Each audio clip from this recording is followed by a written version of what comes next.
Lawrence and the Arabs ******. Transcriber's notes. Corrected text is marked with a dotted underline.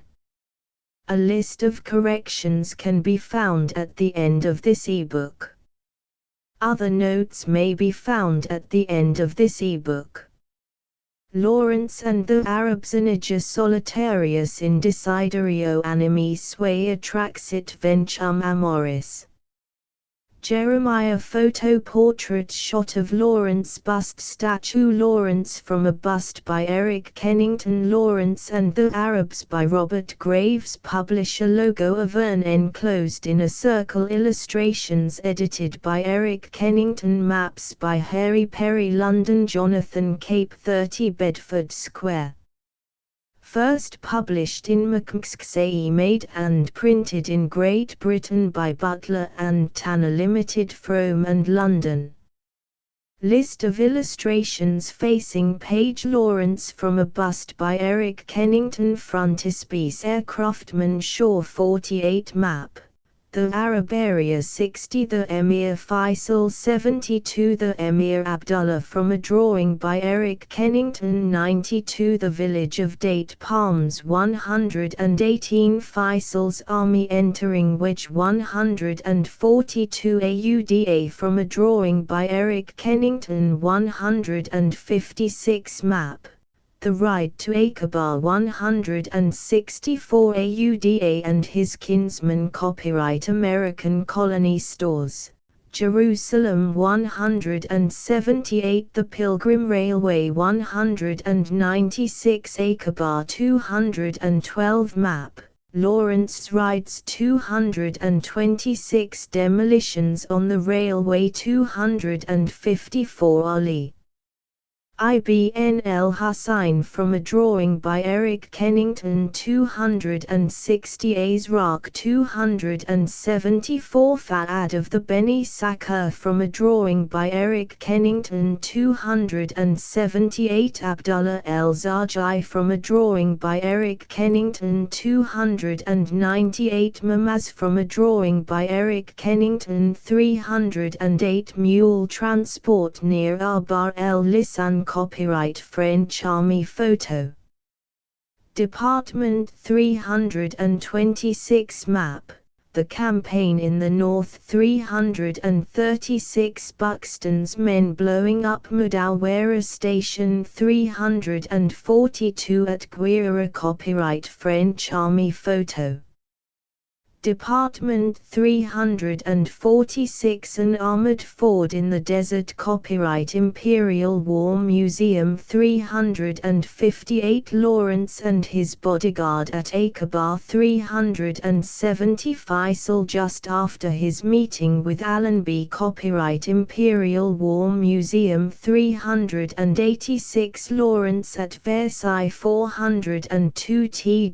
on Bornages the Motor Bicycle 428. Introduction Early this June I was invited by the publishers to write a book about Lawrence.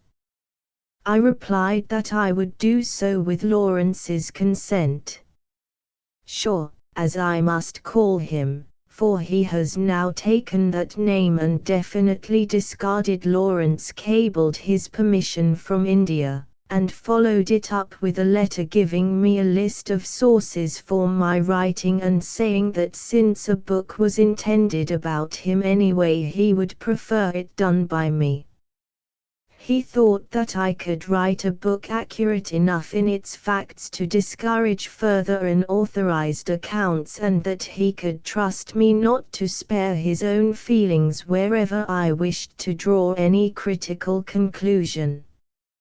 And he hoped that the book would have exhausted all public interest by the time that he had finished with the Royal Air Force and returned to civil life.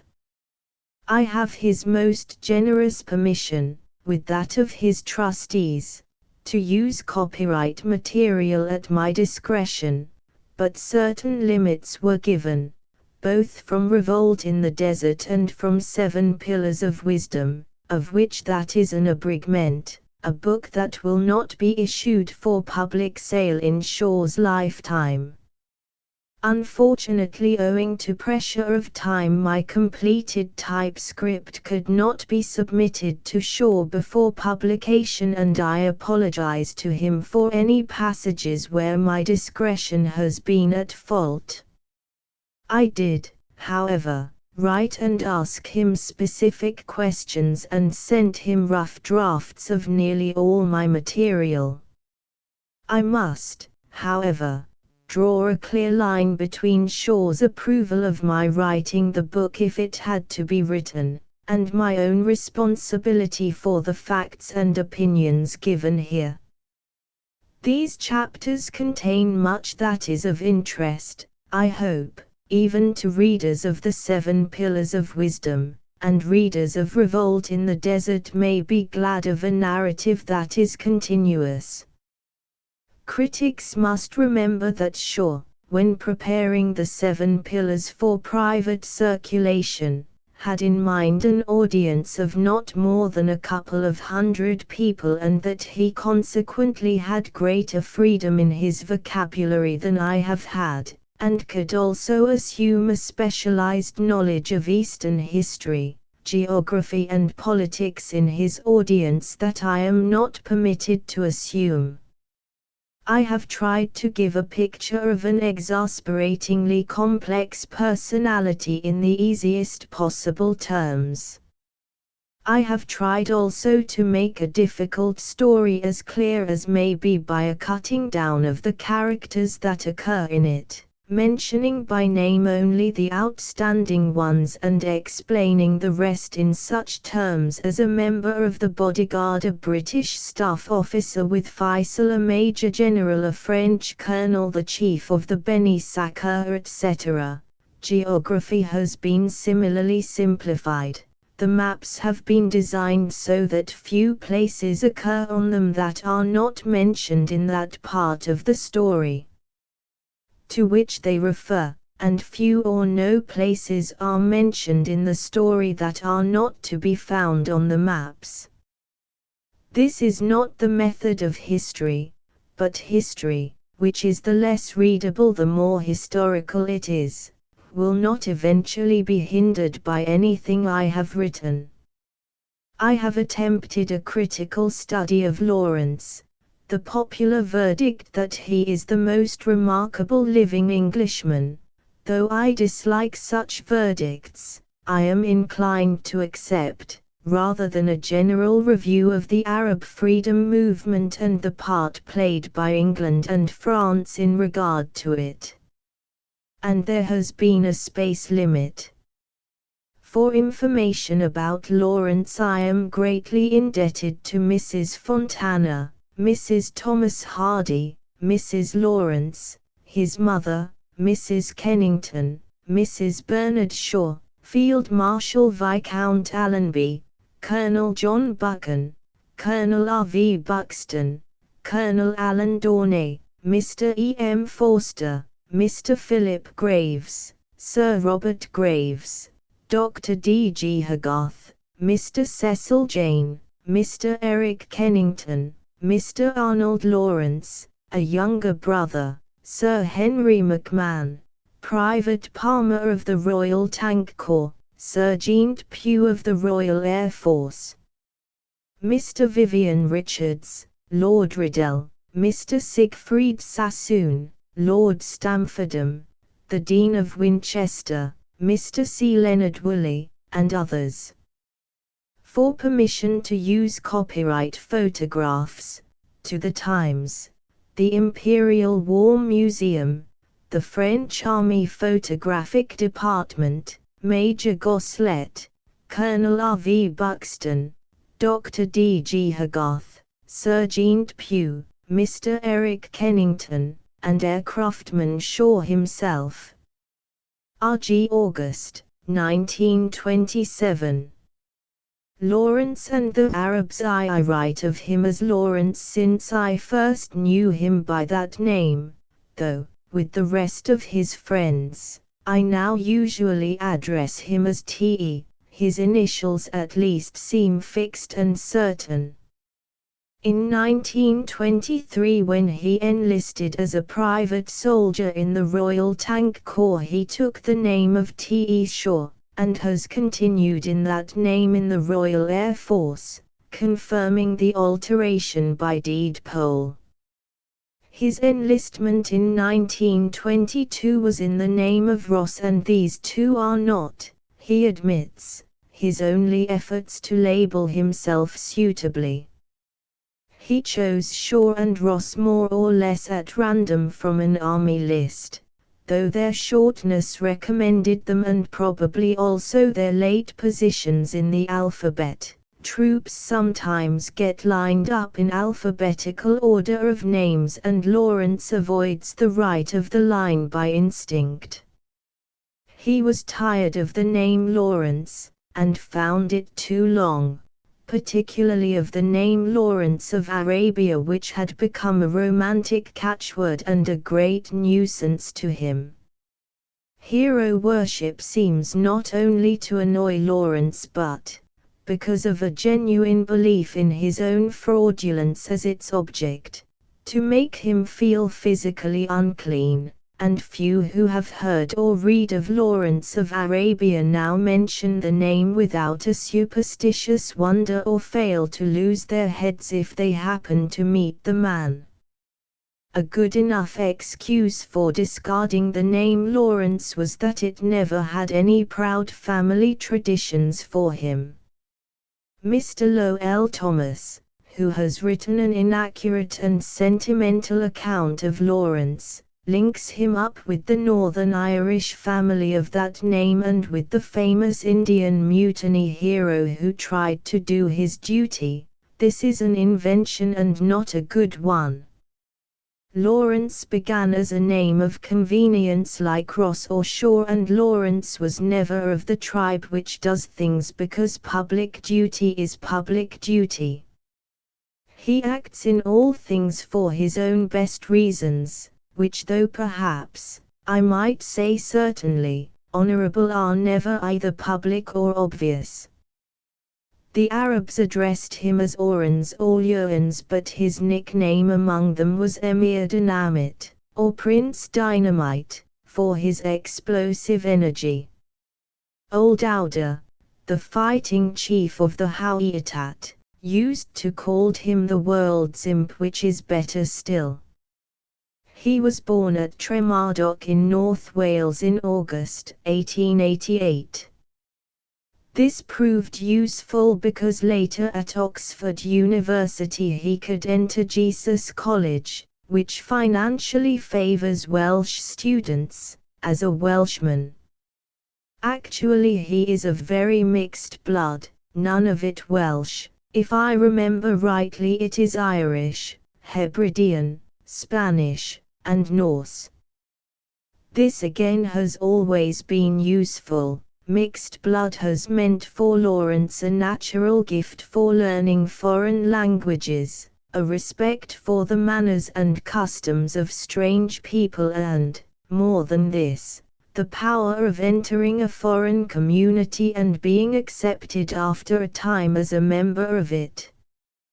He has, also, no sense of the superiority of the English over foreigners. This he puts down merely to his general disrespect for humanity, but a strong natural bias towards the English may be suspected if only as towards the speakers of English, a language for which he cannot conceal his affection.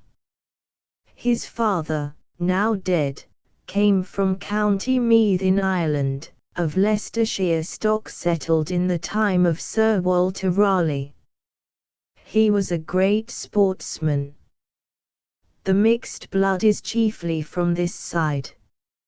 His mother, who 2 years ago went off unconcernedly to end her days with a mission in central China, but has recently been sent back home much against her will because of political troubles there, is a woman of decision and quiet power, with features like Lawrence's.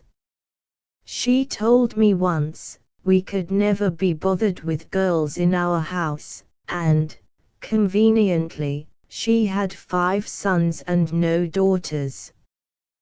This home atmosphere possibly accounts for Lawrence's world being so empty of women. He was brought up to do without female society, and the habit has remained with him. That he has a fear or hatred of all women is untrue. He tries to talk to a woman as he would talk to another man, or to himself. If she does not return the compliment by talking to him as she would to another woman, he leaves her. He has no false sense of chivalry. He is not a courtier, but neither is he a boor. His childhood was spent in Scotland, the Isle of Man, Jersey, France and Hampshire. In France he attended a Jesuit school, though neither he nor his family were Catholics. From Hampshire the family came to Oxford, where Lawrence went to the City of Oxford School. Of his boyhood at Oxford there are stories that show that he began being the person Lawrence early. He took an interest in archaeology, which elder people thought unwholesome in a boy, and when old buildings were pulled down or excavations made was always on the spot. He had a secret arrangement with the city workmen to give him any pieces of pottery or other finds that they made, and was soon an actual expert on the pottery of the Middle Ages. He had a theory which he intended to prove in a book, that the dating of ancient pottery in England is all wrong, much of what is called Roman pottery being really Saxon. But that book he has never found time to write. At the age of 13 he began a series of bicycle tours round England by himself, and in pursuit of a study of medieval armour made a large collection of brass rubbings from old monuments in country churches. He made a point at his home of never saying when or where he was going or when he would be back. He liked to return at night by an upper window and be found in bed the next morning. To avoid surveillance later he refused to sleep in the house at all, but used a summer house in the garden. He built it himself, as his bedroom. He explored the many streams about Oxford in a canoe, and in after years brought a canoe with him at great expense to Mesopotamia, where it was the first canoe ever seen on the river Euphrates. Not content with the streams above ground, he began exploring the underground streams of Oxford City. Probably he made a map. Maps were his speciality. He made 8 tours of France in his school vacations, studying the cathedrals and castles, and living on practically nothing. When he was 16 he broke a leg while he was wrestling with another boy at the Oxford City School. He said nothing until school ended for the day and then returned home, not able to walk, on a borrowed bicycle. He has never grown since that date. He took no interest in school games because they were organized, because they had rules, because they had results. He will never compete in anything.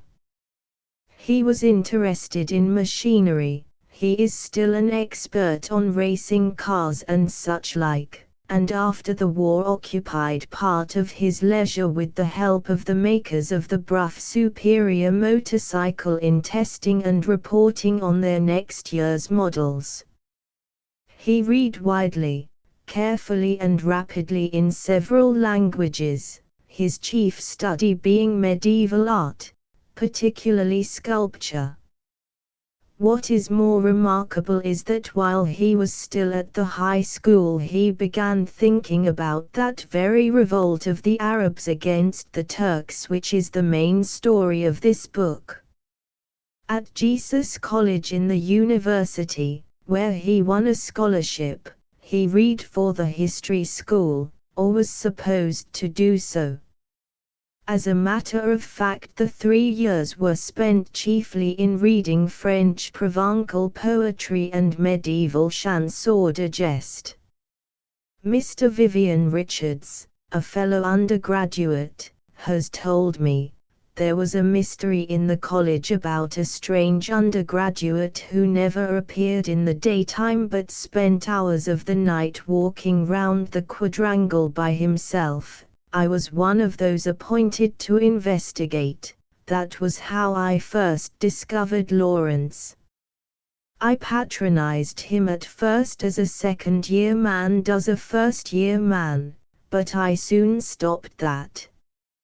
I remember once I was teasing him for his theories about pottery. We were walking on the new college mound, which is supposed to have been thrown up in the Civil Wars. I kicked up a bit of pottery and said to him, "You'll tell me next that this proves something."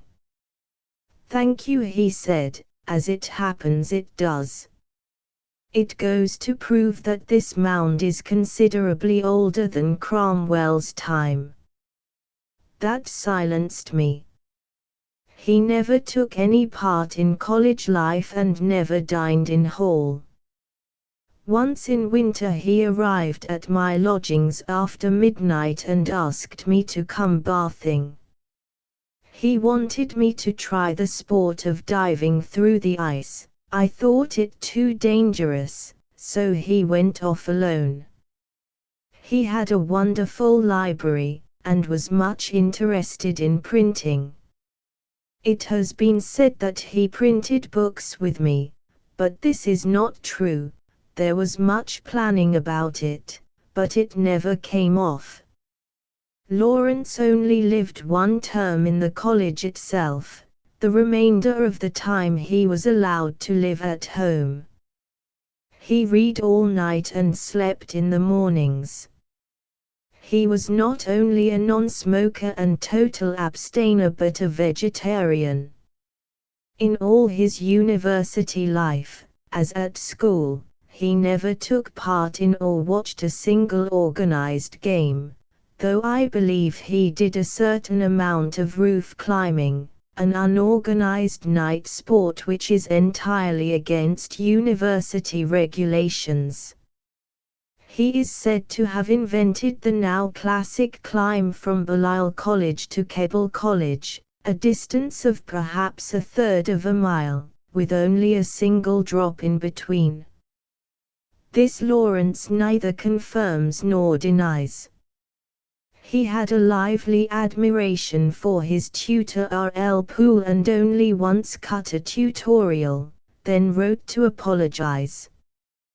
Poole replied, "Don't worry yourself at having failed to come to me last Tuesday.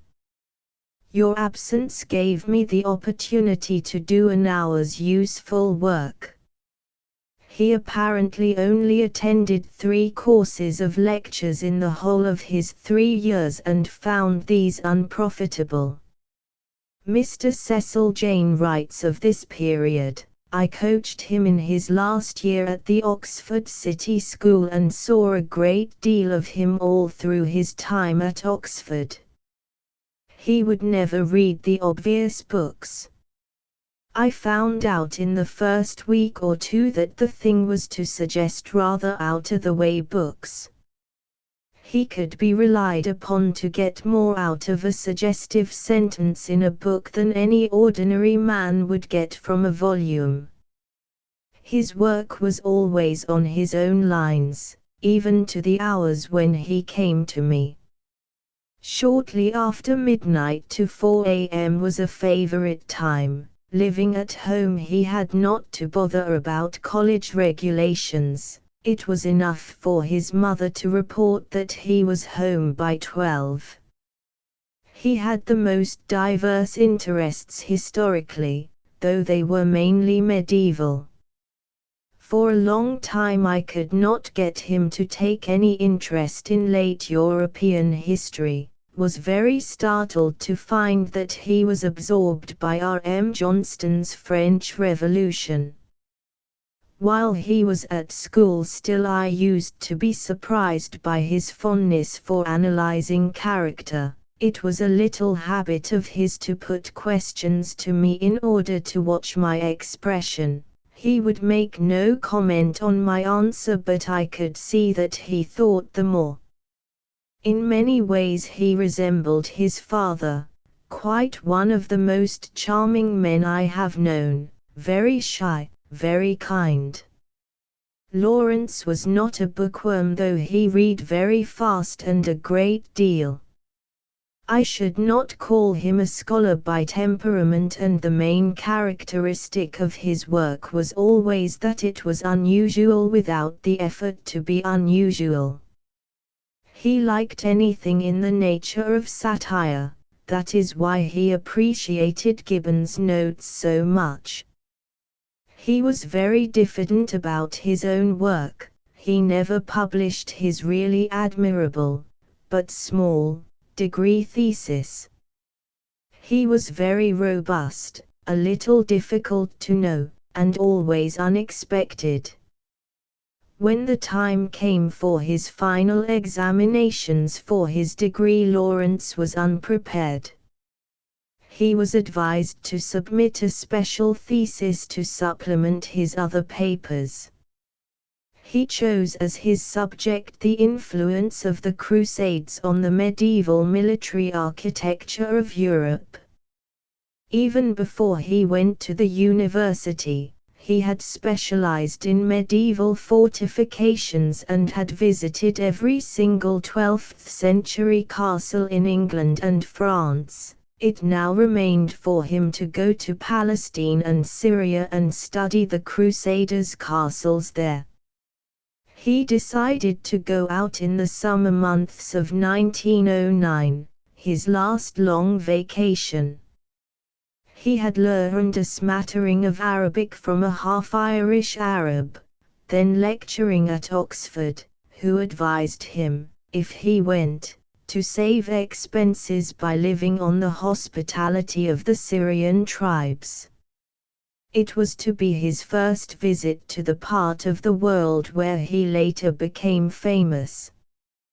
Before he left, he visited Dr. D. G. Hogarth, the present keeper of the Ashmolean Museum at Oxford, whom he met on this occasion for the first time but who has been his close friend ever since, the man to whom I am indebted for every good job I have ever had except my enlistment in the Royal Air Force. He told Hogarth that he was going to visit Syria to study Crusaders' castles but wished to know where he would be likely to find remains of the ancient Hittite civilization. Hogarth told him what he wanted but said, "This is the wrong season to visit Syria, it is too hot there now." "I'm going," said Lawrence. "Well, have you the money?" "You'll want a guide and servants to carry your tent and baggage." "I'm going to walk," Lawrence said. "Europeans don't walk in Syria," said Hogarth. "It isn't safe or pleasant." "Well, I do," said Lawrence. He went and was away for 4 months, returning to Oxford late for the next term. He had been on foot, in European dress and brown boots, carrying only a camera, from Haifa on the north coast of Palestine to the Taurus Mountains and across to Urfa by the Euphrates in northern Mesopotamia. He brought back sketch plans and photographs of every medieval fortress in Syria and also a collection of Hittite seals from the Aintab region for Hogarth. He had had 2 bouts of fever, Dr. Hogarth tells me, and had once been nearly murdered. The fever is perhaps hardly worth mentioning. Lawrence has had fever so often that he is quite used to it. He got malaria in France when he was 16 and has had countless returns of it since. When he was 18 he got Malta fever and since then has had dysentery, typhoid, black water fever, smallpox and other varieties. The murder story has often been told, but incorrectly. What happened was that Lawrence on his way to Syria had bought a copper watch at Paris for 10 francs. By constant use the case had been polished till it shone. In a Turkmen village near the banks of the Euphrates where he was collecting Hittite antiquities he took out this watch one morning. The villagers murmured gold. A villager stalked Lawrence all day as he went on his journey and towards evening ran ahead and met him, as if accidentally. Lawrence asked the way to a certain village. The Turkman showed him a short cut across country, where he sprang upon Lawrence, knocked him down, snatched his Colt revolver, put it to his head and pulled the trigger. Though loaded it did not go off. The villager did not understand the mechanism of the safety catch, which was raised. He tried the trigger again and then in anger threw it away and battered Lawrence about the head with stones. The appearance of a shepherd fortunately frightened him off before he had succeeded in cracking Lawrence's skull. Lawrence got up, crossed the Euphrates to the nearest town, Bayajik, where he could find Turkish policemen. There he presented the order that he had from the Turkish Ministry of the Interior requiring all local governors to afford him every help, and collected 110 men. With this force, whose fare he had to pay across the river, he re-entered the village. Contrary to the usual story of a desperate fight and the burning of the village, there was no violence. Lawrence, with fever heavy on him, went to sleep while the usual day-long argument went on between the police and the villagers. At night the village elders gave up the stolen property and the thief. The true version of the story is better if only because it has this more satisfactory ending that the thief afterwards worked in the diggings at Carchemish under Lawrence, not too well, but Lawrence was easy with him. During this walk he lodged every night, when off the beaten track, in the nearest native village, taking advantage of the hospitality which poor Syrians always show towards other poor, and began his familiarity with Arab dialects. Lawrence is not an Arabic scholar.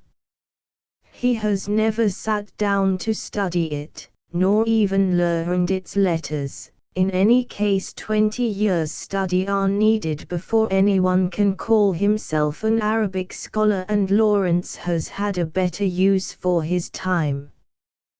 But he is fluent in conversational Arabic, and can tell pretty accurately by a man's accent and the expressions he uses from what tribe or district of Arabia, Syria, Mesopotamia or Palestine he comes.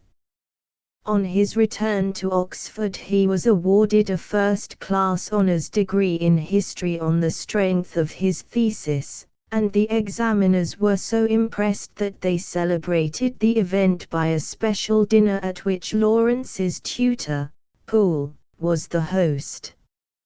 It is circumstantially related that the piece of archaeological news which most delighted Oxford concerned the burial of crusaders in the Holy Land, that it was known already that a knight who had been on one crusade and died at home had his legs and the legs of his effigy crossed at the ankle, that a knight who had been on 2 crusades had his legs crossed at the knee, but that Lawrence found that crusaders who had died in the Holy Land itself were buried with their toes turned inwards. The incrustations of the Lawrence legend are typified in this completely false and widely current story. In the first place, Lawrence made no such discovery. In the second, he does not believe that the crossing of the legs of the effigies has anything to do with the Crusades. Let me take the opportunity of contradicting a further absurd story of Lawrence's adventures about this time among the headhunters of Borneo. Somebody has confused him, I suppose, with Raja Charles Brooke of Sarawak. Mr. Lowell Thomas gives the story, alleging a British Museum mission. The desert took a strong hold on Lawrence. He went riding out on one occasion, a year or two later, over a rolling plain in northern Syria to examine a ruin of the Roman period which the Arabs believed to have been made by a prince of the border as a desert palace for his queen. The clay with which it was built was said to have been kneaded not with water but with the precious essential oils of flowers. His guides, sniffing the air, led him from one crumbling room to the next, saying, "This is jessamine, this is violet, this is rose." But at last an Arab said, "Come and smell the sweetest scent of all," and they went to the main hall, where they drank in the calm, empty, ediless desert wind. "This," said the Arab, "is the best, it has no taste." The Bedouin, Lawrence recognized, turns his back on perfumes and luxuries and the petty business of towns because in the desert he is without doubt free. He has lost material ties, houses, gardens, superfluous possessions and all other such complications, and has won instead a personal liberty in the shadow of starvation and death.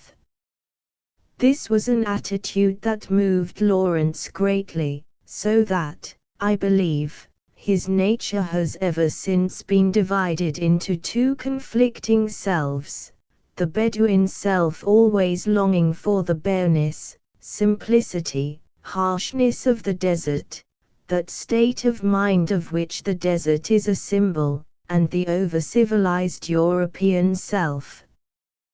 The European self despises the Bedouin as one who loves to torture himself needlessly and who sees the world as a hard pattern of black and white, of luxury or poverty, saintliness or sin, honor or disgrace, not as a moving changing landscape of countless subtle colors and shades and varieties. Again, the conflict is between the fanatic who is always either on the crest or in the trough of his emotions, who loves and hates violently, and the over-civilized man whose chief aim in life is to keep an equal mind even if he undoes himself by the very wideness of his sympathies. These two selves are mutually destructive. So Lawrence has finally fallen between them into a nihilism which cannot find, in being, even a false god in which to believe. Magdalen College, on Hogarth's prompting, gave him a travelling scholarship for 4 years, and this enabled him to continue with his archaeology. In 1910 he first went with Dr. Hogarth and Mr. Campbell Thomson on the British Museum expedition to excavate Carchemish, the ruined Hittite capital on the Syrian bank of the Euphrates. Hogarth had engaged him on the strength of his Syrian walking tour and his knowledge of pottery. He was not a trained archaeologist as yet, but an odd-job man at 15 shillings a day and made it his main business to look after the gangs and keep them happy. For the rest, He had the photography, the pottery, the piecing together of broken sculptures and, later, engineering work in laying or lifting the light railway that carried earth from the diggings to the dumps. But the gangs came first. While they were happy, the work was sure to go well. Lawrence knew them all by name and even the names of their children for whom they would beg quinine when there was fever about. Only he never knew any one of the men by sight, a peculiarity of Lawrence's which will be discussed later. In the winter of 1910, in the off-season for digging, Hogarth arranged for Lawrence to visit Sir Flinders Petrie's camp in Egypt, to study the most advanced technical methods in digging. The camp was in a village near the Felaum and the work was the uncovering of pre-dynastic remains of about the year 4000 BC. Sir Flinders Petrie was at first not impressed with Lawrence's appearance, and it is said reprimanded him for appearing at the camp in football shorts and a blazer. "Young man, we do not play cricket here." The absurdity of Lawrence as a cricket enthusiast is not the least comic point in the tale. However, Sir Flinders Petrie soon realized that he was a useful man to have with him, and tried to get him to join the camp again another year.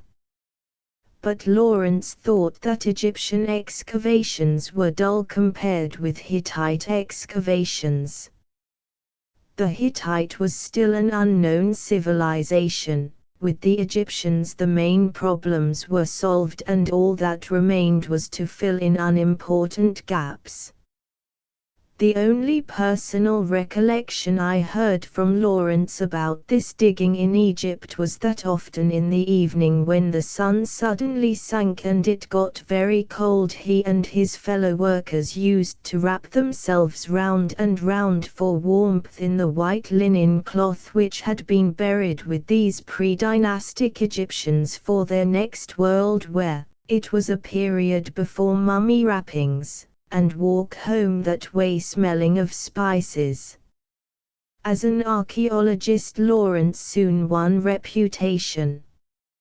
His memory for details is extraordinary, almost morbid. A friend once joked about him, "There is something of the thin-lipped Oxford Don about Lawrence," but that was no more than saying that Lawrence has a vast well-ordered store of accurate technical knowledge on every conceivable subject and does not like to hear amateurs talk inaccurately when he is about. Half a dozen decisive words from Lawrence and superfluous talk ends. I was present once when an American writer who only knew Lawrence as a soldier began to teach him about Arabic art. Very soon, finding himself in deep water, the writer shifted to ground where he thought he was safe. He began to talk about Aztec stone carvings in Central America. Lawrence listened politely and corrected him on a technicality. After that the American stopped talking and listened.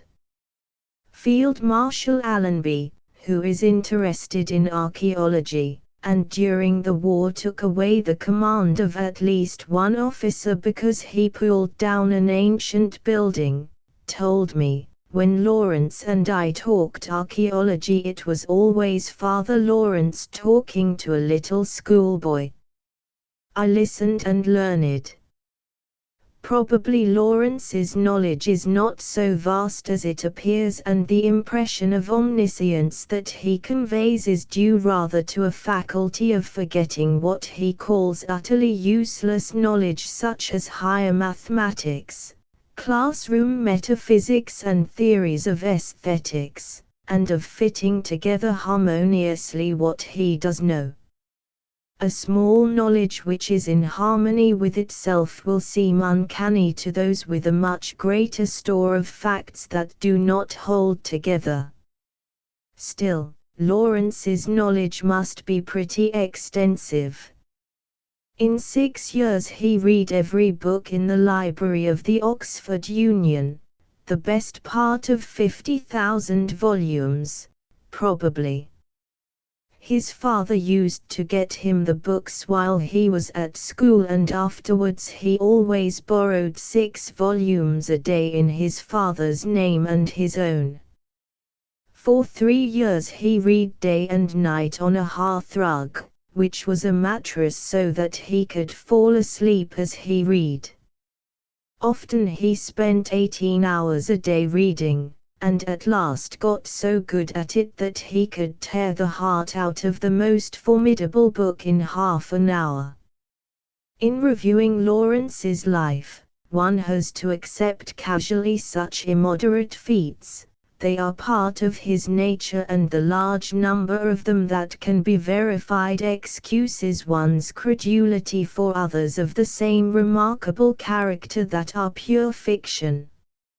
Lawrence has been known to give information, when provoked, even where it could hardly be expected to be appreciated.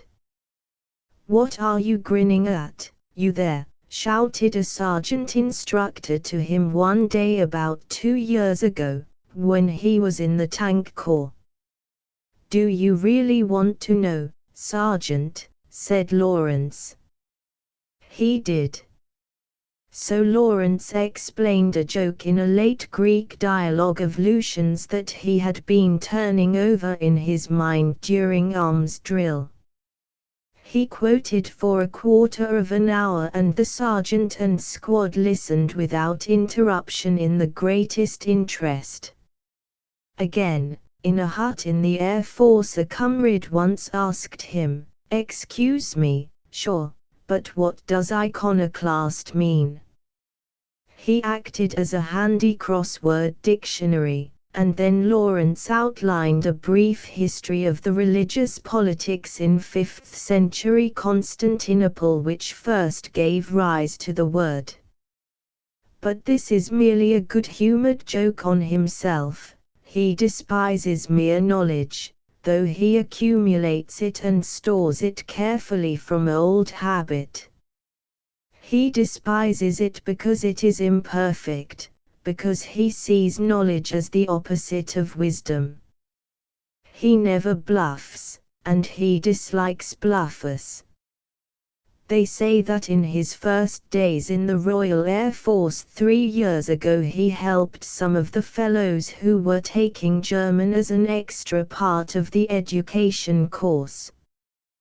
This came to the notice of one of the officers, who heard that aircraftman Shaw had been seen reading a book called Faust. The next day, finding Shaw with his book, the officer began to show off what a wonderful writer Goethe was. Faust is a masterpiece, don't you agree? Now, this is a passage that has always appealed to me very much, pointing over Shaw's shoulder. "Yes," said Shaw, "but this is not Goethe's Faust but Jakobson's Nils Line in Danish." His knowledge does not help him much in the Royal Air Force. The education officer at Uxbridge asked him, "And you? What is the subject in which you feel particularly weak?"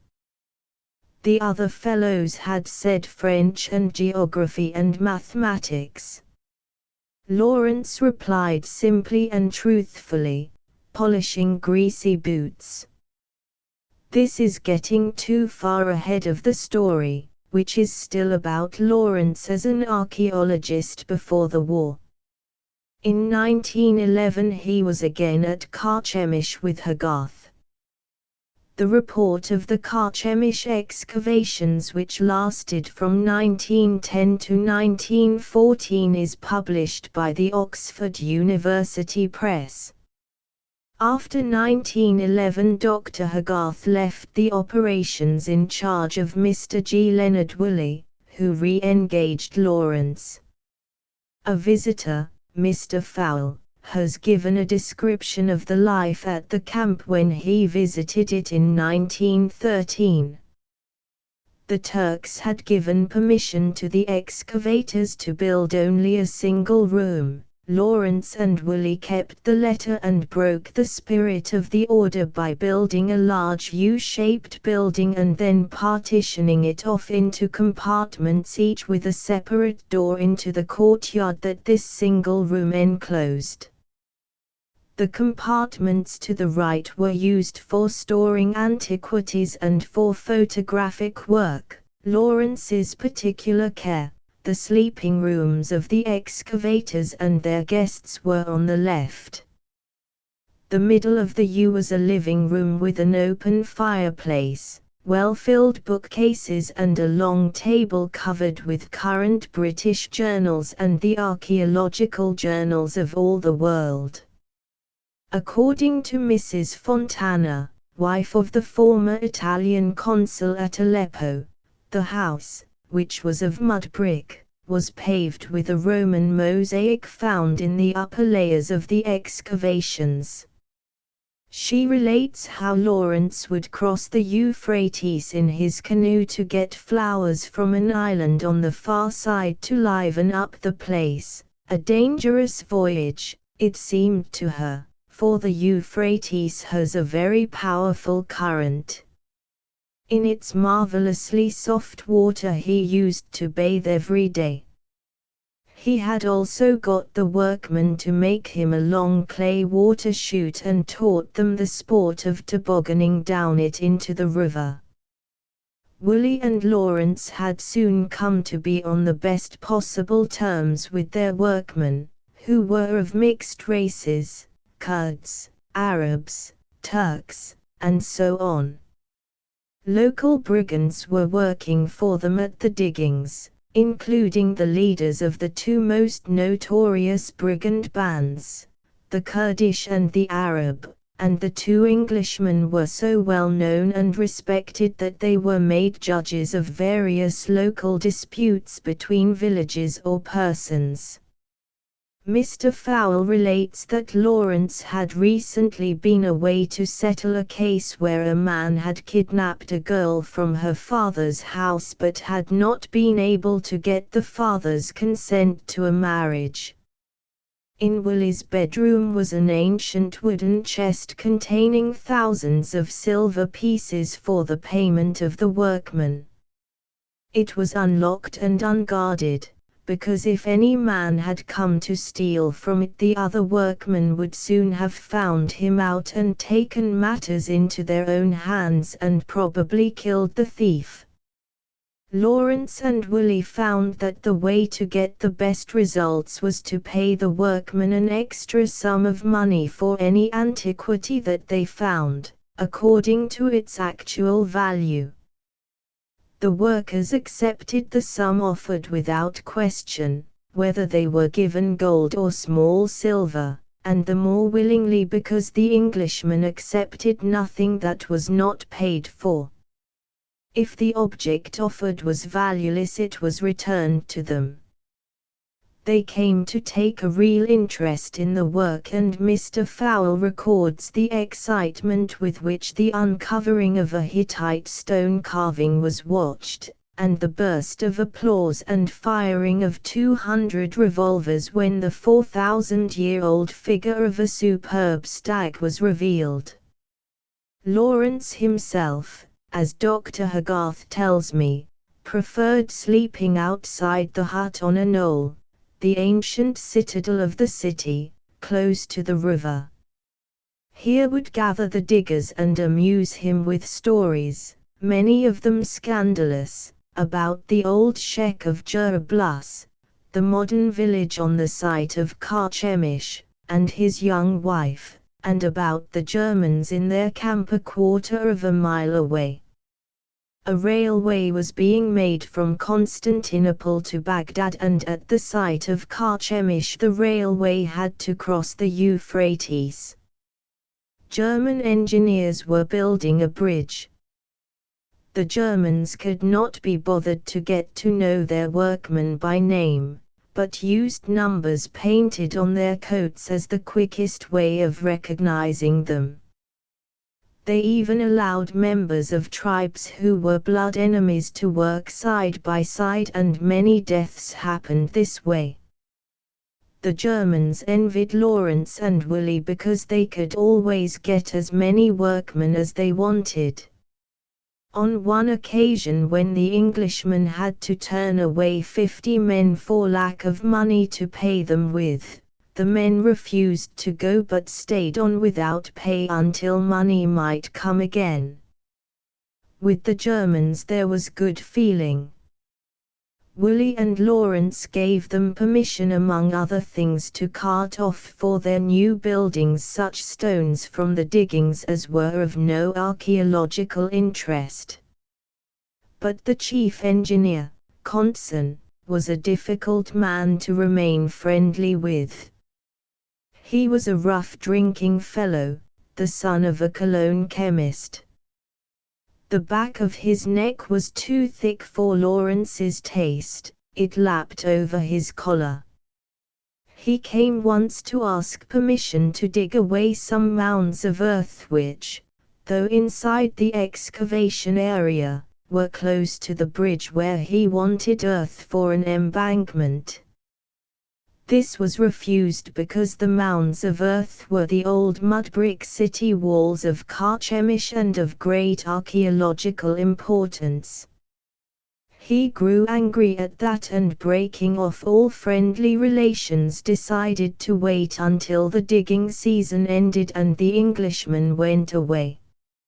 So when Willie had gone to England and Lawrence to the Lebanon mountains, Conson recruited local labor for digging away the walls. There was an Aleppo Arab called Wahid the Pilgrim left in charge of the diggings in the absence of the Englishman, who, hearing what Conson was about to do, went over to the German camp and told him that without orders from Willie or Lawrence he could not allow the work to begin. Conson answered that he would start the next day and ordered Wahid to leave the camp. Wahid sent a wire to Lawrence in the Lebanon, saying that he would hold up the work until further orders. He went the next morning with a rifle and 2 revolvers and sat on top of the threatened wall.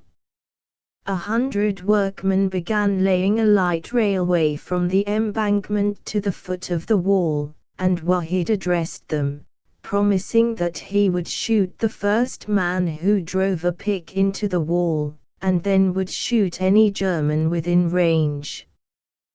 The workmen, many of whom were of the English camp but doing temporary work in the off-season, stopped work and sat down at a safe distance. Conson came up and threatened, but Wahid leveled his rifle and told him to keep his distance. Conson did not dare to do more. All that day the 2 parties sat and watched each other, and all the next day. That night the Germans began a little revolver practice in their courtyard, shooting at a lighted candle. Wahid climbed up on the wall and fired 6 shots over their heads, shouting to them to stop their noise and go to bed, and they obeyed. Lawrence wired to Wahid to hold on. He was now in Aleppo seeing to things. Wahid wired back that the Germans were becoming dangerous, and that the next morning he was going to the camp to kill Conson. Then he made his will, got drunk and prepared for the morning. Lawrence in Aleppo found he could do nothing with the local Turkish officials in whose care the diggings were supposed to be, so he wired to Constantinople, and got an unexpectedly quick reply. The Turkish education minister was ordered to go up to Carchemish in person and stop the work. Lawrence wired an order to Wahid to offer no further resistance to the Germans. He sent the wire by the railway telegraph, and the railway people, who naturally were on Conson's side in his embankment making, knew nothing of the orders from Constantinople to stop the work and thought that the opposition was at an end. Lawrence and the minister were given a motor trolley, on which they travelled at once. Wahid, getting the wire, was deeply disappointed and went off to drown his sorrows in drink. Conson set his gang to work on the wall. They had hardly moved 2 or 3 feet of earth and mud brick when up came the minister in a fury, with Lawrence behind him, and made Conson tear up the rails and dismiss his extra workmen, abusing him for his dishonesty. Wahid was publicly congratulated. After this there was further trouble with Conson, though not with the German camp as a whole as has been said.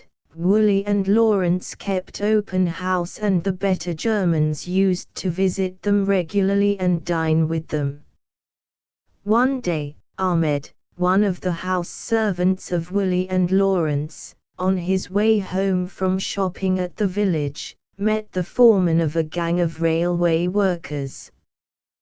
The foreman owed him money and a dispute started. A German engineer came up and flogged Ahmed without inquiring into the cause of the dispute. It was enough that the railway work had been delayed. Lawrence went to Conson, and told him that one of the engineers had assaulted his house servant and must apologize. Conson consented to make inquiries, called up the engineer, and asked him for his account of the affair.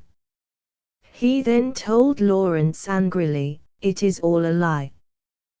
This gentleman never assaulted your servant, he merely had him flogged." "Well, isn't that an assault?" "Certainly not. You can't use these natives without flogging them. We flog every day. We have been here longer than you and have not flogged a man yet, and don't intend to let you start on them. Your engineer must come to the village and apologize to Ahmed in public." "Nonsense. The incident is closed," and Conson turned his back. "On the contrary," said Lawrence, "one can hear his small deadly voice. If you don't do as I ask, I shall take the matter into my own hands."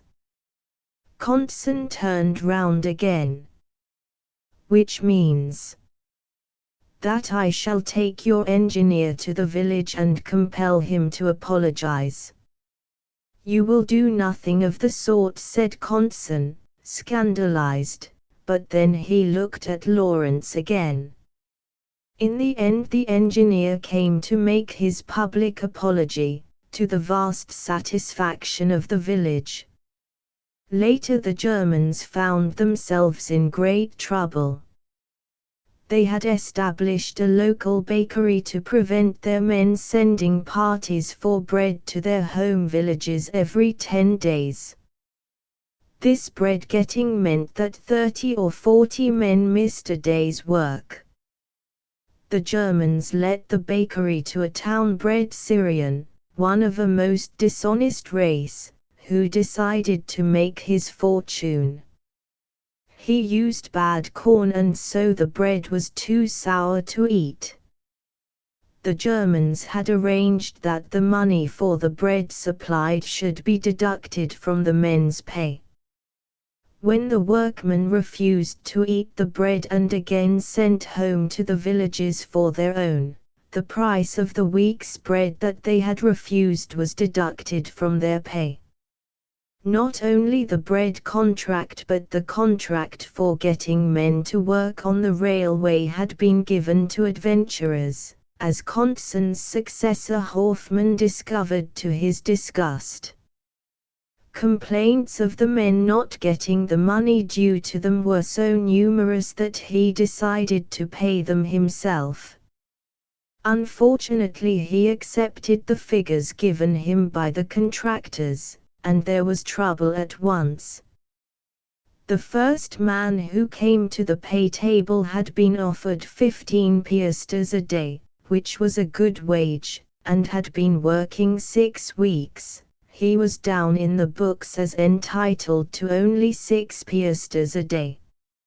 After deductions for bread which he had not had, water which he had got from the river himself, and so on, he was found to be owed only 27.5 piastres for 6 weeks' work.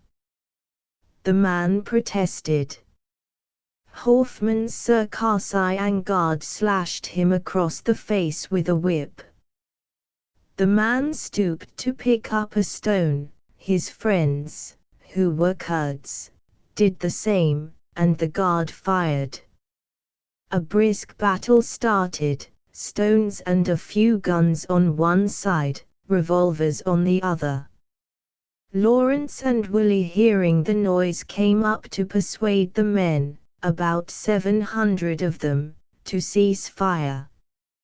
Lawrence has a gesture which he uses in emergencies of this kind. He lazily raises both hands, clasps them behind his head and remains silent and apparently wrapped in thought. It attracts attention more readily than any noise or violent motion, and when he has his audience quiet all about him, he says what is to be said with the gentle, humorous wisdom of an old nurse subduing a noisy schoolroom. The Kurds ceased fire, but the 7 Germans did not. They continued to use their revolvers from the hut where they had taken refuge, and the Circassian raised his gun towards Willie and Lawrence as they came up, begging the Germans to stop. The Germans had quite lost their heads and went on firing, though the Kurds were not firing back. It was only with the help of Wahid and a former brigand chief called Hamoudi, that Lawrence and Willie prevented the whole mass of workmen from rushing down to do massacre. It was more than 2 hours before the Kurds could be drawn off. Then it was found that the Germans only had cuts and bruises to show, while the Kurds had 18 men wounded and 1 killed. 1. This account appears in Willie's Dead Downs and Living Men. The slight differences in the story are due to emendations by Lawrence. The Germans had wired for help to Aleppo at the first alarm, saying that their camp was being fired on. The telegram was mistranslated and a special train arrived with the Aleppo Volunteer Fire Brigade, brass helmets and all. After they had been sent back, a detachment of 200 Turkish soldiers came and was stationed in the German camp. But all railway work ceased for a week because the dead man belonged to a Kurdish clan across the river, and his friends refused to allow the bridge building to be carried on in their territory. The German consul at Aleppo finally had to ask the Englishmen to settle the matter between the railway people and the Kurds. Willie agreed and blood money was fixed at £120. The German consul refused, saying that the Germans had acted in self-defense, but he was soon made to see that a tribal matter must be settled by tribal custom. The Kurdish chief agreed to accept the money, but only out of favor to the English, and things were patched up. In future the money for the workmen was to be paid to the Kurdish headmen direct from the company for the payment of the workers, and the chief was to be himself responsible that the work was properly carried on. For these services Lawrence and Willie were offered Turkish decorations, but refused them. This ex-brigand chief Hamoudi and a younger man called Darham, who was trained by Lawrence as a photographer, came on a visit with him to England. They enjoyed Oxford, particularly the sport of bicycle riding, which was new to them. They had women's bicycles because of their long robes, and got into trouble for the delight that they took in bicycling round and round the policeman who stands in the centre of Carfax, the principal crossroads of the city. They slept out in the garden. Their one regret was that they could not take the hot water taps back with them. Lawrence could not make them understand that these would not work in a Syrian mud brick village as they did at No. 2 Paulstead Road, Oxford. And they would stand in the public lavatories and stroke the white glazed beautiful bricks. Among the women for whom Lawrence has had the greatest respect was the late Miss Gertrude Bell, one of the great English travellers in Arabia before Lawrence's day. Among these, by the way, who include Palgrave, Doughty and the Blunts, he does not reckon Sir Richard Burton, who, he says, did not travel single-mindedly as the others did, wrote so difficult an English style as to be unreadable, and was both pretentious and vulgar. Among non-English travellers, he speaks highly of Burckhardt and Niebuhr. Gertrude Bell visited the Carchemish camp one morning in 1911, and since news of her coming had arrived before her, the village was in a great state of excitement. At the time there were only 3 Englishmen in the camp: Dr. Hogarth, who was married, Mr. Campbell Thompson, who was widely known to be engaged, and Lawrence, who wore the red tasselled belt to his white flannel shorts which marked the bachelor in those parts. It was decided by the diggers that Gertrude Bell was coming to marry Lawrence, and all preparations were made for a festival. When, therefore, she said goodbye the same evening and prepared to go off, there was a great clamour. It was thought that she had refused Lawrence and so insulted the village. Lawrence managed to quiet them down by an ungallant but successful lie before stones were thrown, and Gertrude Bell, who had been puzzled by the demonstration, never learned the truth until Hogarth told her some years later. It amused her greatly. There were 2 digging seasons at Carchemish. Between June and September the local harvest claimed the workmen, and between November and March the rains rained and the snow snowed and the Euphrates flooded the lowlands into a marsh. In the off-seasons Lawrence did not usually return to England, but wandered instead all over Syria and the Near East, studying antiquities, learning Arabic and getting in touch with the members of the various Arab freedom societies, of which an account will be given in the next chapter. He had already begun to take steps for the fulfillment of his schoolboy ambition to help in the Arab revolt. But his immediate object was to collect information for writing a history of the Crusades. This is another book that he has never found time to write. He did, however, complete a travel book called 7 Pillars of Wisdom, later destroyed in manuscript, about 7 typical Near Eastern cities: Cairo, Smyrna, Constantinople, Beirut, Aleppo, Damascus, Medina. He was, among other things, a student of world politics and saw that the alliance between the Turks and the Germans would have dangerous results. The Constantinople-Baghdad Railway was part of a German scheme for establishing an Eastern Empire with the Turks as allies. He had already paid a visit to Lord Kitchener, pointing out the danger of letting the Germans get control of the port of Alexandretta, which is in the crook between Asia Minor and Syria, but Kitchener told him that he knew all about it. He had repeatedly warned the British Foreign Office of the complications that would follow. The French had ambitions for the control of Syria too, but Sir Edward Grey's Pacific policy allowed no alternative. Kitchener's final words to Lawrence were that within 3 years there would be a world war which would settle this lesser question with a greater. So run along, young man, and dig before it rains.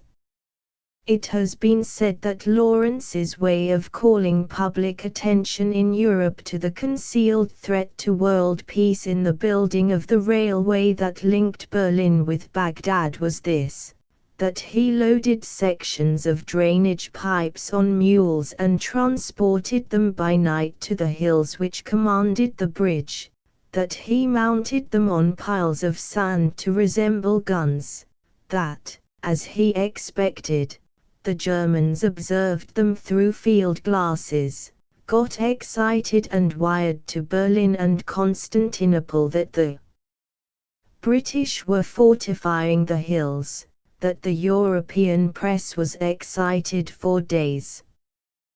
There is no word of truth in all this comic paper stuff. To begin with, Lawrence had no drainage pipes at his disposal. The following are extracts from letters of Lawrence from Carchemish. The first is dated September 1912. Today is the end of Ramadan, and they are surging in and out of the courtyard firing revolvers, and bringing me portions from the feast going on in the village. I have 12 sheets of bread, wrapping up 12 packets of parched corn, with grapes and cucumbers in abundance. But I can't yet talk Arabic. There is a splendid dress called of the 7 Kings: long parallel stripes of the most fiery colors from neck to ankle. It looks glorious, and over that they wear a short blue coat, turned up at the cuffs to show a dull red lining, and they gird themselves with a belt of 13 vari-colored tassels, and put a black silk and silver weave of Hamath work over their heads under a black goat hair head rope. You have then only to add a vest of gold embroidered silk, and white undertunics to get the idea of one man's dress. I have forgotten curd knitted socks in 9 primary colors, and red shoes, and there are 99, all different, eating a sheep before the door. All is well here, after bad waves of cholera and smallpox, and I expect to get back at Christmas. The second letter is dated December 1913. I have gradually slipped down, until a few months ago when I found myself an ordinary archaeologist. I fought very hard, at Oxford and after going down, to avoid being labelled, but the insurance people have nailed me down, now. I have got to like this place very much, and the people here, 5 or 6 of them, and the whole manner of living pleases me. We have 200 men to play with, anyhow we like so long as the excavations go on, and they are very splendid fellows, many of them. I had 2 of them, head men, in England with me this summer, and it is great fun with them. Then there are the digs, with dozens of wonderful things to find, and hosts of beautiful things in the villages and towns to fill one's house with. not to mention Hittite seal hunting in the country round about, and the Euphrates to rest in when one is over hot. It is a place where one eats lotus nearly every day. In the winter of 1913, Dr. Hogarth was asked to suggest an archaeologist who might join the surveying party in the peninsula of Sinai, the desert between Palestine and Egypt in which Moses kept the Jews wandering until he had made a fighting people of them. He recommended Woolley, but Woolley could not spare the 3 months that he was wanted for. So he and Lawrence went together for 6 weeks and divided the work between them. They got on well with the surveyor, Captain Newcomb, an engineer officer who afterwards was in Arabia with Lawrence, and made important discoveries of ancient remains. They mapped out, not too seriously perhaps, the probable route of the Israelites' marches and found the place which may have been Kadesh Barnea where Moses struck the rock and water gushed out. They went as far as Petra and Marn in Arabia, places that figured importantly in Lawrence's campaign 4 years later. Their report appears in a book called The Wilderness of Sin, published in 1914 by the Palestine Exploration Fund. The survey could not be complete without certain bearings taken at the Red Sea port of Aqaba, but the Turks had refused permission, for military reasons. Lawrence told Newcomb that he would go and look at Aqaba. He got there without opposition and took what notes he wanted. Then he had a sudden desire to explore the ancient ruins on a little island called Pharaoh Island, which lies a 1/4 mile from the coast. He asked permission to use the one boat that was on the beach. The Turks refused and a large party drew the boat up on the beach so that he could not possibly move it. That did not stop Lawrence. In the middle of the day when all Turkish soldiers go to sleep, he made a raft out of 3 of his large camel water tanks. These copper tanks hold 18 gallons apiece and measure about 3 feet 6 inches by 1 foot 3 inches, and are 9 inches deep. They make excellent rafts. The wind took him safely across and he inspected the ruins, but he had difficulty on the return journey. The water was full of sharks, too. The survey, it should be explained, was ordered by Kitchener for military purposes.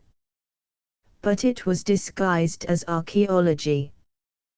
The Palestine Exploration Fund got permission from the Turks for it, and the task of Lawrence and Woolley was, they found on arrival, to provide the archaeological excuse for Newcomb's map-making activities. To a brief description of Lawrence, he is short, 5 feet, 5½ inches, with his body long, I should judge, in proportion to his legs, for he is more impressive seated than standing. He has a big head of a Norse type, rising steeply at the back. His hair is fair, not blonde, and rather fine. His complexion is fair and he could go unshaved longer than most men without showing it. The upper part of his face is kindly, almost maternal, the lower part is severe, almost cruel. His eyes are blue-gray and constantly in motion. His hands and feet are small. He is, always, of great physical strength. He has been seen to raise up a rifle at arm's length, holding it by the barrel end, until it was parallel with the ground, yet no one would suspect him of being more than tough. In Arabia he won the respect of the desert fighters by his feats of strength and agility as much as by his other qualities. The past test of the highest order of fighters was the feat of springing off a trotting camel and leaping on again with one hand on the saddle and a rifle in the other. It is said that Lawrence passed the test. Of his powers of physical endurance the story will tell. Here are a few first impressions of Lawrence, difficult to reconcile. That commonplace-looking little man. A poet. Face and figure of a Circassian dancing girl, an American journalist lecturer. A little man with a red face like a butcher, Royal Tank Corps. Face like a cheap writing pad, a proper Swede-looking, i.e. bumpkin, chap, Royal Air Force. A comical little Royal Tank Corps.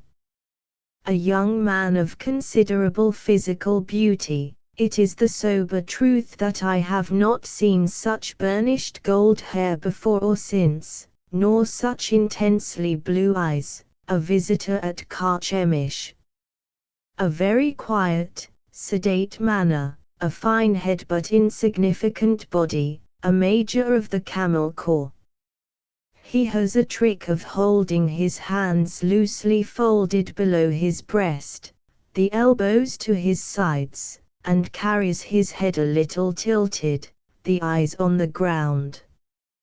He can sit or stand for hours at a stretch without moving a muscle. He talks in short sentences, deliberately and quietly without accenting his words strongly. He grins a lot and laughs seldom. He is a dead shot with a pistol and a good rifle shot. His greatest natural gift is being able to switch off the current of his personality whenever he wishes to be unnoticed in company. He can look heavy and stupid, even vulgar, and uses this power constantly in self-protection. When he first joined the Royal Air Force he was sent one day to nail down carpets under the direction of an air marshal's wife. She had known him well, but Lawrence, to avoid general embarrassment, did not wish to be recognized, and so she did not know him. As a matter of fact, he is hardly ever recognized in uniform by people who used to know him.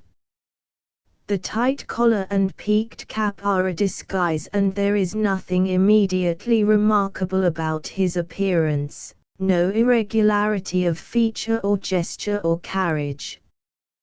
When the current is not switched off, there is a curious feeling of force whenever he is in the room, a steady force, not an aimless disturbing one, and the more powerful because it is so well controlled, so that those who do not accept him as a friendly being are apt to fear him. I have even heard it said Lawrence must have direct dealings with the supernatural. This is, however, nonsense. The power is from within and not from without. I have noticed that he dislikes being touched. A hand laid on his shoulder or knee is an offense. He can understand the Oriental notion that virtue, he would, I think, call it integrity, goes out of a man when so touched. He will never shake hands if he can avoid doing so, nor will he ever fight hand to hand. He does not drink or smoke. This is not due to deliberate teetotal conviction or because he regards these things as poison, but principally because he has no occasion to drink or smoke. Most people begin drinking and smoking out of mere sociability. Lawrence always avoids sociability of any sort. He is uncomfortable with strangers. This is what is called his shyness. He regards drinking, gluttony, gambling, sport and the passions of love, the whole universe for the average man, as unnecessary, as, at the best, stimulants for the years when life goes flat. He avoids eating with other people. Regular meal times are not to his liking.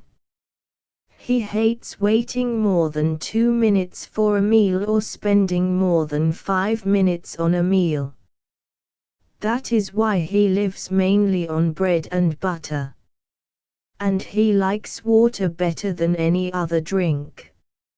It is his opinion that feeding is a very intimate performance and should be done in a small room behind locked doors. He eats, when he does eat, which is seldom, in a casual abstracted way. He came to visit me one breakfast time on his racing motor bicycle. He had come about 200 miles in 5 hours. He would eat no breakfast. I asked him later what the food was like in the camp. I seldom eat it, it's good enough. I am now a storeman in the quartermaster's stores, so I don't need much. When did you last have a meal? I asked. On Wednesday. Since when? Apparently he had some chocolate, an orange and a cup of tea. This was Saturday. Then I think I put some apples near him, and after a while he reached for one. Fruit is his only self-indulgence. Shelley, by the way, had this casual habit of eating, though he did not thrive on it like Lawrence, and he had Lawrence's gift of entering and leaving a room unnoticed if he wished. It is his occasional habit to knock off proper feeding for 3 days, rarely 5, just to make sure that he can do it without feeling worried or strained. One's sense of things gets very keen by this fasting, he finds, and it is good practice for hard times. His life has been full of hard times. Lawrence also, when his own master, avoids regular hours of sleep. He has found that his brain works better if he sleeps as irregularly as he eats. In the Royal Air Force he is always in bed at lights out and sleeps until after midnight. Then he dozes, thinking more or less until reveille. At night, he finds, the minds of others are switched off and that gives his mind longer range, free of their vibrations. He avoids as far as possible all social relationships, all public events. He joins no clubs, societies, groups. He answers few letters but the immediately pressing ones and not always those. On visiting Oxford in 1922 after 2 months prolonged to 6 in the East, he found his table stacked with correspondence, perhaps 200 or 300 letters. He had given orders to have nothing forwarded. He read them all carefully and sent off a single answer, a telegram, the rest went into the waste paper basket. Usually he will answer a prepaid telegram. Or, it would be more true to say, he will use the reply form, though not necessarily to the sender. He never answers a letter addressed to him as Lawrence. This warning may save some of my readers money in stamps. When he does write a letter, it is not of the sort that finds its way into the waste paper basket. A Lawrence letter is always practical, considered, full, helpful, informative. This sort of thing. When you go to Rims, go alone. Sit down at the base of the 6th pilaster from the west on the south side of the nave aisle and look up between the 4th and 5th pillars at the 3rd window of the clear story on the north side of the nave, 1910.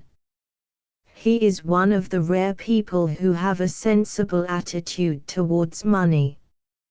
He neither loves it nor fears it, for he has found it useless to help on the 2 or 3 occasions when he has greatly desired things worthwhile.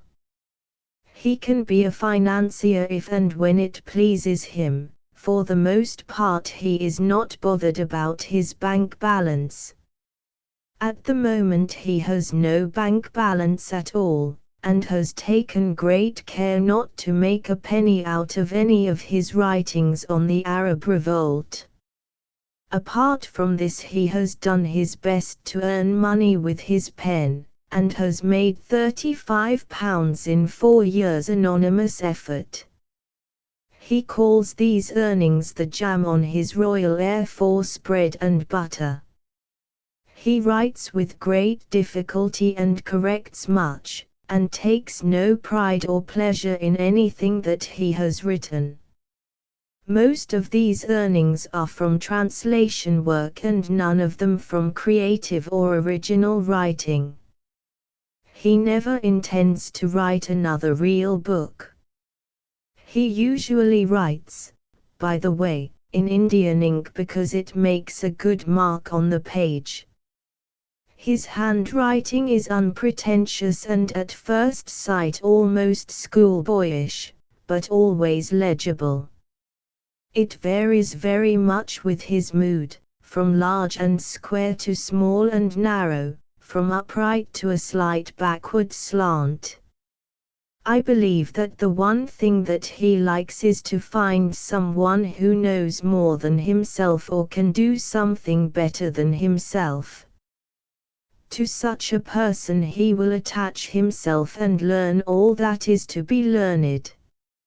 And if he meets someone who can actually think faster or more accurately than himself and can even anticipate him in his apparently erratic but most carefully considered behavior, so much the better.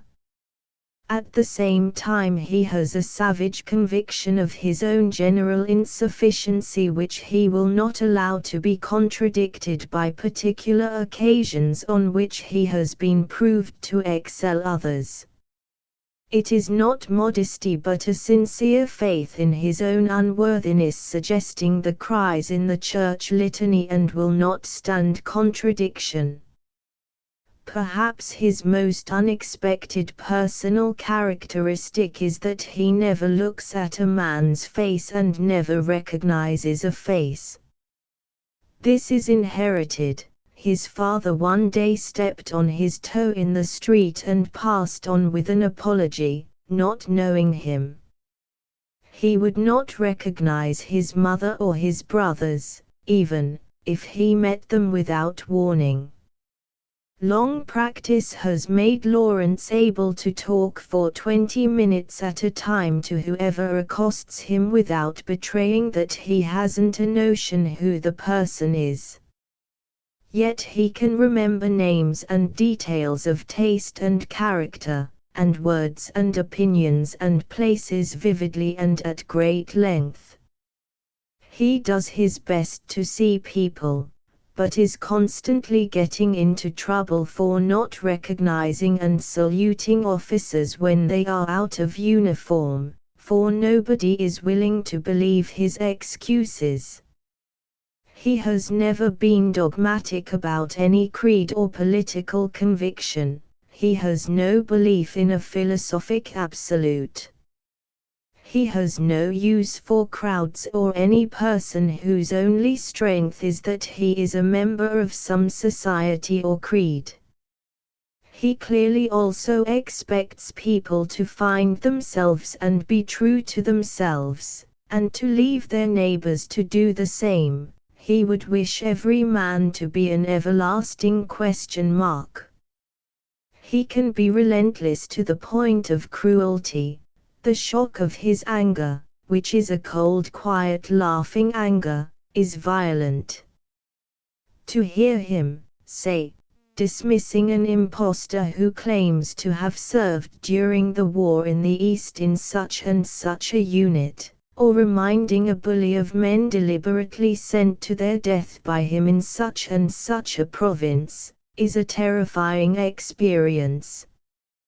But when the offender is gone, the anger goes too and leaves no trace.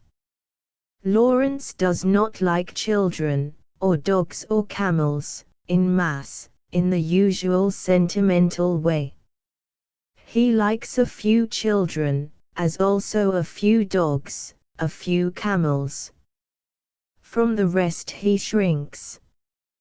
He is afraid of them, and he is sorry for them, as for creatures forced, without having their wishes consulted, into an existence in which, if they are good creatures, they will necessarily find disappointment. This will not prevent him at times from talking really to a child, treating it as an independent person and not merely as a clever echo of its parents. He has, it seems, no use for the human race as such or interest in its continuance.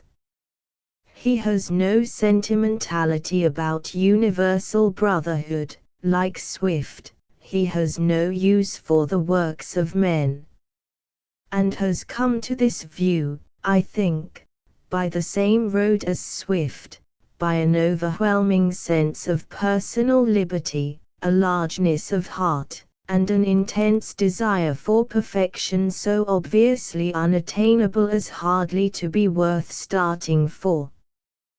We may conclude that when, in 1922, his dislike of the crowd became too strong and he saw that it was becoming a definite limitation for him, when he found in fact after the apparent triumph of the Arabian adventure that in avoiding the mask of a popular hero he was withdrawing more and becoming unwholesomely interested in just being himself, he took a violent course. He enlisted and bound himself to a life in which he was forced perpetually to be a member of the crowd.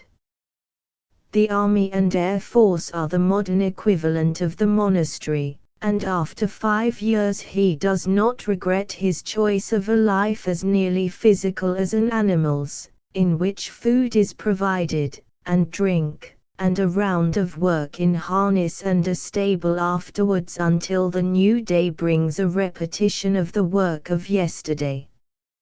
Photo full shot 3/4 view of Lawrence in shorts standing against a wall. Aircraftman Shaw in scruff order. Copyright. What is called Lawrence's love of publicity can best be explained as a burning desire to know himself, for no one can be himself except by first knowing himself.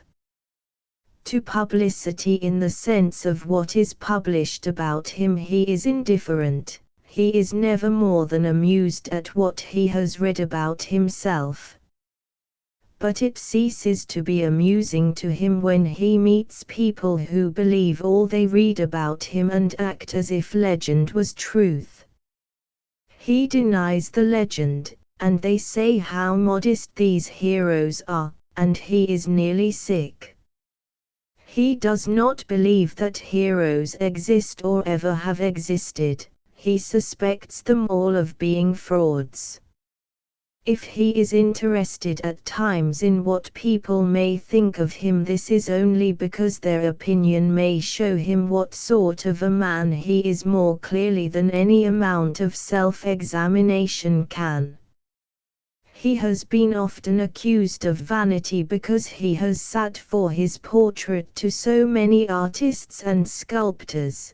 He has only 4 times refused to sit, but it is the opposite of vanity.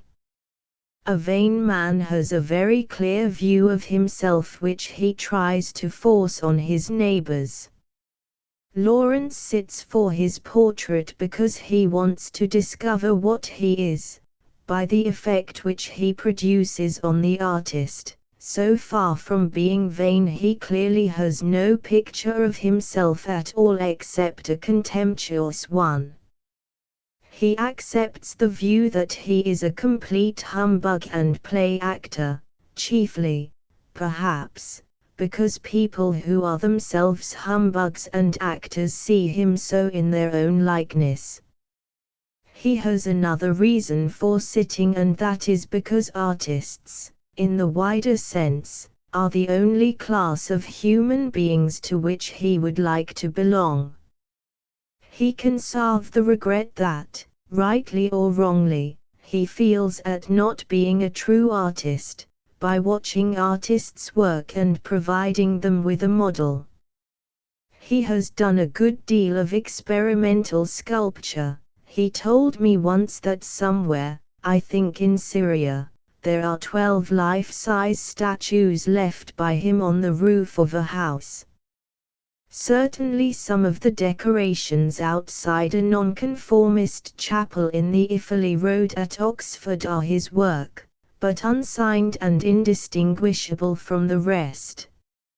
I have seen silversmith work by him. He has written poems, but they fall short of his intentions more seriously even than his handicrafts, because poetry has more freedom possible to it than these. Lawrence's chief curse is that he cannot stop thinking, and by thinking I mean a working of the mind that is not mere calculation from any given set of facts, but a much more intense and difficult process which makes its own facts and tests them as it goes and destroys them when it is over. In all my acquaintance I know no more than 3 people who really think, and these 3 include Lawrence. He seems to be perpetually stretching his mind in every direction and finding little or nothing, lunging about as an Arab poet said, like a blind camel in the dark. At least the effort seems to make the mind harder and fitter.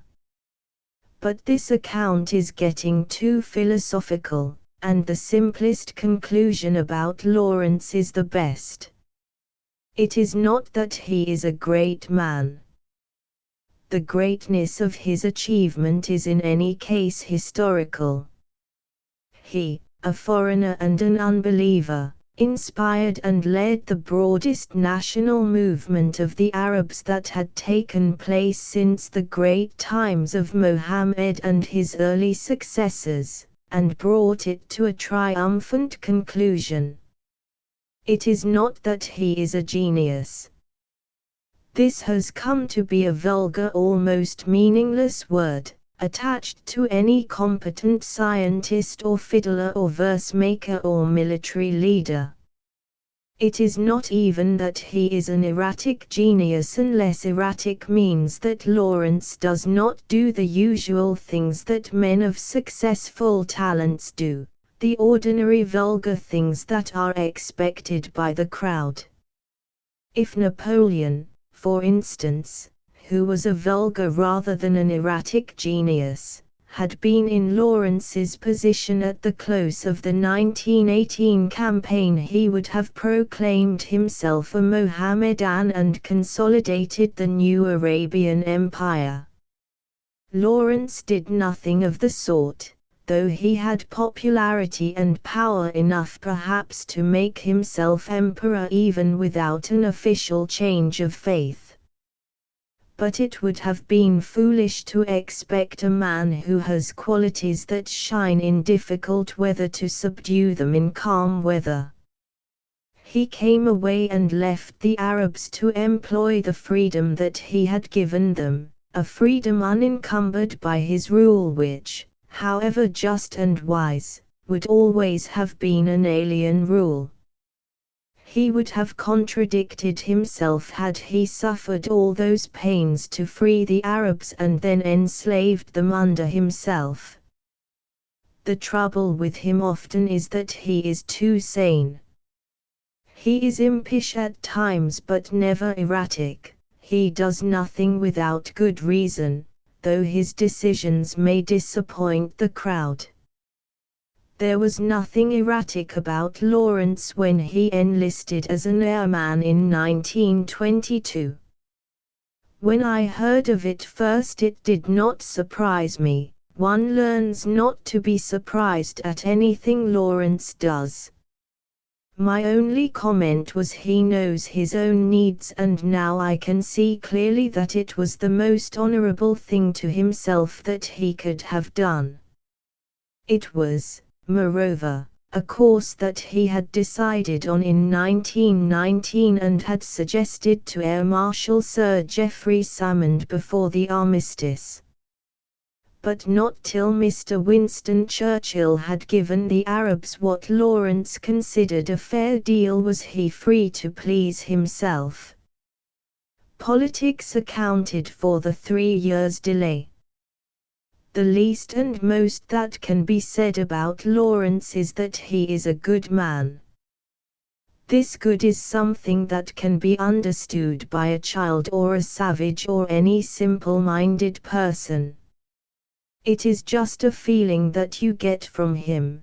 The feeling here is a man with great powers, a man who could make most men do for him exactly whatever he desired, but yet one who would never use his powers, from respect for the other man's personal freedom.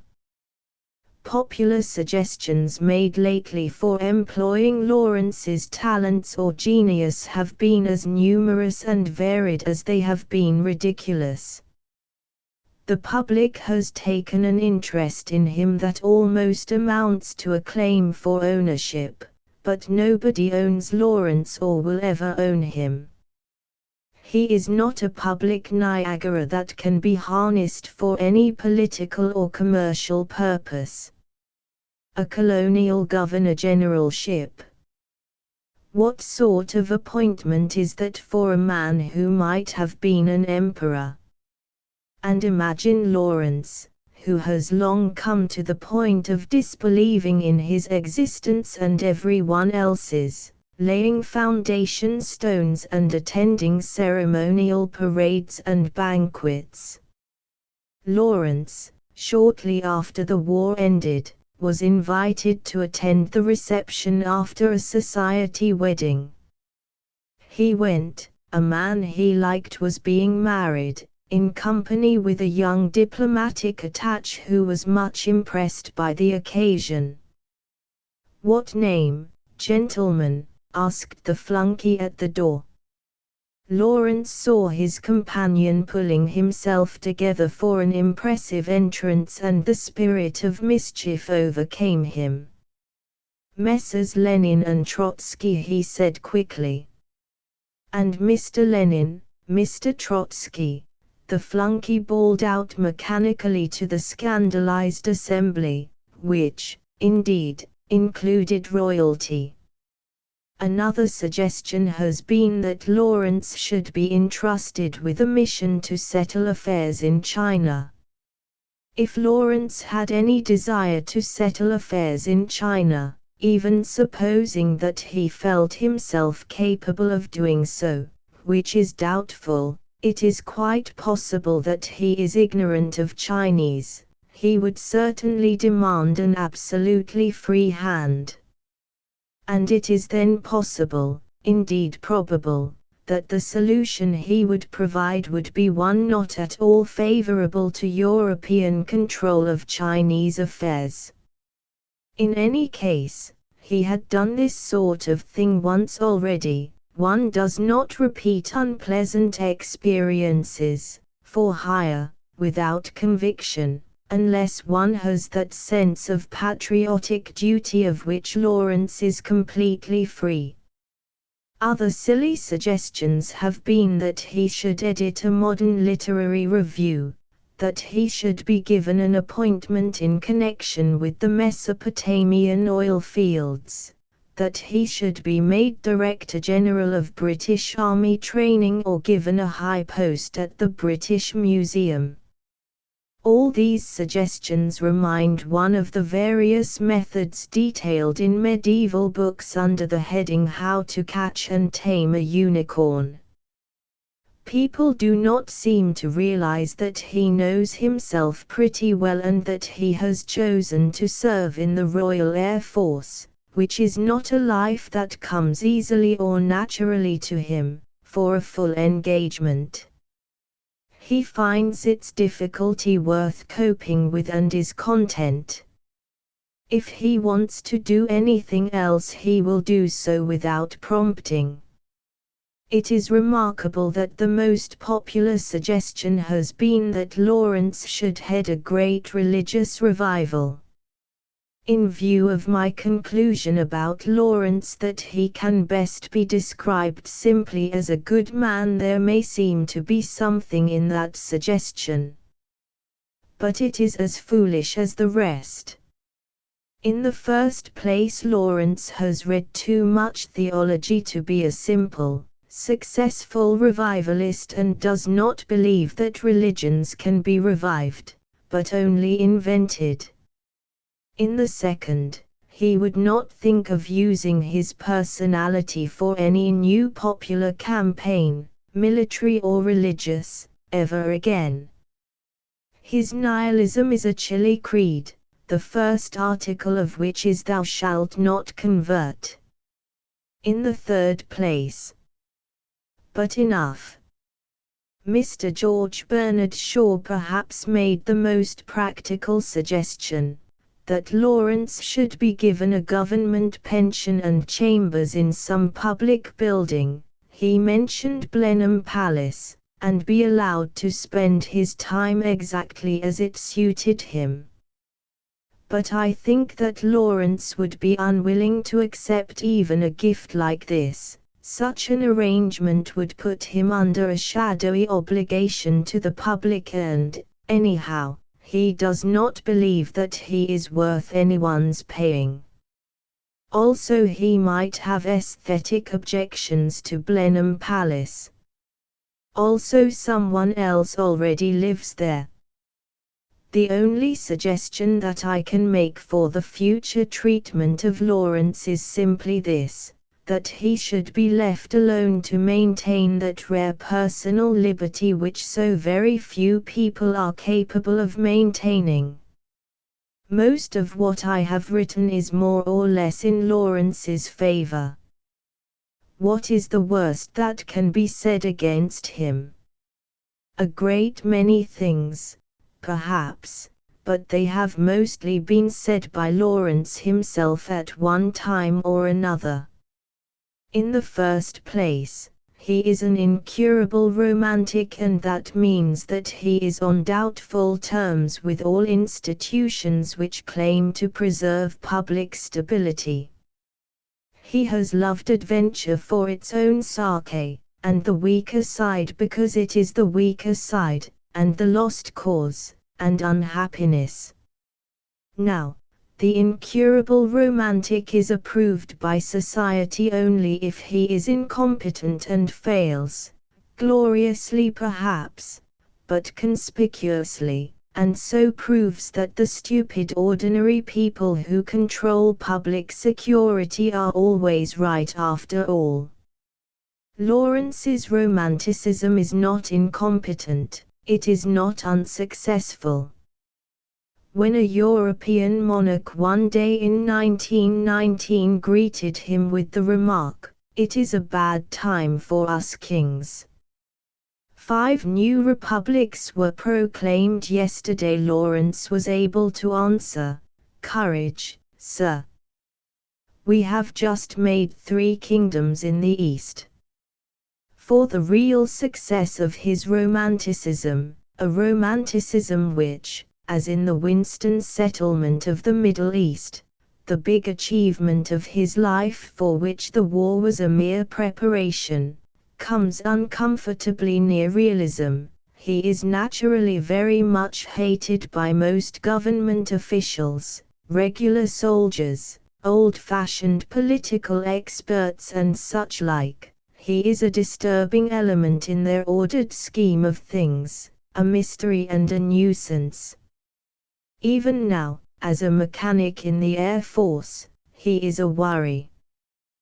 They suspect some diabolic trick for raising mutiny or revolt. They refuse to believe that he is simply there because he is there. That he wants to be quit of affairs and become politically and intellectually unemployable. Again, he is not even a single-minded romantic. He clearly despises his romanticism and fights it in himself so sternly that he only makes it more incurable. People like Lawrence are in fact an obvious menace to civilization. They are too strong and important to be dismissed as nothing at all, too capricious to be burdened with a position of responsibility, too sure of themselves to be browbeaten, but then too doubtful of themselves to be made heroes of. The only original thing, if it is original, that I can say against Lawrence, if it is against him, is this: he keeps his enormously wide circle of friends, who range from tramps to reigning sovereigns and air marshals, as much as possible in watertight compartments, each away from the other. Towards each friend he turns a certain character which he keeps for that relationship and which is consistent with it. To each friend he reveals in fact some part of himself, but only a part. These characters he never confuses. So there are many thousands of Lawrences, each one a facet of the Lawrence crystal, and whether or not the crystal is colorless and the facets merely reflect the characters of the friends whom they face, Lawrence himself has no notion. He has no intimates to whom the whole might be shown. The result of this dispersion, his friends are not casually made but chosen out, representing various departments of art, life, science, study, and he has an especial tenderness for ruffians, is that such of his friends as are of a possessive nature try to corner him, each believing that he alone knows the real Lawrence, so that there is a comical jealousy when they meet. This may be also partly due to Lawrence being a person about whom it is easier to feel than to speak. One cannot put him into words, I cheerfully own to failure, because he is so various, because he has no single characteristic or humor that one could swear to. So his friends resent every description of him that they hear and cannot give one of their own to justify their resentment. Hence, probably, their possessive secrecy. In getting together material for this book I have had more than one rebuff from friends who have carefully treasured some personal relation with which they thought themselves uniquely favored. In spite of rebuffs I have tried to get bearings on Lawrence from as many angles, friendly and hostile, as possible. And if the only Lawrence that I still can see is the facet that he has consistently presented to me in the 7 years that I have known him, well, let it be so. If it is only a Lawrence and not the Lawrence, it is nevertheless more plausible than most supposedly complete individuals that I know. I would not offer Lawrence, nor most certainly would he offer himself, or consider himself, as a model of conduct, or as a philosophic system. Circumstances and his own lifelong efforts have made him more free of human ties than other men. He can therefore dispose of himself in any market at any given time. Others cannot. They have careers, ambitions, families, wants, hopes, fears, traditions, duties, all binding them to that organized human society in which Lawrence seems to play only an accidental and perfunctory part.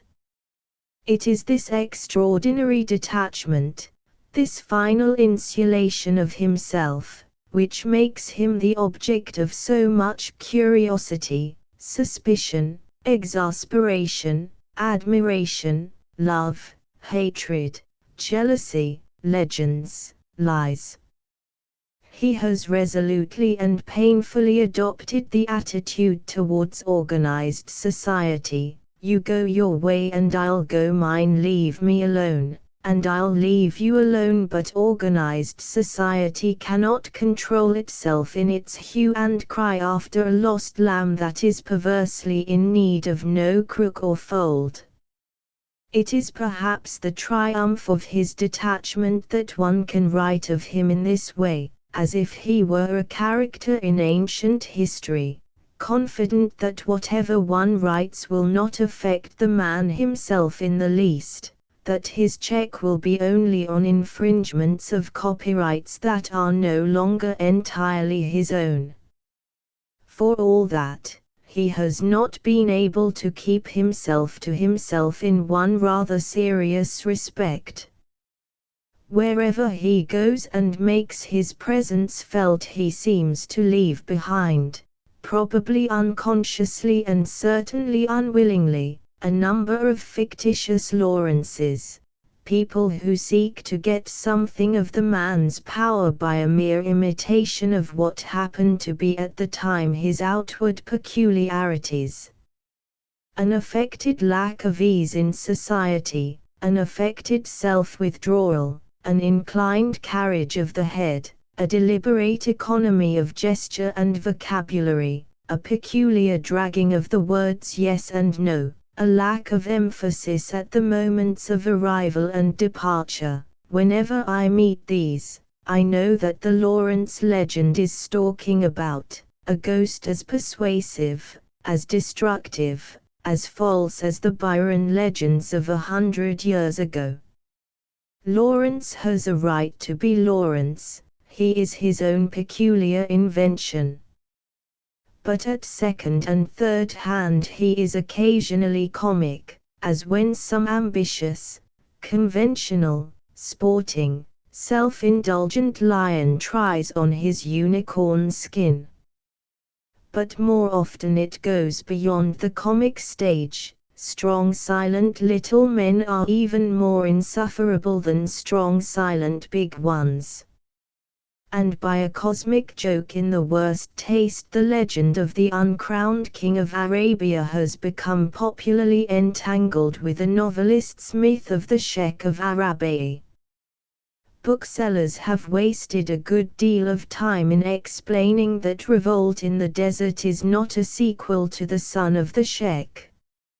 Now, the difficulty of writing a definite summary of what Lawrence is or was at any given time is that he makes a point of keeping his opinions and desires as far as possible in a state of solution. He prevents them, that is, from crystallizing into a motive that will affect the opinions, desires and actions of other men. When, in spite of all precautions, a motive does appear, a force is generated that is nearly irresistible, and while this lasts he stands out with glaring distinctness as a figure in history. But his greatness or power, or whatever one may call it, though popularly revealed on such occasions, results apparently from his negative policy of being sure of nothing, believing nothing, caring for nothing, all the rest of the time. And with this paradox my study must end. 3. Lawrence once attended on the Emir Faisal, the chief Arab leader of the revolt, when he was privately received at Buckingham Palace. Lawrence was wearing Arabian dress, the white robe, the belt, the dagger, the silk and gold head-dress, and was rebuked by a person of importance. "Is it right," Colonel Lawrence, that a subject of the Crown and an officer too, should appear here clothed in foreign uniform. He answered respectfully but firmly, when a man serves two masters and has to offend one of these, it is better for him to offend the more powerful. I am here as official interpreter of the Emir Faisal, whose uniform this is. Lawrence's problem, whether his loyalty lay towards the Arabs or towards England when England and the Arabs were in conflict, was the most difficult problem of his life. England could claim earlier rights of allegiance. He was for 2 years a British Army officer before he began the Arabian adventure, while his natural instinct to side with the weaker cause inclined him to press the Arab claim even against the interests of British imperial expansion. When further it seemed that the right lay on the side of the Arabs rather than on that of his own country, he was even more divided in mind. How he came to be in this position cannot be shown without a short chapter of history and geography. The first thing to be explained is what is meant by the Arabs. The Arabs are not merely the inhabitants of the country called Arabia. The word includes all those Eastern races which speak the language called Arabic. The Arabic language is spoken over an area as big as India, lying between a line formed by the extreme eastern coast of the Mediterranean, the Suez Canal, the Red Sea, and a second line farther east parallel with it formed by the river Tigris and the Persian Gulf as far as Muscat on the Indian Ocean. This rough parallelogram of land, which is much longer than it is wide, includes Syria, Palestine, Transjordania, Mesopotamia and the whole of the Arabian Peninsula. The people who live in it are called Semites, the children of Shem. The Semites were cousins by blood even before they were given a common religious language, Arabic, by Mohammed's conquests and his Quran. Arabic, Assyrian, Babylonian, Phoenician, Hebrew, Aramaic and Syriac, the principal Semitic languages, are all related to each other rather than to the languages of African Ham or Indo-European Japhet. Into this Semite country many foreign peoples have from time to time forced a way, but none have kept a footing for long. Egyptians, Persians, Greeks, Romans and Franks, the Crusaders, have in turn tried, but their colonies have gradually been destroyed or swallowed up by the Semites. The Semites have themselves sometimes ventured out of their area and in turn been drowned in the outer world. France, Spain and Morocco to the west, India to the east, were reached in the great days of the Mohammedan conquests. But with few scattered exceptions the Semites have never been able to live outside their old area without changing their natures and customs. Map of Arabian Peninsula. The Arab area. This Semite country has many different climates and soils. On the west is a long range of mountains running all the way from Alexandretta in northern Syria, through Palestine and the land of Midian till it reaches Aden in southern Arabia. It has an average height of 2,000 or 3,000 feet, is well watered and well populated. On the east is Mesopotamia, a plain lying between the rivers Euphrates and Tigris, its soil one of the most fertile in the world, and below Mesopotamia another but infertile plain stretching from Kuwait along the Arabian side of the Persian Gulf. On the south there is a long range of hills facing the Indian Ocean, which supports a fair population. But these outer fringes of watered country frame an enormous waste of thirsty desert, much of it still unexplored. In the heart of the desert in Central Arabia there is a large group of well-watered and populous oases. To the south of these oases is a great sand desert stretching to the inhabited hills which line the Indian Ocean. It is impassable to caravans for lack of water and cuts off these southern hills from true Arabian history. East of the oases, between them and Kuwait, the eastern limit, is a desert of gravel with some stretches of sand which make traveling difficult. To the west of the oases, between them and the populated western hills which line the Red Sea, is a desert of gravel and lava with not much sand in it. To the north, a belt of sand and then an immense gravel and lava plain filling up everything between the eastern edge of Syria and the banks of the Euphrates where Mesopotamia begins. It is over the western and northern deserts that Lawrence did most of his fighting. The hills of the west and the plains of the east are the most active parts of the Arabic area, though being more exposed to foreign influence and trade, whether European or Asiatic. The Arabs there are not so typically Semitic in character as the inhabitants of the deserts and of the central oases protected by the desert.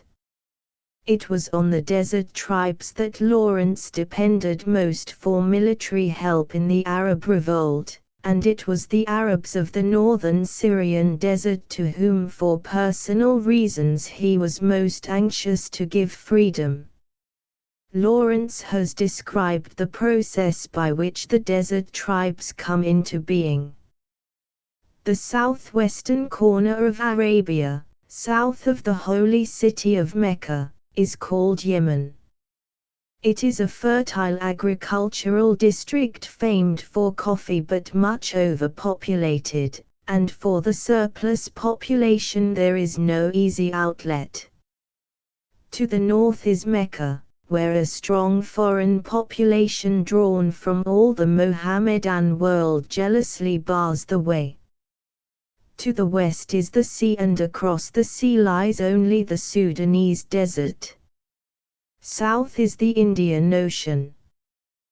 The only way out is east. So the weaker tribes on the Yemen border are constantly pushed out into the bad lands, where farming becomes less and less easy, and farther out still until they become pastoral and finally are forced into the actual desert. There they work about from oasis to oasis perhaps for several generations until they may be strong enough to establish themselves again as agricultural Arabs in Syria or Mesopotamia. This, writes Lawrence, is the natural circulation that keeps Arabia healthy. The great deserts are not, as might be supposed, the common property of all the Arab tribes to wander about in according to their pleasure. The territories are strictly divided up between the various tribes and clans, who may graze their camels and flocks only in their own pastures. Thus any clan new to the desert must either fight or pay tribute to maintain itself in any fixed territory. It may pass through and be given free hospitality, but after 3 days the journey must be renewed. As if the natural hardships of desert life were not enough, the old established desert tribes are at constant feud with each other, and until the Arab revolt began had no common thought or motive. There are moreover outlaws, men with no tribe, who rob and kill any man they meet. The Bedouin's curse has always been the curse of Ishmael, to have his hand against every man and every man's hand against him. Yet on the whole he keeps to a very strict code of honor in his tribal warfare. The two most important cities in Arabia are the holy cities of Mecca and Medina. Mecca is about 50 miles inland, about halfway down the Red Sea. Jeddah is its port. Medina, 250 miles to the north of Mecca, is about 150 miles inland behind the range of hills. Every year for more than 1,000 years there has been a great pilgrimage to these cities from all over the Mohammedan world. The most famous route is from Damascus in Syria, 1,200 miles south across the Arabian deserts. Until recently this was a painful journey on foot or camel-back, from which thousands of pilgrims, mostly old men who made this pilgrimage as the final religious act of their life, used never to return. One of the chief sources of wealth for the desert tribes was then this yearly pilgrimage. They sold food and animals to the pilgrims and were paid for the caravan's safe passage through each tribe's territory. If the money, however, was not paid, they would raid the caravan and cut off and rob the stragglers. The Bedouin Arab had a great contempt for the pilgrims, mostly townsmen from Syria and Turkey, and regarded them as his natural prey. A railway was at last built from Damascus to Medina, and the pilgrims were able, just before the outbreak of the war, to set out in reasonable hope of a safe return. There only remained the stretch between Medina and Mecca not yet linked by a railway. The Damascus-Medina railway was built for the Turks by German engineers. The pretext for building it was a pious one. The real reason was to give Abdul Hamid, the Sultan, access for his troops to the holy cities, other than by the Suez Canal. The Turks, like the Arabs, need some explanation. They are not of the race of Shem but visitors from Central Asia. They were late converts to Mohammedanism as the Prussians to Christianity, and made their home in Anatolia, in Asia Minor. They are, like the Prussians, before anything else a fighting people. They are dull, brutal and enduring. Their chief virtue is the soldierly one of united action against their neighbors, whom they divide and conquer like the Romans. After the first exciting days of Mohammedan conquest, when the Arabs overran half the known world, the huge new empire had to be knit together.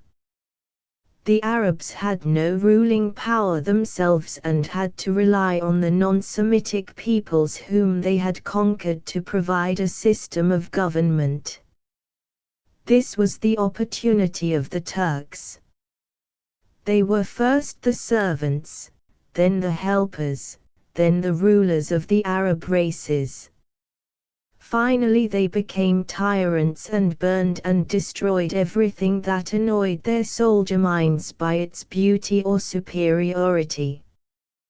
They robbed the Arabs of their richest possessions and gave them nothing in return.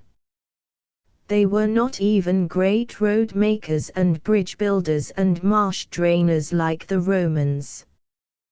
They neglected public works and were the enemies of art, literature and ideas. The Arabs by their early conquests in Spain and Sicily had been really helpful to European civilization in the Dark Ages. The Arabic origin of many early scientific terms is a reminder of the refreshment that Arab thought provided.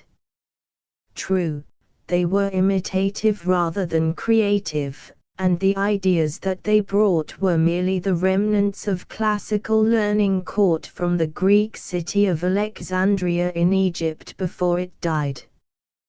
But compared with the Turks, they have always seemed cultured, prosperous, even progressive. Turkish rule was a parasite growth, strangling the empire as ivy strangles a tree. It was cunning at setting subject communities at each other's throats, and teaching them that the local politics of a province were more important than nationality. The Turks gradually banished the Arabic language from courts, offices, the government service and superior schools. Arabs might only serve the state, now a mere Turkish empire, by becoming imitation Turks. There was of course great resistance to this tyranny. Many revolts took place in Syria, Mesopotamia and Arabia, but the Turks were too strong. The Arabs lost their racial pride and all their proud traditions. But of one thing they could not be robbed: the Quran, the sacred book of all Mohammedans, to study which was every man's first religious duty, whether Arab or Turk. Not only was the Quran the foundation of the legal system used throughout the Arabic-speaking world, except where the Turks had lately imposed their more Western code, but it was the finest example of Arabic literature. In reading the Quran, every Arab had a standard by which to judge the dull minds of his Turkish masters. And the Arabs did succeed in keeping their rich and flexible language, and actually in filling the crude Turkish with Arabic words. The last Sultan of Turkey, Abdul Hamid, who reigned during the first few years of this century, went even further than those before him.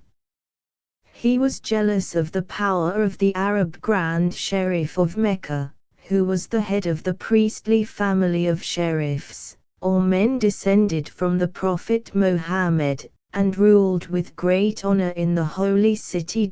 Two previous Turkish sultans, finding the Sheriff of Mecca too strong to be destroyed, had saved their own dignity by solemnly confirming in power whatever sheriff was elected by his family, which numbered about 2,000 persons.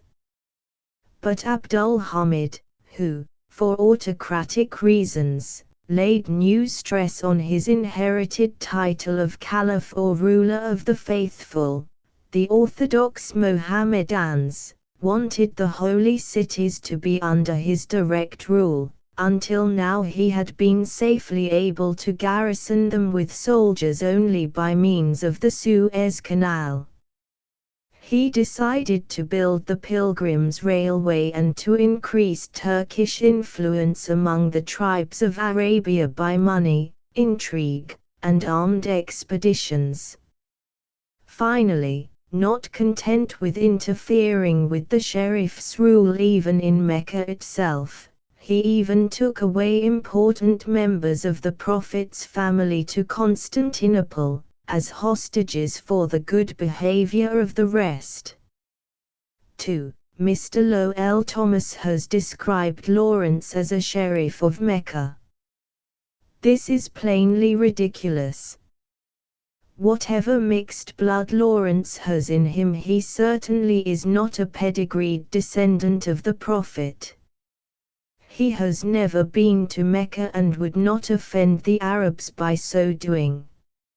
Among these captives were Hussein, the future sheriff, and his 4 sons, Ali, Abdullah, Faisal and Zaid, who are important in this story. Hussein gave his sons a modern education at Constantinople and the experience which afterwards helped them as leaders of the Arab revolt against the Turks. but he also kept them good Mohammedans, and when he returned to Mecca took good care to cure them of any Western softness. He sent them out into the desert in command of the Sherifian troops that guarded the pilgrim road between Medina and Mecca, and kept them there for months at a time. For 4 years before the war, Abdul Hamid was deposed by a political party known as the Young Turks. The Young Turks believed in Western political ideas learned from the American schools founded in Turkey, and in military methods learned from their advisors, the Germans, but French culture and government gave them their clearest model to imitate. They objected to Abdul Hamid's idea of a religious empire ruled by a sultan who was both head of the state and spiritual ruler. They favored the Western idea of a military state, Turkey, ruling its subject races merely by the sword, with religion a matter of less importance. As part of this policy they sent Hussein and his family back to Mecca. This nationalist movement in Turkey was really one of self-protection. Already Western ideas about the rights of subject races to govern themselves had begun to crumble up the Turkish Empire. The Greeks, Serbs, Bulgars, Persians and others had broken away and set up their own governments. It was time for the Turks to protect what was left by adopting the same nationalist policy. After their first success against the Sultan, the Young Turks began to behave foolishly. They preached Turkish brotherhood, meaning no more than to rally together all men of Turkish blood. Turkey should be the absolute mistress of a subject empire in the modern French style, not merely the chief state of a religious empire only bound together by the Arabic language and the Quran.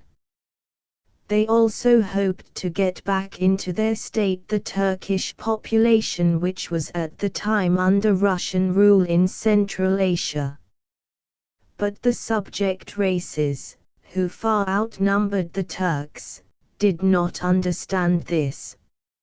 Seeing that the Turks even in their own country were dependent on Greeks, Albanians, Bulgarians, Persians and others for the running of all their government offices and doing all their business except the simple military part, they thought that the Young Turks meant to have an empire something like the white part of the British Empire, one in which Turkey was to be the head of a number of free states, self-governed but contributing to the general expenses of the empire.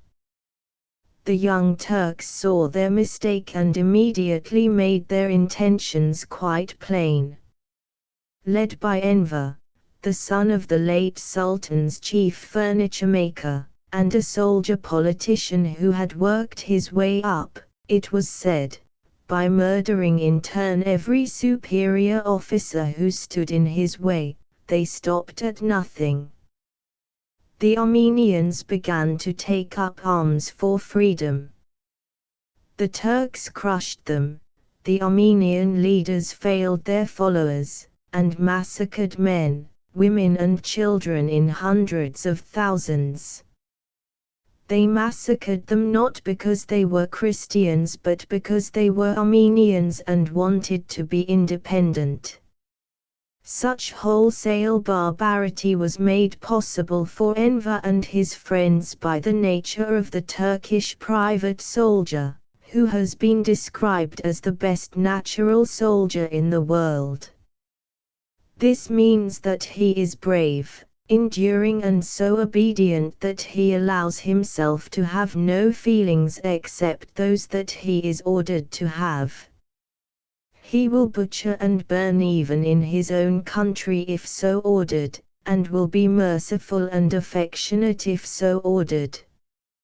He merely tries to do his duty, The Arabs, who had also begun to talk of freedom, were more difficult to deal with because more numerous and because being, unlike the Armenians, Semites, they were more powerfully affected by the idea. For Semites can be swung on an idea as on a cord. The phrase is Lawrence's. The Syrian Arabs, since they were nearest to Europe, first caught fire, and the Young Turks took what measures they dared to take short of massacre. The Arab members of the Turkish Congress were scattered, Arab political societies were suppressed. The public use of the Arabic language except for strictly religious purposes was forbidden all over the empire. Any talk of Arab self-government was a punishable offense. As a result of this oppression, secret societies sprang up of a more violently revolutionary kind. One of these, the Syrian Society, was numerous, well organized, and kept its secret so well that the Turks, though they had suspicions, could not find any clear evidence of its leaders or membership, and without evidence dared not begin another reign of terror of the Armenian kind for fear of European opinion. Another society was composed almost entirely of Arab officers serving in the Turkish army, who were sworn to turn against their masters as soon as a chance offered. This society was founded in Mesopotamia and was so fanatically pro-Arab that its leaders would not even have dealings with the English, French and Russians, who might otherwise have been their allies, because they did not believe that if they accepted European help they would be allowed to keep any freedom that they might win. They preferred a single bad tyranny which they knew well to a possible new tyranny of several nations whom they did not know so well, and at the end of the war members of the society were still commanding Turkish divisions against the English. The Syrian Society, however, looked for help to England, to Egypt, to the Sheriff of Mecca, to anyone in fact who would do the Arabs' work for them. These freedom societies grew until in 1914 the war broke out. Then European opinion did not matter much and the Turks, with the power given them by the general mobilization of the army, could act. Nearly one-third of the original Turkish army was Arabic-speaking, and after the first few months of the war when they had recognized the danger the Turks took good care to send Arab regiments as far away as possible from their homes, to the northern battle fronts, and there put them into the firing line as quickly as possible. But before this, a few Syrian revolutionaries were found to have been appealing to France for help in their campaign for freedom, and here was an excuse for a reign of terror. Arab Mohammedans and Arab Christians were crowded into the same prisons, and by the end of 1915 the whole of Syria was united by a cause that suppression only made stronger. Early in the same year the Young Turks were convinced by arguments and pressure from the part of their German allies that in order to win their war, which was pressing them very hard, they must work up some religious enthusiasm, proclaim a holy war. In spite of their former decision to give religion an unimportant position in the empire, holy war was necessary for more than one reason. They wanted the support of the religious party in Turkey. They wanted their soldiers, now badly fed and badly equipped, to fight bravely in the confidence of going straight to paradise if they were killed, and they also wanted to encourage Mohammedan soldiers in the French and British armies to throw down their arms. In India particularly, such a proclamation was expected to have an immense effect. The Holy War was therefore proclaimed at Constantinople, and the Sheriff of Mecca was invited, or rather ordered, to confirm the proclamation. If Husayn had done so, the course of the war might have been very different. But he did not wish to take the step. He hated the Turks, whom he knew for bad Mohammedans without honor or good feelings, and he believed that a true holy war could only be a defensive one, and this was clearly aggressive. Besides, Germany, a Christian ally, made a holy war look absurd. He refused. Husayn was shrewd, honorable and deeply pious. His position, however, was difficult. The yearly pilgrimage ended with the outbreak of war, and with it went a great part of his revenues. As he was for the Allies an enemy subject, there was danger of their stopping the usual food ships from India. And if he angered the Turks, they might stop food from coming to him by the desert railway, and his own province could not grow food enough for its population. So, having refused to proclaim the holy war, he begged the Allies not to starve his people out for what was not their fault. The Turks, in reply to his refusal, began a partial blockade of Husayn's province by controlling the traffic on the railway. The British, on the other hand, allowed the food vessels to come as usual. This decided Husayn. He decided to revolt, as his neighbor Ibn Saud of the Central Oases had successfully done 4 or 5 years previously, and had a secret meeting with a party of British officers on a deserted reef on the Red Sea coast near Mecca. He was given assurance that England would give him what help he needed in guns and stores for his war. He had also just been secretly asked for his support by leaders of both secret societies, the Syrian and the Mesopotamian. A military mutiny was proposed in Syria. Husayn undertook to do his best for them. He therefore sent Faisal, his third son, to report to him from Syria what were the chances of a successful revolt. Faisal, who had been a member of the Turkish government and was therefore able to travel about freely, went and reported that prospects were good in Syria, but that the war in general was going against the Allies. The time was not yet. If, however, the Australian divisions then in Egypt were landed, as was expected, at Alexandretta in Syria, a military mutiny of the Arab divisions then stationed in Syria would certainly be successful. The Arabs could make a quick peace with the Turks, securing their freedom, and after this, even if Germany won the World War, they might hold what they had won. But he was not in touch with Allied politics. The French were afraid that if British forces were once landed in Syria, they would never leave it, and Syria was a country in which they were themselves interested. A joint French and British expedition would not have been so bad, but the French had no troops to spare.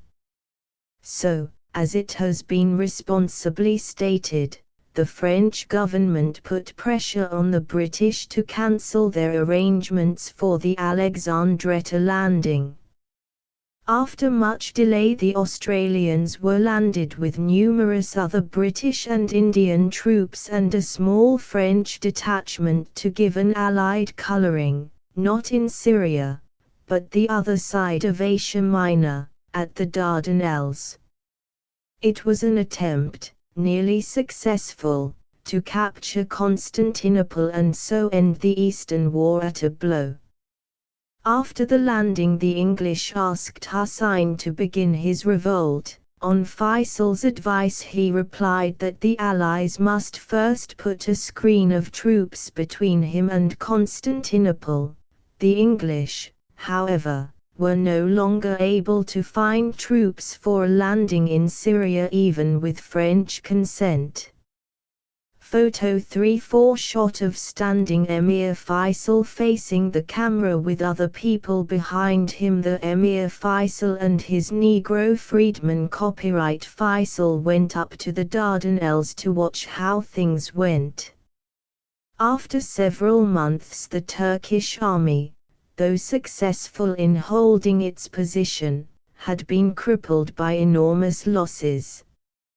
Faisal, seeing this, returned to Syria, thinking that the time was at last come for the mutiny, even without Allied help. But there he found that the Turks had broken up all the Arab divisions, sending them to the various distant war fronts, and his Syrian revolutionary friends were all either under arrest or in hiding, and numbers had already been hanged on various political charges. He had lost his opportunity. He wrote to his father to wait until England grew stronger and Turkey still weaker. Unfortunately, England, quite apart from the difficulties of the Entente, was in a very bad position in the Near East, forced to withdraw from the Dardanelles after losses as heavy as the Turks had suffered. The English politicians were content to take the blame for not having landed troops at Alexandretta, the one really sensible place, rather than give away their French colleagues, and the rumor went round England, "The Greeks let us down." Bulgaria, too, had lately joined with the Turks and Germans, so that the French insisted on the Dardanelles troops being landed not at Alexandretta, even this time, as had been intended, but at Salonika. To make matters worse, a British army was surrounded and starving in the town of Kut, on the Mesopotamian front. Faisal's own position grew very dangerous. He had to live at Damascus as the guest of Cemal Pasha, the Turkish general in command of the forces in Syria, and being himself an officer in the Turkish army had to swallow whatever insults the bullying Cemal threw at the Arabs in his drunken fits.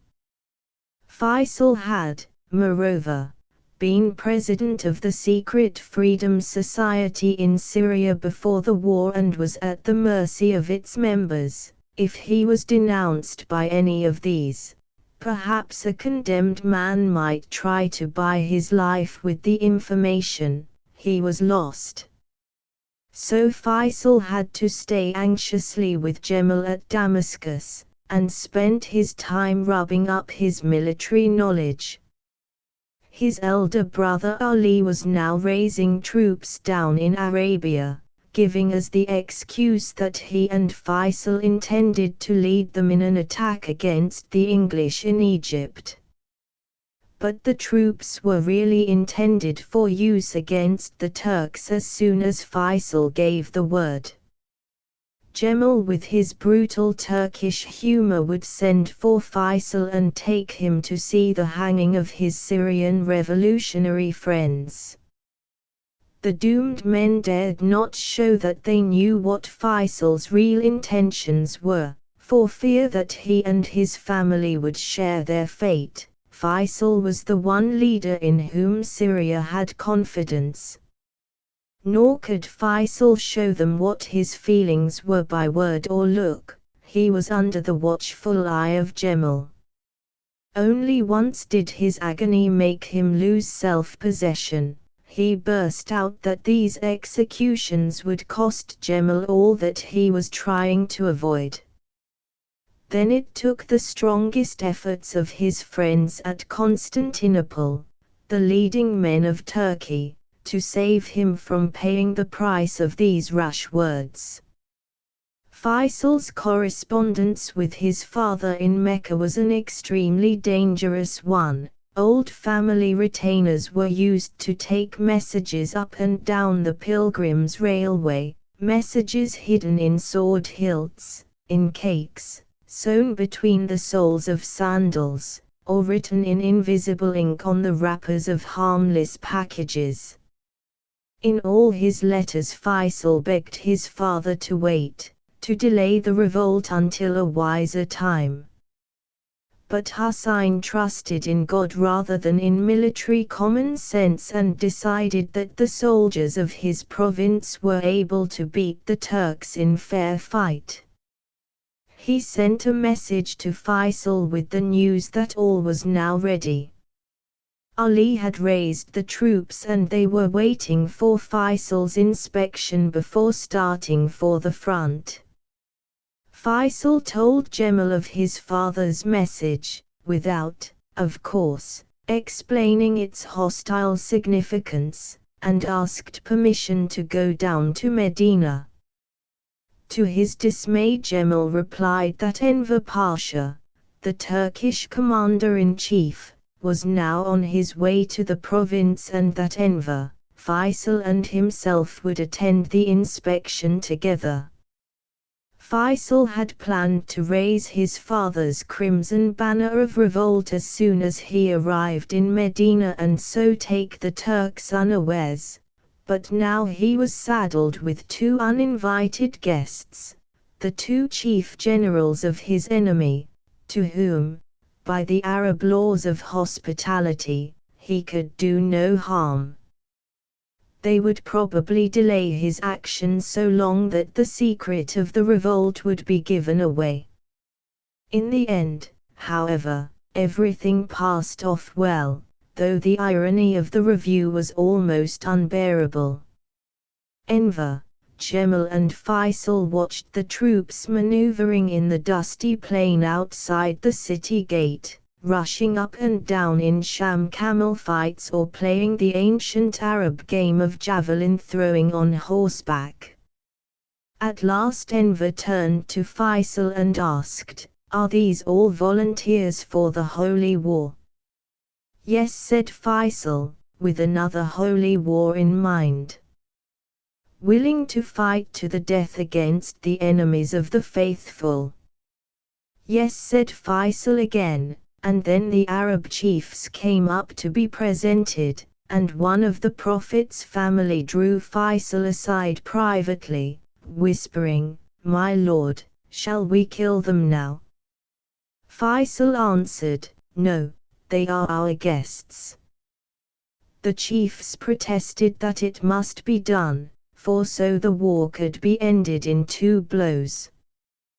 They tried to force Faisal's hand, and he had actually to go among them, just out of hearing of Enver and Jemal, to plead for the lives of these 2 uninvited guests of his, monsters who had murdered his best friends.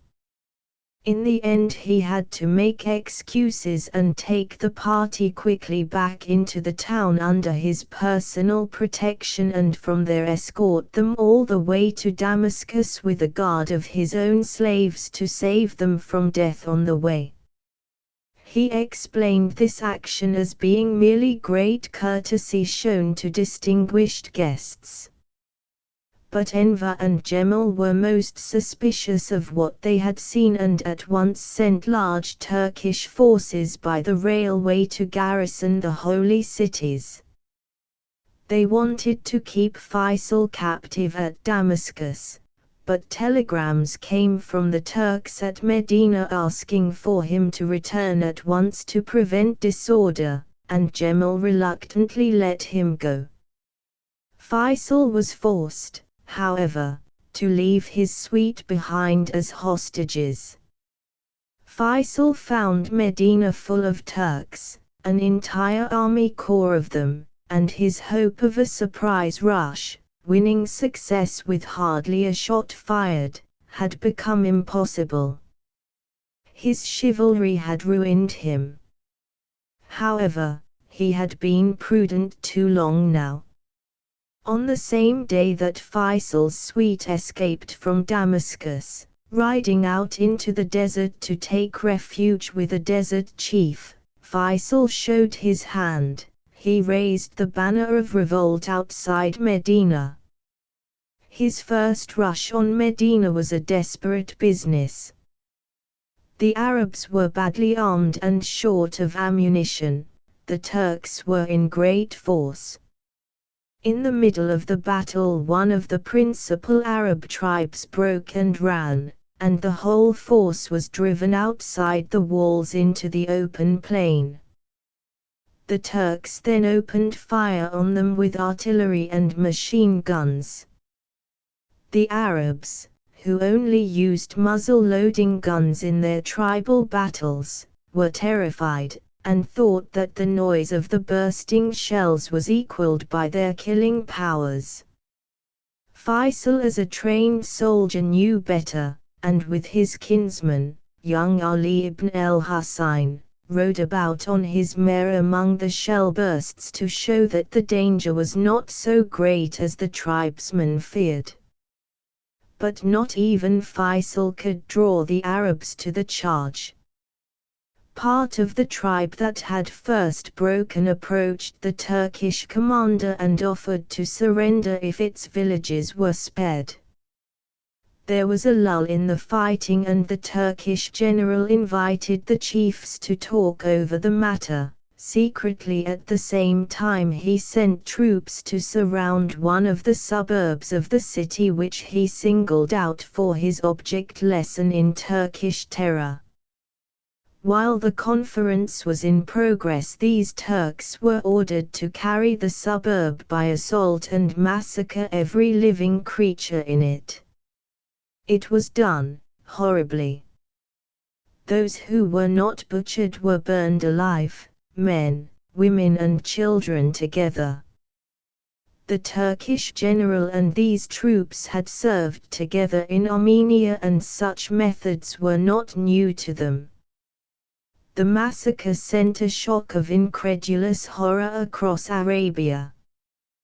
The first rule of Arab war was that women and children too young to fight must be spared, and that property which could not be carried off in fair raiding should be left undamaged. Faisal's men realized what Faisal knew already, that the Turks would stick at nothing, and they fell back to consider what must now be done. They were in honor bound, because of the massacre, to fight to the last man, and yet their arms were plainly worth nothing against modern Turkish and German rifles and machine guns and artillery. The Turks in Medina, realizing that they were henceforward in a state of real or threatened siege, made their situation better by driving out into the desert many hundreds of the poorer Arab townsmen whom they would otherwise have had to feed. Faisal's attack on Medina had been timed to the day of his father's attempt on the Turks at Mecca. Husayn was more successful. He succeeded in capturing the city itself at the first rush, but it was some days before he could silence the Turkish forts that commanded the city from the hills outside. The Turks were foolish enough to shell the holy mosque, which was the goal of the yearly pilgrimage.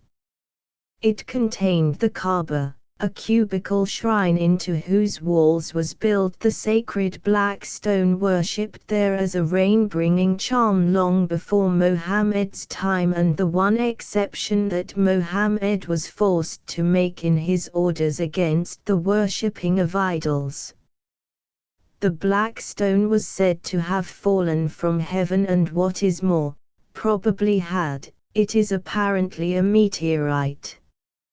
In the bombardment, a Turkish shell killed several worshippers praying before the Kaaba itself, and a second shudder of horror ran through the Mohammedan world. Jeddah, the port of Mecca, was also captured with the assistance of the British Navy, and the whole province, with the exception of Medina, was after a time cleared of Turks. From their camp to the west of Medina, Faisal and Ali sent messenger after messenger to the Red Sea port, Rabet, which was on the roundabout road between Medina and Mecca. They knew that the British, at their father's request, were landing military stores there.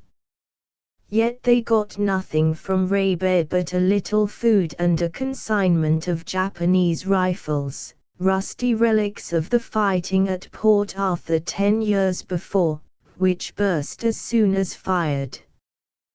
Their father remained in Mecca. Ali went at last to see what was happening. He found that the local chief at Rabet had decided that the Turks were bound to win, and so had decided to join them. Ali made a demonstration and got help from another brother, Zaid, and the chief fled as an outlaw to the hills. Ali and Zaid took possession of his villages and found in them great stores of arms and food landed from the British ships. The temptation to settle down for a spell of ease and comfort was too much for them. They stopped where they were. Faisal was left to carry on the war alone 150 miles away inland. In August 1915 he visited another port on the Red Sea farther north than Rabet, called Yenbo, where the British Navy had landed a force of Marines and captured the Turkish garrison. Here he met a British colonel who was acting under orders of the High Commissioner in Egypt, and asked him for military help. After some time he was sent a battery of mountain guns and some Maxims which were to be handled by Egyptian army gunners. The Arabs with Faisal rejoiced when the Egyptians arrived outside Medina, and thought that they were now the equal of the Turks. They went forward in a mob and drove in first the Turkish outposts and then the supports, so that the commander in the city was alarmed. He reinforced the threatened flank, bringing up heavy guns which opened long-range fire on the Arabs. One shell burst close to Faisal's tent where he was sitting with his staff. The Egyptian gunners were asked to return the fire and knock out the Turkish guns, but they had to admit that they were helpless. The Turkish guns were 9,000 yards away and their own 20-year-old Krupp guns only had a range of 3,000. The Arabs laughed scornfully and retreated again to their defiles in the hills. Faisal was greatly discouraged. His men were tired, he had had heavy losses. Money was running short and his army was gradually melting away. He did not like having to carry on entirely by himself while his brother Abdullah remained in Mecca and Ali and Zaid at Rabet. He fell back with his main body to a position nearer the coast, leaving local tribes to carry on his policy of sudden raids on Turkish supply columns and night attacks on the outposts. It was at this point in the history of the revolt that Lawrence appeared and turned the tide. At the outbreak of the war, Lawrence had of course to give up the idea of continuing at Karchemish, which was in Turkish territory. He was, at the time, in Oxford. It was the off-season for digging, and he much resented this interruption of what had been to him a nearly perfect life. He tried to join an officers' training corps at Oxford, but without success. He tried again in London, but it was no good. It has been incorrectly said that he was marked as physically below fighting standard. This would, however, be quite believable. Perhaps the only other man in England who was Lawrence's equal in physical strength and endurance was Jimmy Wilde, the flyweight boxer, a world's champion who not only beat every other man of his own weight but for years was unbeaten by boxers weighing a whole stone heavier than himself. Wilde was rejected as being of emaciated physique and not fit for active service. But in Lawrence's case it was only a temporary glut of recruits that was responsible for his being turned away. Dr. Hogarth heard that Lawrence was at a loose end and got him given a week's trial, as a favour, by Colonel Headley, the head of the Geographic section of the General Staff at Whitehall. 3 weeks later Hogarth met Headley and asked him, "Did you find young Lawrence any use?" "He's running my entire department for me now," said Headley shortly. Lawrence's task here was making maps of Sinai, Belgium and France. 4 months later, on Turkey's entering the war, Lord Kitchener ordered all members of the Sinai Survey Expedition of 1913-14 to be sent immediately to Egypt, where their knowledge would be useful in view of a possible Turkish invasion of Egypt. General Maxwell wired that they were not wanted. Kitchener wired back that they were already on their way. In Cairo, Lawrence naturally went to the military map department of the intelligence service, where again he made his presence felt.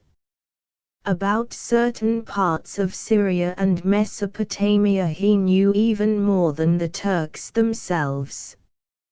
At the same time he was engaged in general intelligence as staff captain at General Headquarters, Egypt. He was charged with making out a periodic report to the General Staff as to the position of the various divisions and smaller units of the Turkish army. This information came from spies or from prisoners captured on the various fronts. Although a most valuable officer, he was not popular with the senior military officers about him, particularly with those fresh from England who did not believe that a civilian like Lawrence was competent to talk about military subjects. There was annoyance, for instance, when he interrupted 2 generals discussing a reported movement of Turkish troops from so-and-so to such and such by saying, "Nonsense, they can't make the distance in twice the time you give them. The roads are bad and there's no local transport. Besides, their commanding officer is a very lazy fellow."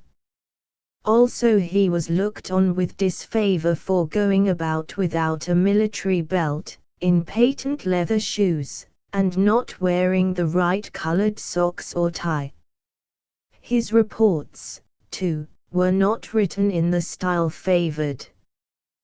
The War Office Handbook of Information about the Turkish Army, of which he was joint editor for 14 editions, contained such comments as General Abd el-Mahmoud commanding the Th Division is half Albanian by birth and a consumptive, a naval officer and a gunnery expert, but a vicious scoundrel, and will accept bribes. These personal comments were thought unnecessary. The theory held by the British was that their officer opponents were gallant fellows entitled to every courtesy. An objection was also raised to such scholarly footnotes as a comparison between the new Boy Scout movement in Turkey and the corps of pages kept in Egypt in the time of the Janissaries. The general staff disliked history and suspected a joke. Among Lawrence's other tasks was questioning suspected persons. He had the gift of being able to tell at once from small points in a man's dress and from the dialect he spoke more or less what he was and where he came from. 2 recorded examples will serve. An ugly-looking ruffian was caught on the Suez Canal, suspected of being a spy. He said he was a Syrian.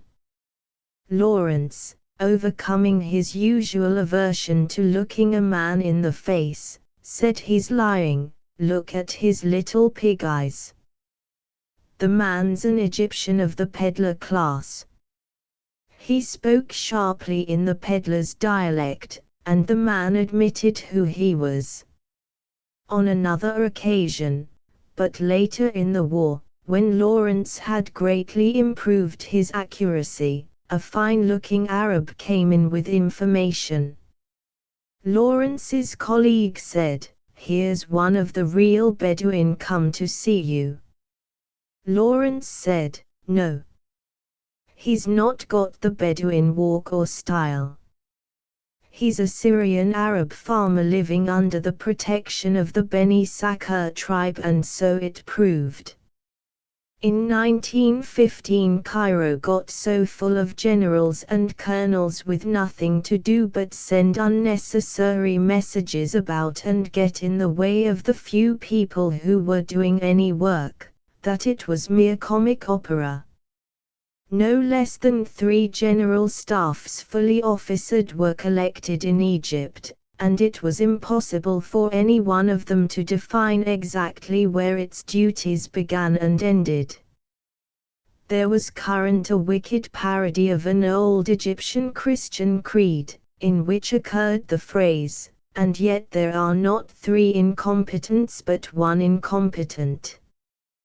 One of the most intimate glimpses we get of Lawrence in 1915 is of a small grinning second lieutenant, with hair of unmilitary length and no belt, hiding behind a screen in the Savoy Hotel with another equally unmilitary colleague, softly counting 1, 2, 3, 4, through a hole in the screen.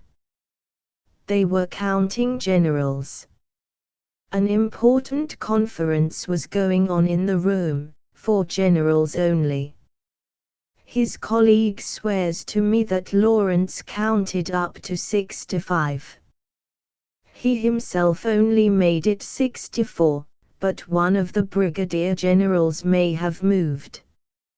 Lawrence went on several journeys to the Suez Canal, where a weak Turkish attack had been made and a strong one was always expected, and one to the Sinai Desert in the west of Egypt, I believe, to discover the whereabouts of British prisoners captured by the hostile Arabs there.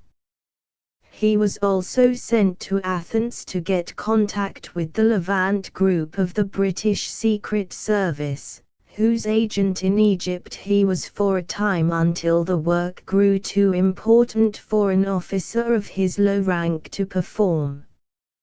He also was engaged in getting information about the anti-British revolutionary societies in Egypt and, because the Egyptians are not as loyal in their secret societies as the Syrians and Mesopotamians, was always having visitors. One party after another came offering to betray the names of its fellow members until he had seen nearly the whole society.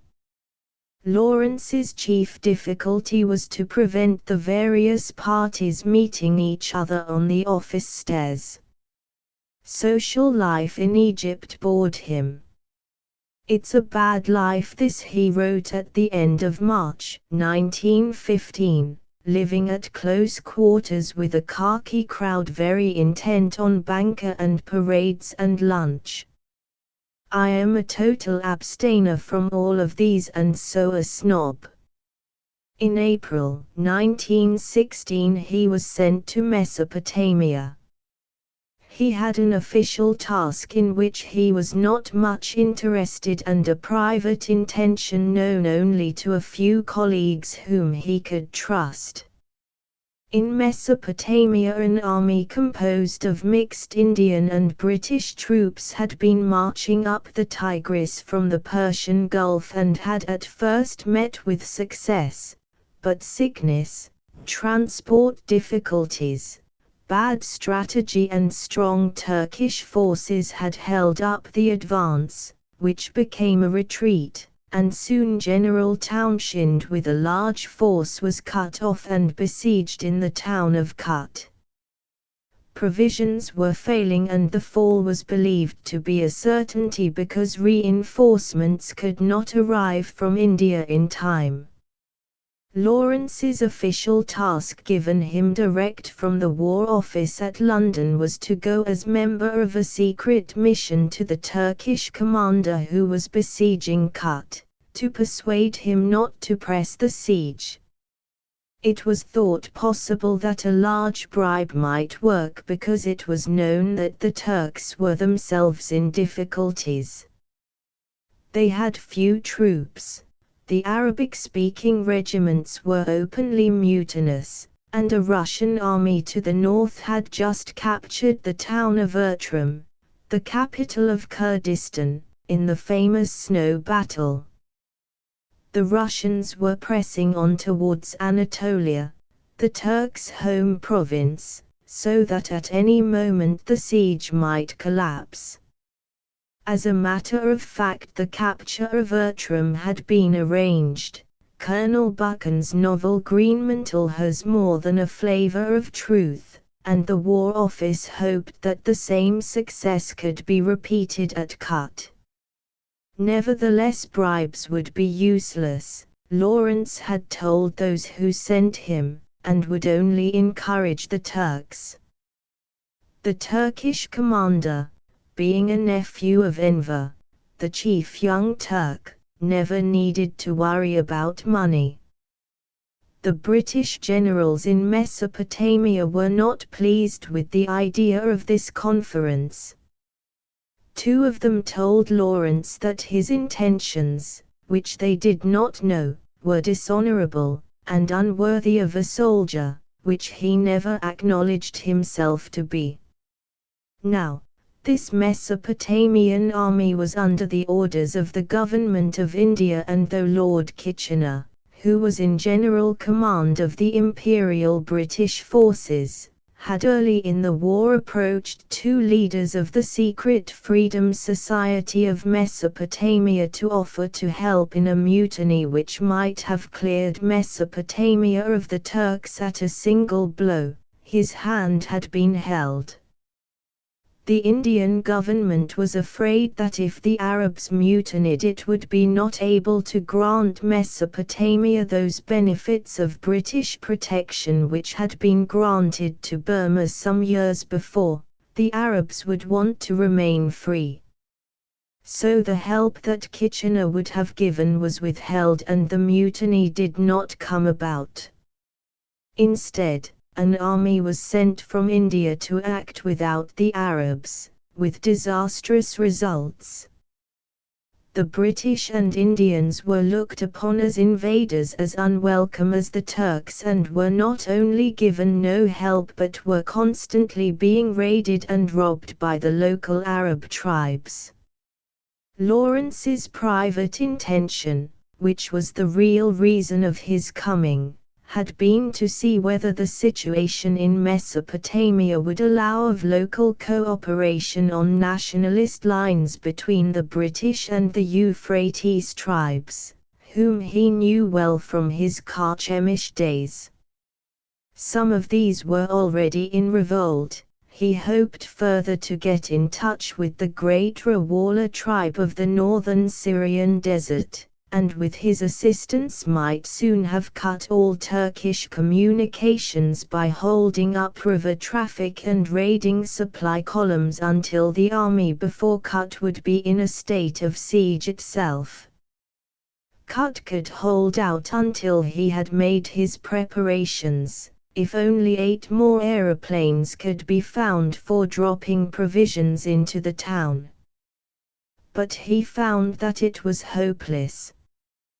The policy of wresting Mesopotamia without Arab help and making it part of the empire was to be stubbornly maintained, sooner, almost, than recognize the Arabs as a political force. The English would leave the country to the Turks. The result was that Lawrence did not do what he intended. The conference with the Turkish general, to which he and 2 others went across the Turkish lines with a white flag and with handkerchiefs bound over their eyes, was merely an attempt to ransom, on grounds of humanity or interest, those of the garrison of Kut whose health had suffered by the siege and whom captivity would kill, and to persuade the general not to punish the Arab civilians in Kut who had helped the British. After these things had been not very satisfactorily settled, they got nearly 1,000 of the sick exchanged against healthy Turks. They should have got 3,000. The conference developed into a mere exchange of courtesies. In these, however, Lawrence and Colonel Aubrey Herbert, who was with him, would not join. When the Turk said, "After all, gentlemen, our interests as empire builders are much the same as yours. There is nothing that need stand between us," Herbert replied shortly, "only 1,000,000 dead Armenians, and that ended the conference." Lawrence had one more task: to explain to the British staff in Mesopotamia, on behalf of the High Commissioner of Egypt, that the help promised to Sharif Hussein did not include a support of his claim to the Caliphate, the spiritual headship of the Mohammedan world, as was believed in India, with alarm. The official caliph was still the ex-Sultan Abdul Hamid. Having done this, he came away. Kut surrendered, half its garrison died in captivity, and the Turks hanged a number of the Arab civilians, and the remainder of the British army, whose advance the local Arabs continued to resent, lost enormous numbers of men and spent another 2 years in reaching Baghdad. Things were going from bad to worse. The British High Commissioner, who had made the promises to Sharif Hussein on behalf of the British Foreign Office, found himself in difficulties. The general commanding the British forces in Egypt, who took his orders only from the War Office, did not believe in the revolt and was not going to waste men, arms or money over it. His rule was no sideshows. It is possible also that he did not like the High Commissioner, a civilian, to be interfering in military matters. So, outside Medina, Faisal, waiting every day anxiously for the artillery and other stores which had been promised him, and with his own private treasure nearly spent in paying his armies, was left in disappointment and inaction. After the landing of a few native Egyptian troops and stores at Rabaa, nothing much more was done, and it seemed that the revolt was already over. Many of the staff officers at Cairo looked on all this as a great joke at the expense of the High Commissioner. They laughed that Hussein would soon find himself on a Turkish scaffold. As plain soldiers they had a fellow feeling for the Turk, and could not see the tragedy and dishonor that they were intending. To make matters worse, a French military mission was arranging an intrigue against Hussein in his towns of Jeddah and Mecca, and was also proposing to the harassed old man military schemes that would have ruined his cause in the eyes of all Mohammedans. In Cairo, Lawrence had come to be more plagued than ever by generals and colonels, and he discovered that since his great interest in the Arab revolt was known, he was about to be put in a position where he could not do much more to help it. He decided to get away in time. He asked for permission to go, but it was not given, so he began making himself so obnoxious that the general staff would be only too glad to be rid of him. He was already known as a conceited young puppy and began a campaign of pinpricks, correcting the grammar of the most senior officers and commenting on their ignorance of the geography and customs of the East. The break came in this way. The chief of staff one day rang him up on the telephone.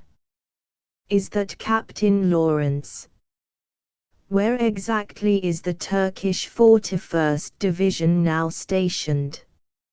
Lawrence said, "At so-and-so near Aleppo." "The 131st, 132nd, 133rd Regiments compose it. They are quartered in the villages so-and-so, so-and-so, and so-and-so. Have you those villages marked on the map?" "Yes." "Have you noted them yet on the dislocation files?" "No, why not?" "Because they are better in my head until I can check the information." "Yes, but you can't send your head along to Ismailia every time." Ismailia was a long way from Cairo. "I wish to goodness I could," said Lawrence, and rang off. This had the desired effect. It was decided to get rid of Lawrence somehow. He took the opportunity to ask for 10 days' leave to go for a holiday on the Red Sea in company with a Foreign Office official, Stoz, afterwards the first Christian governor of Jerusalem since the Crusades, who was visiting the sheriff on important business. He got his leave, and at the same time made arrangements to be transferred from the Military Intelligence Service to the Arab Bureau, which was under the direct orders of the British Foreign Office. The Arab Bureau was a department that had just been formed for helping the Arab revolt and was run by a small group of men, some of them, like Lloyd and Hogarth, old friends of Lawrence's, who really knew something about the Arabs, and about the Turks. Lawrence's transfer was arranged directly between the War Office and the Foreign Office in London, so that gave him time. He intended to do much in his 10 days' leave. 6. Lawrence and Stoz arrived at Jeddah, the port of Mecca on the Red Sea, in October 1916. At this point Lawrence begins his public account of his adventures, the book Revolt in the Desert. The sheriff's second son Abdullah came to meet the two Englishmen, riding on a white mare with a guard of richly armed slaves, on foot, about him. Abdullah had just come home victorious from a battle at the town of Taif, inland from Mecca, which he had won from the Turks in a sudden rush. He was in great good humor. Abdullah was reported to be the real leader of revolt, the brain behind Hussein, but Lawrence, summing him up, decided that he might be a good statesman and useful later to the Arabs if ever they succeeded in winning freedom, and his judgment of the present king of Transjordania was correct, but he did not seem somehow to be the prophet who was needed to make the revolt a success. He was too affable, too shrewd, too cheerful. Prophets are men of a different stuff. Lawrence's chief object in coming to Jeddah was to find the real prophet, if there was one, whose enthusiasm would set the desert on fire, so he decided at once to look elsewhere. Meanwhile Abdullah talked to Lawrence about the campaign, and gave him a report to be repeated to headquarters in Egypt. He said that the English were largely responsible for the Arab lack of success. They had neglected to cut the Pilgrims' Railway, and the Turks had therefore been able to collect transport and supplies to reinforce Medina. Faisal had been driven from Medina, and the enemy there was now preparing a large force to advance on Rabat, the Red Sea port. The Arabs with Faisal, who were barring their road through the hills, were too weak in supplies and arms to hold out long. Lawrence replied that Hussein had asked the British not to cut the railway because he would soon need it for his victorious advance into Syria, and that the dynamite which had been sent to him had been returned as too dangerous to be used by Arabs. Moreover, Faisal had not asked for more supplies or arms since the time when Egyptian gunners had been sent. Abdullah answered that, if the Turks advanced, the Arab tribe called the Harb between them and Rabat would join them and all would be lost. His father would then put himself at the head of his few troops and die fighting in defense of the city. At this point the telephone bell rang and the sheriff himself from Mecca spoke to Abdullah. Abdullah told him what was being said, and the sheriff answered, "Yes, that is so. The Turks will only enter over my dead body," and rang off. Abdullah smiled a little and asked whether in order to prevent such a disaster a British brigade, if possible composed of Mohammedan troops, might be sent to Suez, with ships waiting there to rush it to Rabat as soon as the Turks began their march from Medina. To reach Mecca the Turks had to go through Rabat because of the water supply, and if Rabat could be held for a little while, he would himself soon lead up his victorious troops to Medina by the eastern road. When he was in position, his brothers Faisal from the west and Ali from the south would close in, and a grand attack would be made on Medina from 3 sides. Portrait drawing of Emir Abdullah from chest up. The Emir Abdullah from a drawing by Eric Kennington. Lawrence did not like the idea of sending troops to Rabat, and replied that there were difficulties about providing shipping for a whole brigade. There were no Holy Mohammedan regiments in the British Army, and a brigade was not large enough anyhow. Ships' guns would defend the beach, which was all that the brigade could defend, just as well as men on the shore. Moreover, if Christian troops were sent to the assistance of the Holy City against the Turks, it would cause bad feeling in India, where the action would be misunderstood. Already there had been great excitement in India when a small British fleet had bombarded the Turks at Jeddah, the port of Mecca.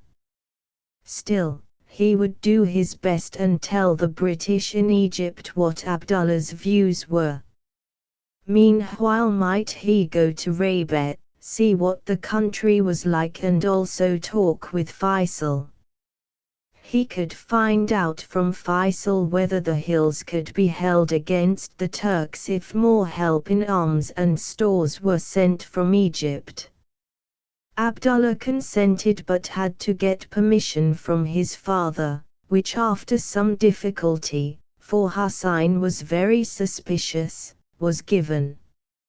Abdullah wrote to his brother Ali telling him to mount Lawrence well and convey him safely and speedily to Faisal's camp. This was all that Lawrence wanted. That night a sad-looking brass band, in tattered Turkish uniforms, whom Abdullah had captured at Taif, played them Turkish and German tunes, and Abdullah told Lawrence of the plans he had made some time before for winning freedom from the Turks by the simple method of detaining important pilgrims to Mecca and holding them as hostages, but Faisal had disagreed.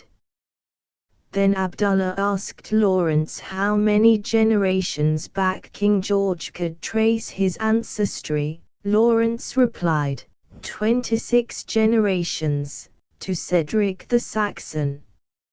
Or however many it was, I have forgotten, but of course Lawrence knew.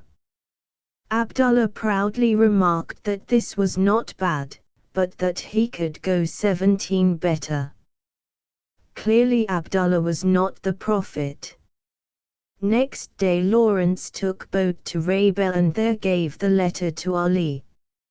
Lawrence took a fancy to Ali, who was the eldest of the 4 brothers, a man of 37. He was pleasant-mannered, well-read in Arabic literature, pious, conscientious, but he was a consumptive and his weakness made him nervous and moody. If Faisal was not what Lawrence hoped him to be, Ali would perhaps lead the revolt very fairly well. With Ali was another brother, Zaid, a boy of 19. He was calm and flippant and not zealous for the revolt. He had been brought up in the harem and had not yet found himself as a man of action, but Lawrence liked him and he was more pleasant than Ali, who did not like the idea of a Christian, even with the permission of the sheriff, traveling in the Holy Province. Ali did not allow Lawrence to start until after sunset lest any of his followers, whom he could not trust, should see him leave the camp. He kept the journey a secret even from his slaves, gave Lawrence an Arab cloak and headcloth to wrap round his uniform and told the old guide who was to go with him to keep his charge from all questioning and curiosity by the way, and to avoid all camps. The Arabs in Rabel and the district were of the Harb tribe whose chief was pro-Turkish and had fled to the hills when Ali came to Rabel with his army.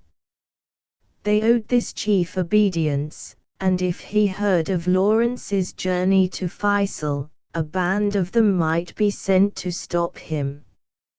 Lawrence could count on his guide. A guide had to answer with his life for that of his charge.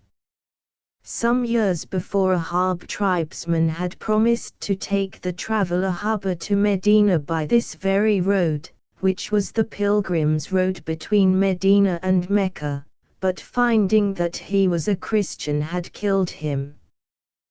The murderer relied on public opinion to excuse him, but it went against him in spite of Hubba having been a Christian. He had ever since lived alone in the hills without any friends to visit him and had been refused permission to marry any woman of the tribe. It was a warning to Lawrence's guide and the guide's son who went with them. Lawrence, out of training after 2 years of office work in Cairo, found the journey trying, though the experience of riding a first-class camel of the sort trained in its paces for Arab princes was new and delightful. There were no good camels in Egypt, or in the Sinai desert where the animals, though hardy and strong, had not been properly trained. The party rode all night except for a short rest and sleep between midnight and the grey dawn. The road was at first over soft flat sand, along the coast between the beach and the hills. After some hours they struck the bed of what in the short rainy season of Arabia is a broad flood river, but now was merely a wide field of stones, with here and there clumps of thorn bushes and scrub. Here the going was better for the camels, and in the early sunlight they made a steady trot towards Masjara, where was the next watering place out from Rabel on the pilgrim's road. Here the guide's son watered the camels, climbing 20 feet down the side of the stone well and drawing up water in a goatskin, which he poured into a shallow trough. The camels drank about 5 gallons each, while Lawrence rested in the shade of a ruined stone wall, and the son smoked a cigarette. Presently some Harb tribesmen came up and watered their she-camels. The guide did not speak to them, for they belonged to a clan with whom his own people, their neighbors, had until recently been at war and even now had little friendship. As Lawrence watched the watering, 2 more Arabs arrived from the direction in which he was bound. Both were young and well mounted, but one was dressed in rich silk robes and embroidered headcloth, the other more plainly in white cotton with a red cotton head-dress, evidently his servant. They halted beside the well, and the more splendid one slipped gracefully to the ground without making his camel kneel, and said to his companion, "Water the camels while I go over there and rest." He strolled over to the wall where Lawrence was sitting and pretended to be at his ease, offering a cigarette just rolled and licked. "Your presence is from Syria?" he asked. Lawrence politely parried the question, not wishing to reveal himself, and asked in turn, "Your presence is from Mecca?" The Arab also was unwilling to reveal himself. Then there a comedy was played which Lawrence did not understand until the guide explained it later. The servant stood holding the camel's halters waiting for the Harb herdsmen to finish their watering. "What is it, Mustafa?" said his richly dressed master. "Water them at once." "They will not let me," said the servant dismally. The master grew furious and struck his servant about the head and shoulders with his riding stick. The servant looked hurt, astonished and angry, and was about to hit back when he thought better of it and ran to the well. The herdsmen were shocked and out of pity made way for him. As his camels drank from their trough they whispered, "Who is he?" The servant answered, "The sheriff's cousin, from Mecca."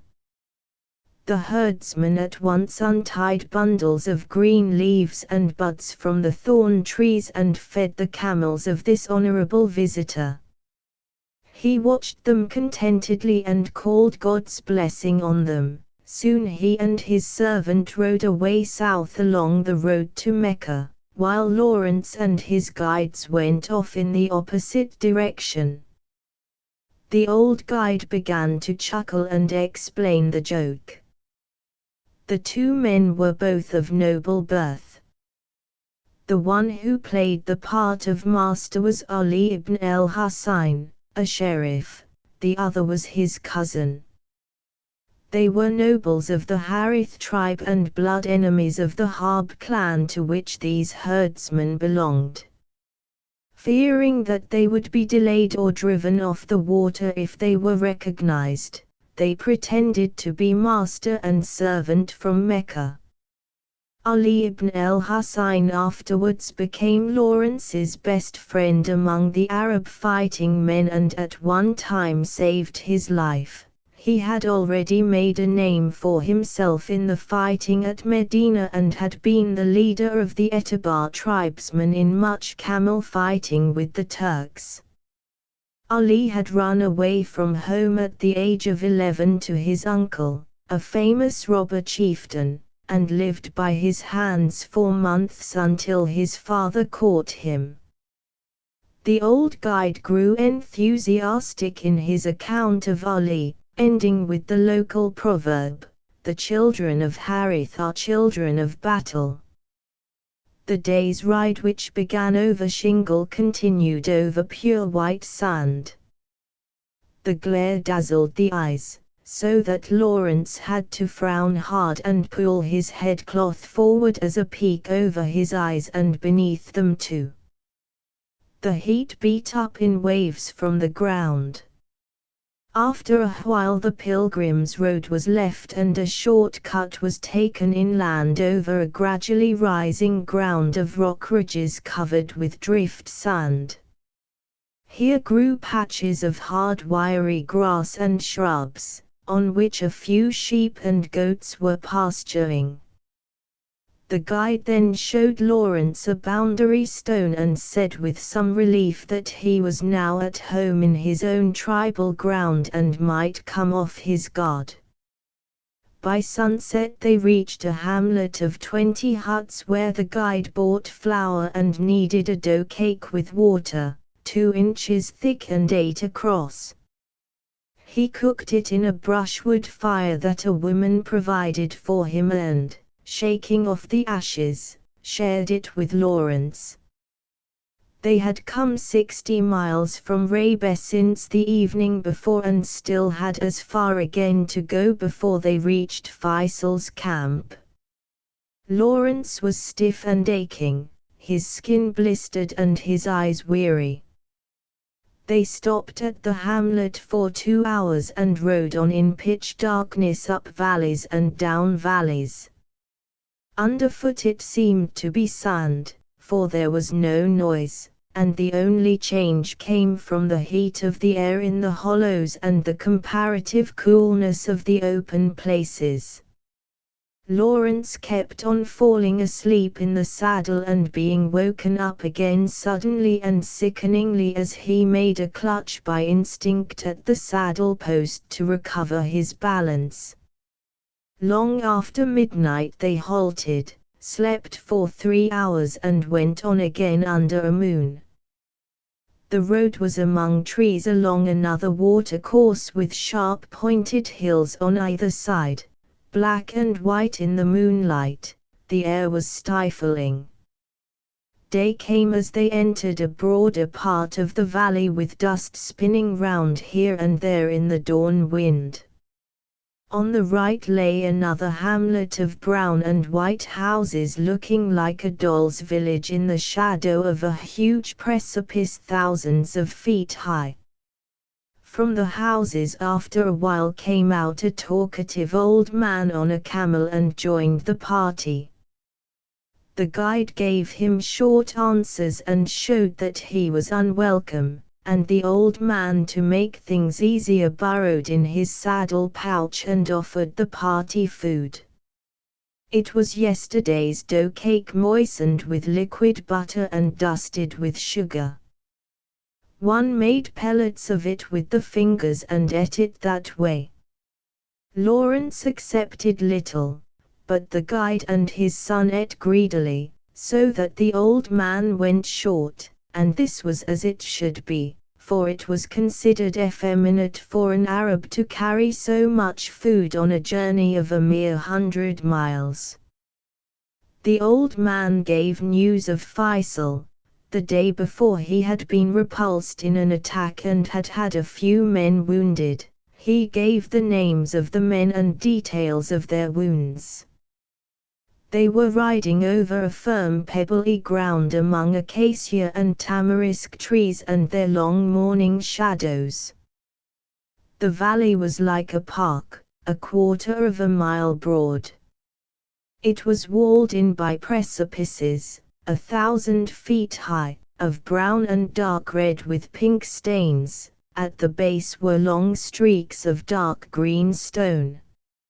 After 7 miles they came to a tumble-down barrier which ran across the valley and right up the hillsides wherever the slope was not too steep to take the wall. In the middle were 2 walled-in enclosures.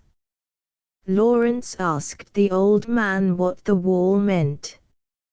He answered instead that he had been in Damascus, Constantinople and Cairo and had friends among the great men of Egypt, and asked whether Lawrence knew any of the English there. He was very inquisitive about Lawrence's intentions and tried to trip him in Egyptian phrases. Lawrence answered in the Syrian dialect of Aleppo, whereupon the old man told him of prominent Syrians whom he knew. Lawrence knew them too. The man then began to talk local politics, of the sheriff and his sons, and asked Lawrence what Faisal would do next. Lawrence as usual avoided answering, and indeed he knew nothing of Faisal's plans. The guide came to the rescue and changed the subject. Later Lawrence found that the old man was a spy in Turkish pay who used to send frequent reports to Medina of what came past his village for Faisal's army. After a long morning's travel, through 2 more valleys and across a saddle of hills, the party found itself in a 3rd valley, where the old spy had told them that they would soon find Faisal. In this valley they stopped at a large village where there was a strip of clear water 200 yards long and 12 wide, bordered with grass and flowers. Here they were given bread and dates by Negro slaves, the best dates Lawrence had ever tasted, at the house of a principal man. The owner was, however, away with Faisal, and his wife and children were in tents in the hills, looking after the camels.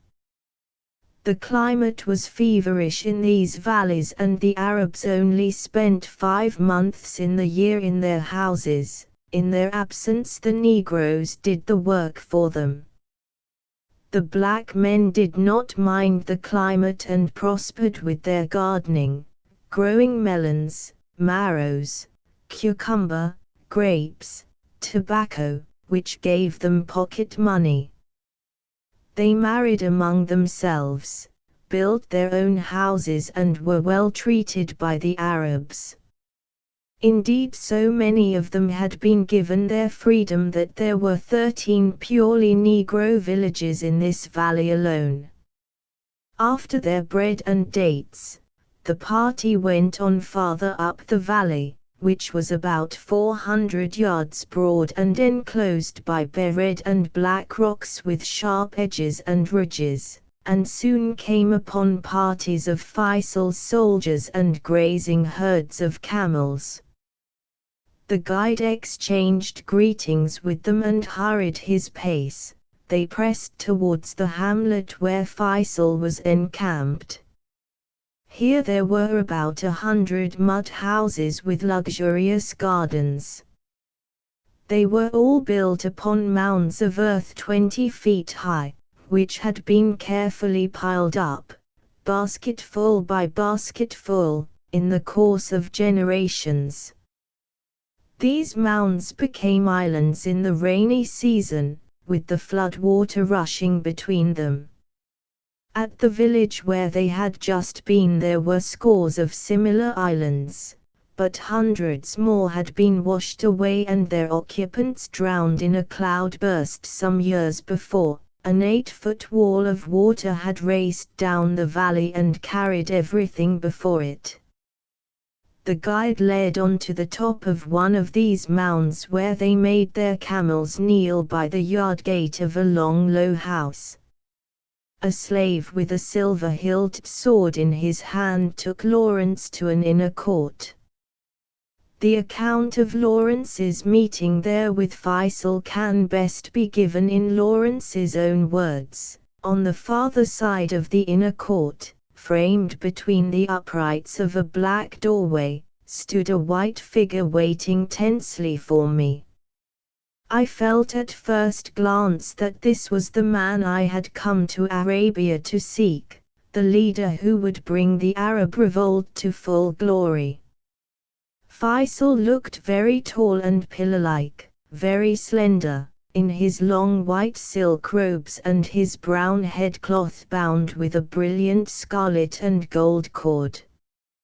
His eyelids were dropped, and his black beard and colorless face were like a mask against the strange still watchfulness of his body. His hands were crossed in front of him on his dagger. I greeted him. He made way for me into the room and sat down on his carpet near the door. As my eyes grew accustomed to the shade, they saw that the little room held many silent figures, looking at me or at Faisal steadily. He remained staring down at his hands, which were twisting slowly about his dagger. At last he enquired softly how I had found the journey. I spoke of the heat and he asked how long from Rabat, commenting that I had ridden fast for the season. "And do you like our place here in Wadi Safra?" "Well, but it is far from Damascus." The word had fallen like a sword into their midst. There was a quiver. Then everybody present stiffened where he sat, and held his breath for a silent minute. Some, perhaps, were dreaming of far-off success, others may have thought it a reflection on their late defeat. Faisal at length lifted his eyes, smiling at me, and said, "Praise be to God, there are Turks nearer us than that." We all smiled with him, and I rose and excused myself for the moment. Any reader, by the way, who prefers Mr. Lowell Thomas's version of these incidents is welcome to his choice. On arrival at Jeddah, Lawrence succeeded in getting permission from Grand Sharif Hussain to make a short camel journey inland to the camp of Emir Faisal, third son of the Grand Sharif, who was attempting to keep the fires of revolution alive. The Arab cause looked hopeless. There were not enough bullets left to keep the army in gazelle meat, and the troops were reduced to John the Baptist's melancholy desert fare of locusts and wild honey. After exchanging the usual Oriental compliments over many sweetened cups of Arabian coffee, the first question Lawrence asked Faisal was, "When will your army reach Damascus?" The question evidently nonplussed the emir, who gazed gloomily through the tent flap at the bedraggled remnants of his father's army. "Insha'Allah," replied Faisal, stroking his beard. "There is neither power nor might save in Allah, the High, the Tremendous. May He look with favor upon our cause. But I fear the gates of Damascus are farther beyond our reach at present than the gates of paradise. Allah willing, our next step will be an attack on the Turkish garrison at Medina, where we hope to deliver the tomb of the Prophet from our enemies." 7. Lawrence visited the Egyptian gunners, who seemed unhappy. Egyptians are a home-loving race, and they were fighting against the Turks, for whom they had a sentimental feeling, among the Bedouins, whom they thought savages. Under British officers they had learned to be soldierly, to keep themselves smart, to pitch their tents in a regular line, to salute their officers smartly. The Arabs were always laughing at them for all this, and their feelings were hurt. Next Lawrence had a long talk with Faisal and his supporter Maulud, an Arab who had been an officer in the Turkish army and had twice been degraded for talking of Arab freedom. Maulud had been captured by the British while commanding a Turkish cavalry regiment against them in Mesopotamia. But as soon as he heard of the Sheriff's revolt he had volunteered to fight the Turks, and many other Arab officers with him. So now he began to complain bitterly that the Arab army was being utterly neglected. The Sheriff sent them £30,000 a month for expenses but not enough barley, rice, flour, ammunition or rifles, and they got no machine guns, mountain guns, technical help or information. Lawrence stopped Maulud and said that he came for the very purpose of hearing and reporting to the British in Egypt what was needed, but that he must first know exactly how the campaign was going. Faisal gave him the history of the revolt from the very beginning, as it has been told in a previous chapter, and mentioned mischievously among other things that in the fighting with the Turkish outposts, which took place usually at night because the Turkish artillery was then blinded, the battle would begin with curses, insults and foul language, and this wordy warfare reached its climax when the Turks in a frenzy called the Arabs English, and the Arabs screamed back Germans. There were no Germans in the Holy Province and Lawrence was the first Englishman, but this final foul insult was always the signal for hand-to-hand fighting. Lawrence asked Faisal his plans and Faisal said that until Medina fell they had to remain on guard, for the Turks were certainly intending to recapture Mecca. He did not think that the Arabs would want to defend the hill country between Medina and Raybeh merely by sitting still and sniping from the hills. If the Turks moved, he proposed to move too. He favored an attack on Medina from 4 sides at once with 4 armies of tribesmen, with himself and his 3 brothers each at the head of an army. Whatever the success of the attack, it would check the advance on Mecca and give his father time to arm and train regular troops. For without regular troops a steady war against the Turks was impossible. The tribesmen could not be persuaded to stay away from their families more than a month or 2 at a time, and soon got bored with the war. There was no chance of exciting camel charges and loot. Faisal talked at some length and Maulud, who had sat fidgeting, cried out, "Don't write a history of us. The only thing to be done is to fight and kill them. Give me a battery of mountain guns and machine guns and I will finish this war off for you. We talk and do nothing." Faisal was dead tired, his eyes were bloodshot, his cheeks hollow. He looked years older than 31. For the rest, he was tall, graceful, vigorous, with a royal dignity of head and shoulders, and beautiful movements. He knew of these gifts and therefore much of his public speech was by sign and gesture. His men loved him, and he lived for nothing but his work. He always overtaxed his strength and Lawrence was told how once after a long spell of fighting in which he had to guard himself, lead the charges, control and encourage his men, he had collapsed in a fit and been carried away from the victory unconscious with foam on his lips.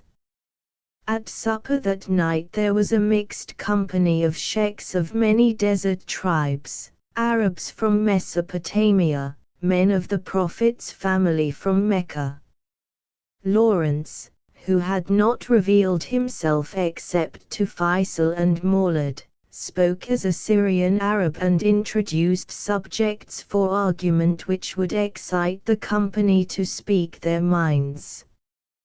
He wished to sound their courage at once.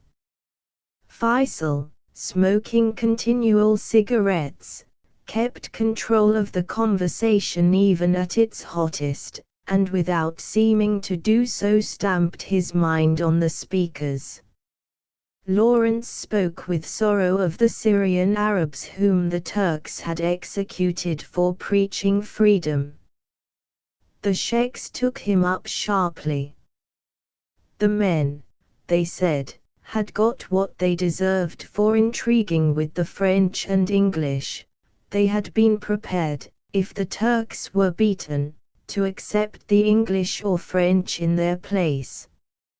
Faisal smiled, almost winked at Lawrence, and said that though proud to be allies of the English, the Arabs were rather afraid of a friendship so powerful that it might smother them with over-attention. So Lawrence told a story of how the guide's son on the ride from Rabat had complained of the British sailors there. They came ashore every day. Soon, the guide's son had said, they would stay overnight and settle down and finally take the country. Lawrence then had spoken of the millions of Englishmen fighting in France and had said that the French were not afraid that they would stop forever. As a matter of fact, this was not quite true. The French peasants did have the same fear, but Lawrence had not been in France. The guide's son had scornfully asked whether Lawrence meant to compare France with the Holy Province. Faisal pondered over the story and said that, after all, the British had occupied the Sudan, though as they said, not wanting it. Perhaps they might also take Arabia, not wanting it. They hungered for desolate lands. To build them up and make them good. One day Arabia might tempt them. But the English idea of good and the Arab idea of good might be different, and forced good would make the people cry out in pain as much as forced evil. Faisal was a man of education, but Lawrence was surprised at the grasp that these tribesmen, the ragged and lousy ones even, had of the idea of Arab national freedom. Freedom was an entirely new idea to the country, and one that they could hardly have been taught by the educated townsmen of Mecca and Medina. But it appeared that the sheriff had wisely made his priestly family into missionaries of this idea. Their words carried much weight. The sheriff had had the sense to, in spite of his great piety as a Mohammedan, to keep religion out of the war. Though one of his chief personal reasons for declaring war was that the young Turks were irreligious, he realized that this would be an insufficient reason for the tribes. They knew that their own allies the British were Christians. Christian fights Christian. Why not Mohammedan? We want a government which speaks our own language and will let us live in peace. And we hate the Turks. They were not troubled by questions of how the Arab Empire was to be ruled when the Turkish Empire was ended. They could only think of the Arab world as a confederation of independent tribes. And if they helped to free Baghdad and Damascus, it would be only to give these cities the gift of independence as new members of the Arab family. If the sheriff liked to call himself Emperor of the Arabs, he might do so, but it was only a title to impress the outer world. Except for the departure of the Turks, everything would go on much as before in the land. The next morning Lawrence was up early and walking by himself among Faisal's troops. He was anxious to find out what they were worth as fighters by the same means that he had used the night before with their chiefs. There was not much time to spare for getting the information he wanted, and he had to be very observant. The smallest signs might be of use for the report which he was to make to Egypt, one which perhaps might rouse the same confidence in the revolt that he had always had. The men received him cheerfully, lolling in the shade of bush or rock. They chaffed him for his khaki uniform, taking him for a Turkish deserter. They were a tough crowd of all ages from 12 to 60, with dark faces. Some looked half Negro. They were thin, but strong and active. They would ride immense distances, day after day, run barefoot in the heat through sand and over rocks without pain, and climb the jagged hills. Their clothing was for the most part a loose shirt with sometimes short cotton drawers and a head shawl usually of red cloth, which acted in turn as towel, handkerchief or sack. They were hung with cartridge bandoliers, several apiece, and fired off their rifles for fun at every excuse.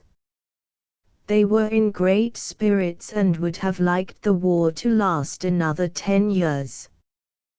The sheriff was feeding them and their families and paying £2 a month for every man and £4 extra for the use of his camel. There were 8,000 men with Faisal, of whom 800 were camel fighters, the rest were hill men. They served only under their own tribal sheikhs and only near their own territory, arranging for their own food and transport. Each sheikh had a company of about 100 men.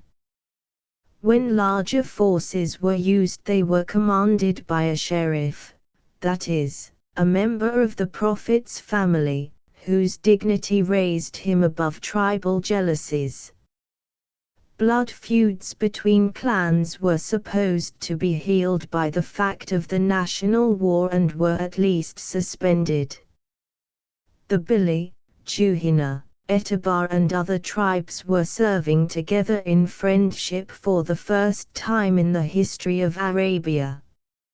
Nevertheless, members of one tribe were shy of those of another, and even within a tribe no man quite trusted his neighbor. For there were also blood feuds between clan and clan, family and family, and though all hated the Turk, family grudges might still be paid off in a big attack where it was impossible to keep track of every bullet fired.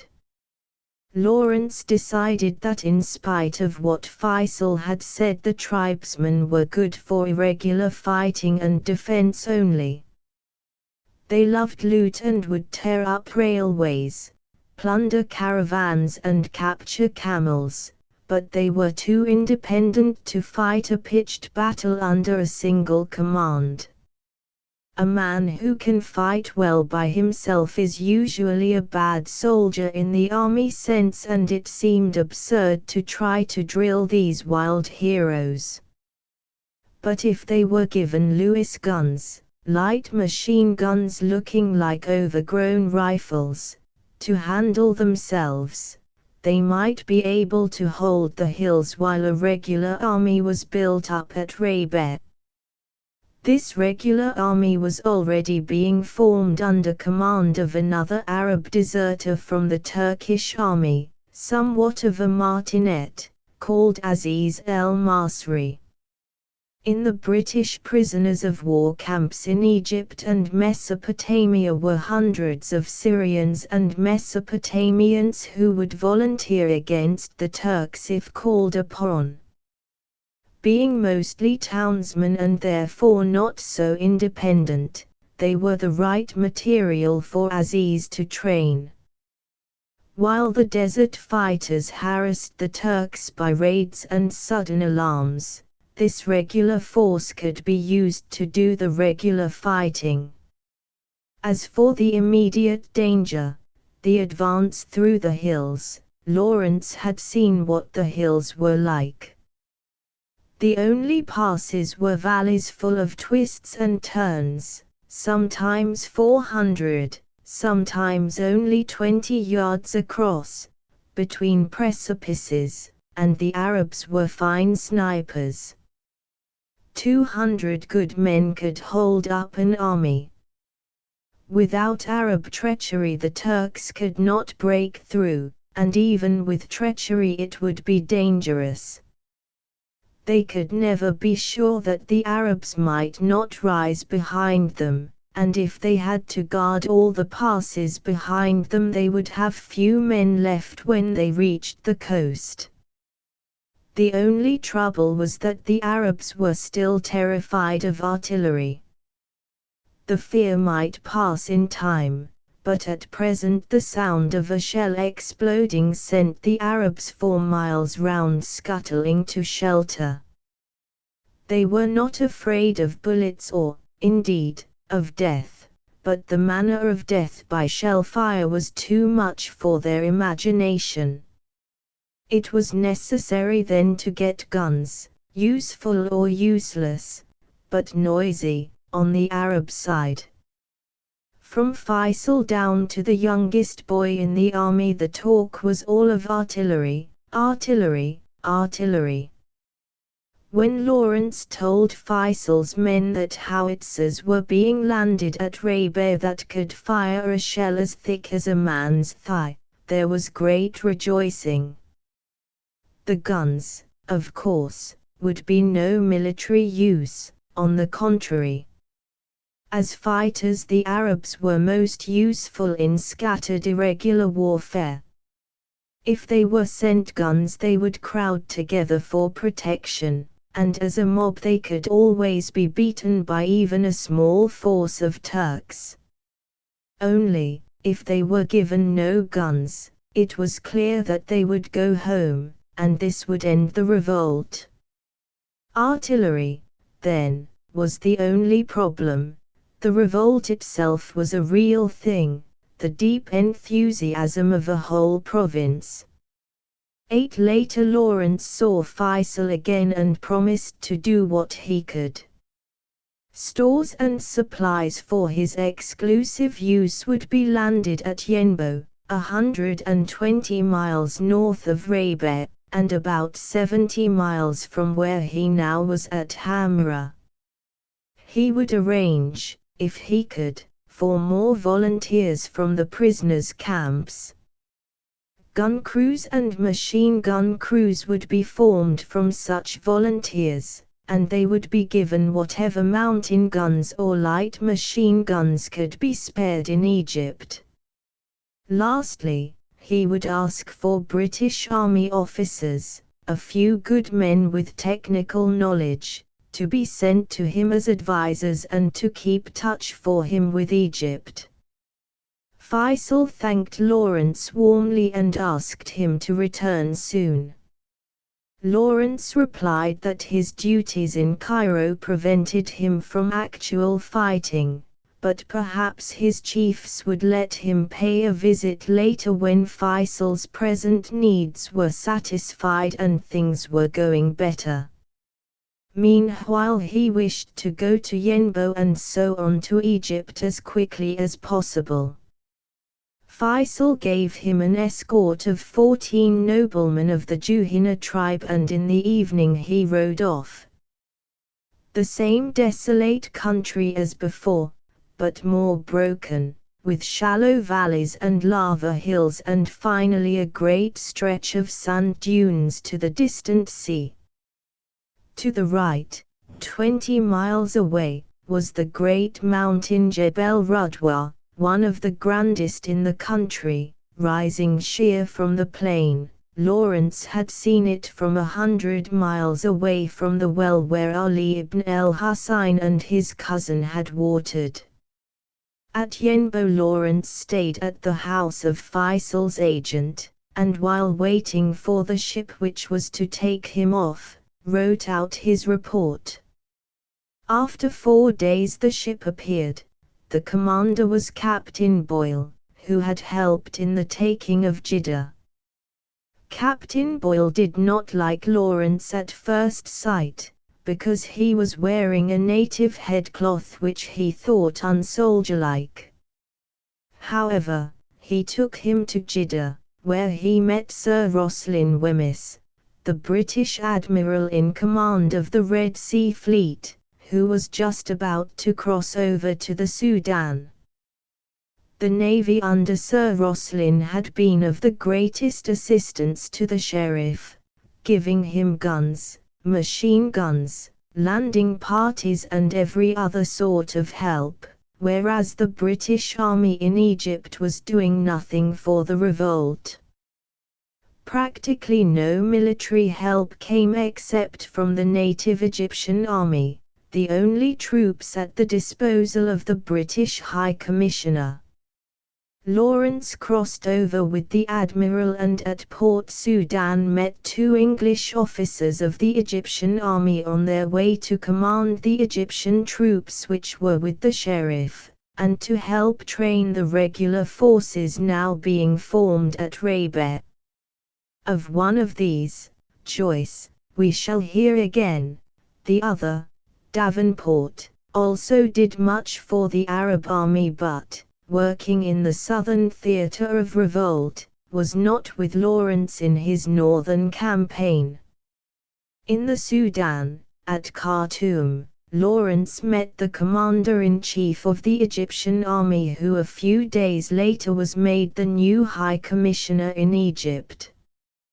He was an old believer in the revolt and glad to hear the hopeful news Lawrence brought. With his good wishes Lawrence returned to Cairo. In Cairo there was great argument about the threatened Turkish advance on Mecca. The question was whether a brigade of Allied troops should be sent there. Aeroplanes had already gone. The French were very anxious that this step should be taken, and their representative at Jeddah, a colonel, had recently brought to Suez, to tempt the British, some artillery, machine guns, and cavalry and infantry, all Mohammedan soldiers from the French colony of Algeria, with French officers. It was nearly decided to send British troops with these to Rabat, under the French colonel's command. Lawrence decided to stop this.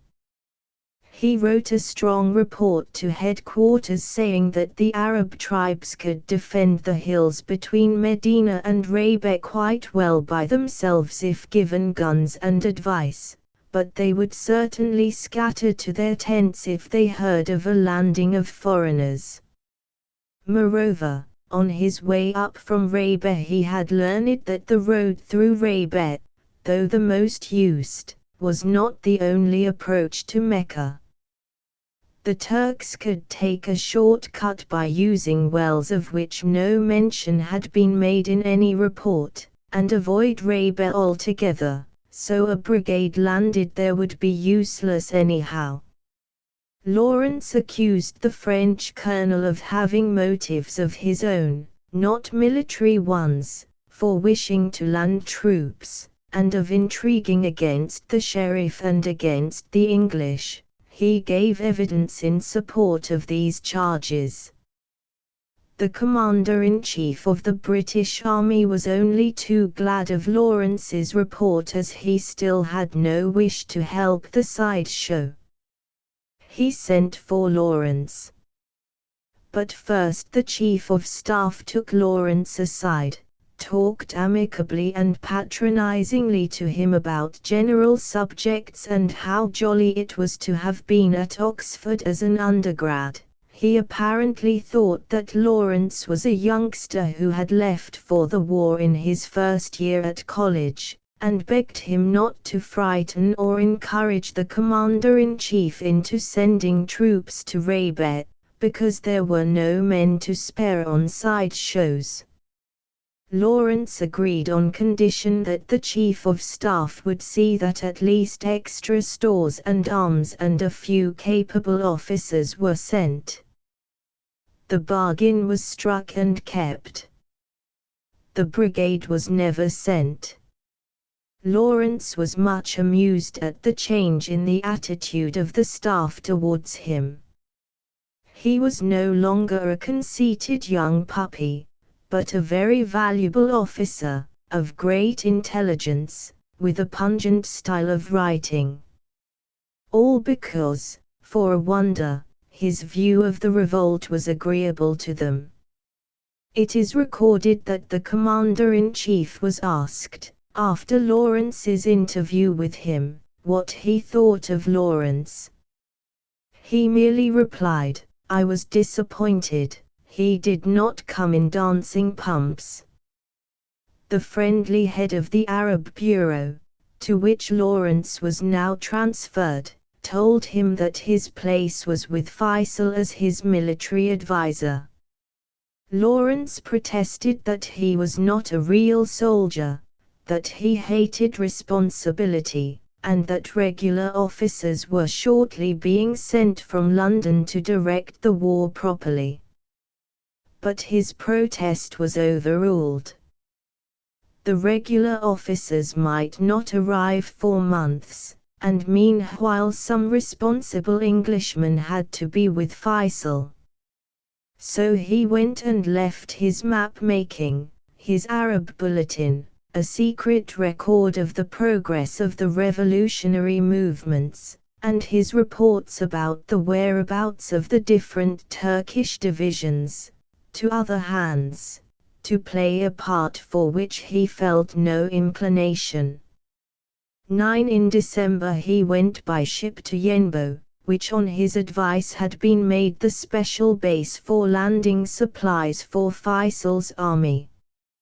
Here he found a British officer, Captain Garland of the Royal Engineers, teaching the Arabs the proper use of dynamite for destroying railways. Garland spoke Arabic well and knew the quick ways both of destruction and of instruction. From him Lawrence, too, learned not to be afraid of high explosive. Garland would shovel detonators, fuse and the whole bag of tricks into his pocket and jump on his camel for a week's ride to the Pilgrims Railway. He had a weak heart and was constantly ill, but he was as careless of his health as of his detonators and kept on until he had derailed the first Turkish train and broken the first bridge. Shortly after this he died. The general position was now this: the advanced tribes this side of Medina were keeping up the pressure on the Turks and every day sent into Faisal captured camels or Turkish rifles or prisoners or deserters, for which he paid at a fixed rate. His brother Zaid was taking his place in Harb territory while he made sure of the tribes who were covering Yenbo. His other brother Abdullah had moved up from Mecca to the east of Medina, and by the end of November 1916 was cutting off the city's supplies from the central oases. But he could only blockade Medina.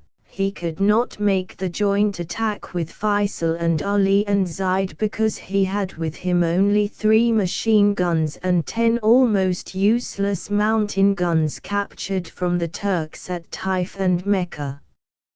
At Rabeh 4 British aeroplanes had arrived and 23 guns, mostly obsolete and of 14 different patterns, but still, guns. There were now 3,000 Arab infantry with Ali, of whom 2,000 belonged to the new regular army which Aziz was training, also 900 Camel Corps and 300 troops from the Egyptian army. French gunners were promised.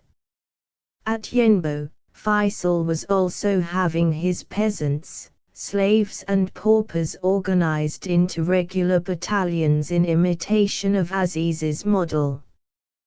Garland held bombing classes there, fired guns, repaired machine guns, wheels and harness, and the rifles of the whole army. Lawrence had decided that the next thing to be done was to attack Wedge, a big port 200 miles away from Yenbo up the Red Sea. The chief Arab tribe in those parts was the Bili. Faisal was in touch with these, and had thoughts of asking the Juhina tribe, whose territory was between Yenbo and Wedge, to make an expedition against the place. Lawrence said he would go to help raise the tribe and would give military advice. So he rode inland in company with Sheriff Abd el-Kirim, a half-brother of the emir of the Juhina. Lawrence was surprised at the sheriff's color. Abd el-Kirim was a coal-black Abyssinian, son of a slave girl whom the old emir had married late in life. He was 26 years old, restless and active, and was very merry and intimate with everyone. He hated the Turks, who despised him for his color. The Arabs had little color feeling against Africans, much more against the Indians. He was also a famous rider and made a point of taking his journeys at 3 times the usual speed. On this occasion Lawrence, since the camel he was riding was not his own and the day was cool, did not object. They started in the early afternoon from Yenbo at a canter which they kept up for 3 hours without a pause. Then they stopped and ate bread and drank coffee while Abd el-Kirim, who made no pretense at dignity, rolled about on his carpet in a dogfight with one of his men. After this he sat up exhausted, and they exchanged comic stories until they were rested enough to get up and dance.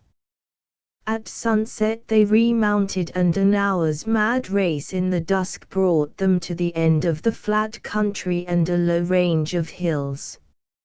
Here the panting camels had to walk up a narrow winding valley, which so annoyed Abd el-Kirim that when he reached the top he galloped the party downhill in the dark at breakneck speed. In half an hour they reached the plain on the other side, where were the chief date gardens of the southern Juhina. At Yenbo it had been said that these gardens and Nakyumubarak, the village beside them, were deserted, but as they came up they saw the flame-lit smoke of campfires and heard the roaring of thousands of excited camels, the shouting of lost men, volleys of signal shots, squealing of mules. Abd el-Kirim was alarmed. They quietly rode into the village and, finding a deserted courtyard, hobbled the camels inside out of view. Then Abd el-Kirim loaded his rifle and went on tiptoe down the street to find out what was happening. The others waited anxiously. Soon he returned to say that Faisal had arrived with his camel corps and wished to see Lawrence. Photo wide shot of dense grove of palm trees, the village of date palms, Nakyumubarak. Copyright. They went through the village and came on a wild noisy confusion of men and camels. Pressing through these they suddenly found themselves in a dry but still slimy riverbed where the army was encamped, filling the valley from side to side. There were hundreds of fires of crackling thornwood with Arabs eating or making coffee or sleeping close together muffled in their cloaks. Camels were everywhere, couched or tied by one leg to the ground, with new ones always coming in and the old ones jumping up on 3 legs to join them, roaring with hunger and alarm. Caravans were being unloaded, patrols going out, and dozens of Egyptian mules were bucking angrily in the middle of the scene. In a calm region in the middle of the riverbed was Faisal, sitting on his carpet with Maulad the Mesopotamian patriot and a silent cousin, Sharif, who was the chief magistrate of Taif. Faisal was dictating to a kneeling secretary while at the same time another secretary was reading the latest reports aloud by the light of a silvered lamp held by a slave. Faisal, quiet as ever, welcomed Lawrence with a smile until he could finish his dictation. After it was done he apologized for the confusion and waved the slaves back so that the talk could be private. The slaves and onlookers cleared a space, but at that moment a wild camel broke through the ring, plunging and trumpeting.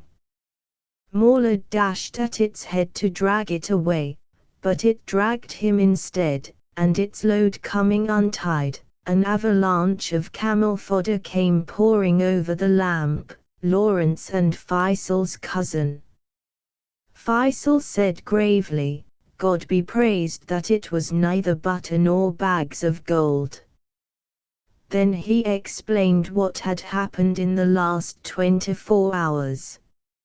A big Turkish column had slipped behind the barrier of Harb tribesmen on guard in the valley where Lawrence had first met Faisal, and cut their retreat.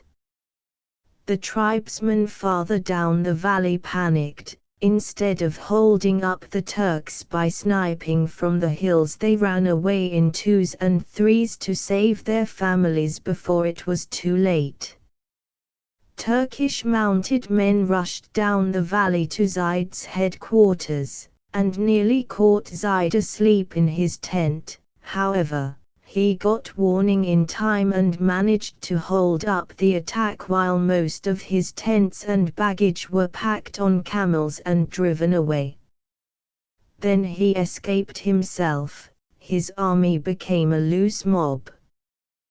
They rode wildly towards Yenbo, which was 3 days' journey away, by the road south of the one that Lawrence had just taken.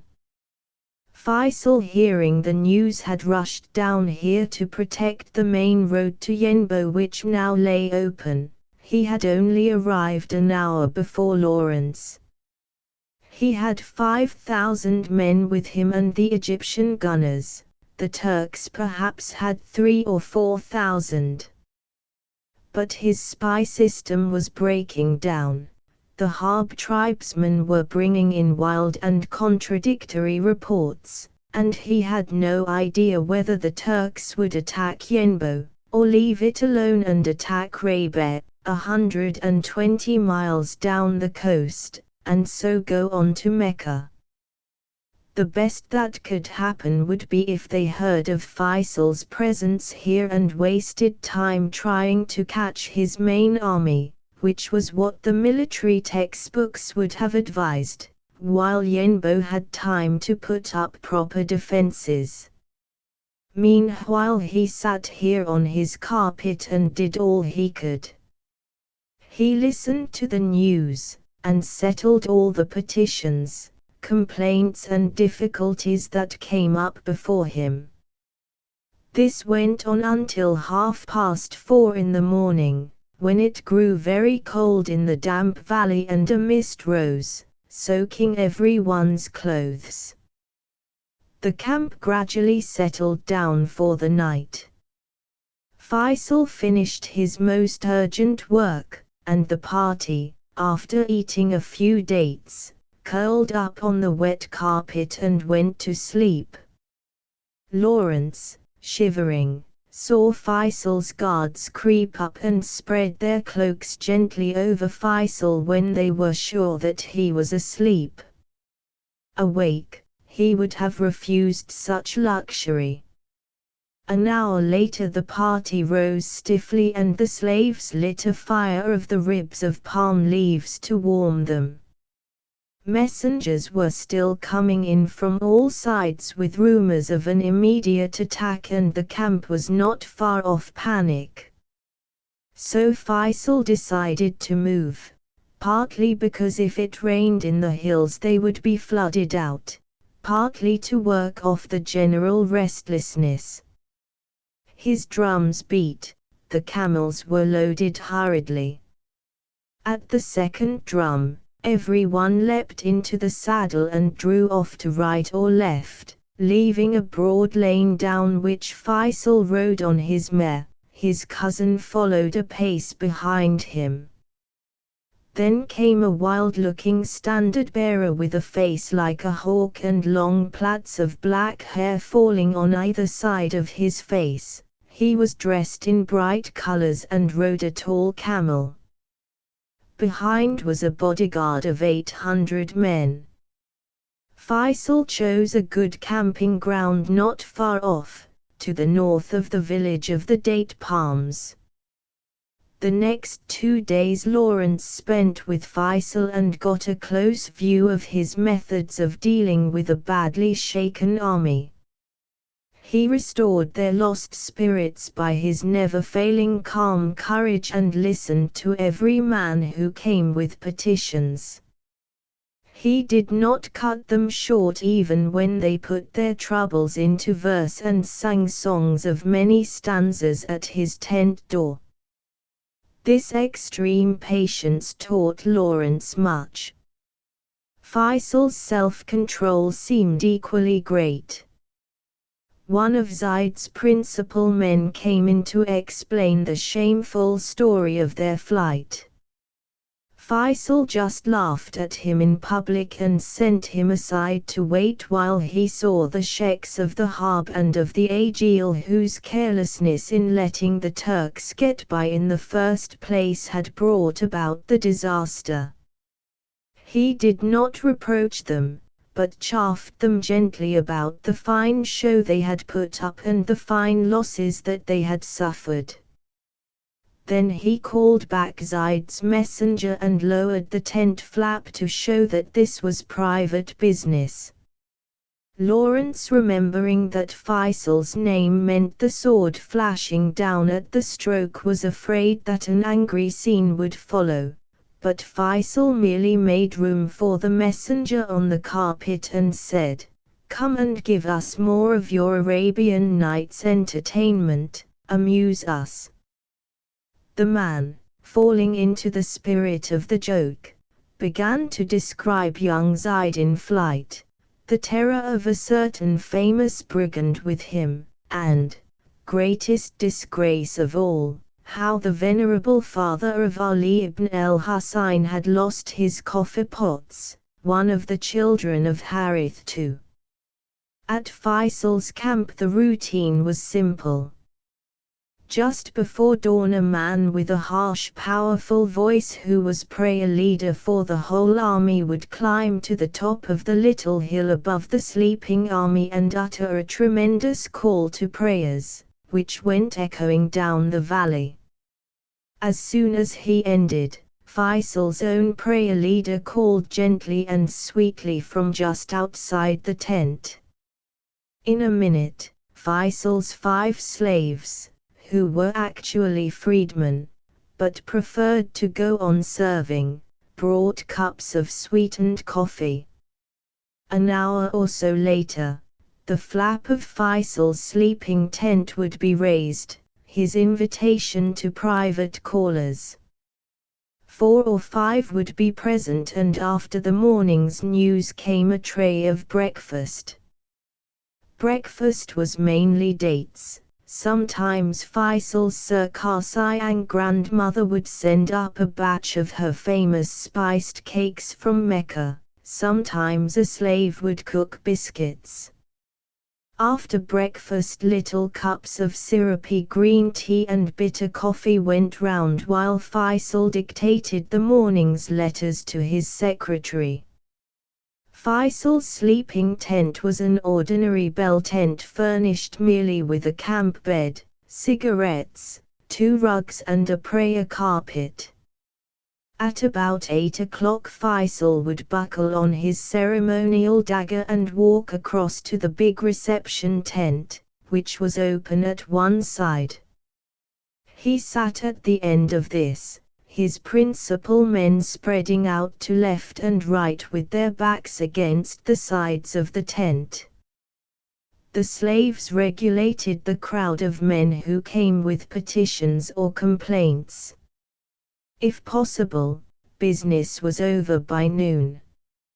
Faisal and his household, which included Lawrence, then went back to the other of his two private tents, the living tent, where dinner was brought. Faisal ate little but smoked much. He pretended to be busy with the beans, lentils, spinach, rice, or sweet cakes until he judged that his guests had eaten. He then waved his hand and the tray disappeared. Slaves came forward to wash the eaters' hands with water. The desert Arabs use their fingers for eating. After dinner there was talk, with more coffee and tea. Then till 2 o'clock Faisal retired to his living tent and pulled down the flap to show that he was not to be disturbed, after which he returned to the reception tent to the same duties as before. Lawrence never saw an Arab come away from Faisal's presence dissatisfied or hurt, and this meant not only tact on Faisal's part but a very long memory. In giving judgment he had to recall exactly who every man was, how he was related by birth or marriage, what possessions, what character he had, the history and blood feuds of his family and clan, and Faisal never seemed to stumble over facts. After this was over, if there was time, he would go out walking with his friends, talking of horses or plants, looking at camels or asking someone the names of rocks and ridges and such like in the neighborhood. At sunset came the evening prayer and afterwards, in his living tent, Faisal planned what patrols and raiding parties were going out that night. Between 6 and 7 came the evening meal. It was like dinner except that cubes of boiled mutton were mixed in the great tray of rice. Silence was kept until the meal was over. This meal ended the day except for occasional glasses of tea. Faisal did not sleep till very late and never hurried his guests away. He relaxed in the evening and avoided work as much as he could. He would send for some local sheikh to tell stories of tribal history, or the tribal poets would sing their long epics, stock pieces which, with the change of names only, did service for every tribe in Arabia. Faisal was passionately fond of Arabic poetry and would often provoke competitions, judging and rewarding the best verses of the night. Very rarely he would play chess. The game was brought to Europe first by the Arabs, swiftly and brilliantly. Sometimes he told stories of what he had seen in Syria, or scraps of Turkish secret history, or family affairs. Lawrence learned from him a great deal about people and parties among the Arabs that was useful to him later. Faisal asked Lawrence if he would wear Arab dress like his own while in the camp. It was more comfortable, and more convenient because the tribesmen only knew khaki as Turkish uniform, and every time that Lawrence went into Faisal's tent and strangers were there an explanation had to be made. Lawrence gladly agreed, and Faisal's slave fitted him out in splendid white silk wedding garments embroidered with gold which had lately been sent to his master, possibly as a hint, by a great aunt in Mecca. Arab clothes were not a novelty to Lawrence. He had frequently worn them in Syria before the war. He decided to go back to Yenbo to organize the defense because Faisal's stand could not be more than a short pause. With the hills undefended, the Turks could strike where and when they pleased, and they were much better armed and better trained than Faisal's Arabs. So Faisal lent him a fine bay camel and he raced back by a more northerly route, for fear of Turkish patrols that were reported to have pushed round to the road by which he had come. He arrived at Yenbo just before dawn, in time to see Zaid's beaten army ride in, about 800 camel fighters, without noise but apparently without any sense of shame at their defeat. Zaid himself pretended to be less concerned about it than anyone else. As he rode in, he remarked to the governor, "Why, your town is half in ruins. I must telegraph to my father for 40 masons to repair the public buildings," and this he actually did. Meanwhile Lawrence had telegraphed to Captain Boyle at Jeddah that Yenbo was threatened, and Boyle promptly replied that he would come there at once with his fleet. Then came more bad news. Faisal had been attacked in force before his troops had recovered from their fright. After a short fight he had broken off and was falling back on Yenbo. It seemed that the war was nearly over, the revolt crushed. With Faisal were 2,000 men, but Lawrence saw at once that the Juhina tribe was absent. There must have been treachery, a thing that neither Lawrence nor Faisal had believed possible from the Juhina. Lawrence, though dead tired after 3 days with hardly any sleep, went to see Faisal at once and heard the news. The Turks had broken in from the south and threatened to cut Faisal off from Yenbo. Their guide was a Juhina chief, hereditary lawgiver to the tribe, who had a private quarrel with the emir of the Juhina. They had 7 useful guns with which they shelled Faisal's camp. Faisal, undismayed, held his ground and sent round the Juhina to work down the great valley to the left and fall on the Turkish right wing. He then posted the Egyptian gunners on the right and began to shell the palm groves, where the Turkish center was concealed, with his own 2 guns. These guns were a present from Egypt, old rubbish, but good enough, it was thought, for the wild Arabs, like the 60,000 rifles also sent which had been condemned as useless for the British Army after hard service at the Dardanelles. A Syrian Arab, Rosim, who had once been in command of a Turkish battery, was working these guns but without sights, range finder, range tables or high explosive. He was using shrapnel, old stock left over from the Boer War, the copper fuses green with mold. Most of it burst short if it burst at all. However, Rosim had no means of getting his ammunition away if things went wrong, so he blazed away at full speed, shouting with laughter at this way of making war. The tribesmen were much impressed with the noise and smoke and Rosim's laughter. "By God," said one, "those are the real guns, the importance of their noise." Rosim swore that the Turks were dying in heaps. The Arabs charged forward happily. Faisal was hoping for a big victory when suddenly the Juhina on his left under their emir and Abd el-Kirim, his brother, halted and finally turned and rode back to the camping ground.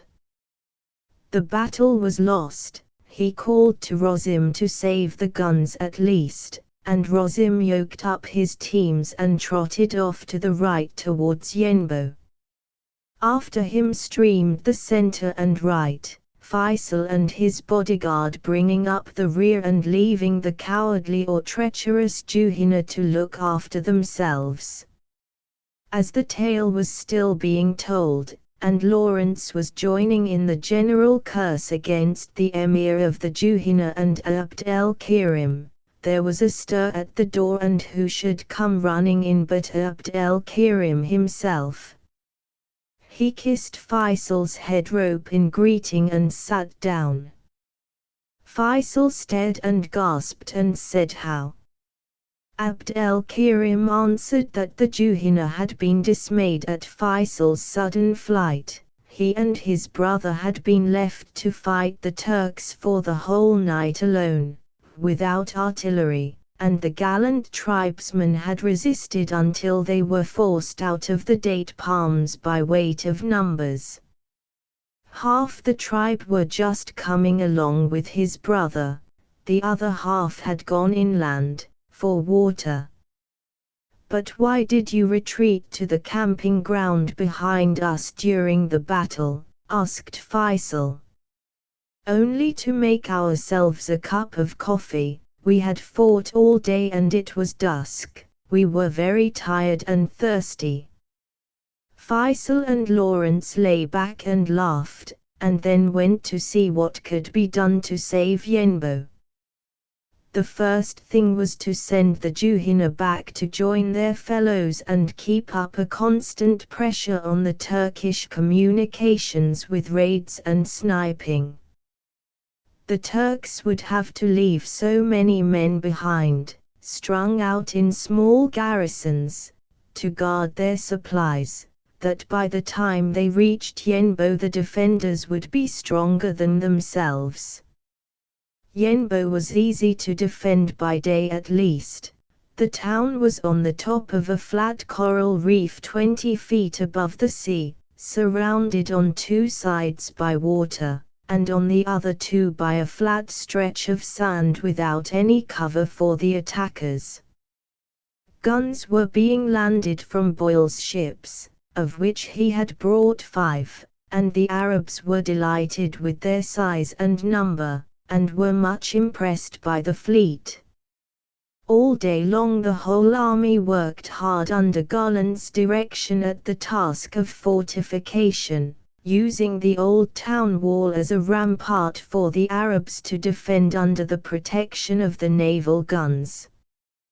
Barbed wire entanglements were strung outside and machine guns grouped in the bastions of the wall.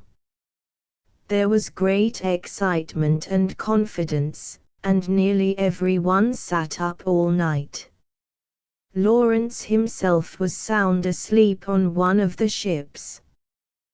There was one alarm that night at about 11 o'clock. The Arab outposts had met the Turks only 3 miles from the town. The garrison was roused by a crier and every man took his place quietly on the wall without a shout or a shot fired. The searchlights of the ships, which were anchored close to the town, crossed and recrossed over the plain. But no further alarm was given, and when dawn came it was found that the Turks had turned back. They had been frightened, it was discovered later, by the searchlights and the blaze of lighted ships crowding the harbor, and by the silence of the usually noisy Arabs. Yenbo was saved. A few days later Boyle dispersed his ships, promising to bring them back at an hour's notice to Yenbo if the Turks tried again. In one of these ships Lawrence went down to Rabat, where he met the French colonel. The colonel was still trying to get a mixed British and French brigade landed to help the Arabs, and tried to convert Lawrence to his views. He said that so soon as Mecca was safe, the Arabs ought not to be encouraged to go on further with the war, which the Allies could manage far better than they. His plan apparently was that if the brigade were landed at Rabat, the Arab tribes would suspect Hassan of selling his province to the English and French and stop fighting for him. This brigade would then be his main defense against the Turks, and when the war against the Turks was won on the other battlefields, Hassan could be confirmed as king of Mecca and Medina as a reward for his loyalty. The colonel's general attitude seemed to be, we Allies must stick together and outwit these Arabs who are savages not worth the consideration of us Westerners. Lawrence thought that he saw the game. The Frenchman was afraid that if the revolt were carried farther north to Damascus, Aleppo, Mosul, the Arabs might capture these cities from the Turks and keep them after the war, and they were cities that France wanted to add to her colonial empire.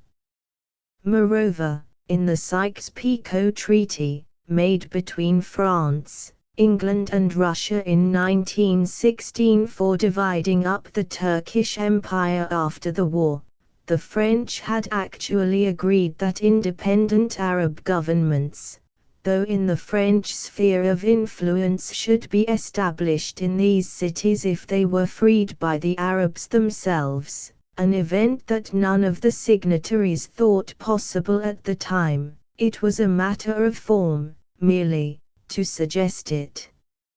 At the time Lawrence knew nothing of this treaty, which was a secret one, but he suspected the Frenchman, and he had no intention of letting the Arabs down for the sake of the Entente Cordiale.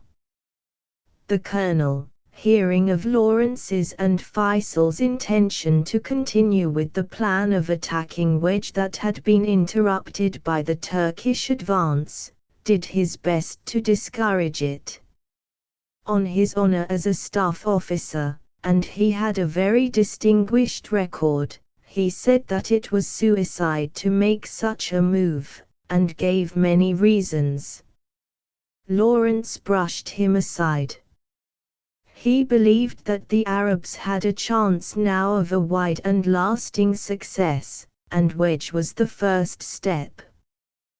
The Turks meanwhile were being hard pressed by the Juhina who, split up in small parties, made their lives wretched by constant raids, sniping, and looting of supplies, and British seaplanes began bombing their camp in the palm groves of Nakhja Mubarak. They decided to attack Rabat. Their Faisal's brother Ali, who had now nearly 7,000 men, was ready to advance against them, and Faisal and the younger brother Zaid planned to move round inland behind the Turks and take them in a trap. Faisal had difficulty with the emir of the Juhina, whom he asked to move forward with him. The emir was jealous of Faisal's growing power with the tribes. But Faisal made them move without their emir. He then rode south to raise the harb. All was going well until he heard from Ali that his army had gone a little way forward when, hearing false reports of treachery, it had rushed back in disorder to Rabat. Faisal could do nothing, he could not even count for certain on the harb, who might join the Turks if they got the chance and whose territory ran down south of Rabat. Then Colonel Wilson, who was British representative in the province, came up to Yenbo from Jeddah and begged Faisal to leave the Turks alone and make the attack on Wedge. The plan was now to move up with the whole Juhina fighting force and the regular battalions from Yenbo. The British fleet would give all the help it could. Faisal saw that Wedge could be taken in this way, but Yenbo was left defenseless. He pointed out that the Turks were still able to strike and that Ali's army seemed to have little fight in it, and might not even defend Rabat, which was the bulwark of Mecca. However, Colonel Wilson gave Faisal his word that Rabat would be kept safe with naval help until Wedge had fallen, and Faisal accepted it. He saw that the attack on Wedge was the best diversion that the Arabs could make to draw the Turks off Mecca, and started at once, at the same time sending his brother Abdullah machine guns and stores and asking him to move to the impregnable hills 60 miles north of Medina, Juhina territory, where his forces could both threaten the railway and continue to hold up the eastern supply caravans. The Turks were still making for Rabat, but very slowly, and with an increasing sick list among the men and animals, due to overwork and poor food. They were also losing an average of 40 camels a day and 20 men killed and wounded in raids by the Harb tribes in their rear. They were 80 miles from Medina and, as Lawrence had foreseen, each mile that they went forward made their lines of communication more exposed to attack. Their pace got slower and slower till it was no more than 5 miles a day, and on the 18th of January 1917 they withdrew, when still 30 miles from Rabat. It was Faisal's and Abdullah's new moves which finally recalled the expedition to Medina, and for the next 2 years until the war ended and the Holy City surrendered, the Turks were kept sitting helplessly in trenches outside it, waiting for an attack which never came. 11 On New Year's Day 1917 Faisal and Lawrence, who was still rather a foreign advisor than an actual fighter in the Arab cause, sat down at Yenbo to consider the Wedge expedition. The army now consisted of 6,000 men, most of them mounted on their own camels. The first fierce eagerness had left them, but they had gained in staying power, and the farther away they moved from their homes, the more regular their military habits became. They still worked independently, by tribes, only bound by goodwill to Faisal's command, but when he came by, they now at least fell into a ragged line and together made the bow and sweep of the arm to the lips, which was the Arab salute. They kept their weapons in good enough order, though they did not oil them, and looked after their camels properly. In mass they were not dangerous, in fact their use in battle lessened as their numbers increased. A company of trained Turks could defeat 1,000 Arabs in open fighting, yet 3 or 4 Arabs in their own hills could hold up a dozen Turks.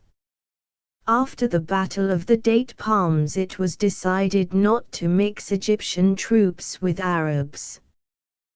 They did not go well together. The Arabs were apt to let the Egyptians do more than their share of the fighting because they looked so military. They would even wander away in the middle of a battle and leave them to finish it. So the Egyptian gunners were sent home, and went gladly, while their guns and equipment were handed over to Rosim, Faisal's own gunner, and to Faisal's machine gun officer, who in their place formed Arab detachments mostly of Turk-trained Syrian and Mesopotamian deserters. Maulad got together a force of 50 mule-mounted men whom he called cavalry and, since they were townsmen and not Bedouin, soon made regular soldiers of them. They were so useful that Lawrence telegraphed to Egypt for 50 mules more. Now although the Arabs were of less use in mass than in small groups, it was necessary to make this march on Wedge a huge parade of tribes to impress all Arabia. Faisal decided to take all the Juhayna tribe and add enough of the Harb, Bili, Etabar and Agil to make it the biggest expedition in Arab memory. It would be clear that the revolt was now a real national movement, and when Wedge was taken and the tribes returned home with the news, there would be no more petty jealousies and desertions of clans to hinder the campaign. Faisal and Lawrence did not expect any hard fighting at Wedge because the Turks had no spare troops to send to its defense or time to send them. It would take them weeks to withdraw their rebel expedition, the hindering of which with Harb help was now Zaid's occupation, and if the Arab army could reach Wedge in 3 weeks' time, they would surely take it unprepared. Lawrence was anxious to take part in a small raid on the Turks, just to get the feel of it for future information. So on January 2, 1917 he set out with 35 tribesmen.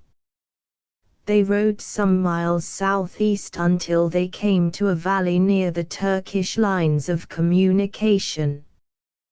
10 men stayed guarding the camels, while Lawrence and the remaining 25 climbed over the sharp-edged crumbling cliffs on the farther side of the valley to another valley, where a Turkish post was known to be.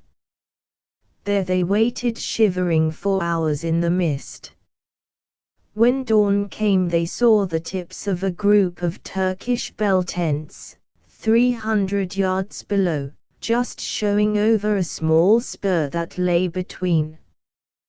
They put bullets through these tent tops, and when the Turks rushed out to man their trenches, shot at them, but the Turks ran so fast that probably few were hit.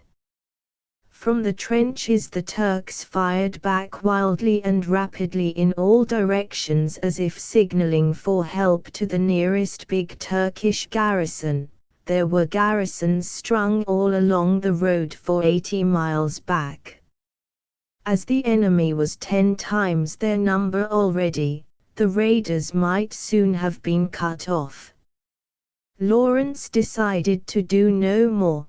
They crawled back over the hill to the first valley, where they stumbled over 2 stray Turks and carried them back to Yenbo as prisoners. That morning the army started for Y, first making for a group of wells 15 miles north of Yenbo. At their head rode Faisal dressed in white, his cousin beside him on the right in a red headcloth and reddish-yellow tunic and cloak, Lawrence on the left in white and scarlet. Next came 3 standard-bearers carrying an Arab flag of faded crimson silk with gilt spikes. Then the drummers playing a march, then the wild mass of Faisal's bodyguard, 1,200 bouncing well-fed camels, with colored trappings, packed closely together, their riders dressed in every possible combination of bright colors. This bodyguard was of camel men called the Agil. They were not a desert tribe but a company of young peasants from the oasis country of Central Arabia. They had signed on for a term of years, first of all for service with the Turkish army, but had soon gone over in a body when the revolt started.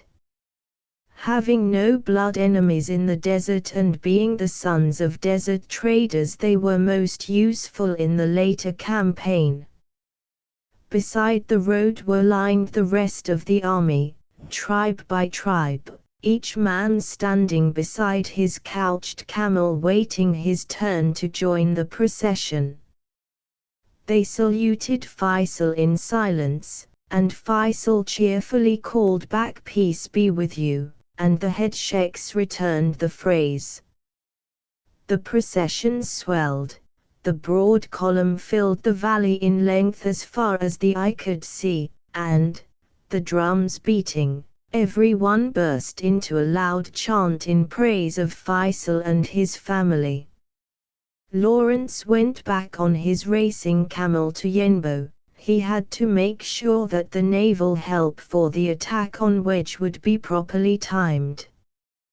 But first of all, feeling anxious about a possible Turkish attack on deserted Yenbo, he got a big British vessel, the Hardinge, formerly a troopship, to take on board all the principal stores of the town, including 8,000 rifles, 3 million cartridges, thousands of shells, 2 tons of high explosive, quantities of rice and flour. Boyle promised to lend the Hardinge as a supply ship for the force on its way up the coast, landing food and water wherever needed.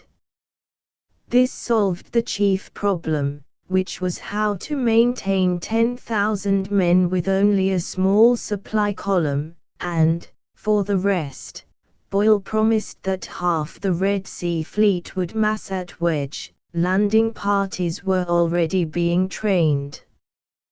The Billy tribesmen who lived about Wedge were friendly and knew moreover that if they did not welcome Faisal's army it would be the worse for them, so it seemed certain now that Wedge would be taken. Boyle promised to take on board the Hardinge an Arab landing party of several hundred Harb and Juhina tribesmen.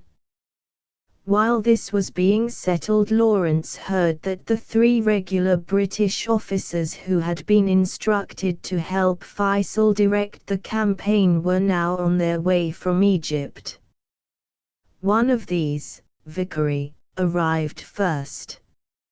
He was an artillery officer, with a good knowledge of Arabic, and what Lawrence thought that the Arabs needed, a trained staff officer. On the 16th of January Vickery, Boyle, Faisal, Morlad, Lawrence, met in Faisal's camp, now halfway to Wedge, to discuss the advance. It was decided to break the army up into sections and send them forward one after the other, because of the difficulty of watering a whole army at the same time at the few wells or ponds on the line of march. These sections should then meet on the 20th of January at a place 50 miles from Wedge where there was water, and make the last stage together. Boyle agreed to land tanks of water 2 days later at a small harbour only 12 miles from Wedge. On the 23rd the attack was to be made. The Arab landing party would go ashore from the Hardinge north of the town while Faisal's mounted men cut all the roads of escape south and east. It all looked very promising and there was no news from Yenbo that was not good. Abdullah was moving up to his position north of Medina, and news came that he had just captured a well-known Turkish agent, a former brigand, who was going with bribes among the desert tribes, and was on his way to Yemen far down in the south where a Turkish garrison was cut off. Abdullah took with this man 20,000 Turkish pounds in gold, robes of honor, costly presents, some interesting papers and camel-loads of rifles and pistols. It was the greatest good fortune. In the tent with Vickery and Boyle, Lawrence had forgotten his usual calm and said that in a year the Arab army would be tapping on the gates of Damascus. There was no response from Vickery, who was angered at what he thought was a romantic boast that could only come from a man like Lawrence who did not know his job as a soldier. Lawrence was disappointed in Vickery, who was so much a soldier that he did not realize what the Arab revolt was. It was not like a war in which large trained armies, with complicated modern equipment, maneuver from town to town, seeking each to destroy or cut off the other. It was more like a general strike over an immense area. The only big army was the Turkish, and even that was not free to move about as it liked, because of the difficulties of the country. Lawrence knew that his boast had not been a vain one. 5 months later he was secretly in Damascus arranging for the help of its townsmen when Faisal's forces should arrive to free them. And a year later he did in fact enter the city in triumph and become temporary governor. Vickery had not seen that with a grand alliance of Semites, an idea and an armed prophet, anything might happen. Had Lawrence only had a sounder military training than the casual reading of military history for his degree at Oxford, and in his teens the occasional captaincy of a non-militaristic church lads' brigade when his brother needed a substitute, and if now he had been given a free hand, it would have been Constantinople and not Damascus that the Arabs should have reached. The conflict between Vickery and Lawrence, however, was not as between two British military advisers with different views.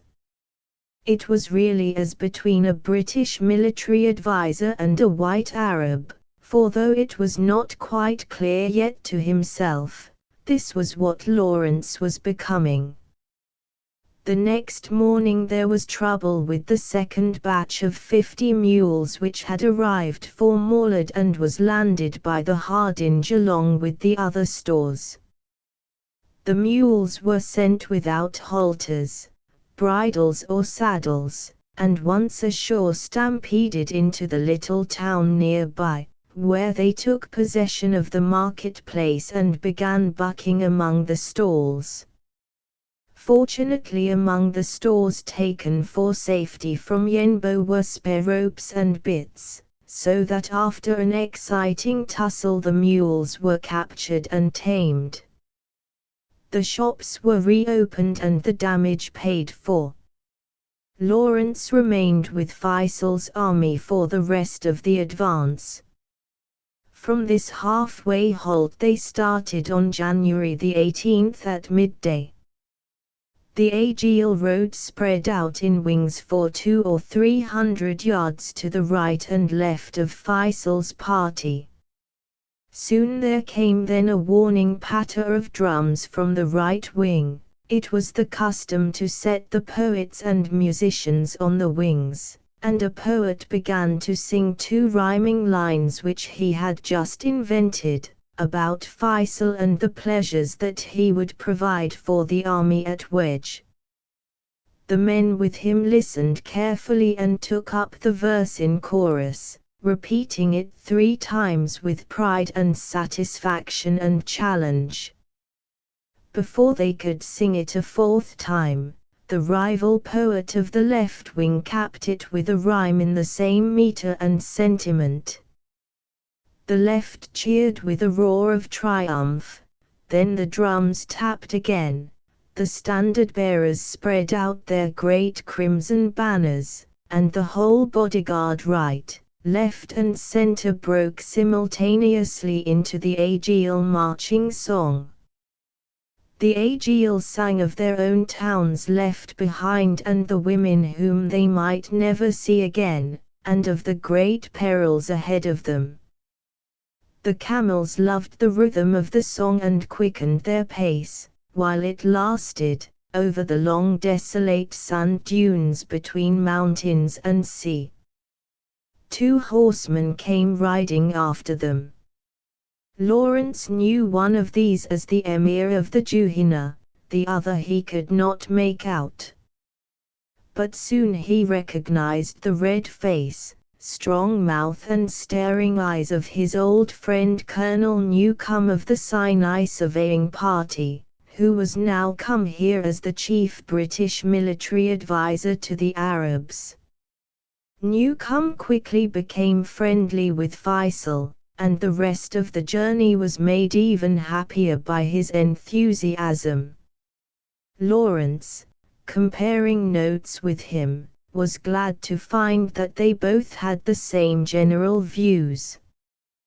The march was uneventful. Water was the one problem, and though water scouts went ahead to find what they could, the advance was delayed by its scarcity, so that it was clear that Faisal would be 2 days late for the rendezvous with the Hardinge on the 22nd. Newcomb rode ahead on a fast camel to ask the Hardinge to come again with its water tanks on the 24th, and to delay the naval attack if possible until the 25th. Many helpers joined Faisal during his advance. The Billy chiefs met him at their tribal boundary, and later Nazir rode up, the brother of the Emir of Medina. His family was respected in Arabia only second to the sheriffs of Mecca, being also descended from the Prophet but from the younger son of Mohammed's only daughter. Nazir was the forerunner of Faisal's movement. He had fired the first shot at Medina and was to fire the last shot beyond Aleppo, 1,000 miles north, on the day that the Turks asked for an armistice.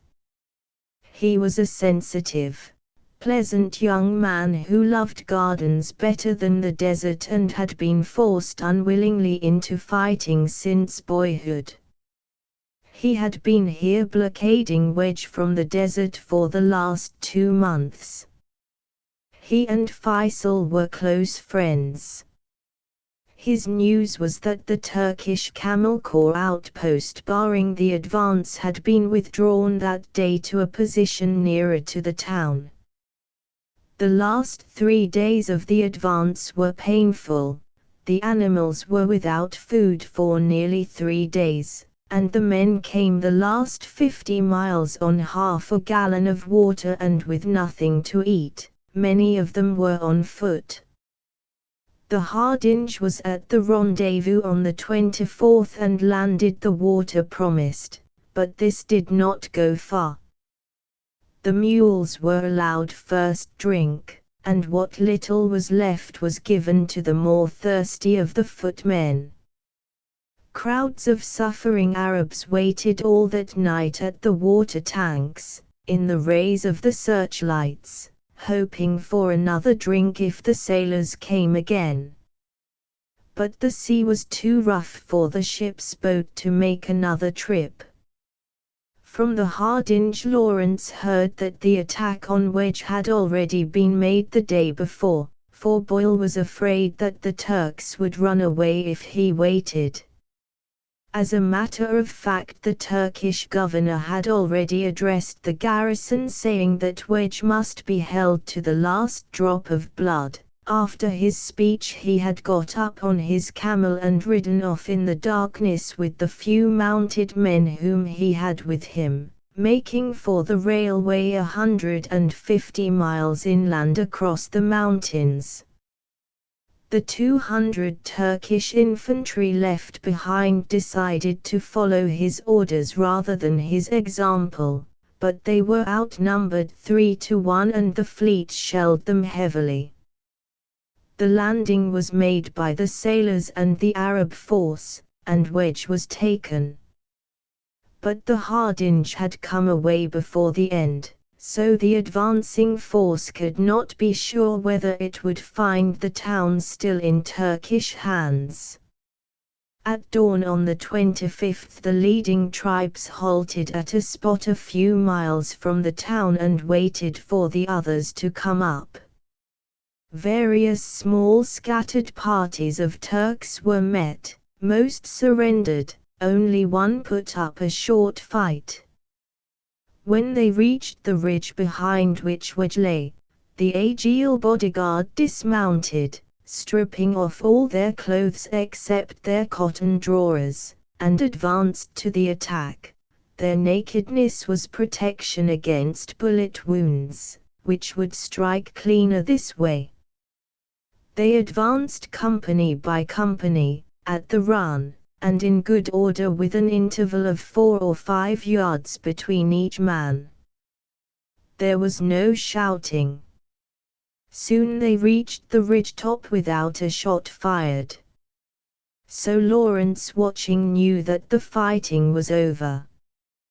The Arab landing party was in possession of the town, and Vickery, who had directed the battle, was satisfied. But when Lawrence found that 20 Arabs and a British flying officer had been killed, he was not at all pleased. He considered the fighting unnecessary.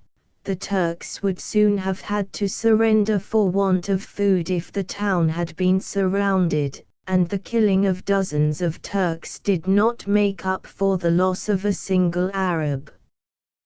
The Arabs were not pressed men accustomed to be treated as cannon fodder like most regular soldiers. The Arab army was composed rather of individuals, and its losses were not reckoned merely by arithmetic. And because kinship is so strong a force in the desert, 20 men killed meant a far wider range of mourning than 1,000 names in an European casualty list. Moreover, the ship's guns had smashed up the town badly, which was a great loss to the Arabs, who needed it as a base for their future attacks inland on the railway. The town's boats and barges, too, had been sunk, so the landing of stores was a difficulty, and all the shops and houses had been looted by the Arab landing party as a compensation for their losses. The townsmen were mostly Egyptians who could not make up their minds in time to join the Arab cause. Still, Wedge was taken, the coast was cleared of Turks, and the march had been a great advertisement. Abd el-Kirim of the Juhina, who had come to Lawrence a week before to beg for a mule to ride, and had been put off with the promise when Wedge is taken, had said almost regretfully, "We Arabs are a nation now." The regret was for the good old days of tribal wars and raids which now were at an end. Faisal had very luckily stopped a private war between the Juhina and Billy just in time. The Juhina, seeing some camels grazing, had of old habit ridden out and driven them off. Faisal was furious and shouted to them to stop, but they were too excited to hear. He snatched his rifle and shot at the nearest man, who tumbled off his camel in fear. Then the others checked their course. Faisal had the men up before him, beat the leaders with a camel stick and restored the camels to the billy. More than a nation the Arab army seemed to some of the tribesmen. "The whole world is moving up to Wedge," said one old man. Photo wide shot of large troop of people on camels. Faisal's army entering Wedge. Copyright. The success at Wedge stirred the British in Egypt to realize suddenly the value of the revolt. The commander-in-chief remembered that there were more Turks fighting the Arabs than were fighting him. Gold, rifles, mules, more machine guns and mountain guns were promised, and in time sent, all except the mountain guns, which were the most urgent need of all.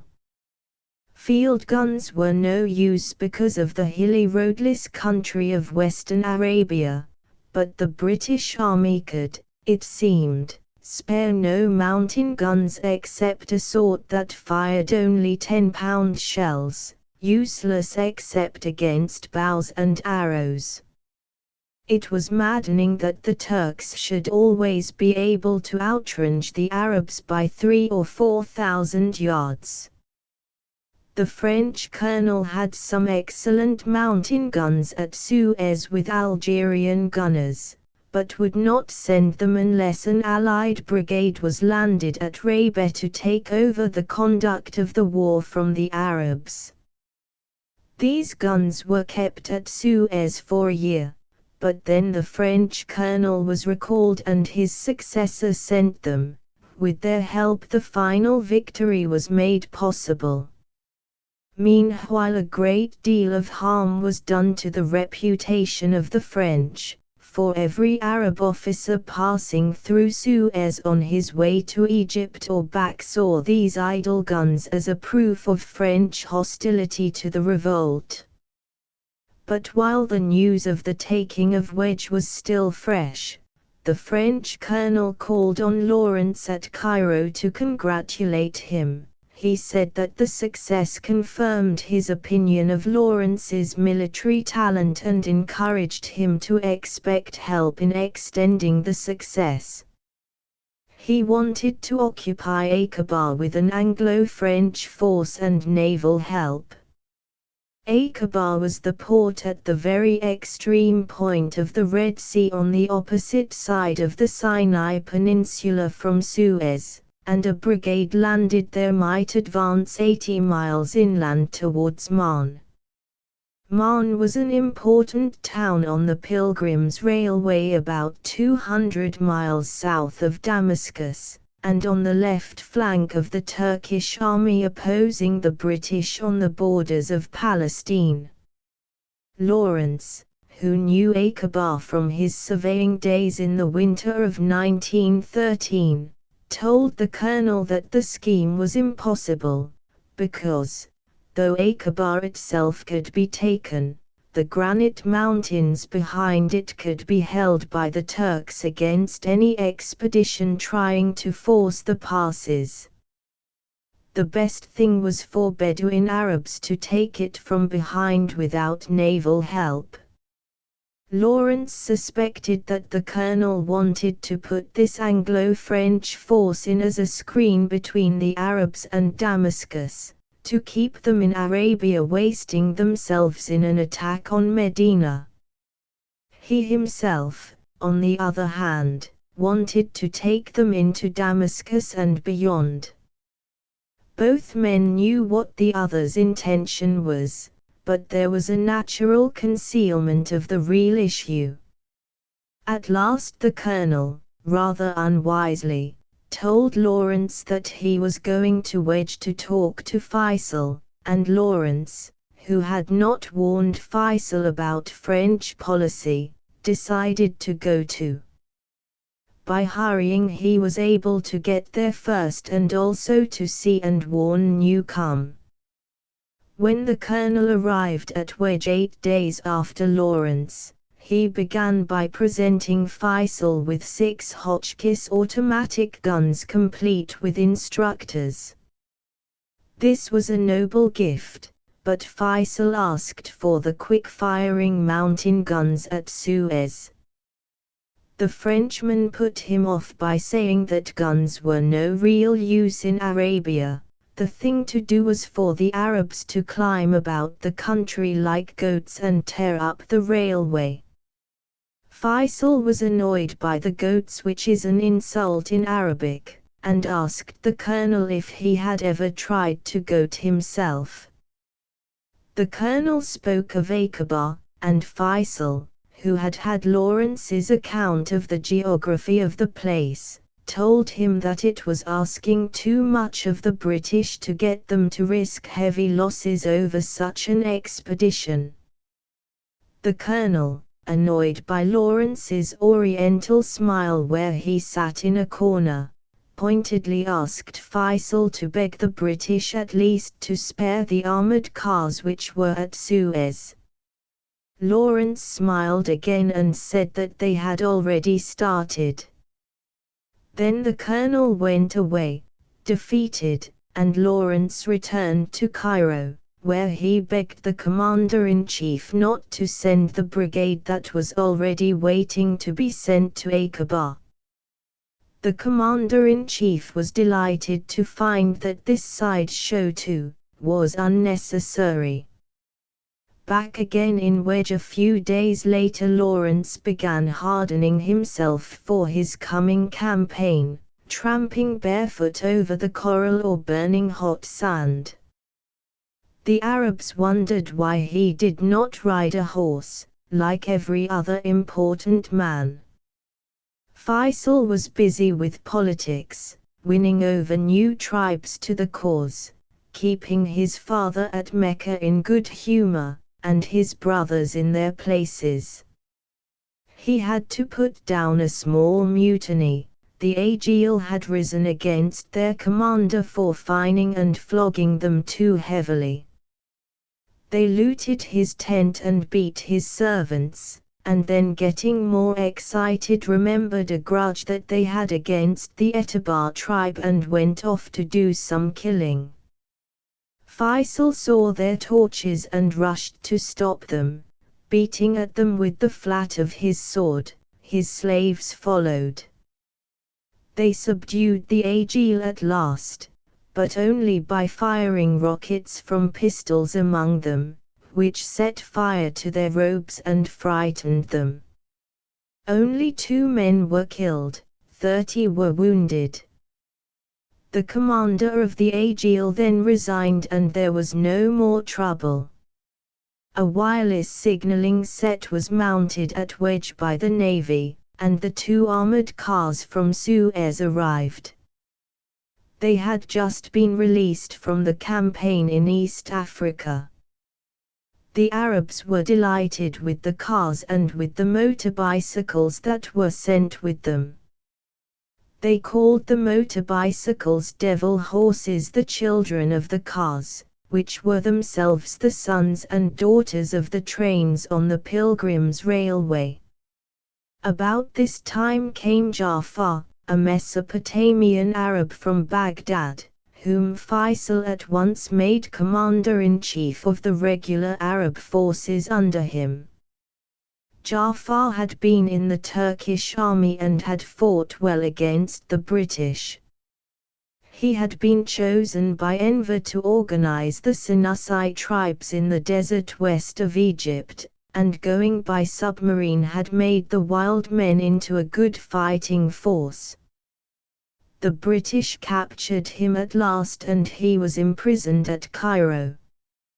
He tried to escape one night from the citadel there, slipping down a blanket rope, but fell, hurt his leg, and was recaptured. Later in hospital he read a newspaper account of the sheriff's revolt and of the executions of Arab nationalists in Syria. He suddenly realized that he had been fighting on the wrong side. Faisal's politics were going well. The Bili tribe and the Moab joined him and the Hawiyatat and Beniati beyond, so that he now had control of the whole country between the railway and the sea from a point 150 miles north of Wedge right down to Mecca. Beyond the Hawiyatat and Beniati, to the north, and spreading over the wide gravel and lava desert to the borders of Mesopotamia lived the powerful Rawala tribe, whose emir Nuri was one of the 4 great Arabian princes, the others being Ibn Saud of Nejd in the central oases, the emir of Jebel Shammah, and the sheriff of Mecca. Nuri was a hard old man whose word was law and who could not be either bullied or coaxed. He had won his supremacy by the murder of 2 brothers. Fortunately he had been on good terms with Faisal for years, and Faisal's messengers going to him to ask permission for the Arab army to pass through Rawala territory met Nuri's messengers already on the way with a valuable gift of baggage camels for Faisal. Nuri could not give armed help at present because if the Turks suspected him they would half-starve his tribesmen in 3 months, but Faisal could count on him, when the right time came, for armed help too. It was most important to have Nuri friendly because he controlled Sahun, the one great chain of camping grounds and water holes across the northern desert to the Syrian border, where lived the famous tribe, the Hawiyatat. One Hawiyat clan, the Abutai, was ruled by Auda, the greatest fighting man in northern Arabia, and to get in touch with Auda had been Faisal's and Lawrence's ambition for months. With Auda friendly, it should be possible to win over all the tribes between Man and Aqaba, and then, after taking Aqaba, to carry revolt farther north still behind the Turkish lines in Syria. And Auda did prove friendly. His cousin came in with presents on the 17th of February 1917, and the same day arrived a chief of another Hawiyat clan that was settled near Man. Further arrivals that day were Sherarat tribesmen from the desert between Wedge and the railway with a gift of ostrich eggs, Nuri's son with the gift of a mare, and the chief of another Hawiyat clan from the coast south of Aqaba. This last chief brought Faisal the spoils of the 2 Turkish posts on the Red Sea which he had just taken. The roads to Wedge swarmed with messengers and volunteers and great sheikhs riding in to swear allegiance, and the Bili, who had hitherto only been lukewarm in the cause, caught the enthusiasm of the rest. Faisal's way of swearing in new converts was to hold the Quran between his hands, which they kissed and promised, "We shall wait while you wait and march when you march. We shall yield obedience to no Turk. We shall deal kindly with all who speak Arabic, whether Arabians, Mesopotamians, Syrians or others. We shall put Arab independence above life, family or goods." When the chiefs came to Faisal, it happened sometimes that blood enemies met in his presence, when he would gravely introduce them and later act as peacemaker, striking a balance of profit and loss between them. He would even help things on by contributing from his own purse for the benefit of the tribe that had suffered most loss. For 2 years this peacemaking was Faisal's daily task, the combining of the thousands of hostile forces in Arabia against a common enemy. There was no feud left alive in the districts through which he passed, and no one ever questioned his justice. He was recognized as a power above tribal jealousies and quarrels, and finally gained authority over the Bedouin from Medina in the south to a point far beyond Damascus. 12 Early in March information came to Lawrence from Egypt that Enver, the Turkish commander-in-chief, had ordered the Turks to leave Medina at once. The message had been intercepted on the Pilgrims Railway, where Newcomb and Garland were already busy with Arab help blowing up bridges and tearing up the rails. The Turks were ordered to march out in mass along the line with railway trains enclosed in their columns. They were to go for 400 miles north to a station, Tebuk, below Man, where they would form a strong left flank to the army facing the British.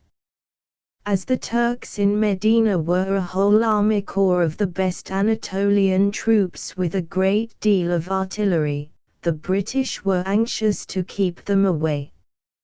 So Faisal was therefore begged, and Lawrence instructed, either to take Medina at once or to destroy the garrison on its way up the line.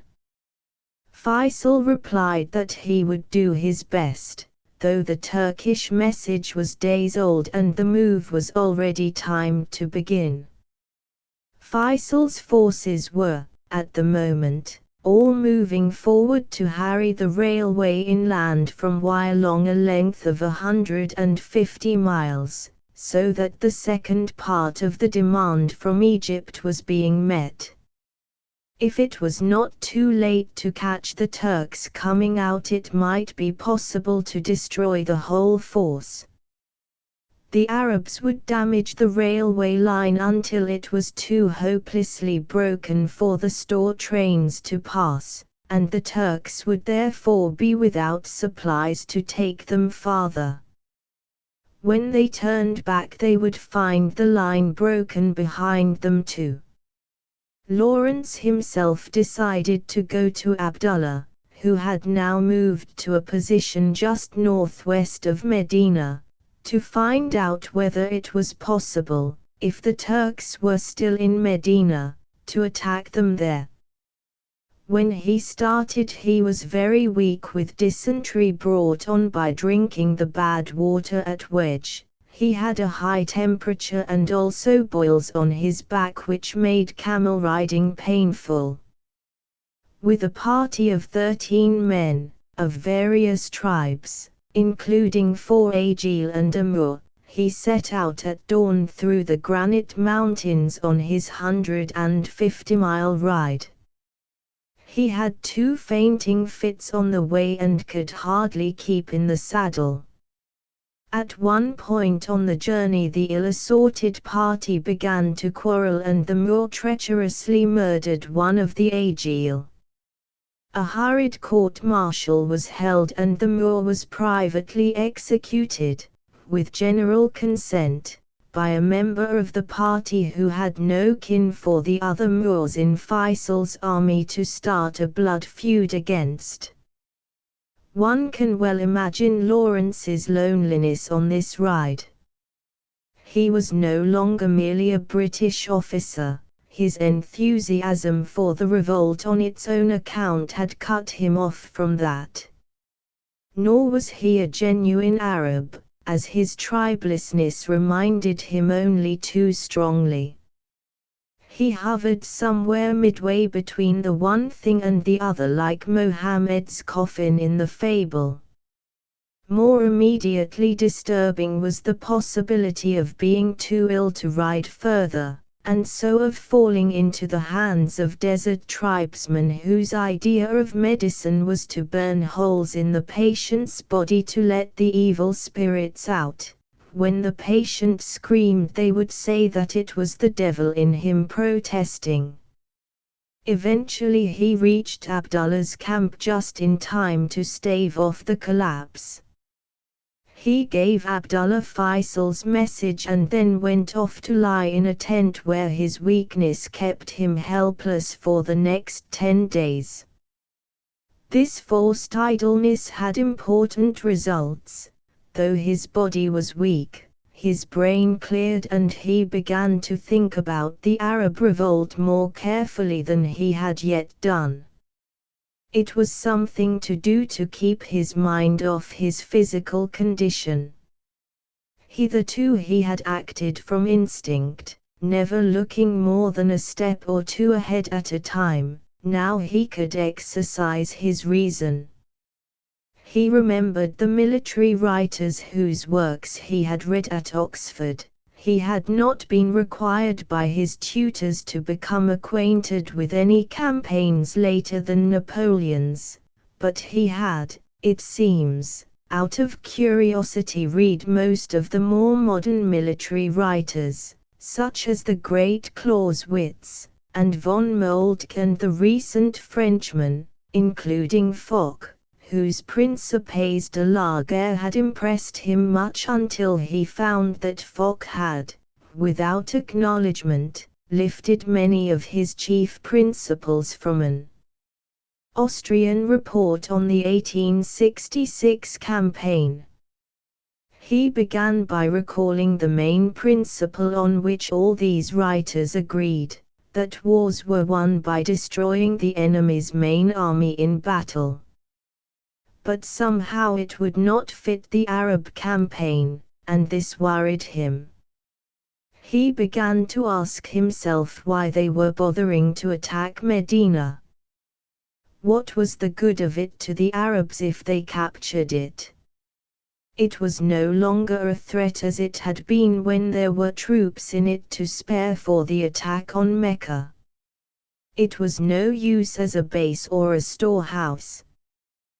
The Turks in it were powerless to harm the Arabs, and were now eating their own transport animals which they could no longer feed. Why not let them keep the town? Why do more than continue to blockade it? What of the railway, which used up a vast quantity of men in guard posts all down the line and yet was too long to be properly defended? Why not be content with frequent raids on it, between guard posts, blowing up trains and bridges, and yet allowing it to be just, only just, kept in working order, so that it would be a continual drain on the Turks to the north to keep it going and to feed the troops in Medina? To cut it permanently would be a mistake. The surrender of Medina would mean that the captured Turks would have to be fed. Many of the troops guarding the railway would make their way back north, and the drain on the Turks of men and trains and food would stop. The Allied cause would, in fact, be best served by attracting and keeping as many Turkish troops as possible in this unimportant theater of war, and by using as many Arabs as possible in the important theater of war, which was Palestine. When Lawrence got better, therefore, and left his stinking, fly-swarmed tent, he did not urge Abdullah to attack Medina but suggested a series of pin-pricking raids against the railway, offering to set an example in these himself. Abdullah was more a politician than a man of action and more interested in field sports and practical joking than in generalship. However, he permitted Sheriff Shakespeare, his picturesque half-Bedouin cousin, to make a raid against the nearest station on the railway, 100 miles away, with a party of Etabar tribesmen and one of the mountain guns which the Egyptian gunners had left with Faisal and which Faisal had lately sent to Abdullah as a present. Lawrence, convalescent, went with Shakespeare, and, on the 27th of March, laid his first mine, an automatic one, on the railway. Because it was his first, it was not very successful. He caught the front wheel of a train all right, but the charge was not big enough to do serious damage. Nor did Shakespeare succeed in his raid beyond killing a score of Turks, damaging the water tower and station buildings with his gun, and setting a few wagons on fire. There was, that is to say, no looting. The chief dramatic interest of the raid seems to have centered round a shepherd boy who was captured by the Arabs and tied up while his sheep, Turkish property, were eaten before his unhappy eyes. However, Lawrence went again a day or two later with a party of Juhina to experiment further in automatic mines. He was fortunate enough to have a preliminary failure. A long train from Medina, full of women and children, useless mouths whom the Turks could not feed and so were sending up to Syria, passed over the mine without exploding it. There had been a cloudburst the day before, in which Lawrence and his men had been caught, and the mechanism, owing probably to the slight sinking of the ground after the rain, was not in touch with the rails.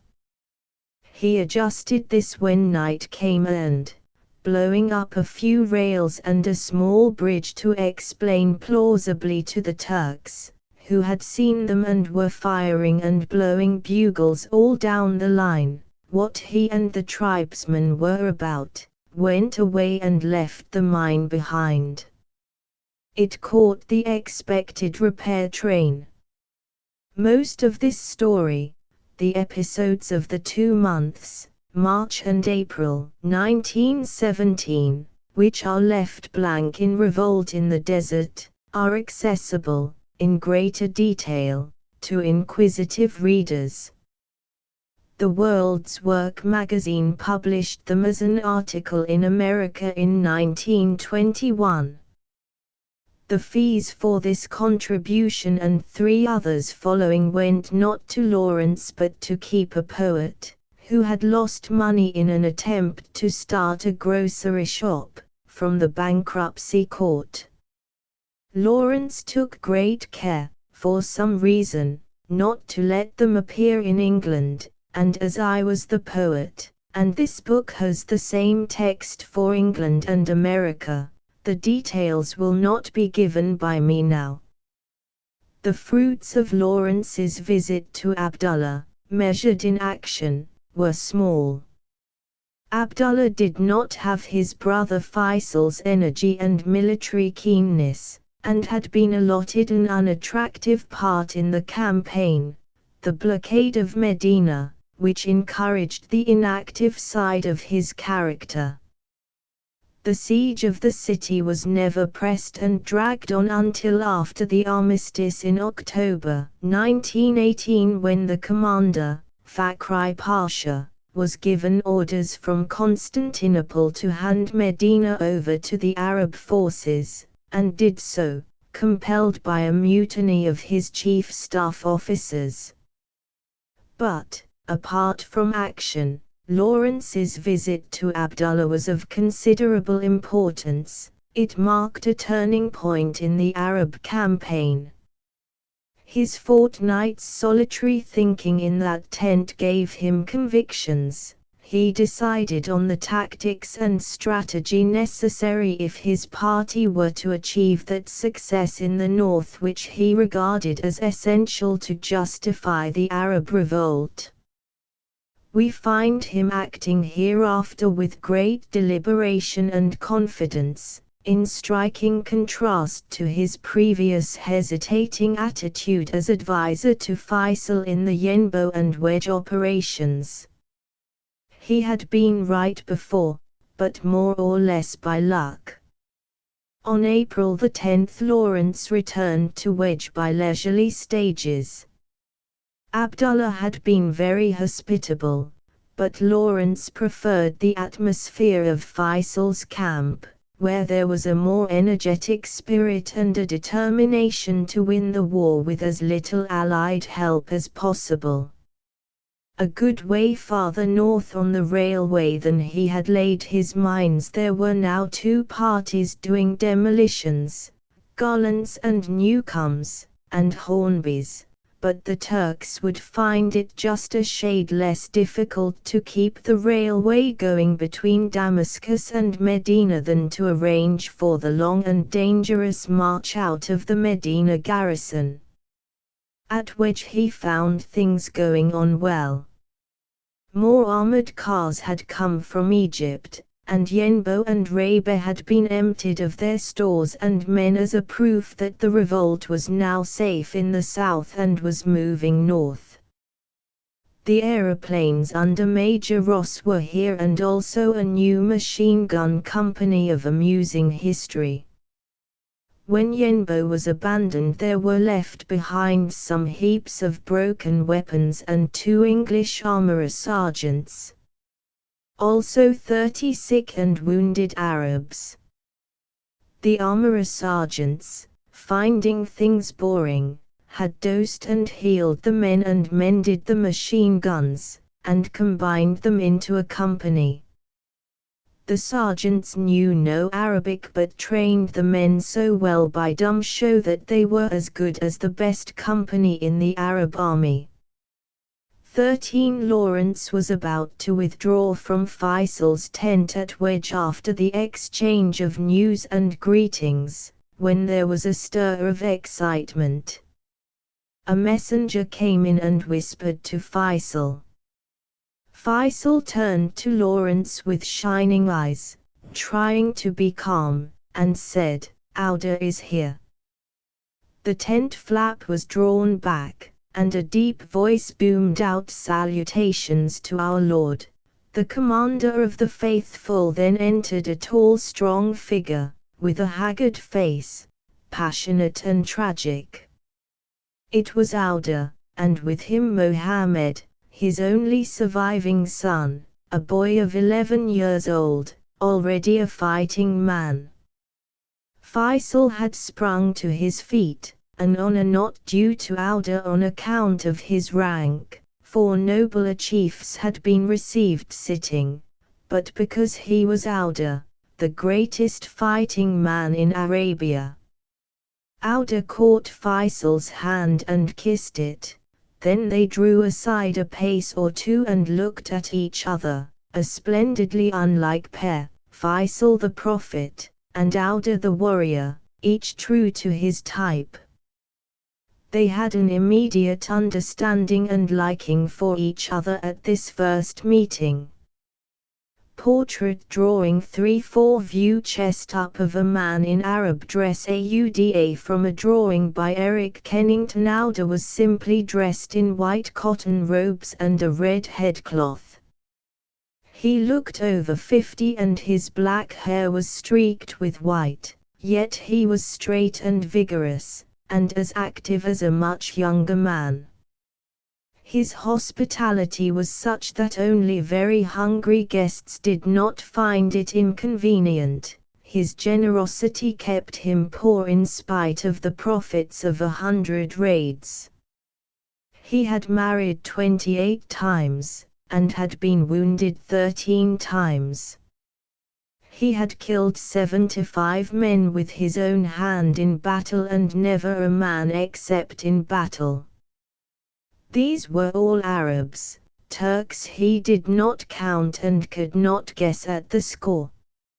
Nearly all his family and kin had been killed in the wars which he had provoked.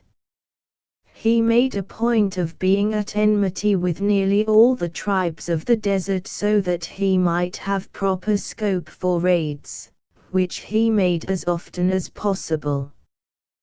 There was always an element of foresight in his maddest adventures, and his patience in battle was great.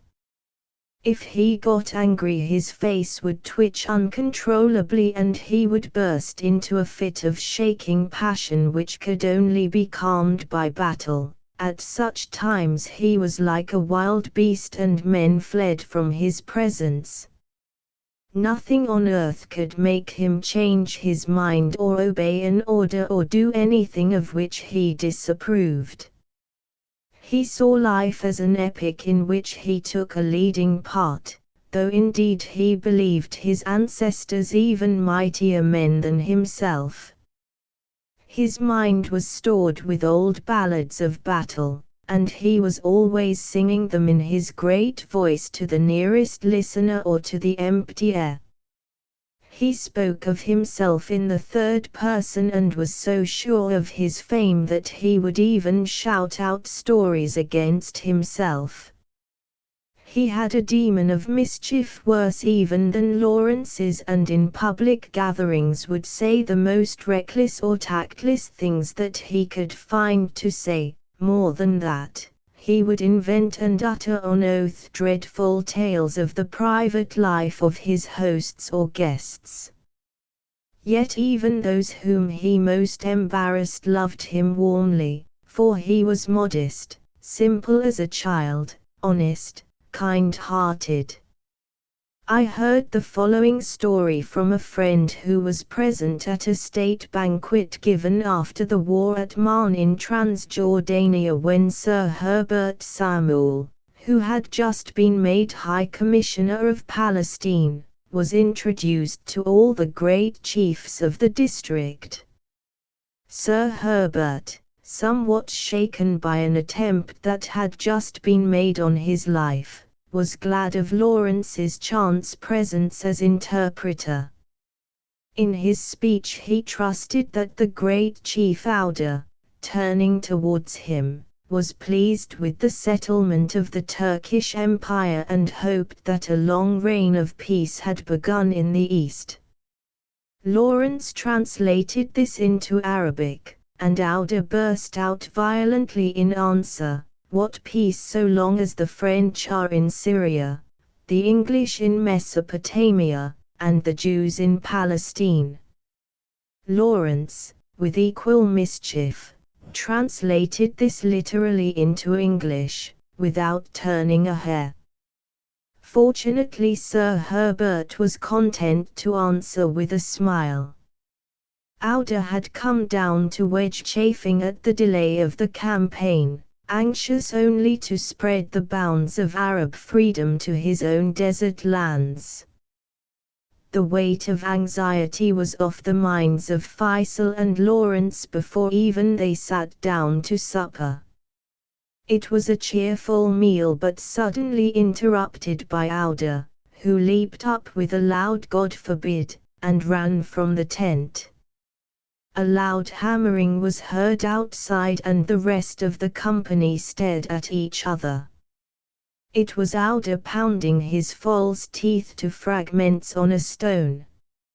"I had forgotten," he explained, "that Jemal Pasha, the Turkish commander in Syria who had hanged so many of the Arab leaders, gave me these.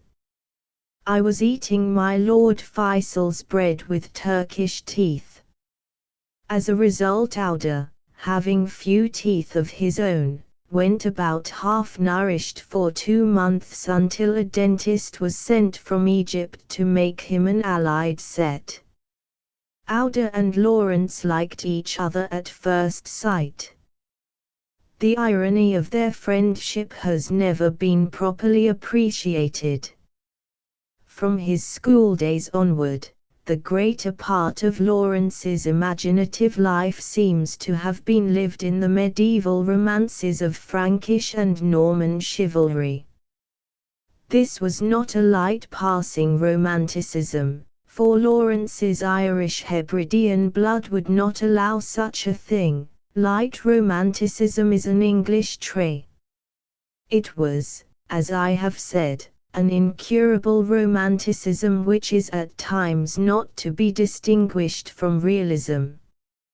An English schoolboy is content to play for a while at being a knight of the Round Table out of the Idylls of the King, or a jousting baron out of Ivanhoe, but later to dismiss the game as a stupidity and take to football, cigarette smoking and the appreciation of cinema actresses. Lawrence did nothing of the sort.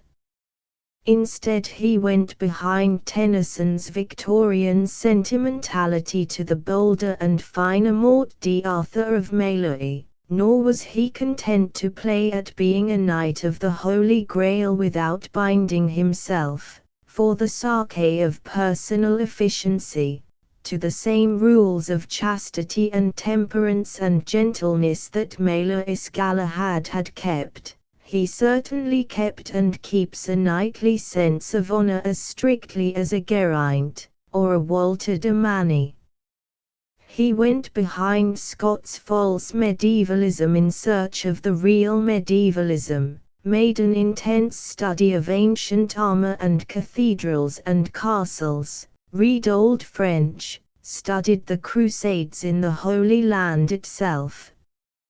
As an undergraduate, he told a friend that in his opinion the world had virtually come to an end in 1500, destroyed by gunpowder and cheap printing. Lawrence so logically pursued his romantic career, which began by putting his nose between the pages of Scott and Tennyson, and then between those of Morris and Malory, and then between those of the original medieval French and Latin romances, that at last he forced his whole head and shoulders and body between the pages of an epic in the making, and in the first book met Faisal, and in the second Auda. This would have been all very well if Lawrence's medievalism had been natural as Auda's was, the Middle Ages being not yet over in Arabia when he was born.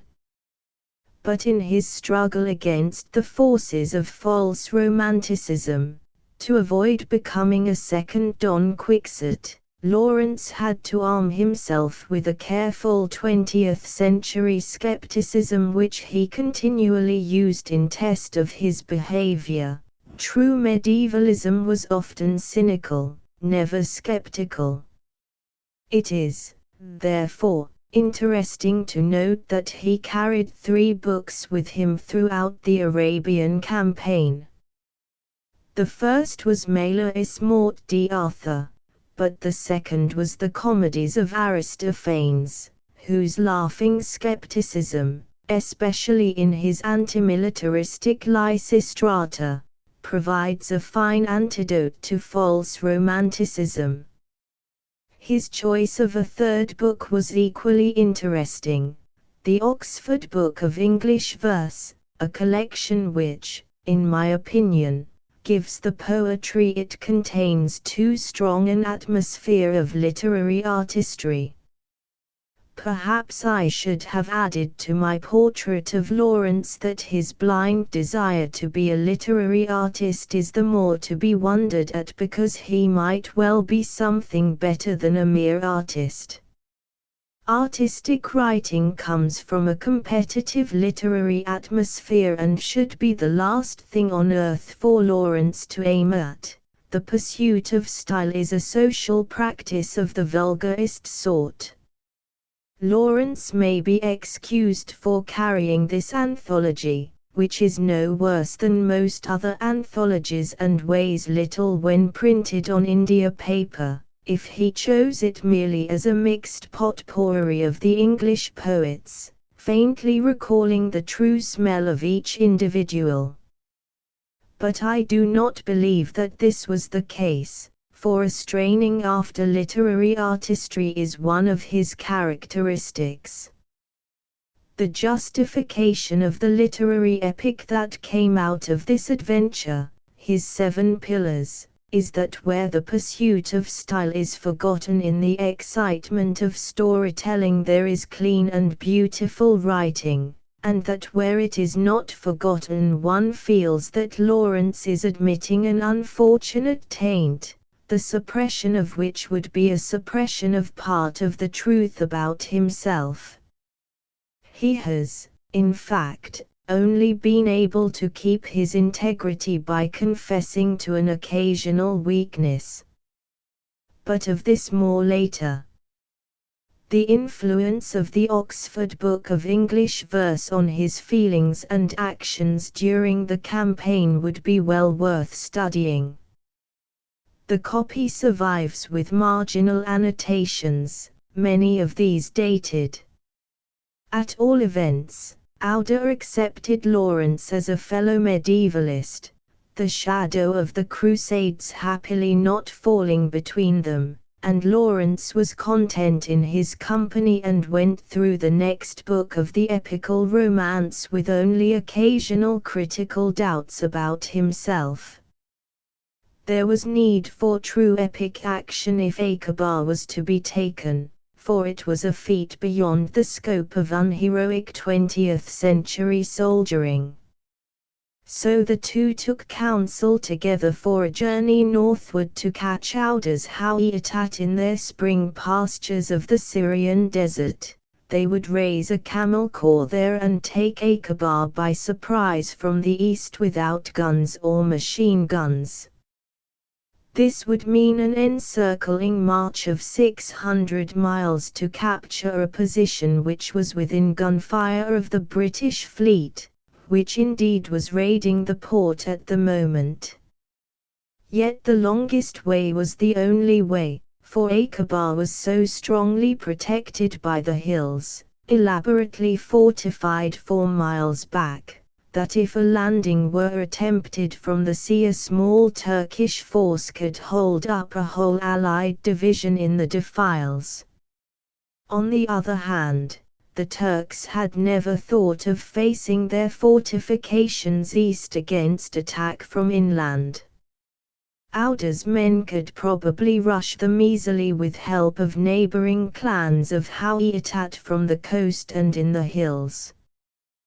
The importance of Acre was great. It was a constant threat to the British army which had now reached the Gaziantep line and therefore left it behind the right flank. A small Turkish force from Acre could do great damage and might even strike at Suez. But Lawrence saw that the Arabs needed Akbar as much and more than the British. If they took it, they could link up with the British Army at Beersheba, and show by their presence that they were a real national army, one to be reckoned with. Nothing but actual contact could ever convince the British that the Arabs were really worth considering as allies, and once the contact was made, there would be no more difficulty about guns, money and equipment.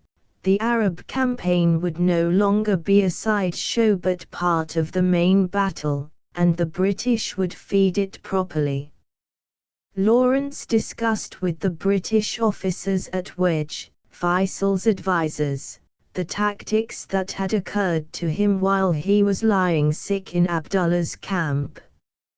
It must always be remembered that Lawrence, though the Englishman most respected by the Arabs, was not the only one fighting in Arabia, and, more than that, was not even a senior officer. On this occasion his views were disregarded. It had been decided some weeks before, chiefly on Lawrence's impulse, to march the whole force inland from Wedge and occupy a large stretch of the Pilgrims Railway with mixed Egyptian and Arab troops. All arrangements had been made and it was hoped that Medina would soon surrender. But Lawrence had changed his mind. He now argued, against this scheme, that it had been found bad policy to mix Egyptians and Arabs, that the Arabs could not be trusted to attack or defend a line or a point against regular troops, that the country which they proposed to hold was barren, and that to force the Turks to waste men and arms and food in holding Medina and the railway line would harm them more than any military defeat that could be inflicted on them. However, plans were already too far advanced, and Lawrence could do nothing to sidetrack the expedition. He decided to go off on his own to take Akbar and to ask his seniors for no help in arms or stores that would in any way weaken their own expedition. Faisal was his standby. Faisal thought and planned and worked for everyone, and gave him £22,000 in gold from his own purse to pay the wages of the party and of all the new men enrolled during the journey. Sheriff Nasir, usual leader of forlorn hopes, was in command. 17 Agil went as escort, and to deal with the Syrian Arab converts in the north came Zeki and Nisib, both important men of Damascus. The gold was shared out between Nasir, Auda, Nisib and Zeki. The party started on May the 9th. Every man carried a 45-pound bag of flour with him as his rations for 6 weeks. There were a few spare rifles for presents, and 6 camel loads of blasting gelatine for blowing up rails, trains or bridges in the north. It seemed a small force to go out to win a new province, and so thought the French representative with Faisal, who rode up to take a farewell photograph. Auda was worth photographing. He was dressed in finery that he had bought at Wedge, a mouse-colored greatcoat of broadcloth with a velvet collar, and yellow elastic-sided boots. Nasir was the guide and knew this country almost as well as his own. After 2 years of fighting and preaching always beyond the front line of Faisal's armies, he was very weary and sunken in spirit. He talked sorrowfully to Lawrence of his beautiful home in Medina, the great cool house and its gardens planted with every sort of fruit tree, the shady avenues, the vine-trellised swimming tank, the deep well with its wheel turned by oxen, the many fountains. Now, he said, the blight of the Turks was on the place, his fruit trees were wasted, his palms chopped down. Even the great well, which had sounded with the creak of the wheel for 600 years, had fallen silent. The garden, cracked with heat, was becoming as waste as the hills over which he now rode.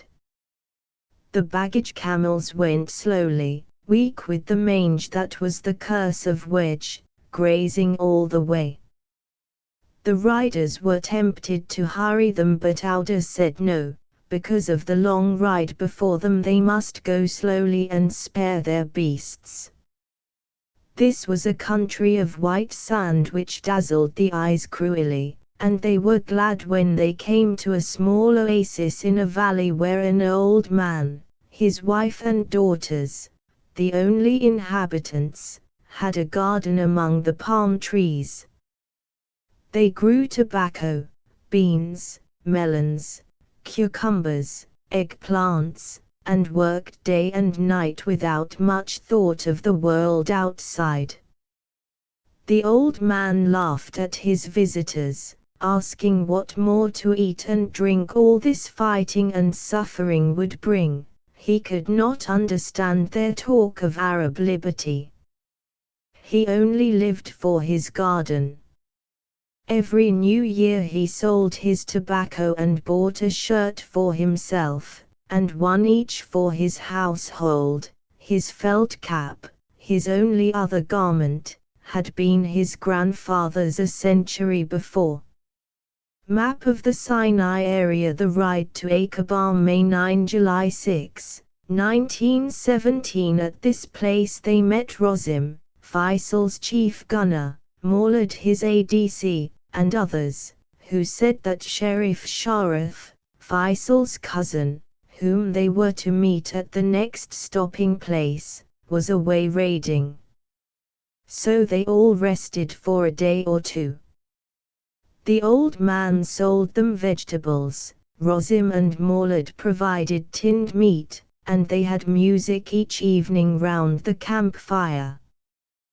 This was not the monotonous roaring ballad music of the desert, or the exciting melodies of the central oases which the Aegeal sang, but the falsetto quarter-tones and trills of Damascus love songs given bashfully on guitars by Maulad's soldier musicians.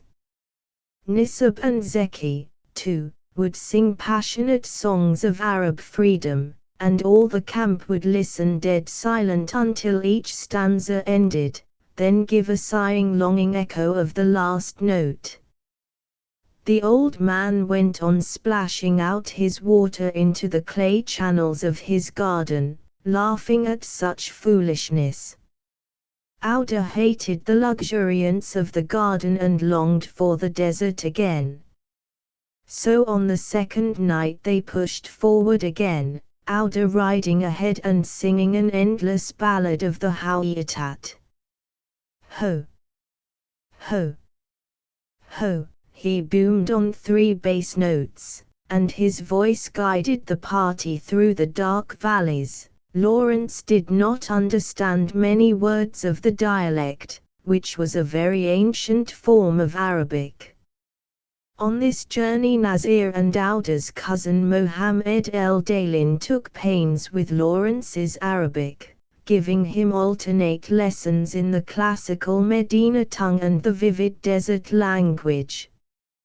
He had originally spoken, rather haltingly, the dialects of the country about Karchemish. Now, from mixing with so many tribes, he used a fluent ungrammatical mixture of every possible Arabic dialect, so that newcomers imagined that he came from some unknown illiterate district, the shot rubbish ground of the whole Arabic-speaking continent. Of Lawrence's knowledge of Arabic he has written to me in a recent letter. In Oxford I picked up a little colloquial grammar, before I first went out. In the next 4 years I added a considerable, 4,000-word, vocabulary to this skeleton of grammar, words useful in archaeological research mainly. Then for the first 2 years of the war I spoke hardly a word of it, and as I had never learned the letters to read or write, and have not yet, naturally it almost all passed from me. So when I joined Faisal I had to take it all up again from the beginning in a fresh and very different dialect. As the campaign grew it carried me from dialect to dialect, so that I never settled down to learn one properly. Also I learned by ear, not knowing the written language, and therefore incorrectly, and my teachers were my servants who were too respectful to go on reporting my mistakes to me. They found it easier to learn my Arabic than to teach me theirs. In the end I had control of some 12,000 words, a good vocabulary for English, but not enough for Arabic, which is a very wide language, and I used to fit these words together with a grammar and syntax of my own invention. Faisal called my Arabic a perpetual adventure and used to provoke me to speak to him so that he might enjoy it. I've never heard an Englishman speak Arabic well enough to be taken for a native of any part of the Arabic-speaking world, for 5 minutes. The march was difficult, over rocky country. At last the track became a goat path zigzagging up a hill too steep to climb except on all fours. The party dismounted and led the camels. Soon they had great difficulty in coaxing them along, and had to push and pull them, adjusting the loads to ease them. 2 of the weaker camels broke down and had to be killed. They were at once cut up for meat and their loads repacked on the others. Lawrence was glad when they came to a plateau at the top. He was ill again with fever and boils. They rode over lava, between red and black sandstone hills, and at last halted in a deep dark gorge, wooded with tamarisk and oleander, where they found the camp of Sharif. He was still away and they waited until he came 3 days later. Sleeping here in a shepherd's fold, Lawrence was awakened by the voice of an Ageal boy pleading to him for compassion. His name was Daud and he had an inseparable friend called Faraj. Faraj had burned their tent in a frolic and would be beaten by the captain of the Ageal who were with Sharif. Would Lawrence beg him off? Lawrence spoke to the captain, who answered that the pair were always in trouble and had lately been so outrageous in their tricks that he must make an example of them. All that he could do was to let Daud share Faraj's sentence. Daud jumped at the chance, kissed Lawrence's hand and the captain's and ran up the valley. The next day Faraj and Daud hobbled up to Lawrence, where he was discussing the march with Auda and Nazir, and said that they were for his service. Lawrence said that he wanted no servants and that anyhow after their beating they could not ride. Daud turned away defeated and angry, but Faraj went to Nazir, knelt humbly and begged him to persuade Lawrence to take them on, which he did. Sharif came and reassured them about water, which had been an anxiety. There were pools of new fallen rain water farther on their road. They set out then and had not gone far before they met 5 riders coming from the railway. Lawrence riding in front with Auda had the thrill, friend or enemy, of meeting strangers in the desert. But soon they saw that the riders were friendly Arabs, and riding in front was a fair-haired, shaggy-bearded Englishman in tattered uniform. Lawrence knew that this must be Hornby, Newcome's pupil, who vied with him in smashing the railway.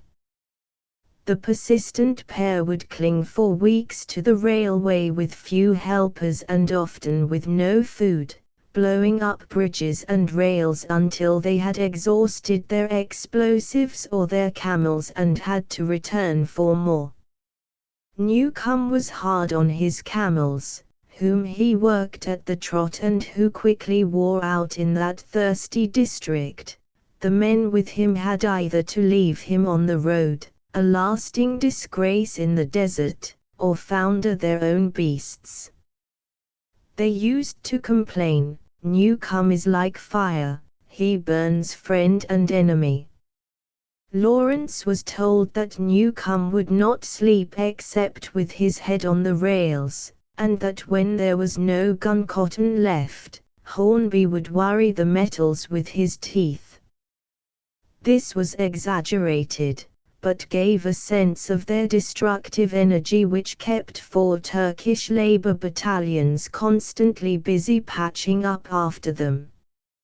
After greetings and exchange of news, Hornby passed on and Lawrence's party continued the march over the lava desert. On this 8th day of their journey they camped in a damp valley full of thorny brushwood, which was, however, too bitter for the camels to feed on. But they ran about tearing up the bushes and heaping them on a big bonfire, where they baked bread. When the fire was hot, out wriggled a large black snake which must have been gathered, torpid, with the twigs. The 9th day's journey was still over long miles of lava broken with sandstone, a dead, weary, ghostly land without pasture. The camels were nearly spent. At last the lava ended and they came to an open plain of fine scrub and golden sand with green bushes scattered over it. There were a few water holes scooped by someone after the rainstorm of 3 weeks before. By these they camped, and drove the unloaded camels out to feed. There was an alarm when a dozen mounted men rode up from the direction of the railway and began firing at the herdsmen, but the party at the camp ran at once to the nearest mounds and rocks, shouting, and began firing too. The raiders, whoever they were, galloped off in alarm. Auda thought that they were a patrol of the Shama tribe. They rode on again over the plain through a fantastic valley in which were red sandstone pillars of all shapes and all sizes from 10 to 60 feet in height, with narrow sand paths between, then over a plateau strewn with black basalt, and finally reached the water pools of which Sharaf had spoken. Hornby and Newcome had evidently camped here. There were empty sardine tins lying about. Daud and Faraj were proving good servants. They were brave and cheerful, rode well, worked willingly. They spent much time attending to Lawrence's camel, which had the mange very badly on its face. Having no proper ointment, they rubbed in butter, which was a slight relief for the intolerable itch. This 10th day's journey brought the party to the railway, which they had to cross near a station called Dizard. It ran in a long valley. They happened on a deserted stretch of line and were much relieved, because Sharaf had warned them of constant Turkish patrols of mule-mounted men, camel corps and trolleys carrying machine guns. There was good pasture on both sides of the line, and the riding camels were allowed to graze for a few minutes while Lawrence and the Agile began fixing gun cotton and gelatine charges to the rails. The camels were then caught again and taken on to safety while the fuses of the charges were lighted in proper order, The hollow valley echoed with the bursts. This was Auda's first experience of dynamite, and he improvised some verses in praise of its power and glory. Then they cut 3 telegraph wires, tied the free ends to the saddles of 6 riding camels and drove the astonished team far across the valley with the growing weight of twanging wire and snapped poles dragging after them. When the camels could pull no more, the tangle was cut loose. They rode on in the growing dusk until the country, with its switchback of rock ridges, was too difficult to be crossed safely in the dark by weak camels. They halted, but no fire was lit for fear of alarming the Turks who, roused by the noise of the explosions, could be heard in the blockhouses all along the line shouting loudly and shooting at shadows. The next morning they left the rocky country behind and found themselves on a great plain. It was a country unknown to Europeans, and old Auda told Lawrence the names of this valley or that peak, bidding him mark them on his map. Lawrence said that he did not want to pander to the curiosity of geographers in an unspoiled country. Auda was pleased and began to give Lawrence instead personal notes and news about the chiefs in the party or ahead on the line of march. This whiled away dreary hours of slow march across this waste of sand and rotten sandstone slabs. There were no signs of life in this desert, which was named the Desolate. No tracks of gazelle, no lizards, rats or even birds. There was a hot wind blowing with a furnace taste and, as the day went on and the sun rose, it blew stronger. By noon it was half a gale. The Arabs drew their headcloths tightly across their faces to keep the stinging sand from wearing open the sun-chapped skin into painful wounds. Lawrence's throat was so dry that he could not eat for 3 days after without pain. By sunset they had gone 50 miles and came then to a valley full of scrub as dry as dead wood. The party dismounted wearily and gathered armfuls to build a great fire to show the rest of the party, from whom they had got separated the previous day after crossing the railway, where they were halting. When there was a fine heap gathered together they found that nobody had any matches. However, the main body came up an hour later, and that night they set sentries to watch because it was a district over which raiding parties frequently passed. They gave the camels the whole night for their grazing. Noon of the 12th day brought them to the place towards which they had been heading, an ancient stone well about 30 feet deep. The water was plentiful but rather brackish and soon grew foul when kept in a water skin. On the 13th day out the sun was hotter than ever. At midday Auda and his nephew Zal rode out hunting towards a green-looking stretch of country while the rest of the party rested in the shade under some cliffs. The hunters soon returned, each with a gazelle. Bread had been baked the day before at the well, and they had water in their skins, so they made a feast of it. On the 14th day they came in view of the great desert of sand dunes called Nafud, which Wilfred Scoran Blunt, Gertrude Bell and other famous travellers had crossed. Lawrence wanted to cut across a corner of it but old Auda refused, saying that men went to Nafud only out of necessity when raiding, and that the son of his father did not raid on a mangy, tottering camel. Their business was to reach the next place, Arfaja, alive.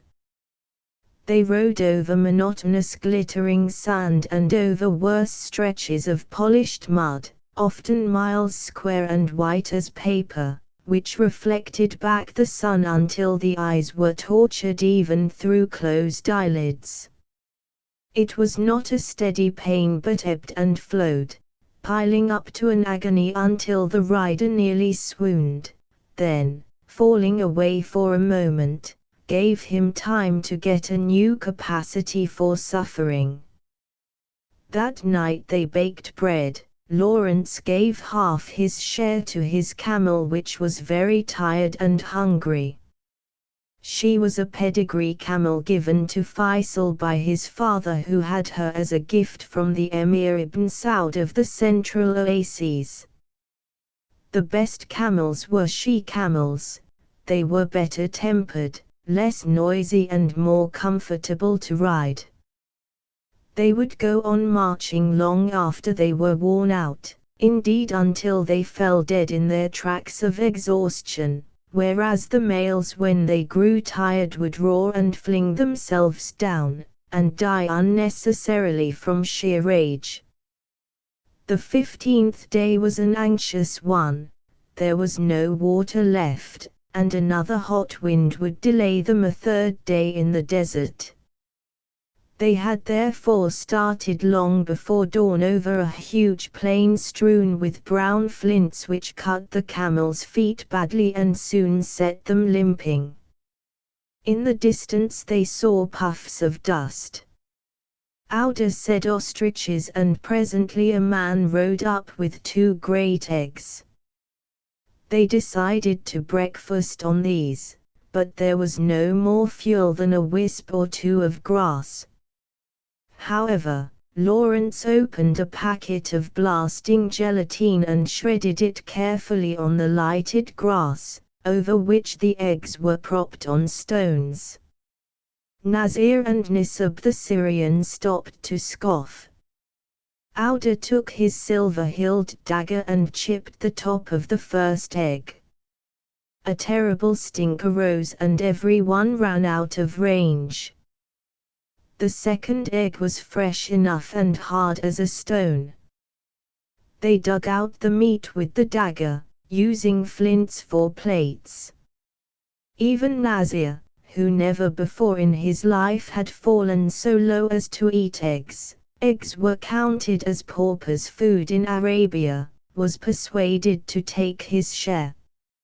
Later oryx were seen, the rare Arabian deer, with long slender horns and white bellies, which are the origin of the unicorn legend.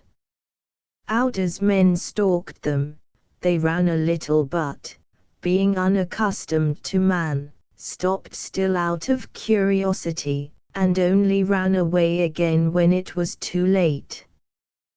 The Ageil were dismounted and leading their camels for fear that if the wind blew stronger some of them would be dead before evening. Lawrence suddenly noticed that one of his men, a yellow-faced fellow called Qasim from the town of Man, who had fled to the desert after killing a Turkish tax-gatherer, was not with the rest. The Ageil thought that he was with Auda's Hawiatat, but when Lawrence went forward he found Qasim's camel riderless, with Qasim's rifle and food on it. It dawned on the party that Qasim was lost, probably miles back. He could not keep up with the caravan on foot, and the heat mirage was so bad that the caravan was invisible 2 miles away, and the ground was so hard that it left no tracks. The Ageil did not care much what happened to Qasim. He was a stranger and surly, lazy and ill-natured. Possibly someone in the party had owed him a grudge and paid it, or possibly he had dozed in the saddle and fallen off. His road companion, a Syrian peasant called Mohammed, whose duty it was to look after him, had a foundered camel and knew nothing of the desert. It would be death for him to turn back. The Hawaiitat would have gone in search, but they were lost in the mirage, hunting or scouting. The Aegil were so clannish that they would only put themselves out for each other. Lawrence had to go himself. If he shirked the duty, it would make a bad impression on the men. He turned his camel round and forced her, grunting and moaning with unhappiness, past the long line of her friends, into the emptiness behind. He was in no heroic temper. He was furious with his other servants for their indifference, and particularly with Gassim, a grumbling, brutal fellow whose engagement he had much regretted. It seemed absurd to risk his life and all it meant to the Arab revolt for a single worthless man. He had been keeping direction throughout the march with an oil compass and hoped by its help to return nearly to that day's starting place 17 miles behind. He passed some shallow pits with sand in them and rode across these so that the camel tracks would show in them and mark the way for his return. After an hour and a half's ride he saw a figure, or a bush, or at least something black ahead of him in the mirage. He turned his camel's head towards it, and saw that it was Gassim. He called and Gassim stood confusedly, nearly blinded and silly, with his arms held out to Lawrence and his black mouth gaping. Lawrence gave him water, a gift of the Aegil, the last that they had, and he spilled it madly over his face and breast in his haste to drink. He stopped babbling and began to wail out his sorrows. Lawrence sat him, pillion, on the camel's rump and turned about. The camel seemed relieved at the turn and moved forward well. Lawrence went back by his compass course so accurately that he often found the old tracks that he had made in the pits. The camel began to stride forward freely, and he was glad at this sign of her reserve strength. Gassim was moaning about the pain and terror and thirst. Lawrence told him to stop, but he would not and sat huddled loosely so that at each step of the camel he bumped down on her hind quarters. This and his crying spurred her to greater speed. Lawrence was afraid that she might founder, and again told him to stop, but Gassim only screamed the louder. Then Lawrence struck him and swore that if he made another sound he would be pushed off and abandoned. He kept quiet then. After 4 miles a black bubble appeared in the mirage, bouncing about. Later it broke into 3 and Lawrence wondered if they were enemies. A minute later he recognized Auda with 2 of Nazir's men, who had come back to look for him. Lawrence yelled jests and scoffs at them for abandoning a friend in the desert. Auda pulled at his beard and grumbled that had he been present Lawrence would never have gone back. Gassim was transferred to another rider's camel with insults. As they went forward Auda said, "For that thing not worth the price of a camel." Lawrence interrupted, "Not worth half a crown," and Auda, laughing, rode up to Gassim, struck him sharply and made him, like a parrot, repeat his price. What had happened, apparently, was that Gassim had dismounted for something or other that morning, and sitting down had gone to sleep. An hour later they caught up the caravan and towards evening they reached Sahun, the chain of pastures and wells running up towards Syria. There among sand hills grown with tamarisk they halted. They had no water yet, but the desolate was crossed and they knew that they would get some the next day, so they rested the whole night and lit bonfires for the emir of the Rawala's slave who had been with the caravan and had disappeared the same day. Nobody was anxious for him, for he had a camel and knew the country. He might be riding direct to Jorf, the capital of the Emir Nuri, to earn the reward of first news that the party was coming with gifts. However, he did not ride in that night or next day, and months afterwards the Emir told Lawrence that the man's dried body had lately been found lying beside his unplundered camel far out in the wilderness. He must have got lost in the mirage and wandered until his camel broke down, and there died of thirst and heat.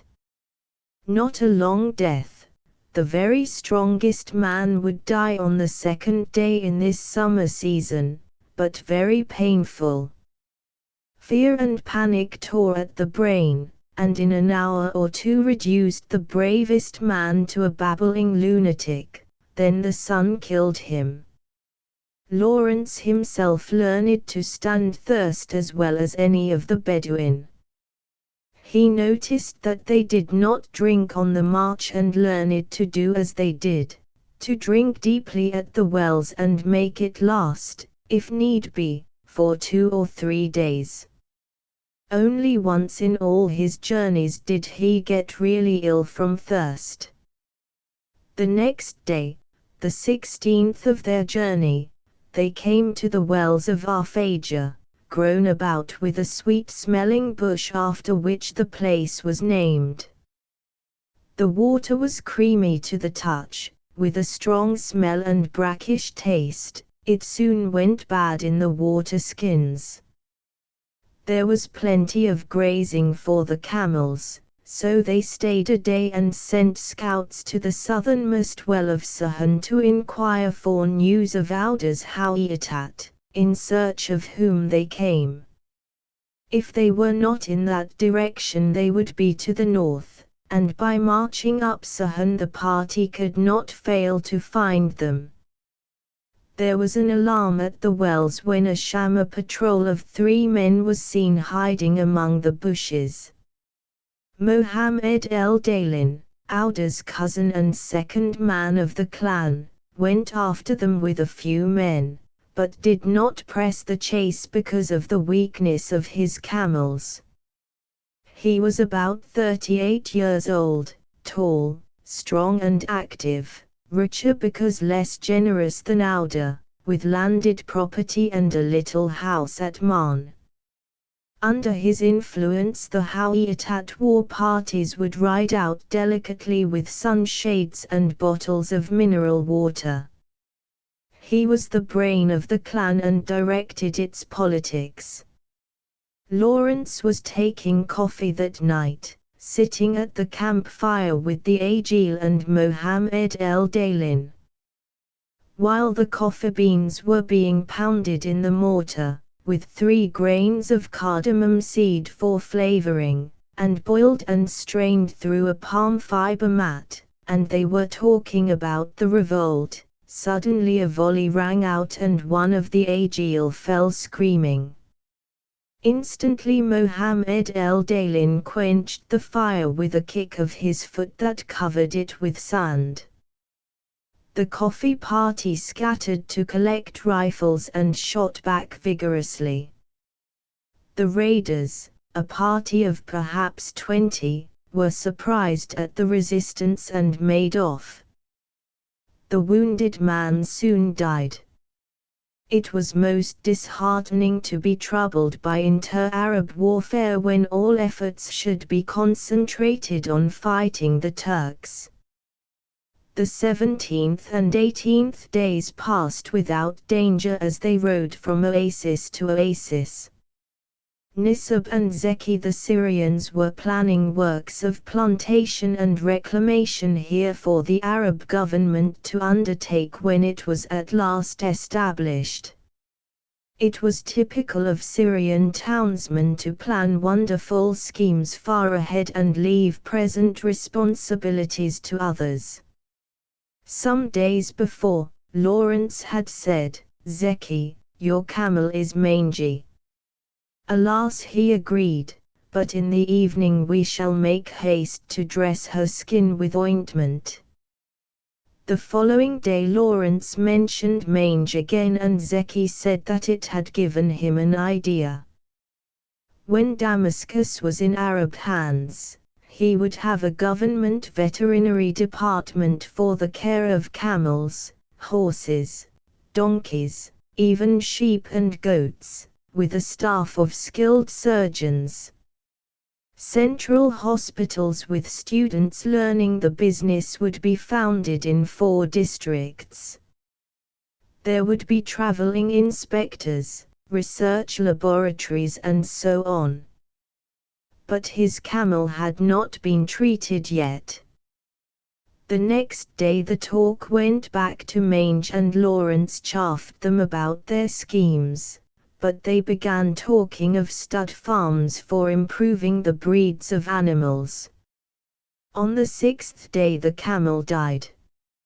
Zeki said, "Yes, because you did not dress her." Auda, Nazir and the rest kept their beasts going by constant care. They might perhaps survive until they reached a tribe that had proper remedies. Photo: wide shot of 4-seated men in Arab dress. Auda and his kinsman, his son Mohammed, is seated on the left. Copyright American Colony Stores, Jerusalem. On this 18th day they met a Hawitat herdsman who guided them to the camp of one of the chiefs. The first part of the journey was happily over and the gold and explosives were safe. A council was held and it was decided to present £6,000 to Nuri, by whose permission the Hawitat were here in Sahun. Nuri would probably allow them to stop a few days longer and enroll volunteers, and when they moved off would protect the Hawitat families and tents and herds. Auda decided to go to Nuri on this embassy, because he was a friend. Nuri was too near and too powerful a neighbor for Auda to quarrel with, however great his delight in war, and the 2 men bore with each other's oddities in patient friendliness. Auda would explain to Nuri what he, Nazir and Lawrence hoped to do, and say that Faisal wished him to make a public demonstration of goodwill towards the Turks. Only by these means could he cover the advance to Aqaba while still keeping the Turks favorably disposed. Faisal knew that Nuri was at the Turks' mercy still. They could blockade his province from the north. So Auda went off with 6 bags of gold and said that he would rouse all his clan, the Abu Ta'i Hawitat, on the way. He would be back soon. Meanwhile the local families promised unlimited hospitality, and Nazir, Lawrence, Nisib, Zeki and the rest were bound to accept it. Every morning they had to go to a different guest tent and eat an enormous meal. About 50 men were present at each of these feasts, and the food was always served on the same enormous copper dish, 5 feet across, which was lent from host to host and belonged really to Auda.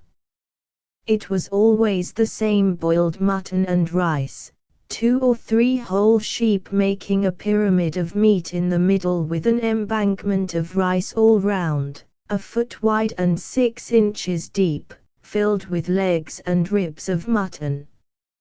In the very center were the boiled sheep's heads propped upright with flapping ears and jaws pulled open to show the teeth. Cauldrons of boiling fat, full of bits of liver, intestines, skin, odd scraps of meat, were poured over the great dish until it began to overflow on the ground, and at this sign the host called them all to eat. They would rise with good-mannered shyness and crowd about the bowl, 22 at a time, each man kneeling on one knee. Taking their time from Nazir, the most honorable man of the company, they rolled up their right sleeves, said grace and dipped together with their fingers. Only the right hand might be used, for good manners. Lawrence always dipped cautiously, his fingers could hardly bear the hot fat. Nobody was allowed to talk, for it was an insult to the host not to appear to be very hungry indeed, eating at top speed. The host himself stood by and encouraged their appetites as they dipped, tore and gobbled. At last eating gradually slackened and each man crouched with his elbow on his knee, the hand hanging down from the wrist to drip over the edge of the tray. When all had finished, Nazir cleared his throat for a signal and they rose together in haste, muttering, "God requite it to you, host," and then made room for the next 22 men. The more dainty eaters wiped the grease off their hands on a flap of the roof cloth intended for this purpose. Then sighingly all sat down on carpets, while slaves splashed water over their hands and the tribal cake of soap went round. When the last man had eaten and coffee had been served, the guests remounted with a quiet blessing. Instantly the children would rush for what was left, and tear the gnawed bones from one another. Some would escape with valuable pieces, to eat them safely behind a distant bush. The dogs yapping about finishing what was left. Nisab and Zeki soon broke down under this continual feeding, not being used to desert hospitality. So Nazir and Lawrence had to go out twice a day for a week and eat for the honor of Faisal. On May the 30th they went forward again in company with the whole of the Abu Tayyai. It was the first time that Lawrence had ever taken part in the march routine of a Bedouin tribe. There was no apparent order, but the caravan advanced simultaneously on a wide front, each family making a self-contained party. The men were on riding camels, the black goat hair tents and the howdahs in which the women were hidden were carried on the baggage camels. Faraj and Daud were behaving with more than usual mischief in this carefree atmosphere. They rode about leaving a trail of practical jokes behind them. Particularly they made jokes about snakes. Sahun was visited that summer by a plague of snakes, horned vipers, puff-adders, cobras and black snakes. By night movement was dangerous and at last the party learned to beat the bushes with sticks as they walked. It was dangerous to draw water after dark, for snakes swam in the pools or gathered in clusters on their brinks. Twice puff-adders invaded the coffee hearth, twisting among the seated men. Lawrence's party of 50 killed about 20 snakes daily. 7 men were bitten. 3 died, 4 recovered after great fear and pain. The Hawiyatat treatment was to bind up the bite with snakeskin plaster and read chapters of the Quran to the patient until he died. They also pulled on thick blue tasseled red ankle boots from Damascus over their feet when they went out at night. The snakes loved warmth and at night would lie beside the sleepers under or on the blankets, so great care was taken in getting up each morning. The constant danger was getting on everyone's nerves except Faraj's and Daud's. They thought it very witty to raise false alarms and give furious beatings to harmless twigs and roots. At last Lawrence at a noonday halt forbade them ever again to call out snakes. About an hour later, sitting on the sand, he noticed them smiling and nudging one another. His glance idly followed theirs to a bush close by where lay coiled a brown snake, about to strike at him. He threw himself to one side and called out to another of his men, who jumped at the snake with a riding cane and killed it. Lawrence then told him to give the boys half a dozen strokes with the cane to teach them not to take things too literally at his expense. Nasir, dozing beside Lawrence, woke up shouting, "And 6 more from me." Nisib and Zeki and the rest, who had all suffered from the boy's bad sense of humor, called out for more punishment still. However, Lawrence saved Faraj and Daud from the full weight of their companions' anger. Instead he proclaimed them moral outcasts and set them to gather sticks and draw water under the charge of the women, the greatest disgrace for 16-year-olds who counted themselves men. The tribe moved on from well to well, the water always brackish, through a landscape of barren palms and bushes which were no use for grazing or firewood and only served to harbor snakes. At last they reached a place called Ajala, where they came on a village of tents, and out rode Auda to meet them.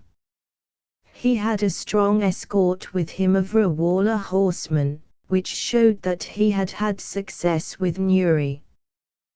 The Rawala, bareheaded and yelling, with brandished spears and wild firing of rifles and revolvers, welcomed the party to Nuri's empty house.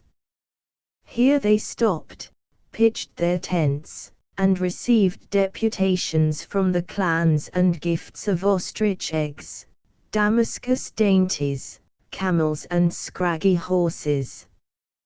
3 men were set to make coffee for the visitors, who came into Nasir as Faisal's deputy and took the oath of allegiance to the Arab movement, promising to obey Nasir and follow him. Their presents included an unintentional one of lice, so that long before sunset Nasir and Lawrence were nearly mad with irritation. Auda had a stiff left arm due to an old wound, but experience had taught him how to poke a camel stick up his left sleeve and turn it round and round against his ribs, which relieved the itch a good deal. Neck was the place decided upon for a rallying ground. It had plentiful water and some grazing. Here Nasir and Auda sat down for days to discuss together how to enroll the volunteers and prepare the road to Aqaba, now about 180 miles to the west.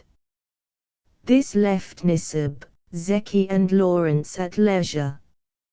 As usual, the Syrians let their imagination run ahead of them. In their enthusiasm they forgot all about Aqaba and their immediate purpose, and spoke of marching straight to Damascus, rousing the Druze and Sharlan Arabs on the way. The Turks would be taken by surprise and the final objective won without troubling about the steps between. This was absurd. There was a Turkish army massing at Aleppo to recover Mesopotamia, which could be rushed down to Damascus. Faisal was still in Wedge. The British were held up on the wrong side of Gaza. If Damascus should be taken now by Nasir, he would be left unsupported, without resources or organization, without even a line of communication with his friends. But Nisib was infatuated with his idea, and Lawrence could only stop him by intrigue. So he went to Auda and told him that if Damascus were made the new objective, the credit and spoils would go to Nuri and not him. He went to Nasir and used the friendship between them to keep him on the Aqaba plan, and also flattered Nasir's distinguished birth at the expense of Nisib's, a Damascene of doubtful ancestry. This was sordid but necessary. For Damascus, even if captured by surprise, could not be held 6 weeks. The British at Gaza could not attack at a moment's notice, nor would transport be available for a landing at Beirut. And a setback at Damascus would end the rebellion. Rebellions that stand still or go back are always doomed. Aqaba must be taken first. Fortunately, Auda and Nasir listened to Lawrence, but Nisib decided to go off with Zeki to the Druze mountains to prepare the way for his great Damascus scheme. The gold that Faisal had shared out to him was not enough for his purpose, so he asked Lawrence for a promise of more if he raised a separate movement in Syria under his own leadership. Lawrence knew that he could not do this, so promised Nisib that, if he now lent Nasir some of his gold to help him reach Aqaba, funds would be got together there for the Syrian movement. He agreed, and Nasir was glad of 2 unexpected bags of gold for the payment of new volunteers. Nisib went off optimistically. Lawrence knew that he could do no harm with the little money that he had with him, and by talking too much might mislead the Turks into thinking that an immediate attack really was intended on Damascus. 14. What follows next is the brief and unsatisfactory story of what seems to have been the maddest and most dangerous adventure undertaken by any man in the whole course of the World War, a 400-mile tour through the Turks' country with visits to their key positions, without any disguise but the unbelievable folly of the journey. Lawrence decided to visit Damascus and the railway to the north of it. The exact account of it he has never given, even in his 7 Pillars of Wisdom, and I have been unable to piece it together accurately from the casual fragments which he has from time to time given his friends. But the motive of the journey seems clear, and the fact of it is beyond dispute. At Neck Lawrence had time to think about his own part in the revolt, and was not pleased with it. He began to see clearly things that he had been hitherto content to put into the background. First of all, he was more or less an Englishman and bound to the hope of staving off his country's defeat. Successful war in the East, with the present deadlock in the West, might turn the scale and save further slaughter. Next, he was an Arab by adoption. The tribes trusted and loved him, and he was bound to do his honorable best for them. The Arabs could help the British to success while fighting their own war for freedom. So far, so good, but then came the difficulty. The revolt had begun on false pretenses. The British government through the High Commissioner of Egypt had agreed to Sharif Hussein's demand for Arab freedom not only in Arabia but in parts of Syria and Mesopotamia, saving the interests of our ally France. This clause concealed the secret Sykes-Picot Treaty between England, France and Russia, in which it was agreed to annex some of the promised areas and establish spheres of influence over the rest. In fact, there was no genuine freedom possible. The High Commissioner had not been told beforehand of this treaty, and so the sheriff did not know about it either. What apparently had happened was that the Foreign Office had two departments, each responsible for one of these agreements, and neither had taken the other into proper confidence. The High Commissioner, it may be noted, when instructed by the government to make the agreement, had sent a strongly worded message of warning. He had said that in helping the nationalist cause in Arabia a most dangerous thing was being done. Freedom for the Arabs might grow one day into a Frankenstein's monster, and he urged that great care should be taken to deal honorably with the Arab leaders. Particularly he recommended that a single government department should be entrusted with all negotiations.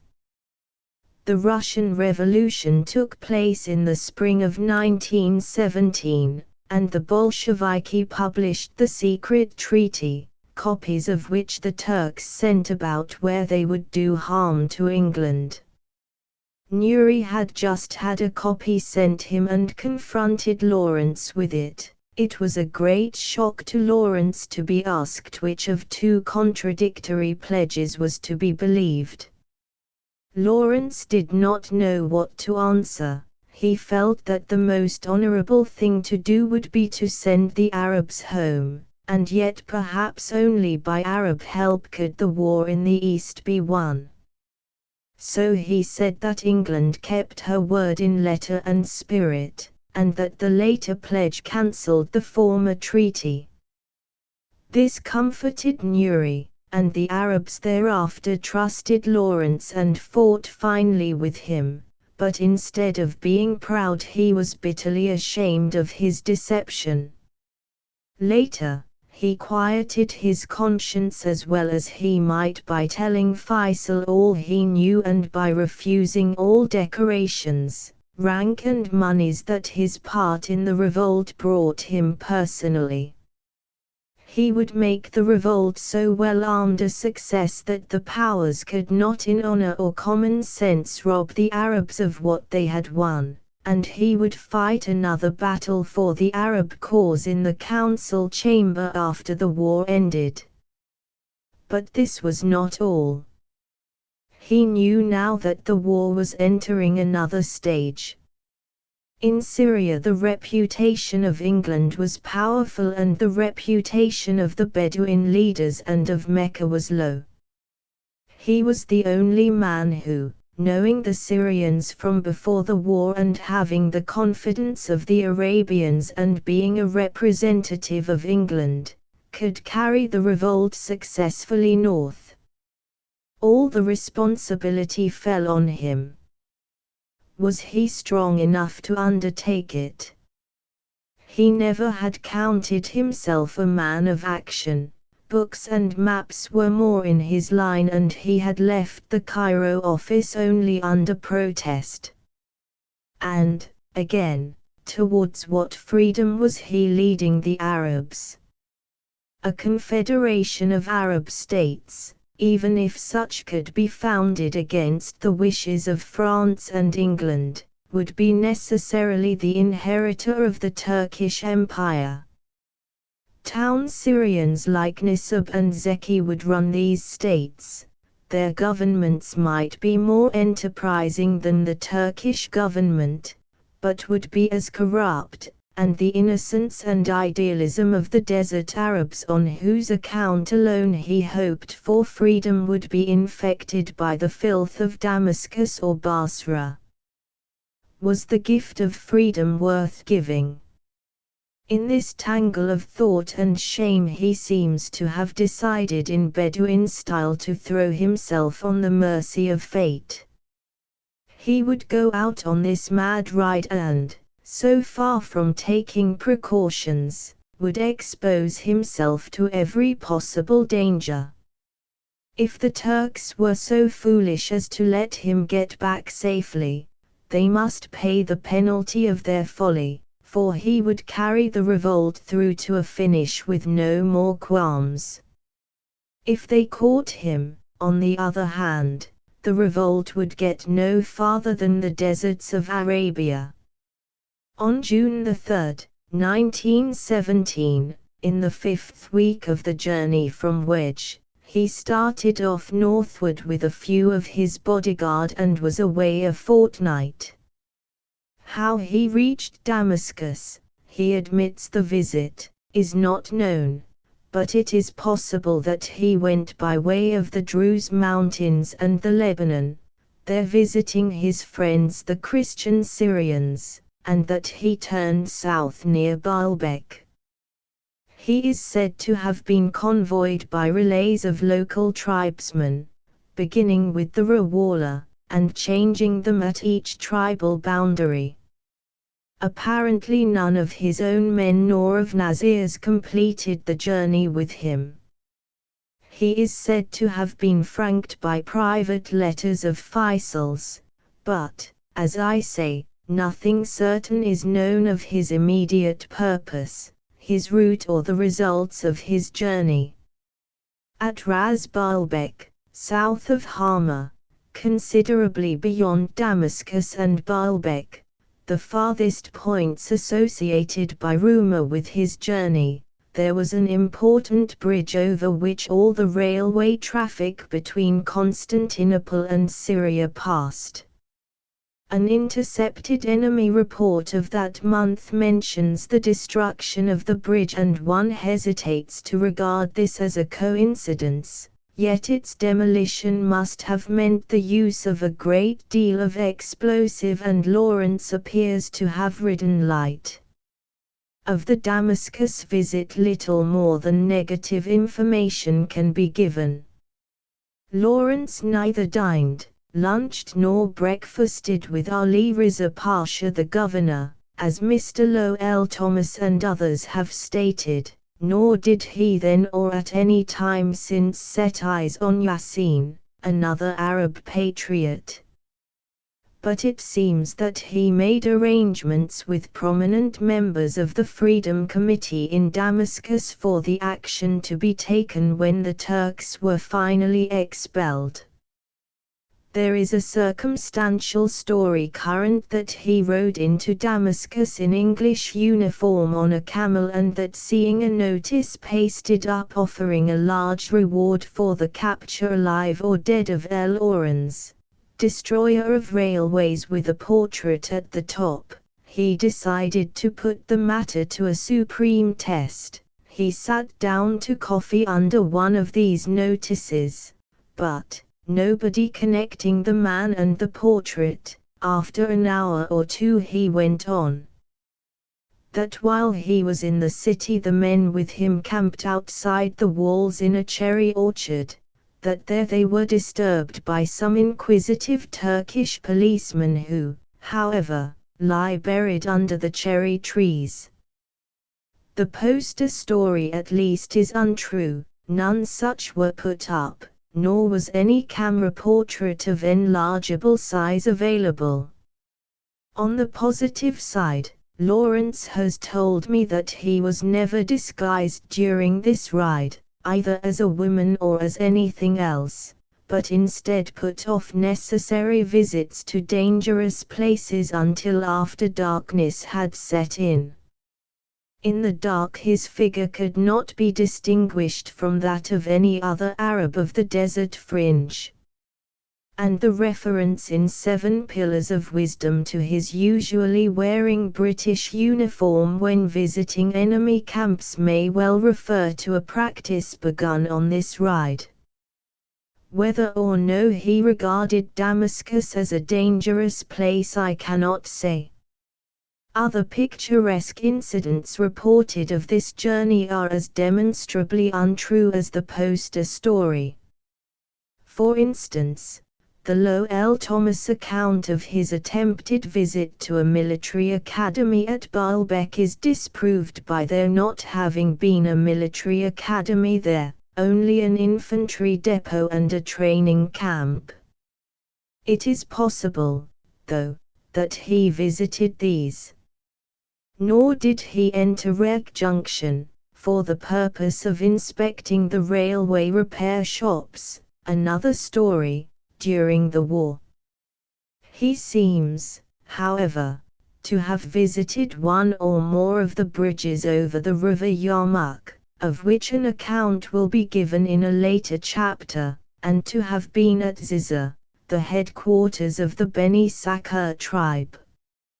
At all events, Lawrence's reticence about this ride is deliberate and based on private reasons, and it is my opinion that he has found mystification and perhaps statements deliberately misleading or contradictory the best way to hide the truth of what really happened, if anything of any serious importance did happen. His return journey was possibly by a Yarmouk bridge and across the Diraman railway to Azraq, and so to Nek. I have marked the route, in the map, with dots to show my uncertainty. 15. He returned on June the 16th and found Nazir and Auda still at Nek. The final preparations for the march to Aqaba had been made. Auda bought a small flock of sheep from a drover and gave a farewell feast, the greatest of the whole series. Hundreds of men were present and 5 fills of the great tray were eaten up as fast as they were cooked and carried in. After the feast the whole party lay round the coffee hearth outside the tent in the starlight while Auda and others told stories. Lawrence happened to remark that he had looked for Mohammed El Dalin in his tent that afternoon to thank him for the present of a milch camel, but had not found him. Auda began to laugh out loud until everyone looked at him to know what the joke was. Auda pointed to Mohammed sitting gloomily beside the coffee mortar and said to the company, "Ho! Shall I tell you why Mohammed has for 15 days not slept in his tent?" To everyone's delight he told how Mohammed had bought in the bazaar at Wedge a costly string of pearls and had not given it to any of his wives, so that they all began to quarrel and only agreed in one thing, to keep him out of the tent.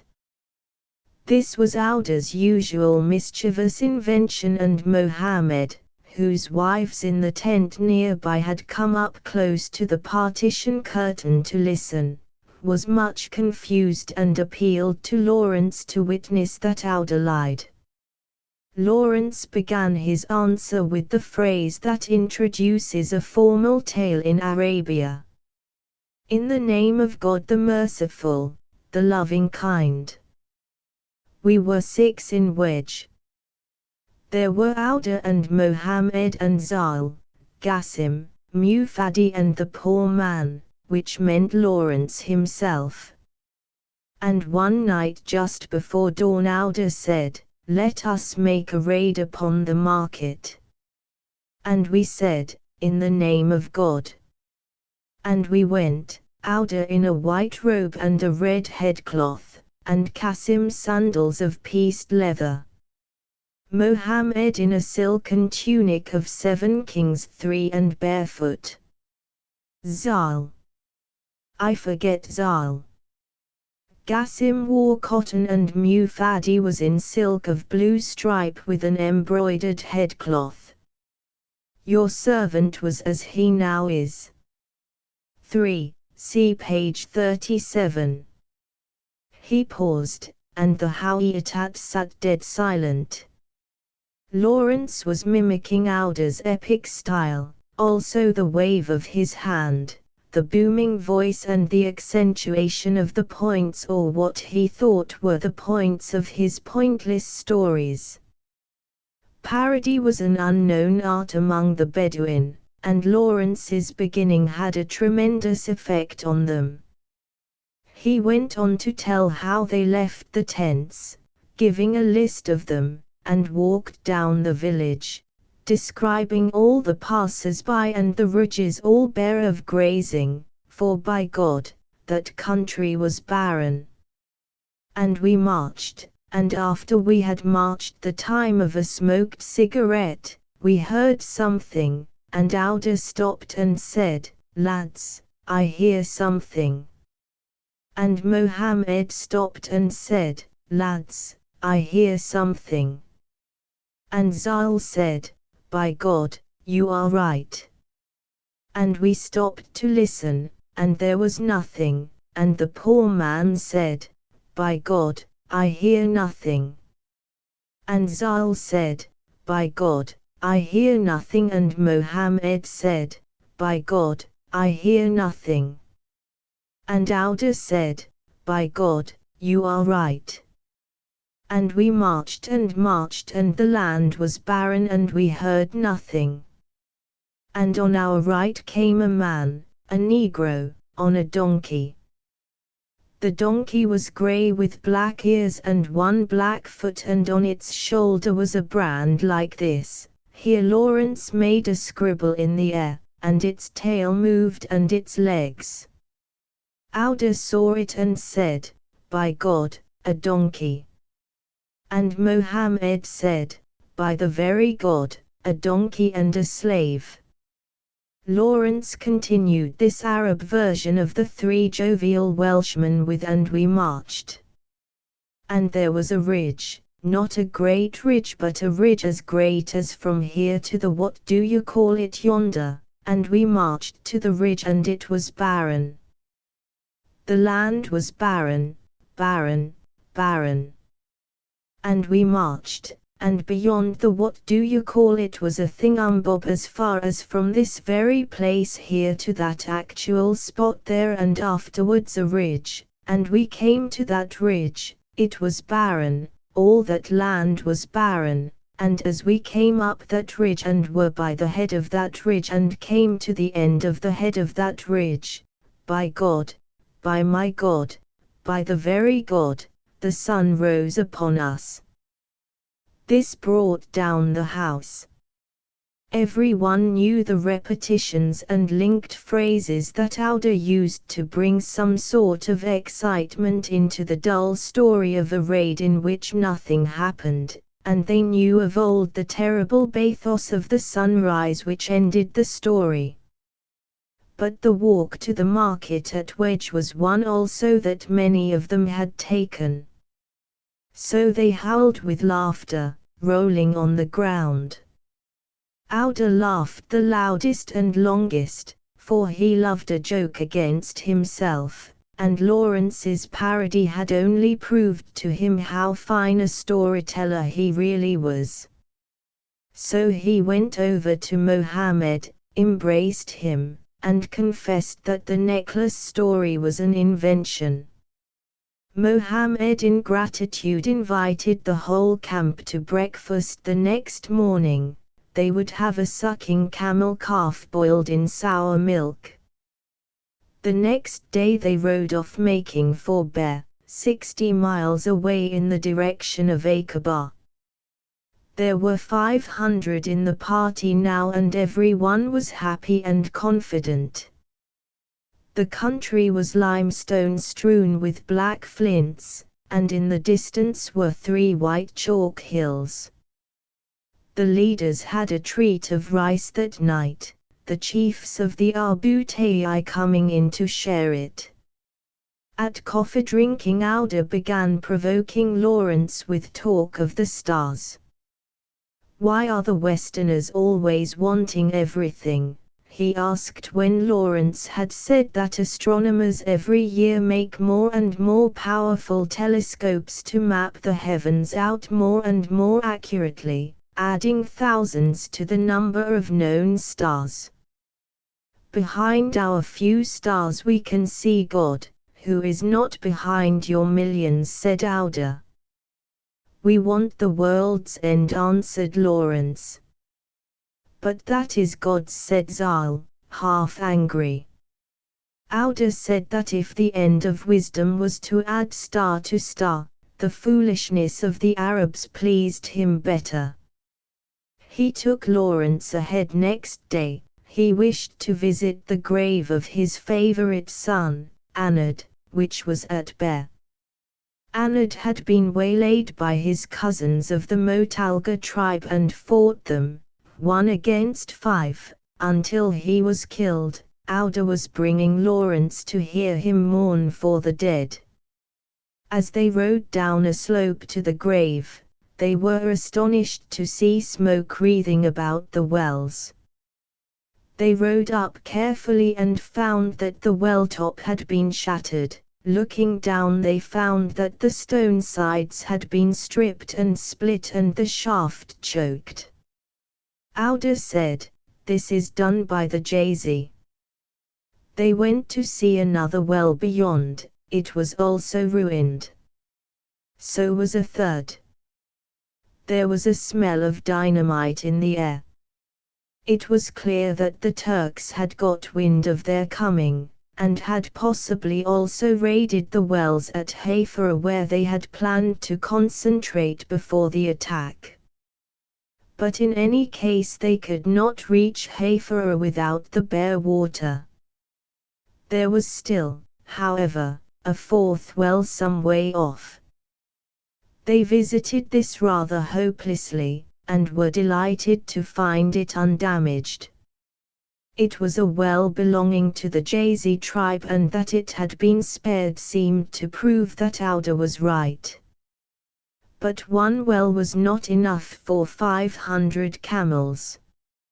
So it was necessary to open the least damaged of the others. Lawrence went down in a bucket and found that a set of charges fixed lower in the shaft had not all been exploded. The Turkish engineers had evidently been surprised before they had time to finish their work. So he carefully unpacked the charges and took them up with him. Soon they had 2 fit wells and a clear profit of 30 pounds of Nobel dynamite.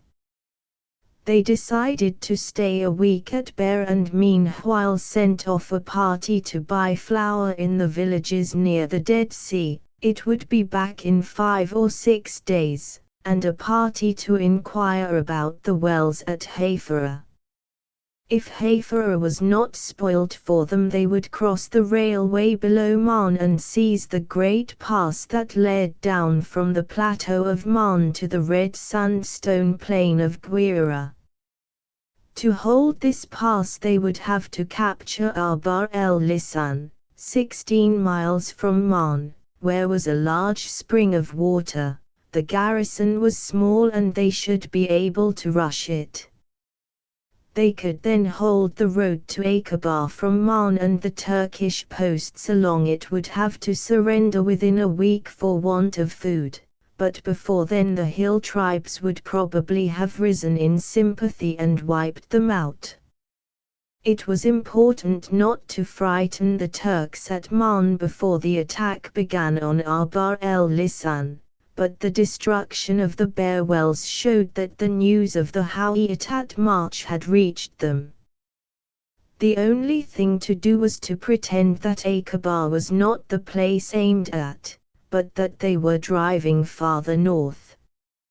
Nuri had been misleading the Turks into thinking this, and Newcomb had allowed some official papers to be stolen from him at Wedge, in which was a plan for turning north at Hafara and attacking Damascus and Aleppo. Nisib was in Druze country preaching revolt, and Lawrence in his Damascus ride had himself, it seems, hinted to the Druze tribes that they would soon have the Arab army there. The Turks were taken in by all this and made preparations to resist the northern advance by strengthening their garrisons. To make the plan seem more likely still, Lawrence decided to raid the line about 120 miles north near Dira. He went with Zal and 110 chosen men, and they rode hard in 6-hour spells with 1 or 2 hour intervals, day and night.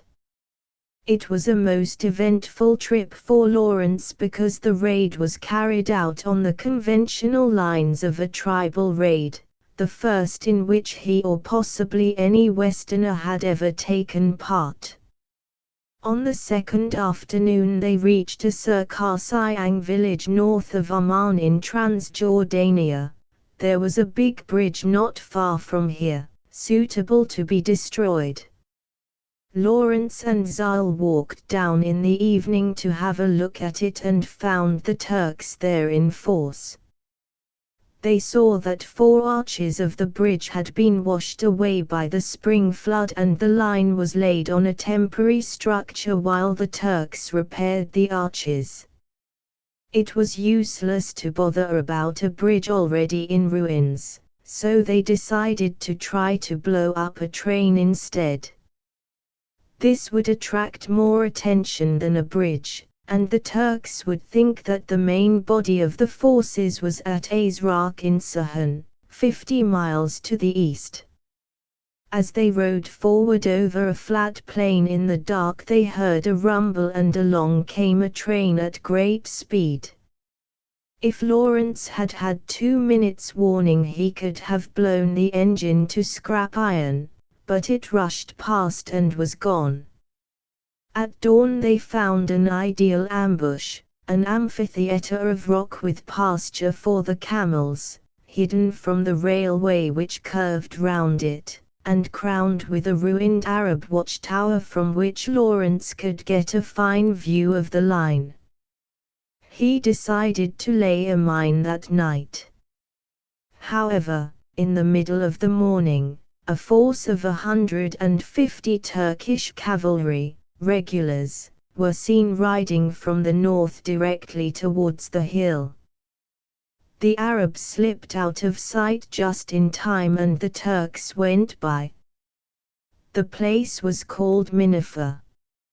Photo wide shot of rail tracks in sand receding into the distance. Stone hills border on each side the pilgrim railway. Copyright. The Arabs went on to another hill, from where they saw a number of black hair tents, summer quarters of a tribe of friendly Syrian peasants.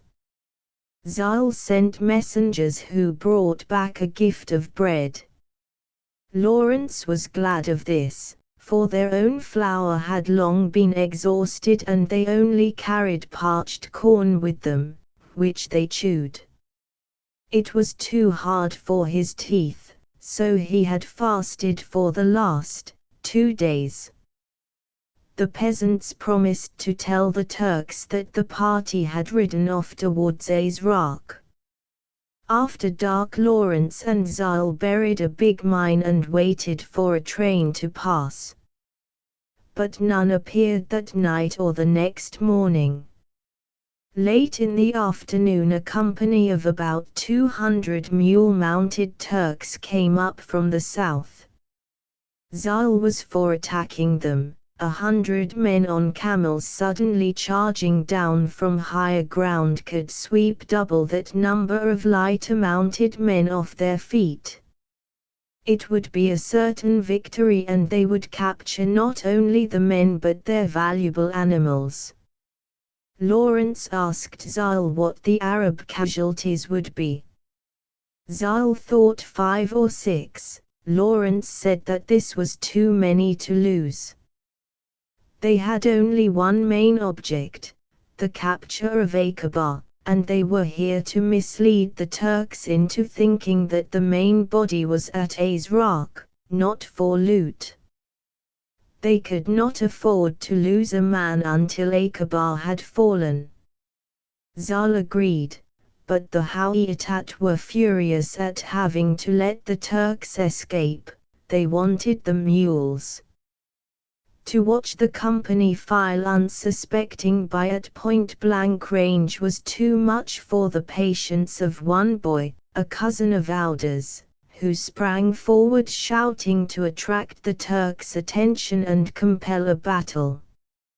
Zyle rushed after him, caught him, threw him down and began bludgeoning him until Lawrence feared that his now very different cries would arouse the Turks, after all. But they did not hear.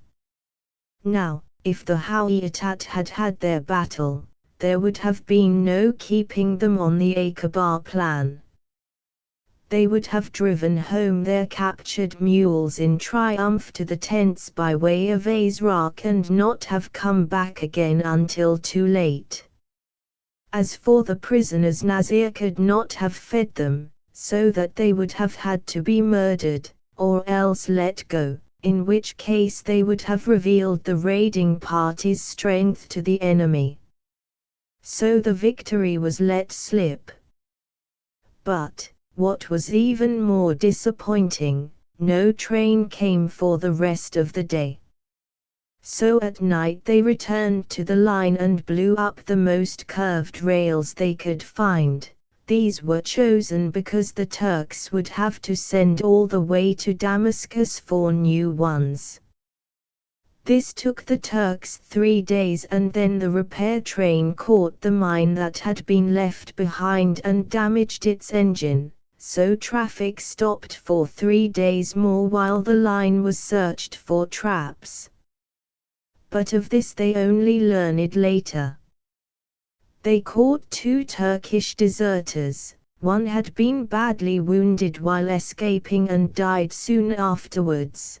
The other, though only wounded slightly, was very weak and feeble, his body so covered with bruises and wheals, the cause of his desertion, that he dared only lie on his face.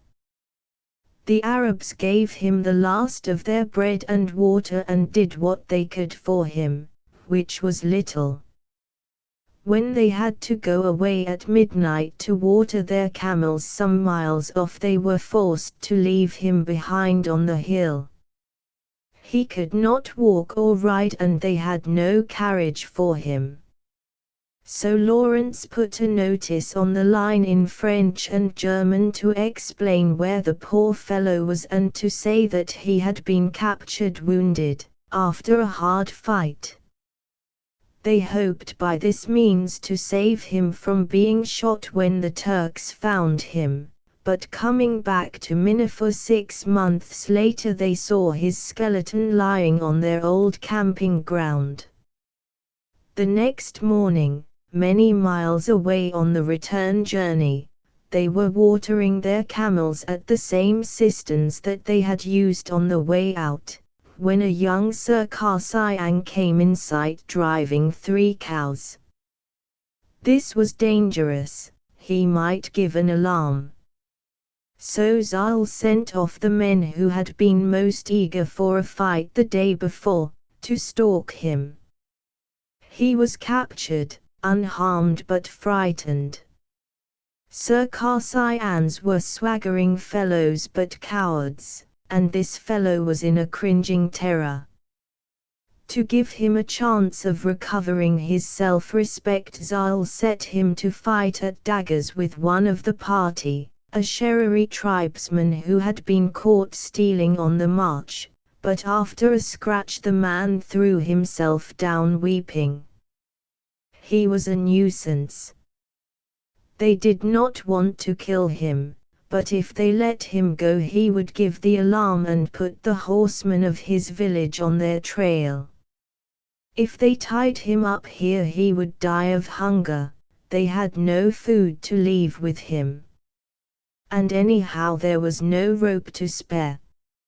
At last the Sherari said that he would settle it for them without murder. So he looped the man's wrist to his saddle and trotted him off with the rest of the party for the first hour. They were still near the railway but 4 miles from the village when the Sherari dismounted, stripped the Circassian of his outer garments and threw him down on his face. Lawrence wondered what was coming next. The Sherari then drew his dagger and cut the man deeply across the soles of his feet. The Circassian howled as if he were being killed. Then Lawrence understood. The man would be able to crawl to the railway on his hands and knees. It would take him about an hour, but his nakedness would keep him there in the shadow of the rocks until sunset. It was kinder than killing him, though he did not seem to be grateful.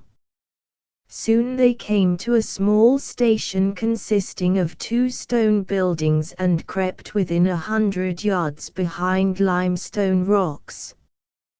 They heard singing from one of the buildings, and a soldier drove out a flock of young sheep to pasture.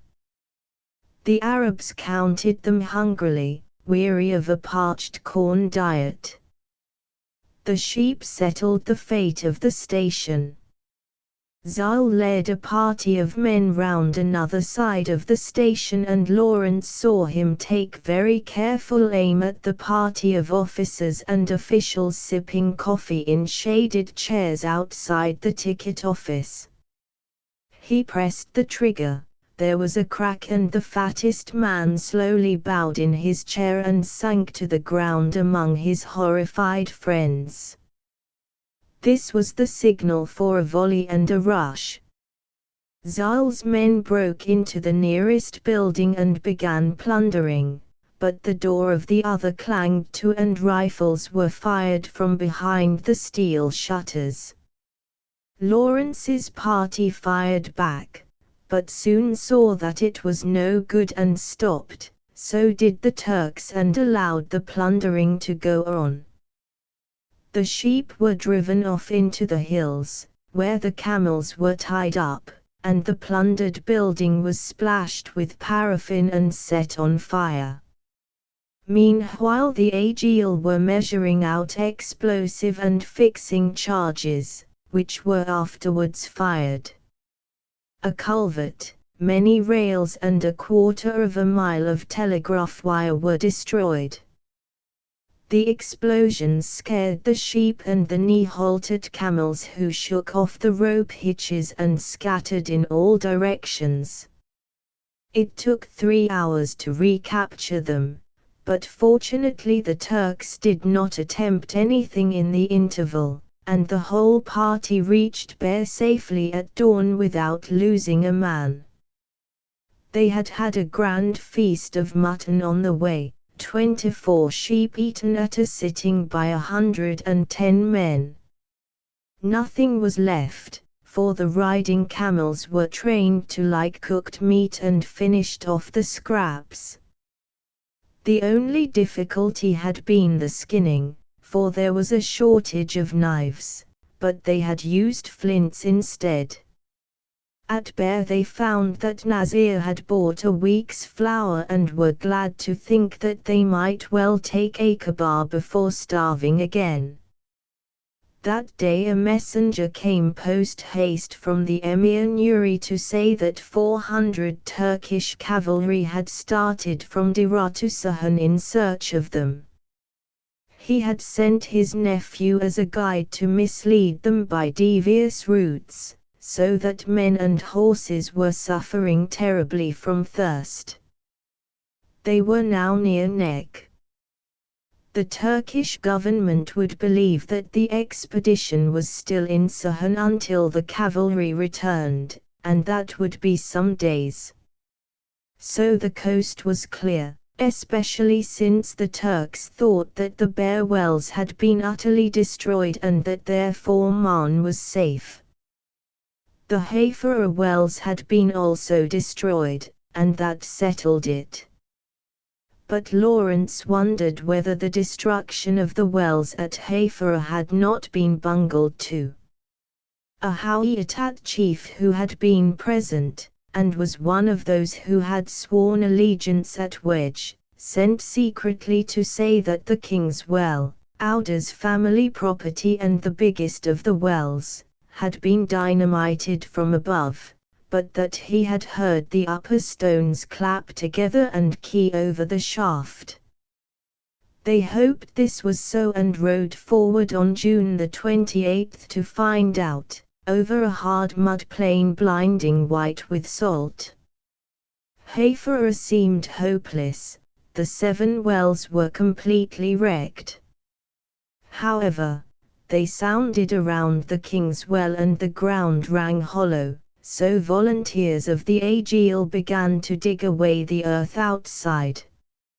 As they dug, the core of the well stood up in the hollow like a rough tower, and they carefully removed the stones until at last they knew that the report had been true. They could hear the mud fragments slipping between the stones and splashing many feet below. They worked hard, in relays, while the rest of the men sang to encourage them, promising rewards of gold when water was found. At sunset came a rush and rumble, followed by a splash and yells. The well was opened. The quay of stones had given way and one of the Aegeal had fallen in and was swimming about trying not to drown. All night long they watered there, while a squad of Aegeal, singing in chorus, built up a new wellhead. The earth was stamped in around this and the well was, in appearance at least, as good as ever. The Aegeal were rewarded by being feasted on a weak camel which had failed in the march that day.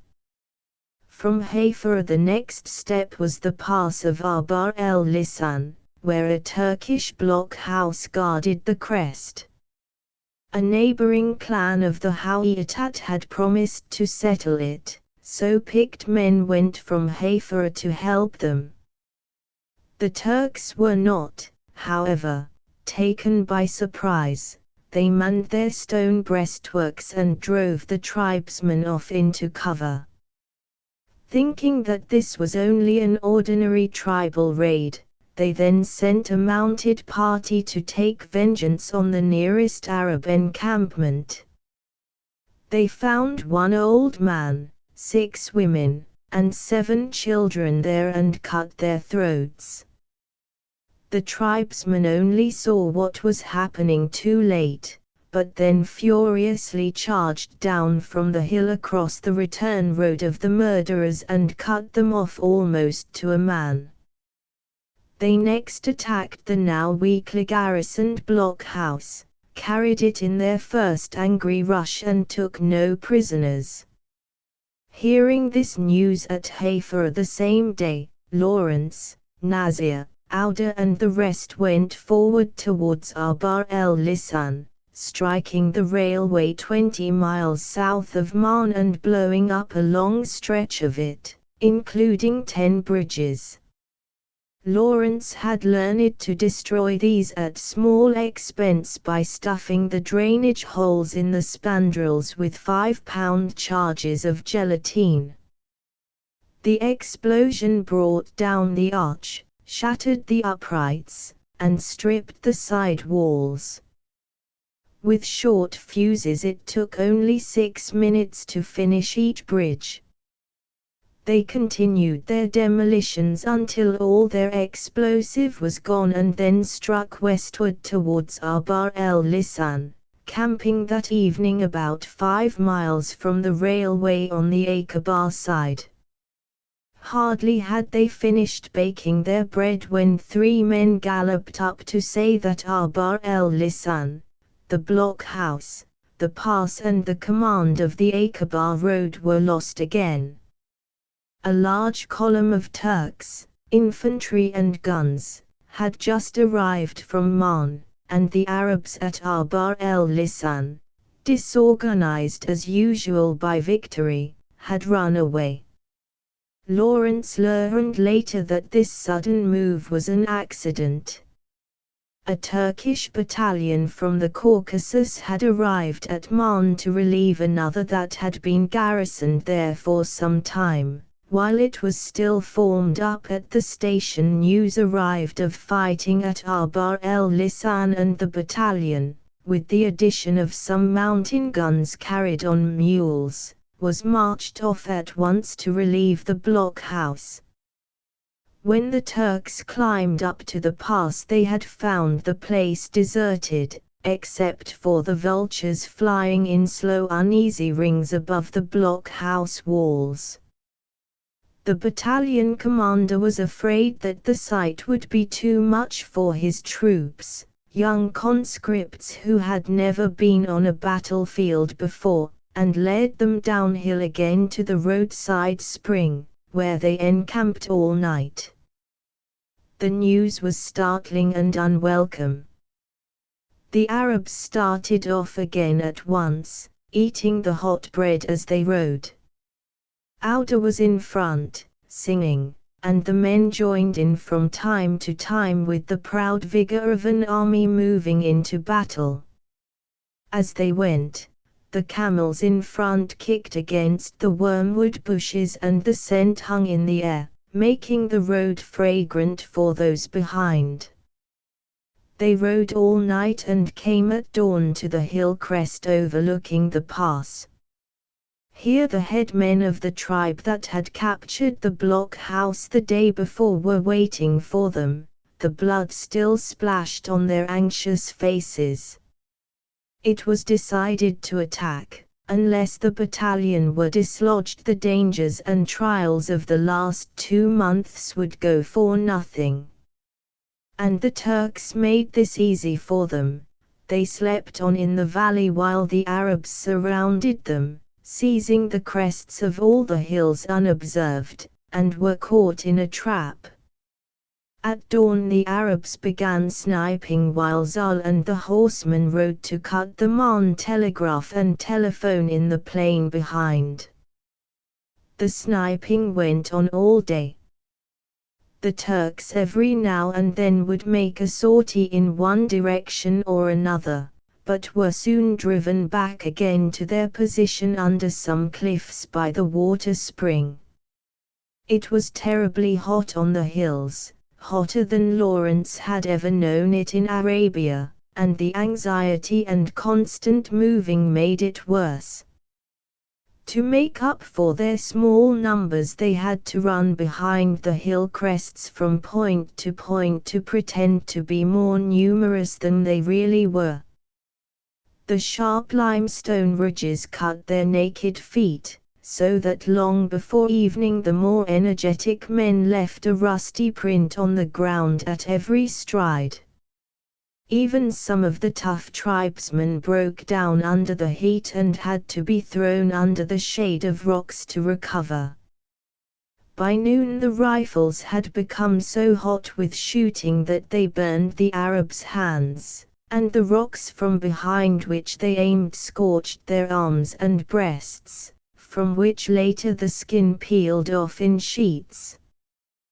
They were very thirsty but had little water and could not spare men to fetch more, so every one went without rather than that a few should drink. The only consolation was that the valley was far hotter, and the Turks less used to heat than themselves.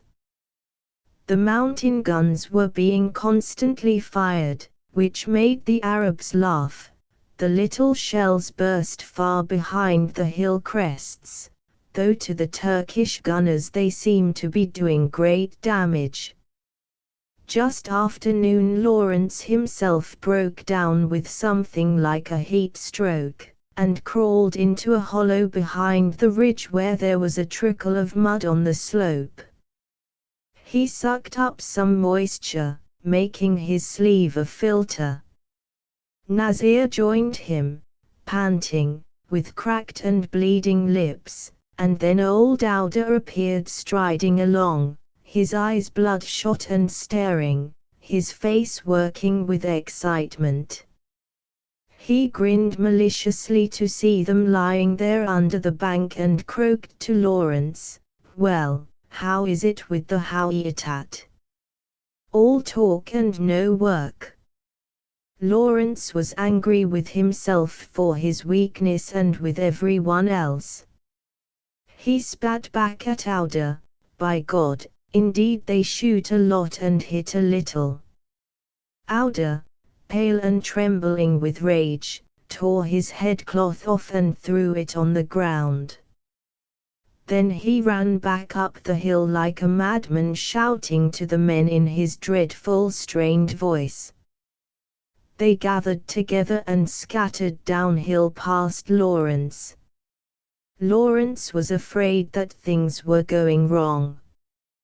He struggled up to Auda, who stood alone on the hilltop glaring at the enemy, but all that Auda would say was, "Get your camel if you want to see the old man's work." Nasir and Lawrence mounted. The Hawiyat were riding to a lower part of the ridge, across the crest of which was an easy slope down to the valley. It ran to a point rather below the spring where the Turks were huddled.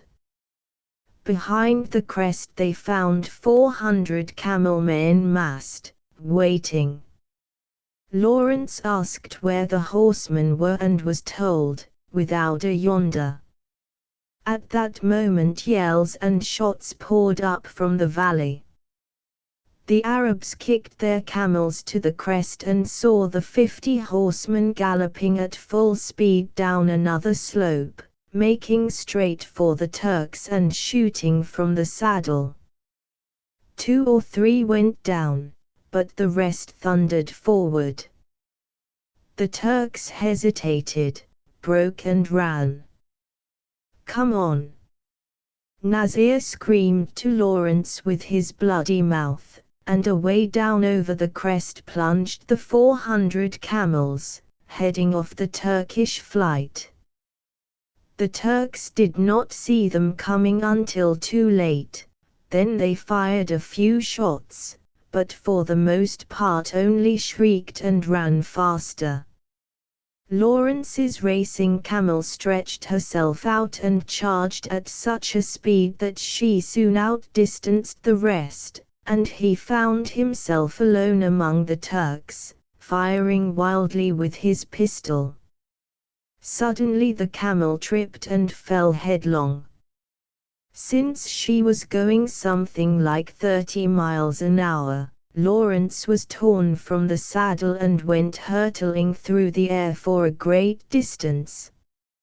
He landed with a crash that drove all the power and feeling from his body and lay there waiting for the Turks to kill him, or the camels to trample him. After a long time he sat up and saw that the battle was over. His camel's body behind him had divided the charge into 2 streams. He looked at it and saw that the heavy bullet of the 5th shot that he had fired from his revolver was embedded at the back of its skull. A few of the enemy got away, the gunners on their mules and a few mounted men and officers.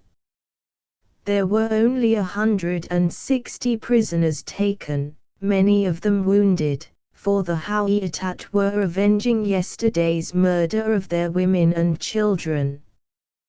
300 dead and dying were scattered in the valley.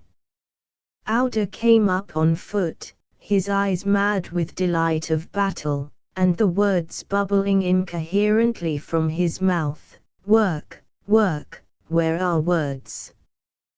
Work, bullets, Arbutei," and he held up his shattered field glasses, his pierced pistol holster, and his leather sword scabbard cut to ribbons. He had been the target of a volley which had killed his mare under him, but the 6 bullets through his clothes had not touched him. He told Lawrence later in confidence that 13 years before he had bought a miniature Koran as an amulet. It had cost him £120 and he had never since been wounded. The book was a Glasgow photographic reproduction and was priced at 18 pence inside the cover, but nothing that the deadly Auda did might be laughed at. Least of all by Lawrence, who, I think, envied Auda's natural medieval style. He himself could only doubtfully and self-consciously use the materials of this scientific age in the medieval setting. Mohammed al-Dalin was angry with Auda and Lawrence, calling them fools and saying that Lawrence was worse than Auda for insulting him and provoking the folly that might have killed them all. However, Lawrence could not regret his action, for the Arabs had only had 2 men killed and he would have been content to have lost many more.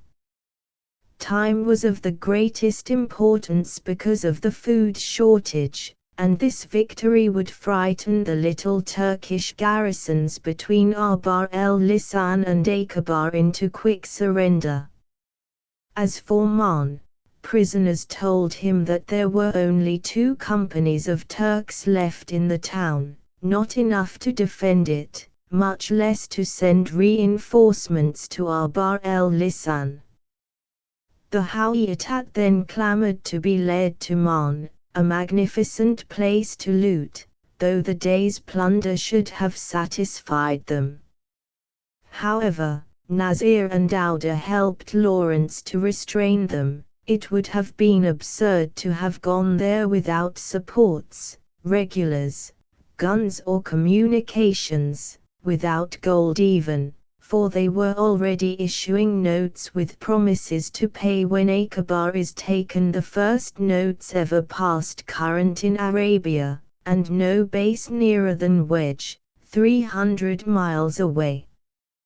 Yet it would be wise to alarm Mon further, so mounted men went north and captured 2 small garrison villages between them and it, and news of this, and of the Abar el-Lisan disaster, and of the capture of herds of convalescent army camels pasturing north of Mon by another of these raiding parties, all reached Mon together and caused a proper panic. That night Lawrence experienced the shameful reaction after the victory. He went walking among the plundered dead with a sick mind. His thoughts were painful, emotional and shallow. Auda called him away at last. They must leave the battlefield.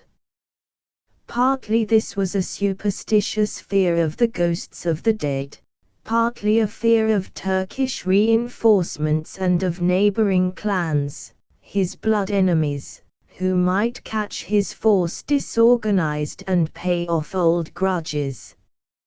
So they moved on into the hills and camped in a hollow sheltered from the wind.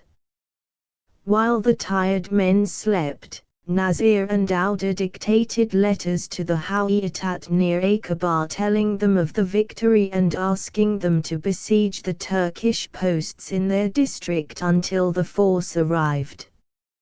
At the same time one of the captured officers to whom they had been kind wrote a letter for them to the garrisons at Guira, Kethra and other posts on the way, advising surrender. The food had been exhausted and water was scarce, so the expedition had to make haste forward. Fortunately the chief Hawiyat Sheikh of the hill tribes, an old fox who had been balancing in his mind which side to take, was impressed by the victory and captured the Guira garrison of 120 men. The next post on the Akbar road refused to surrender, so they decided to attack it, and in irony assigned the honor to the old fox and his less weary tribesmen, advising him to attack after dark. It was a strong post commanding the valley and looked costly to take. The sheikh shrank from the task and made difficulties, pleading the full moon. Lawrence promised that there would be no moon that night. By the greatest good luck he had noticed in his diary that an eclipse was due. So while the superstitious Turkish soldiers were firing rifles and clanging copper pots to frighten off the demon of darkness who was devouring their moon, the Arabs crept up and captured the place without loss. They went on through the defiles and found post after post deserted. News came that the defenders had all been withdrawn to trenches 4 miles from Akbar, a magnificent position for beating off a landing from the sea, though facing the wrong way for an attack from inland. They were, it was said, only 300 men and had little food. The Arabs were in the same fix, but were prepared to resist strongly. This was found to be true. The Arabs sent a summons to surrender by white flag and by prisoners, but the Turks shot at both. At last a little Turkish conscript said that he could arrange it. He came back an hour later with a message that the Turks would surrender in 2 days if help did not come from Man. This was folly. The tribesmen could not be held back much longer, and it might mean the massacre of every Turk and loss to the Arabs too. So the conscript was given a sovereign, and Lawrence and 1 or 2 more walked down close to the trenches with him again, sending him in to fetch an officer to parley with them. After some hesitation one came and, when Lawrence explained that the Arab forces were growing and tempers were short, agreed to surrender next morning. The next morning fighting broke out again, hundreds of hillmen having come in that night knowing nothing of the arrangement, but Nasir stopped it and the surrender went off quietly after all. There were now no more Turks left between them and the sea. When the Arabs rushed in to plunder, Lawrence noticed an engineer in grey German uniform with a red beard and puzzled blue eyes. He was a well-borer and knew no Turkish. He begged Lawrence to explain what was happening and was astonished when he was told that this was a rebellion of the Arabs against the Turks. He wanted to know who the Arab leader was, and Lawrence answered, "The Sheriff of Mecca." The German supposed that he would be sent to Mecca, but Lawrence told him, "No, Egypt." He inquired the price of sugar there and was glad to hear that it was cheap and plentiful. He was only sorry to leave the artesian well he had been boring, the pump of which was only half finished. After quenching their thirst here with help of a sludge bucket, Lawrence and his men raced on to Aqaba in a driving sandstorm and splashed into the sea on July the 6th, exactly 2 months after setting out from Wedge. 16 Aqaba was in ruins. Repeated bombardments by French and British warships had knocked the little town to pieces. To the Arabs it seemed hardly worthwhile taking at the cost of so much blood and pain and hunger. And hunger was still with them. They now had 700 Turkish prisoners to feed in addition to their original 500 men and 2,000 allies, no money, or any market to buy food in, and the last meal had been 2 days before. All that they had to eat was riding camels, a most expensive form of food and a poor one. And dates. But this was July and the dates were still green. Raw, they tasted very nasty, and cooking made them no better. The only alternative to constant hunger was violent pains. The 42 officer prisoners were an intolerable nuisance. The colonel of the Turkish battalion at Abar el-Lisan had been a difficulty ever since his capture, when Nasir had only just saved him from the fury of the tribesmen. The silly man was trying to restore the battle with a little pocket pistol. Later he had grumbled at being given a quarter loaf of brown Turkish ration bread. Faraj and Daud had looted it for their master Lawrence, who divided it up among the 4 of them. The colonel asked was it a fit breakfast for a Turkish officer. Lawrence answered, certainly it was. He himself, a British staff officer, had eaten his with relish, and he must expect to make it do for lunch and dinner as well, and probably for tomorrow's breakfast, lunch and dinner too. The Turk also complained that one of the Arabs had insulted him with an obscene Turkish word. Lawrence answered that the man must have learned it from one of his Turkish masters and was rendering to Caesar the things that were Caesar's. At Aqaba it was worse still. The officer prisoners were disgusted when they found how unprovided their captors were.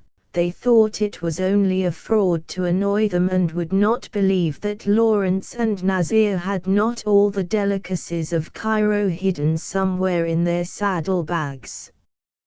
Photo wide shot of moored ships and boats framed by trees. People and tents are in foreground. Aqaba copyright in the evening. The first reaction after success having passed off, they thought of defense. Auda went back to Guira and 3 other defensive posts were set in a semicircle about Aqaba. Lawrence decided to go to Egypt at once with the great news and ask for food, money and arms to be sent at once by sea as reward. He chose 8 men to go with him, mostly Hawiyatat, on the best camels of the force.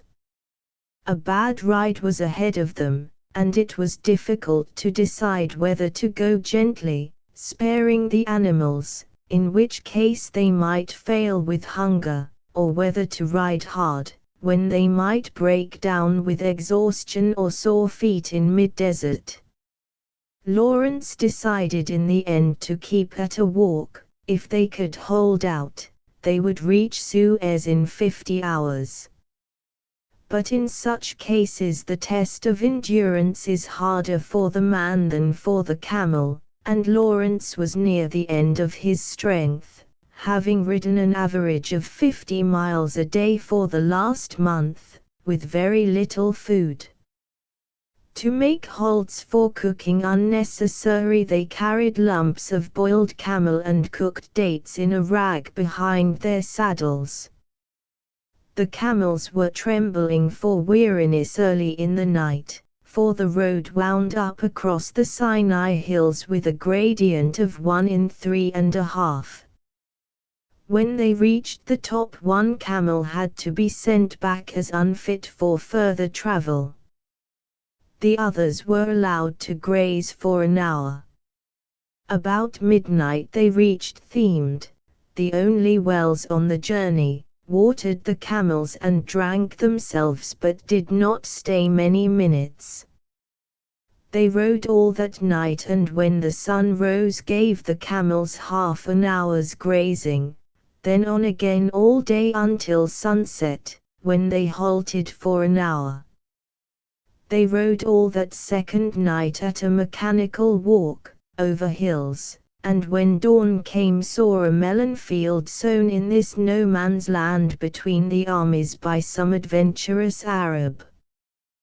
They halted for an hour and cracked the unripe melons to cool their mouths, then again forward until Suez came in sight, or something that probably was Suez, a jumble of points bobbing about far away in the mirage. They reached great trench lines with forts and barbed wire, roads and railways, but they were all deserted and falling into decay. The war had long since moved on 150 miles to the northeast. At last, in the middle of the afternoon of the 3rd day, they arrived at the Suez Canal. They had ridden for 49 hours without sleep and with only 4 short halts and had come 168 miles. When it is remembered that they were tired men before they started, and that the camels were exhausted too, this must rank as a good ride, though Lawrence surpassed it himself later. He found himself still on the wrong side of the canal, and the garrison post that he had aimed for was deserted. He did not know why, but learned later that there had been an outbreak of plague, so the troops were out camping in the uninfected desert. He found a telephone in a deserted hut and called up the canal headquarters. He was told that they were sorry but they couldn't take him across, there were no free boats, but next morning for sure they would send across and take him to the quarantine department, for he was now technically infectious. He tried again, explaining that he had urgent messages for headquarters at Cairo, but he was rung off. Fortunately, the telephone exchange operator told him with friendly oaths that it was no use talking to the canal people, and put him through to a major, the embarkation officer at Suez.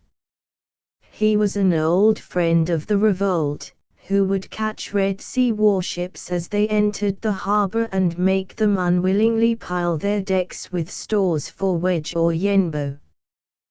The major understood at once the urgency of the matter and sent his own launch from the harbor to take Lawrence across, making him swear not to tell the canal authorities, until after the war, of this invasion of their sacred waters.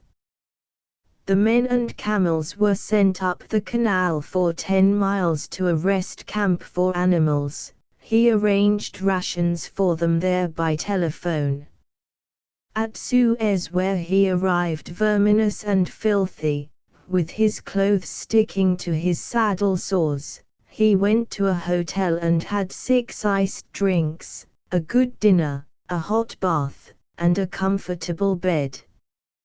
He appreciated this dull hotel comfort after having in the last 4 desperate weeks, though not yet recovered from a severe illness, ridden 1,400 miles on camelback through hostile country.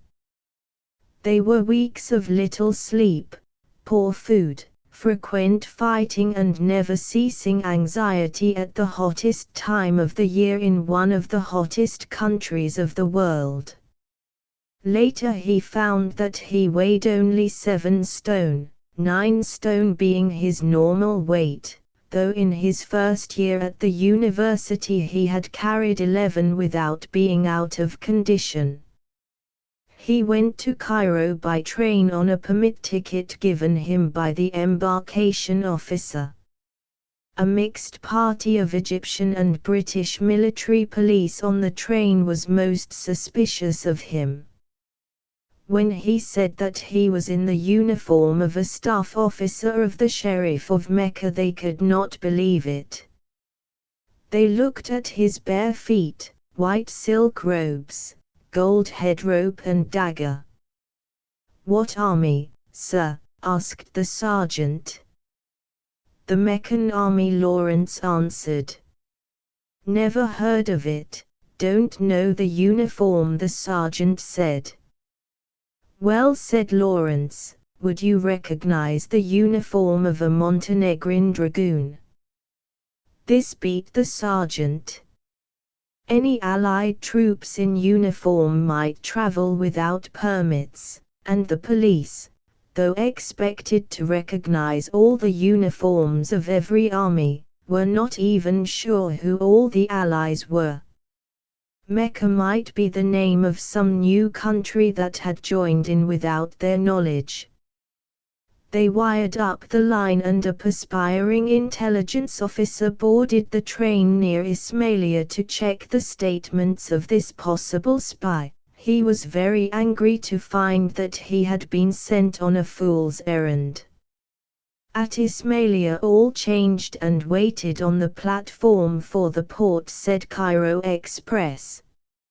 Another train had also just arrived and from it stepped a tall determined-looking general in company with Admiral Wemyss, the naval commander-in-chief, and 2 or 3 important staff officers.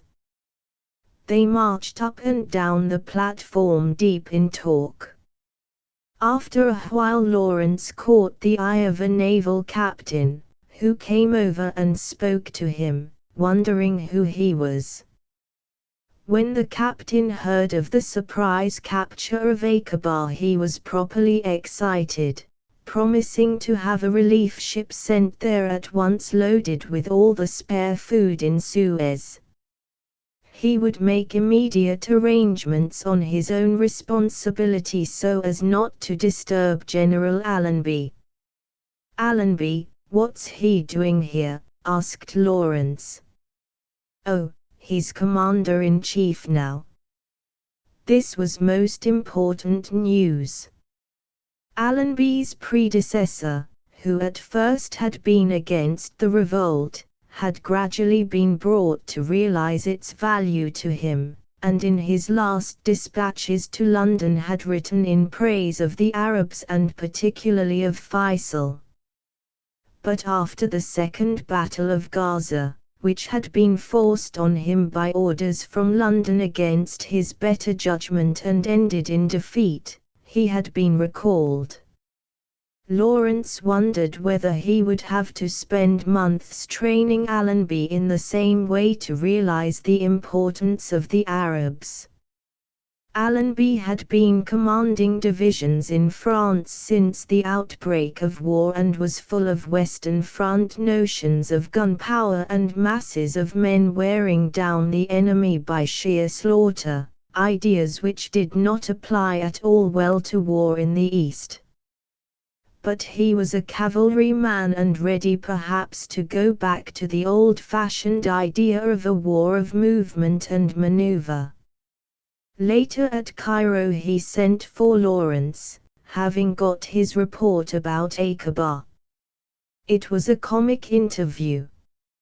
Lawrence was still in his Arab clothes, because when he went to the hotel to look out his old army uniform he found that insects had been at it. Allenby sat in his chair looking at Lawrence, very much puzzled at this haggard little man, with silk robes and a face burned brick red with the sun, explaining with a map a fantastic plan for raising the eastern Syrians in revolt behind the enemy lines.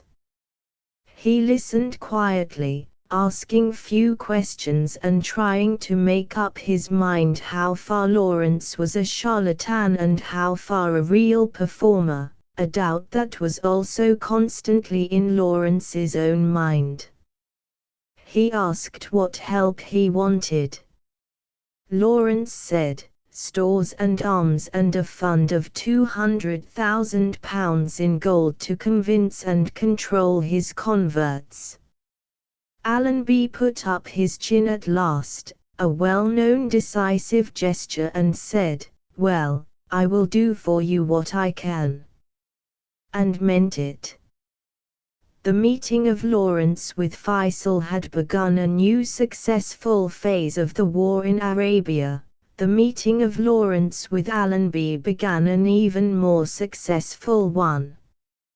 Hitherto Lawrence had sent few and misleading reports to Egypt. Even these were, I am told, often doctored by the staff on the way to the commander-in-chief, because he could not be sure how acceptable the truth would be, or how well his secrets would be kept. He had not, for instance, warned the commander-in-chief of his intended capture of Aqaba.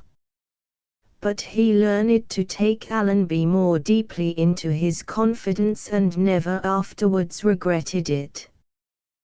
There was little personal intimacy between the two then or afterwards. They have not met since 1921, but great trust and liking. Allenby is an extremely practical man and a first-class soldier. Spiritual conflicts or philosophic doubts do not appear to touch him, and it is impossible to imagine him living among Bedouin or doing any of the crazy things that were Lawrence's daily life. Lawrence's methods and motives were a mystery and remained a mystery to him, but he gratefully accepted him as a fact and let the rest go by. Lawrence was simply to him, as he told me recently, a first-class irregular leader and exactly the man he wanted for the protection of the floating right flank of his army. I asked whether in his opinion Lawrence would have made a good general of regular forces too. A very bad general, said Allenby, but a good commander-in-chief, yes. There is no show that I would believe him incapable of running if he wanted to, but he would have to be given a free hand. I also asked Lawrence his opinion of Allenby. A great man, said Lawrence. For instance? I asked.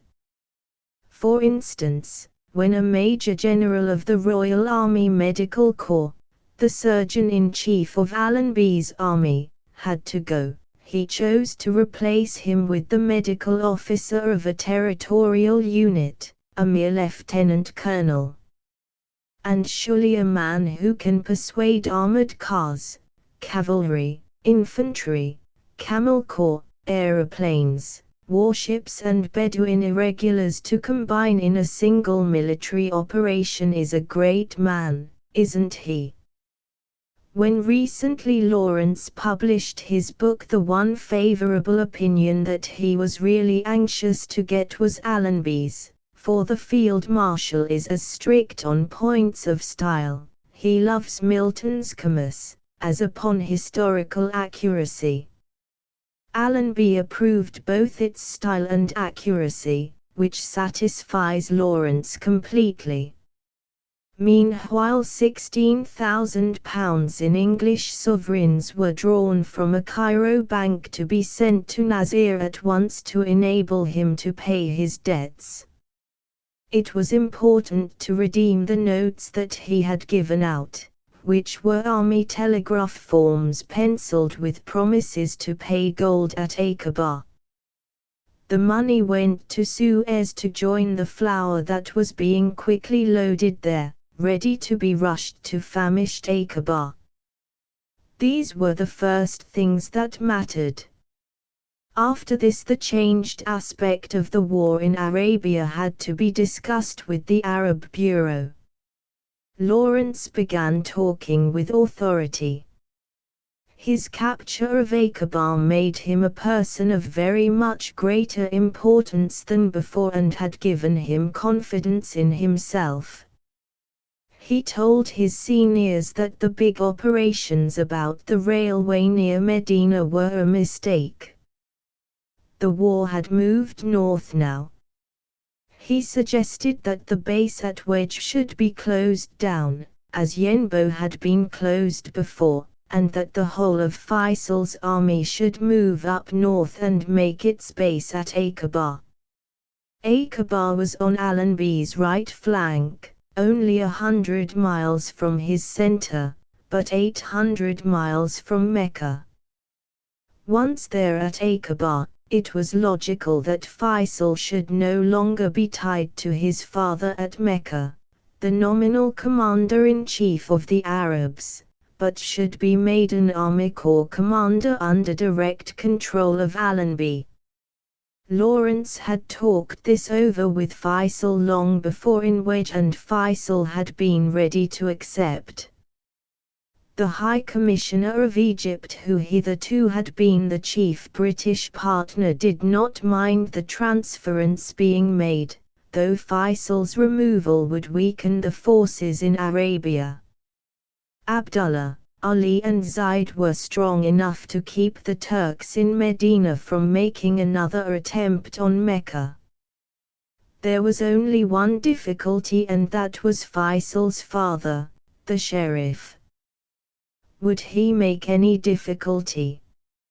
Fortunately, Colonel Wilson, the High Commissioner's representative at Jeddah, talked him over, and Faisal decided to move up to Aqaba at once. He sent his camel corps up the coast, and the remainder of the army under Jafar was transported by a warship.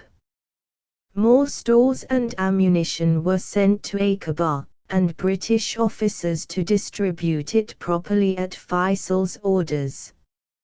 Lawrence was at Jeddah with Wilson when two startling telegrams arrived from the intelligence service in Egypt. The first reported that the Hawiyat at Aqaba were carrying on a treacherous correspondence with the Turks at Man, the next that Auda was connected with the plot. This was alarming, for though Lawrence could not believe it of Auda, Mohammed el-Dalin was quite capable of double play, and the old fox who had captured Guerrera was still less to be trusted. 3 days later Lawrence arrived by warship at Aqaba, where Nasir had no notion of anything wrong. He only told Nasir that he wished to greet Auda, and asked for a swift camel and a guide. At dawn he arrived at Guerrera and found Auda, Mohammed and Zal in a tent together. They were confused at his sudden appearance but said that all was well and they ate together as friends. Other Hawiyat chiefs came in and Lawrence distributed the sheriff's presents, telling them among other things that Nasir had at last got his month's leave to Mecca. The sheriff was enthusiastic for the revolt and would not allow his officers leave from the front. Poor Nasir's banishment from his family had been a stock joke and it was said that he would certainly deserve a holiday when Aqaba fell, but Nasir had not believed that it would be granted until he was handed Hussein's letter the day before. In gratitude Nasir sold Lawrence a famous pedigree camel, Ghazala, as the owner of which he had great honor among the Hawiyat. After lunch Lawrence took Auda and Mohammed for a walk and mentioned their correspondence with the Turks. Auda began to laugh, Mohammed looked disgusted. Then they explained, telling a farcical story of how Mohammed had wanted to get money from the Turks by a confidence trick and had therefore taken Auda's seal and written to the governor of Man offering to desert to the Turks if he were given money. A large sum was gladly sent on account, but Auda had waylaid the messenger, taken the spoils and was now denying Mohammed his share. Lawrence laughed with them over the story but knew that more lay behind it. The fact was, they had been angry that no guns or troops had yet arrived since Aqaba had been taken a month before, and that no rewards had been given them for their part in it. Auda, feeling sorry for the Turks whom he had beaten so badly, was quite ready to fight on their side for a change. It was generosity rather than treachery with him. But both Auda and Mohammed were surprised at Lawrence's knowledge, wanting to know how he came by it and how much more he knew. He laughed at them, quoting, as if they were his own words, actual phrases of the letters that had been exchanged, and made them feel uncomfortable. Then he told them casually that Faisal's entire army was coming up, and that Allenby was sending rifles, guns, high explosive, food and money. Finally he added that Auda's present expenses in hospitality must be great. Would it help if something were advanced of the great gift that Faisal was bringing up to him?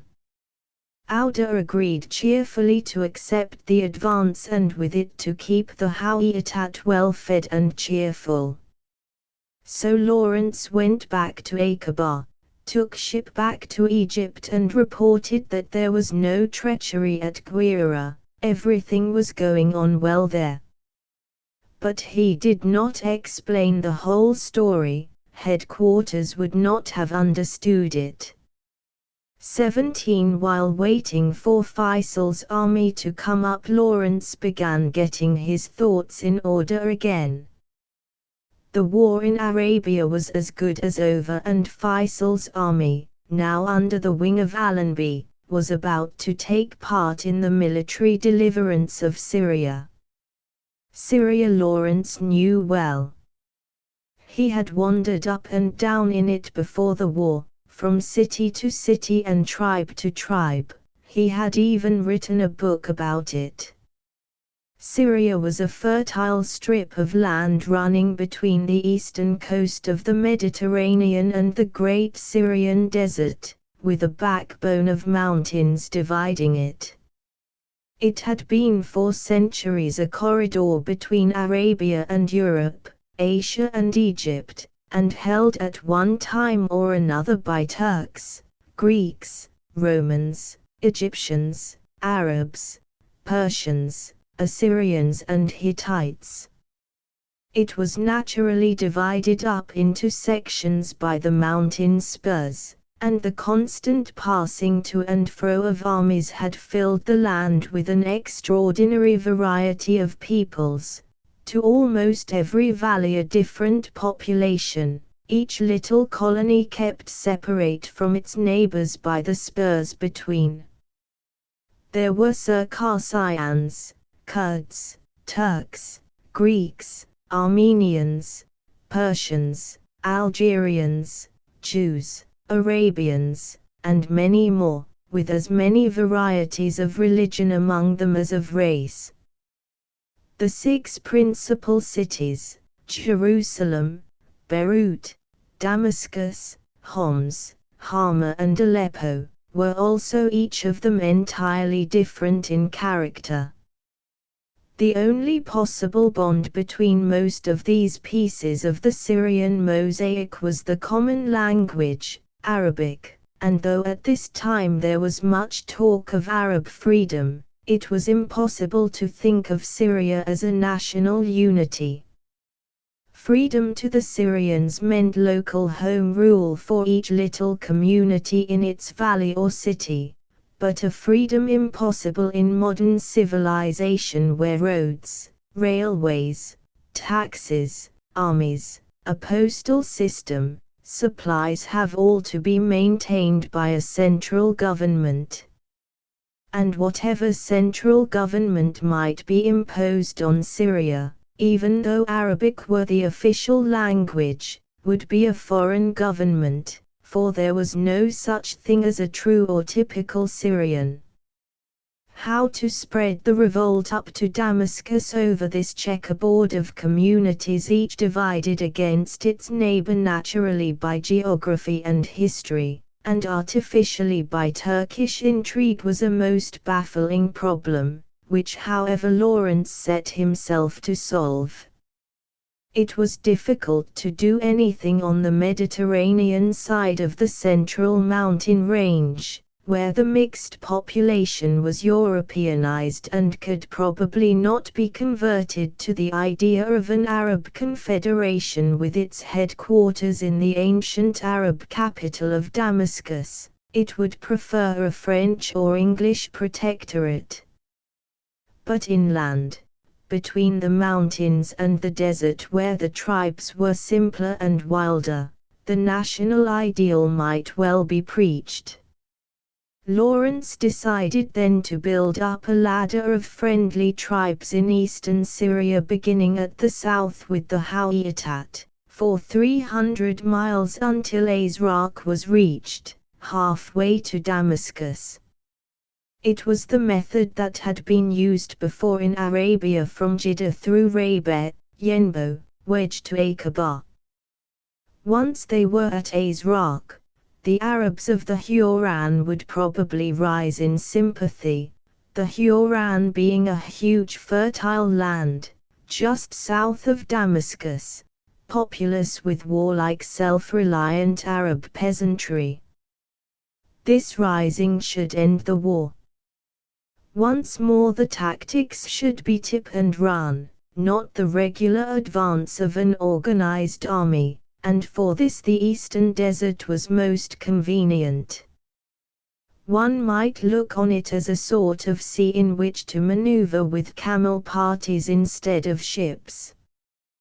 The railway, to cover it from the British fleet, had been built down the eastern side of the Central Mountains and could be raided from the desert without fear of retaliation, for the Turks had no camel corps worth anything, and in any case no important point to strike back against. From the war in the south, Lawrence had learned that the best tactics were to use the smallest raiding parties on the fastest camels, and to strike at points widely separated with the most portable weapons of destruction. These weapons would be high explosive for demolition work and light automatic guns, Hotchkiss or Lewis, which could be fired from the saddle of a camel running at 18 miles an hour. Lawrence at once begged for quantities of these from Egypt. The difficulty of the campaign was that, though all the tribes might join in the revolt, their jealousies were such that no tribe could fight in a neighbor's territory and no tribal combinations were possible as they had been in Arabia. Faisal's authority in Syria was not great enough to heal the feuds. This meant that the brunt of the fighting had to be borne by a small force of Agil and others from the south, against whom, as distant strangers under the command of members of the Prophet's family, there was not so much prejudice. It was impossible for the Turks to foresee the strength and direction of the attacks. The camels could, after a watering, travel 250 miles in 3 days, and in an emergency could go 110 miles in 24 hours. Twice Lawrence's famous Ghazala did 143 miles of a march alone with him. This meant that it might not be impossible to strike at points near Marn on Monday, near Amman on Thursday, near Dira on Saturday, and to get fresh tribesmen and camels from each district to join in the attack. Above all, the regular raiders must be self-supporting. From Aqaba they could go out with 6 weeks' flour ration and ammunition, explosive and gold, and do without the complicated system of supply trains and dumps which slows down the pace and shortens the fighting range of every regular army.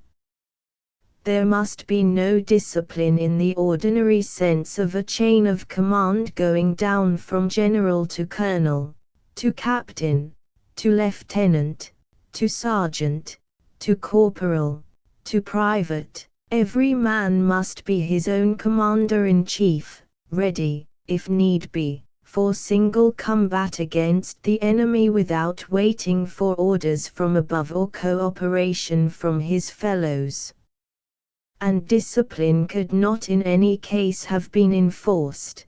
The Arabs were independent by nature and were serving voluntarily. Honor was the only contract and every man was free to draw his pay up to date and go home at any time he liked. Only the Agil and the small regular army under Jafar were serving for a definite term, so that the war when fought was fought with goodwill. There were no shameful incidents like those on the Western Front where the first dead man that I saw was an English suicide, and the last one also. Mr. Herbert Reed, by the way, has made a rather unfortunate critical condemnation of Lawrence's 7 Pillars as being an account of a campaign where men did not heroically suffer the machine-made boredom and agony of the Western trenches, and which therefore can hardly be taken seriously. This reads like a glorification of the more horrible sort of war at the expense of the less horrible, which cannot be what Mr. Reed, an anti-militarist, and for good reason, intends. If he wishes to point out that all war is evil in itself, whatever its glamour, he should not complicate his argument by a false comparison of heroisms. Map of area around Dead Sea with Lawrence's travel paths indicated Lawrence's ride. 6 weeks had elapsed since the capture of Aqaba, and the Arabs had had opportunity to strengthen themselves. Faisal and Jafar had now arrived at Aqaba with the army. Plentiful supplies were landed from Egypt and armored cars and guns, though the long-range guns never arrived until the last month of the war, and Egyptian laborers to rebuild the town and turn round the fortifications to face inland. The defiles through the hills were strongly held. On the other hand, the Turks had also been busy and had the advice of the German General Falkenhayn, who had been chiefly responsible for saving them 2 years before at the Dardanelles. They had sent down a whole division to Marne and fortified it until it was quite secure against attack except by the strong regular forces and heavy guns which the Arabs did not have. There was an aeroplane station there now and great supply dumps. It was probable that the Turks would try to retake Aqaba by way of Abar el-Lisan and Guira. They had already pushed their way up to Abar el-Lisan and fortified it while cavalry held the neighboring hills. But Lawrence knew that Aqaba was safe enough. He would even welcome a Turkish attempt on it, which could only end in great losses. There were Arab posts out north and south of the pass, and old Morlad with his mule-mounted regiment had taken up his position in the ancient ruins of Petra north of Marne and was encouraging the local tribes to raid the Turkish communications in competition with their rivals at Delaga, a few miles to their south. Raiding went on for weeks and the Turks got more and more irritated. To prick them into retaliation, a long-distance air raid was made on Marne, from El Arish on the left of the British Army. 32 bombs were dropped about breakfast time in and about the unprepared station. The aeroplanes flew dangerously low but returned safely the same morning to a temporary landing ground 30 miles north of Aqaba, where the airmen patched up the shrapnel-torn wings of their machines. 2 of their bombs had struck the barracks and killed a number of Turks, 8 struck the engine shed, doing great damage, 1 fell in the general's kitchen, 4 on the aerodrome. The next morning they visited Abar el-Lisan, bombed the horse lines and stampeded the animals, and then the tents and stampeded the Turks. The same afternoon they decided to look for the battery of guns that had troubled them that morning. There was just enough petrol and bombs. Skimming the hill crest they came over Abar el-Lisan at a height of only 300 feet. They interrupted the Turks' usual midday sleep and took the place completely by surprise. They dropped 30 bombs, silenced the battery and were off again. The Turkish commander at Marne set his men digging bomb-proof shelters and dispersed his aeroplanes, when they had been repaired, for fear of a fresh attack on the aerodrome. The next plan that Lawrence had for the Arabs was to reduce the troops that the Turks could spare for the Aqaba attack by making frequent raids on the railway and so forcing them to defend it more strongly. The gloomy reaction after Abar el-Lisan had long passed and left him adventurous as before and ready to kill without remorse. He thought out a series of demolitions for mid-September. It might be a good idea, to mine another train. He would try for one at a station called Mudawara, 80 miles south of Man, where a smashed train would greatly embarrass the enemy. Now, to make sure of the train, new methods had to be found. The automatic mine was uncertain and might be set off by a trolley or by a train carrying civilian refugees which they would want to let pass, or, if the Turks put the engines to push instead of to pull the trains, might only explode under an unimportant wagon, and the train could then retire safely. What was wanted seemed to be a mine that could be exploded at will by electricity. The apparatus was sent to him from Egypt and explained by electricians on the guard ship at Aqaba.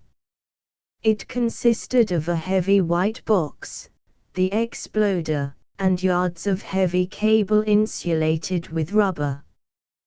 With the engine blown up and the train perhaps derailed, machine guns and artillery would be needed to complete the destruction. For machine guns, the Lewis guns would have to do, but artillery was a problem because to take along even the smallest mountain guns meant slow traveling. Lawrence then thought of the Stokes trench mortars which had lately been used successfully in France. They were simple guns, like small drain pipes, tilted at an angle on a tripod. Down the mouth a heavy shell was allowed to slide, and when it struck the bottom a charge in its base was fired and it went flying 200 or 300 yards and burst according to a time fuse. This was not too short a range for a railway ambush, and the Stokes shell was powerfully charged with ammonal. 2 sergeant instructors were sent from Egypt to teach the Arabs at Aqaba how to use these weapons. The one in charge of the Lewis guns was an Australian, reckless, talkative, tall and supple. The Stokes mortar sergeant was an English countryman, slow, stocky, workman-like and silent. Lawrence knew them as Lewis and Stokes, naming them after their guns. They were excellent instructors, and though they knew no Arabic, taught the tribesmen by dumb show, until in a month's time they could use the guns reasonably well. Lawrence decided that his raid might include an attack on Mudawara station. It was not strongly held, and 300 men might rush it at night and destroy the deep well there. Without its water, the only plentiful supply in the dry hot section below Man, the trains would have to waste their wagon space in carrying water tanks. Lewis was anxious to join in the raid. He was sick of being a mere instructor at the base in Egypt and wanted to do some fighting. Stokes said that he would come too. Lawrence warned them what to expect, of hunger, heat and weariness, and explained that if anything happened to him it might go badly with them alone with the Arabs. This warning only excited Lewis and did not put off Stokes. Lawrence lent them 2 of his best camels. So they started on September the 7th, riding up to Guerrero, where they collected some of Auda's Hawiyat tribesmen. Lawrence was at first afraid that the heat would be too much for the sergeants. The granite walls of the valley down which they rode were burningly hot. A few days before, in the cooler palm gardens of Aqaba beach, the thermometer had shown 120 degrees. It was now even hotter. As neither of the sergeants had ever been on a camel before, he let them take the ride easily. He was amused at the way that they behaved with the Arabs. Lewis, the Australian, seemed at home from the first and behaved freely towards the Arabs, but was astonished when they treated him as equals. He could not have imagined that they would forget the social difference between a white man and a brown. This race prejudice, however, would soon wear off. Meanwhile the joke was that Lewis was burned a good deal browner than any of the Arabs. On the other hand, Stokes, the Englishman, remained insular, and his shy correctness reminded the Arabs all the time that he was not one of them. They treated him with respect and called him Sergeant, whereas Lewis was merely the long fellow. Lawrence found them typical of the two opposite kinds of Englishmen in the East, the kind that allowed themselves to be influenced by native customs and thought in order to be able the more easily to impose their will on the country, and the kind that became more English by reacting against native customs and thought. Lawrence being an extreme instance of the former type, to the point of identifying himself at times with the Arabs rather than with the English, seems to have felt a sneaking regard for the John Bull constancy of Sergeant Stokes. When they came near Guira, a Turkish aeroplane droned over and the party at once rode off the open road into bushy country where the camels would not be seen. It was a daily aeroplane that never did much damage but provided the idle Guira camp with excitement and conversation. They halted, still in the saddle, until the aeroplane had dropped its 3 bombs and returned to its own lines near Marne. Lawrence found the Howitt at all at odds. Ouda, who drew the wages for the whole tribe, only a clan of which he ruled personally, was using his power to compel the smaller clans to accept him as their leader. This they resented, threatening either to go home or to join the Turks. Faisal had sent up a sheriff, a close kinsman, to settle the dispute, but Ouda was obstinate, knowing how much the success of the revolt depended on him. Now some of the clans from the south towards Mudawara were about to desert the cause, and they were the very men on whom Lawrence was counting for help in his operations, but Ouda would not give way. However, he told Lawrence to ride forward some miles with his 20 baggage camels and halt to wait events. They went, glad to leave behind the swarms of flies that plagued them at Guira. Lawrence much admired the way that the sergeants stood the stifling heat, the worst that they had ever experienced. It was like a metal mask over the face. Not to lower themselves in the Arabs' estimation, they did not utter a word of complaint. They were, however, ignorant of Arabic, or they would have known that the Arabs were themselves making a great fuss about it. Rum, a place of springs, halfway to Mudawara, should have been their first halt, but they went on by easy stages, stopping the night in a grove of rustling tamarisk under a tall red cliff. In the very early morning, while the stars were still shining, Lawrence was roused by the Arab commander of the expedition, one of the Harith, a poor member of the Prophet's family. He crept up shivering and said, "Lord, I have gone blind." Blindness for an Arab was a worse fate than for a European, and the sheriff must now look forward to a life of complete blankness. However, he would not go home. He could ride, he said, though he could not shoot, and he would make this his last adventure and, with God's help, would retire from active life at least with the consolation of a victory. They rode 4 hours the next day through the valley of Rum, a broad tamarisk-grown avenue 2 miles wide between colossal red sandstone cliffs. They rose a sheer 1,000 feet on either side, not in an unbroken wall, but seemed built in vertical sections like a row of skyscrapers.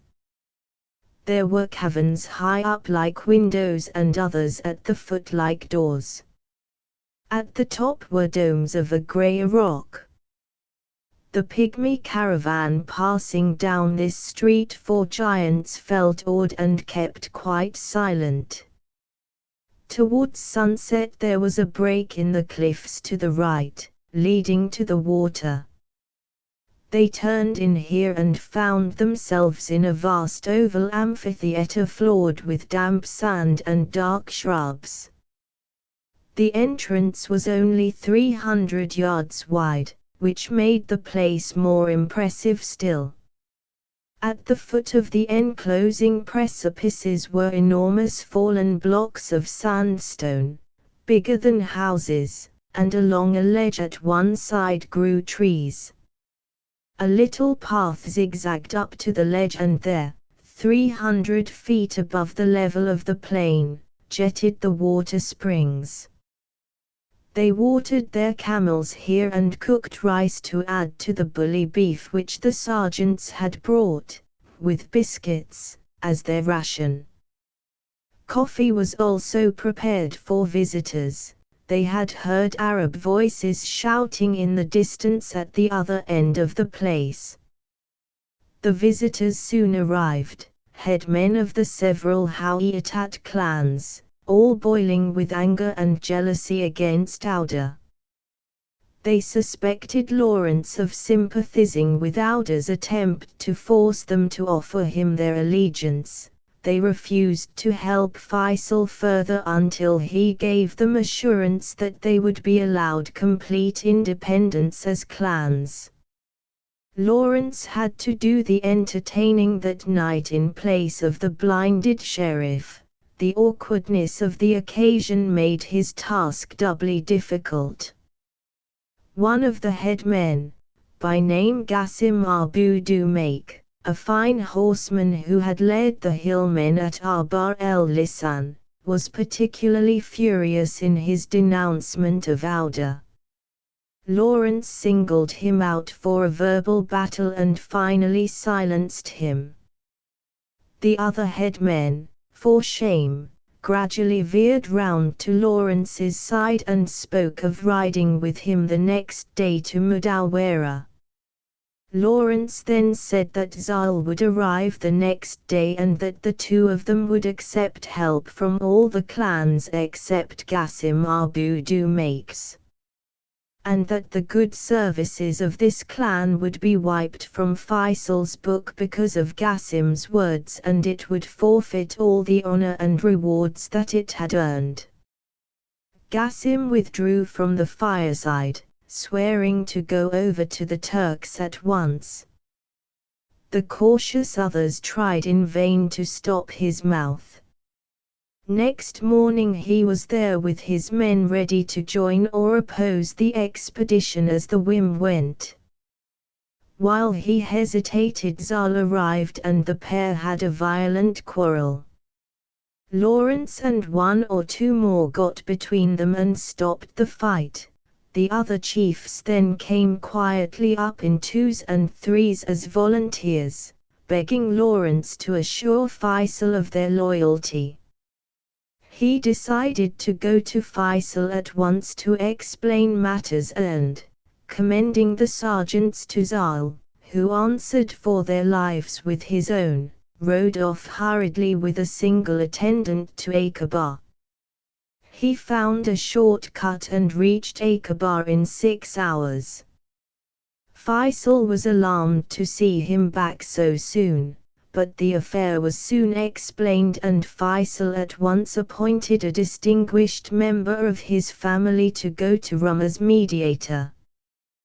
The sheriff rode back to Rum with Lawrence and there, gathering together the Arabs, including Qasim, began to smooth over their difficulties and persuade them to peace. Qasim, no longer defiant but sulky, would not make any public statement, so about 100 men of the smaller clans dared defy him by promising to join the raid.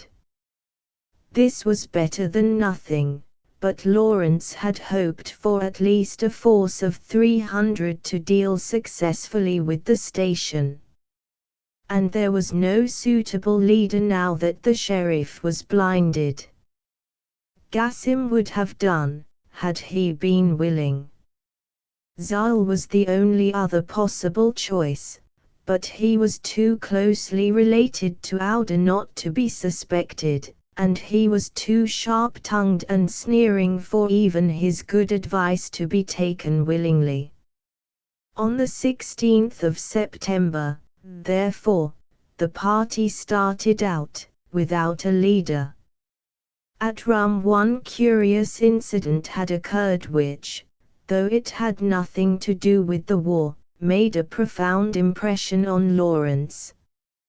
He was bathing in a little rock pool, under one of the lesser springs, his first freshwater bathe for many weeks, lying in the clear water and letting the stream wash away the dirt and sweat of travel. His clothes were in the sun on the rock ledge, put there for the heat to chase out the vermin. An old grey-bearded ragged man suddenly appeared, with a face of great power and weariness, and sat down upon Lawrence's clothes, not seeming to notice them or him. At last he spoke and said, "The love is from God, and of God, and towards God." It was the strangest thing that Lawrence had ever heard in Arabia. The connection of God with love was an idea quite foreign to the country. God was justice, or God was power or fear, but never love. Christianity was not a wholly Semitic creed, but a grafting of Greek idealism upon the hard law of Moses, the typical Semite. It was this Greek element that had enabled it to sweep over non-Semitic Europe. Galilee, where Christianity originated, was half Greek. At Gadara, of the swine, there was a Greek university of which St. James seems to have been a student, and with whose doctrines his master was almost certainly familiar. But the old man at Rum was a puzzle. He was a tribesman, a true Arab, and his brief sentence seemed to contradict all that seemed eternally fixed in the Semite nature. Lawrence afterwards invited the old man to the evening meal, hoping that he would utter doctrine, but he would only groan and mutter, and the riddle remained unsolved. The Arabs said that he was always so. All his life long he had wandered about, moaning strange things, not troubling himself for food or work or shelter. He was given charity by the tribes in pity of his poverty and madness, but never answered a word or talked aloud except when out by himself or alone among the sheep and goats. The ride from Rum began unpropitiously, though half an hour after starting some shamefaced men of Qasim's clan rode out to join them, unable to endure the sight of others raiding without them. There was no common feeling between the different little parties that made up the force. Zal was admittedly the most experienced fighter among them, and yet the other sullen chiefs would not even allow him to settle the order of the march. Lawrence spent all his time riding up and down the column from one chief to the other, trying to draw them together for the common purpose. He was treated by them with some respect, both as Faisal's deputy and as the owner of Ghazala, though Ghazala was that day matched with the only other camel in northern Arabia better than herself, a beast called El Jadha, ridden by one Motlog, her old owner. El Jadha had been a year or two before the sole occasion of a big tribal war. 18 It fell on Lawrence then to be the leader, a task to which he was opposed on principle. He had from the first made a point of letting the Arabs run their own campaign as far as possible by themselves. He was merely their technical advisor and assistant. But he now constantly found himself forced into leadership, not only because of his obvious qualities as a desert fighter and outwitter of the Turks, but because of his freedom from tribal complications, his wholehearted zeal for the revolt, his disregard of loot and distinctions, his generosity and tact. Yet, again, he was a most unsuitable commander of a Bedouin raid. It meant his deciding such difficult questions as food halts, pasturage, road direction, pay, disputes, division of spoil, feuds and march order. To be an efficient leader in this sense would mean a lifetime's training. However, he managed that day without mishap and was rewarded at night by seeing the party sit down at only 3 campfires. Around one were Lawrence's own men, including 3 Syrian peasants of the Huron, from whom he intended to learn on the road such things as would be useful to him later when the revolt was carried up to their country. At the second fire was Zal with his 25 famous camel riders. At the third were the other jealous clansmen from Rum. Late at night, when hot bread and gazelle meat had made tempers better, it was possible for Lawrence to gather all the chiefs together at his own neutral hearth to discuss the next day's fighting. It was decided to water the next evening at a well in a covered valley 2 or 3 miles the near side of Mudawara station, and from there go forward to see whether it could be taken with the few men that they had. Next day, then, they reached the well, an open pool a few yards square. It looked uninviting. There was a green slime over the water with queer bladder-like islands on it, fatter pink. The Arabs explained that the Turks had thrown dead camels into the well to make the water foul, but time had passed and the effect was wearing off. They filled their water skins. It was all the drink that they could hope for unless they took Mudawara.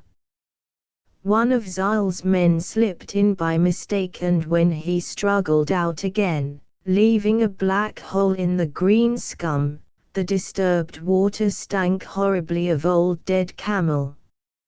At dusk Zal, Lawrence, the sergeants and 1 or 2 more crept forward quietly to a Turkish trench position on a ridge 400 or 500 yards from the station. It was deserted. The station lay below with its lighted doors and windows, and its tent camp. Zal and Lawrence decided to creep nearer. They went on until they could hear the soldiers talking in the tents. A young, sickly-looking officer sauntered out towards them. They could see his features in the light of a match with which he lit a cigarette, and were ready to spring up and gag him, but he happened to turn back. At the ridge they held a whispered council of war. The garrison was perhaps 200 men. Lawrence had counted the tents, but the station buildings seemed too solid for the Stokes shells, which were time-fused, not bursting on percussion, and the 116 Arabs, though they had the advantage of surprise, could not yet be trusted to fight honorably together.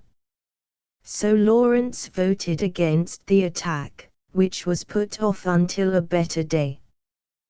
They went away then, deciding at least to make sure of a train. Mudawarra was not taken for another 11 months. Some miles south of the station they found an ideal place for their mine and ambush. There was a low ridge of hills under cover of which they could ride quite close to the railway, and where the ridge ended was a curve such as Lawrence always chose for his mines because of the difficulty of replacing curved rails.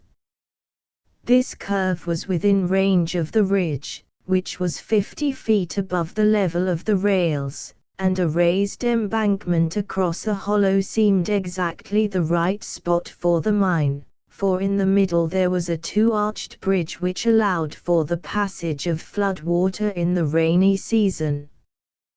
Whatever the effect of the mine might be on the engine, the bridge would certainly go and the coaches behind would be derailed. From behind the ridge, which was on the outside, not the inside of the curve, Lewis could sweep the lines in either direction and Stokes could use his trench mortar unobserved. Lawrence was glad to have his two chief responsibilities posted where they had a safe retreat, especially as Stokes was weak with dysentery from the Mudawarra water, and Lewis unwell too. The camels were hobbled out of sight and Faisal's Negro freedmen, who were in charge of the baggage camels, carried their loads to the chosen place, the two Stokes guns with their shells, the two Lewis guns, the electric mine apparatus and the gelatine.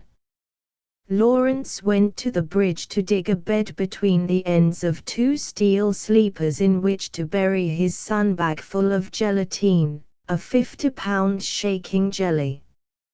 It took him 2 hours to do this properly because he had to remove the ballast which he had dug out, carrying it in a fold of his cloak, and dump it where it would not show.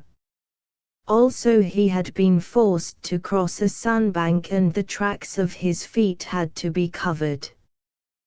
Then the two heavy wires, each 200 yards long, had to be unrolled, connected with the charge and carried over the ridge where the exploder was to be put under cover.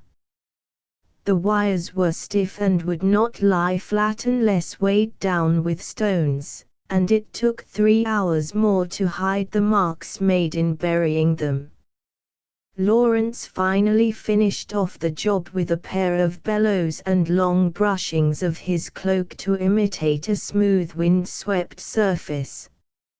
It was well done. Nobody could see where the mine was, or how the wires ran. The man who fired the exploder, however, being out of sight of the bridge, had to be given the signal from a point 50 yards ahead of him, so Lawrence decided to give the signal rather than work the exploder himself. Faisal's favorite freedman Salem was given that honor and was taught on the disconnected exploder to bang down the handle exactly as Lawrence raised his hand for an imaginary engine on the bridge. Meanwhile the rest of the men, who had been left with the camels, had got tired of the valley and were perched upon the skyline with the sunset flaming behind them. The ambush was west of the line, in full view of a small Turkish hill post 4 miles to the south and also of Mudawarra somewhat farther to the north. Lawrence and Zyle threw them off the ridge, but it was too late. The Turks had seen them and began to let off rifles at the lengthening shadows for fear of a surprise attack. However, Lawrence hoped that the Turks might think them gone if the place looked deserted in the morning, so they stayed in the valley, baked bread and settled down comfortably for the night. The party was now united and, ashamed of their folly on the skyline, the jealous Hawaiitat tribesmen chose Zal for their leader. The next day, the 19th of September, Zal and his cousin Hawimil managed with difficulty to keep the fidgeting Arabs in the hollow, but perhaps after all the Turks saw something, for at 9 o'clock a party of 40 men came out from the southern post, advancing in open order. If they were left alone they would discover the ambush in an hour's time. If they were opposed the railway would be alarmed and traffic held up. The only thing to do was to send a small party to snipe at them and, if possible, draw them away in pursuit behind another ridge of hills out of sight. This would hide the main position and reassure the Turks as to the size and intention of the force they had seen. The trick worked well. They could hear by the shots gradually sounding fainter in the distance that the Turks were being drawn off. An ordinary patrol of 8 men and a stout corporal then came up the line from the south in search of mines or obstructions. Lawrence could see the corporal mopping his forehead, for it was now 11 o'clock and really hot. They walked over the mine without noticing anything, but a mile or two farther on halted under a culvert, lay down, drank from their water bottles and at last went to sleep. It seemed that the Turks were quite satisfied that the ridge was deserted, but about noon Lawrence through his field glasses saw a force of about 100 soldiers coming up towards them from Mudawara, about 6 or 7 miles away. They were marching very slowly and no doubt unwillingly at the thought of losing their accustomed midday sleep, but it could not be more than 2 hours before they arrived. Lawrence decided to pack up and move off, trusting to luck that the mine would not be noticed and that he might come back later and try again. They sent a messenger south to their drawing-off party to arrange a meeting place behind some rocks a mile or two away.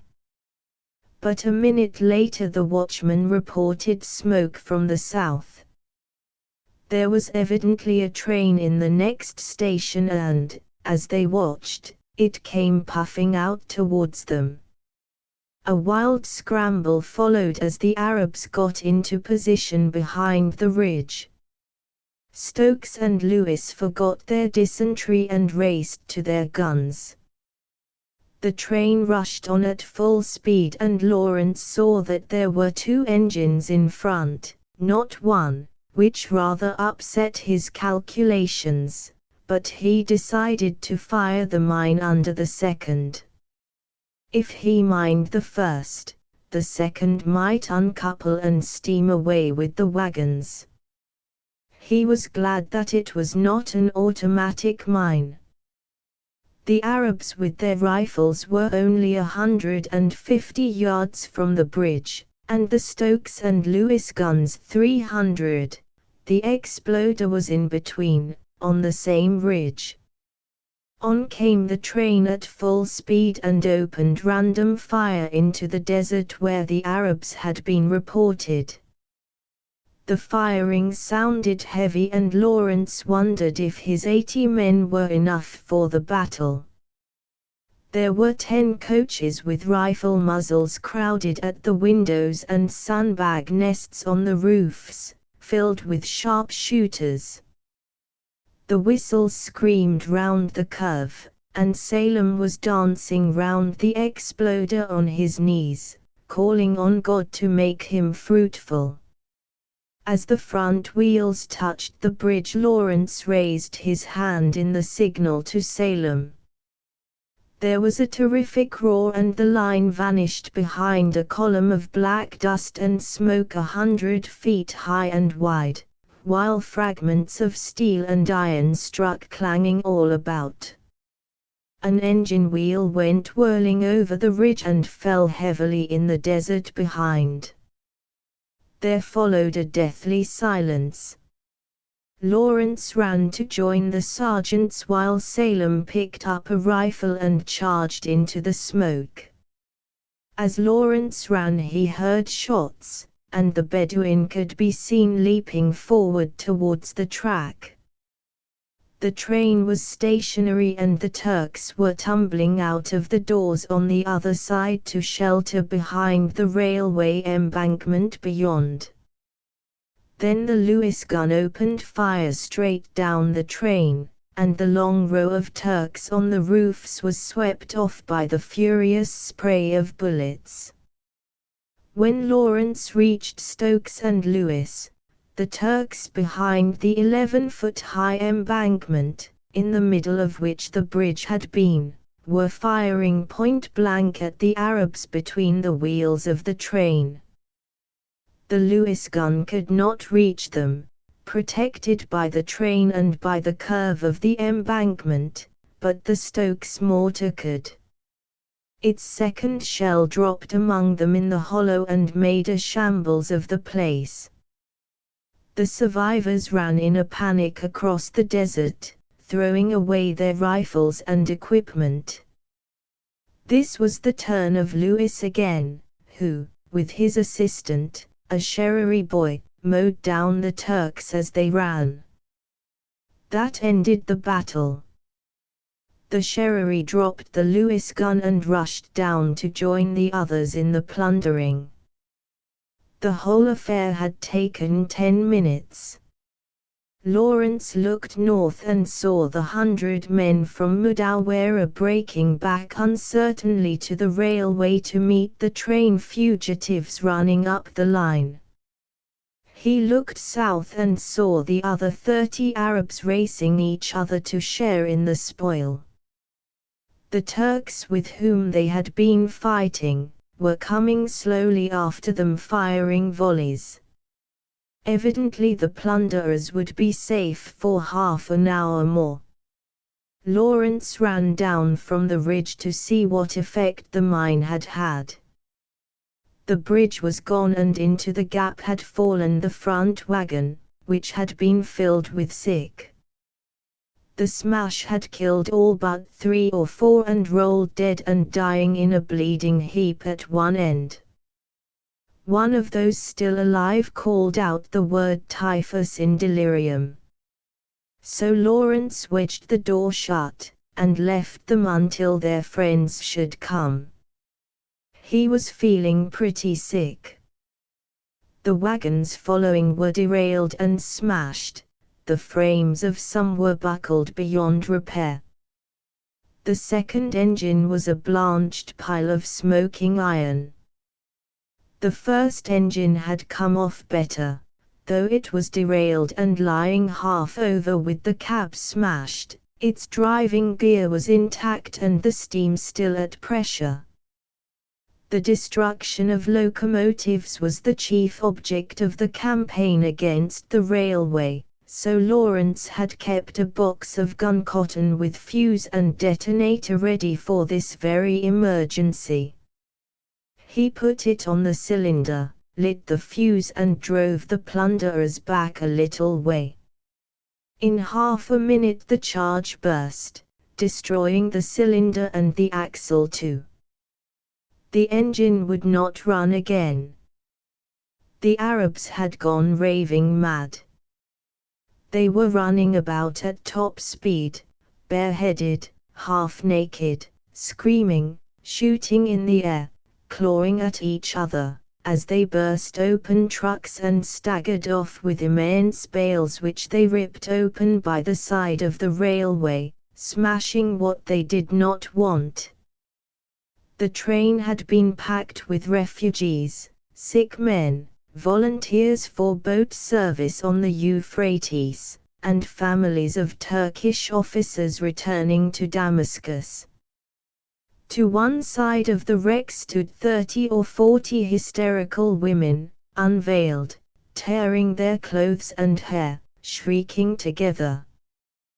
The Arabs paid no attention to them, busy looting their absolute fill for the first time in their lives. Never was such a litter of household goods, carpets, mattresses, blankets, clothes for men and women, clocks, cooking pots, food, ornaments and weapons. Camels became common property. Each man loaded the nearest with what it would carry and shooed it westward into the desert while he turned to his next fancy. The women, seeing Lawrence unemployed, rushed and caught at him, howling for mercy. He comforted them that there was no danger, but they would not let him go until they were knocked away by their husbands, who in turn groveled at Lawrence's feet in an agony of terror, pleading for their lives. He kicked them off with his bare feet and broke free. Next, a group of Austrian officers and non-commissioned officers, artillery instructors to the Turks, quietly appealed to him in Turkish for quarter. He answered in German. Then one of them, mortally wounded, asked in English for a doctor. There was none, but Lawrence said that the Turks would soon be there to care for him. The man was dead before that, and so were most of the others, for a dispute broke out between them and the Arabs. An Austrian foolishly fired at one of Lawrence's Syrians, and before Lawrence could interfere all but 2 or 3 were cut down. Among the passengers were 5 Egyptian soldiers captured by the Turks in a night raid of Davenport's 200 miles down the line. They knew Lawrence and told him of Davenport's efforts in Abdullah's sector, where he was constantly pegging away without much encouragement from the Arabs and forced to rely mostly on imported Egyptians like these. Lawrence set the 5 to march off the prisoners to the appointed rallying place behind the hills westward. Lewis and Stokes had come down to help Lawrence, who was a little anxious about them. The Arabs in their madness were as ready to attack friend as enemy. 3 times Lawrence had to defend himself when they pretended not to know him and snatched at his things. Lewis went across the railway to count the 30 men he had killed and to find Turkish gold and trophies in their haversacks. Stokes went into the hollow behind the embankment, where he saw the effect of his second shell and turned back hurriedly. One of Lawrence's Syrians came up with his arms full of booty and shouted to Lawrence that an old woman in the last wagon but one wished to see him.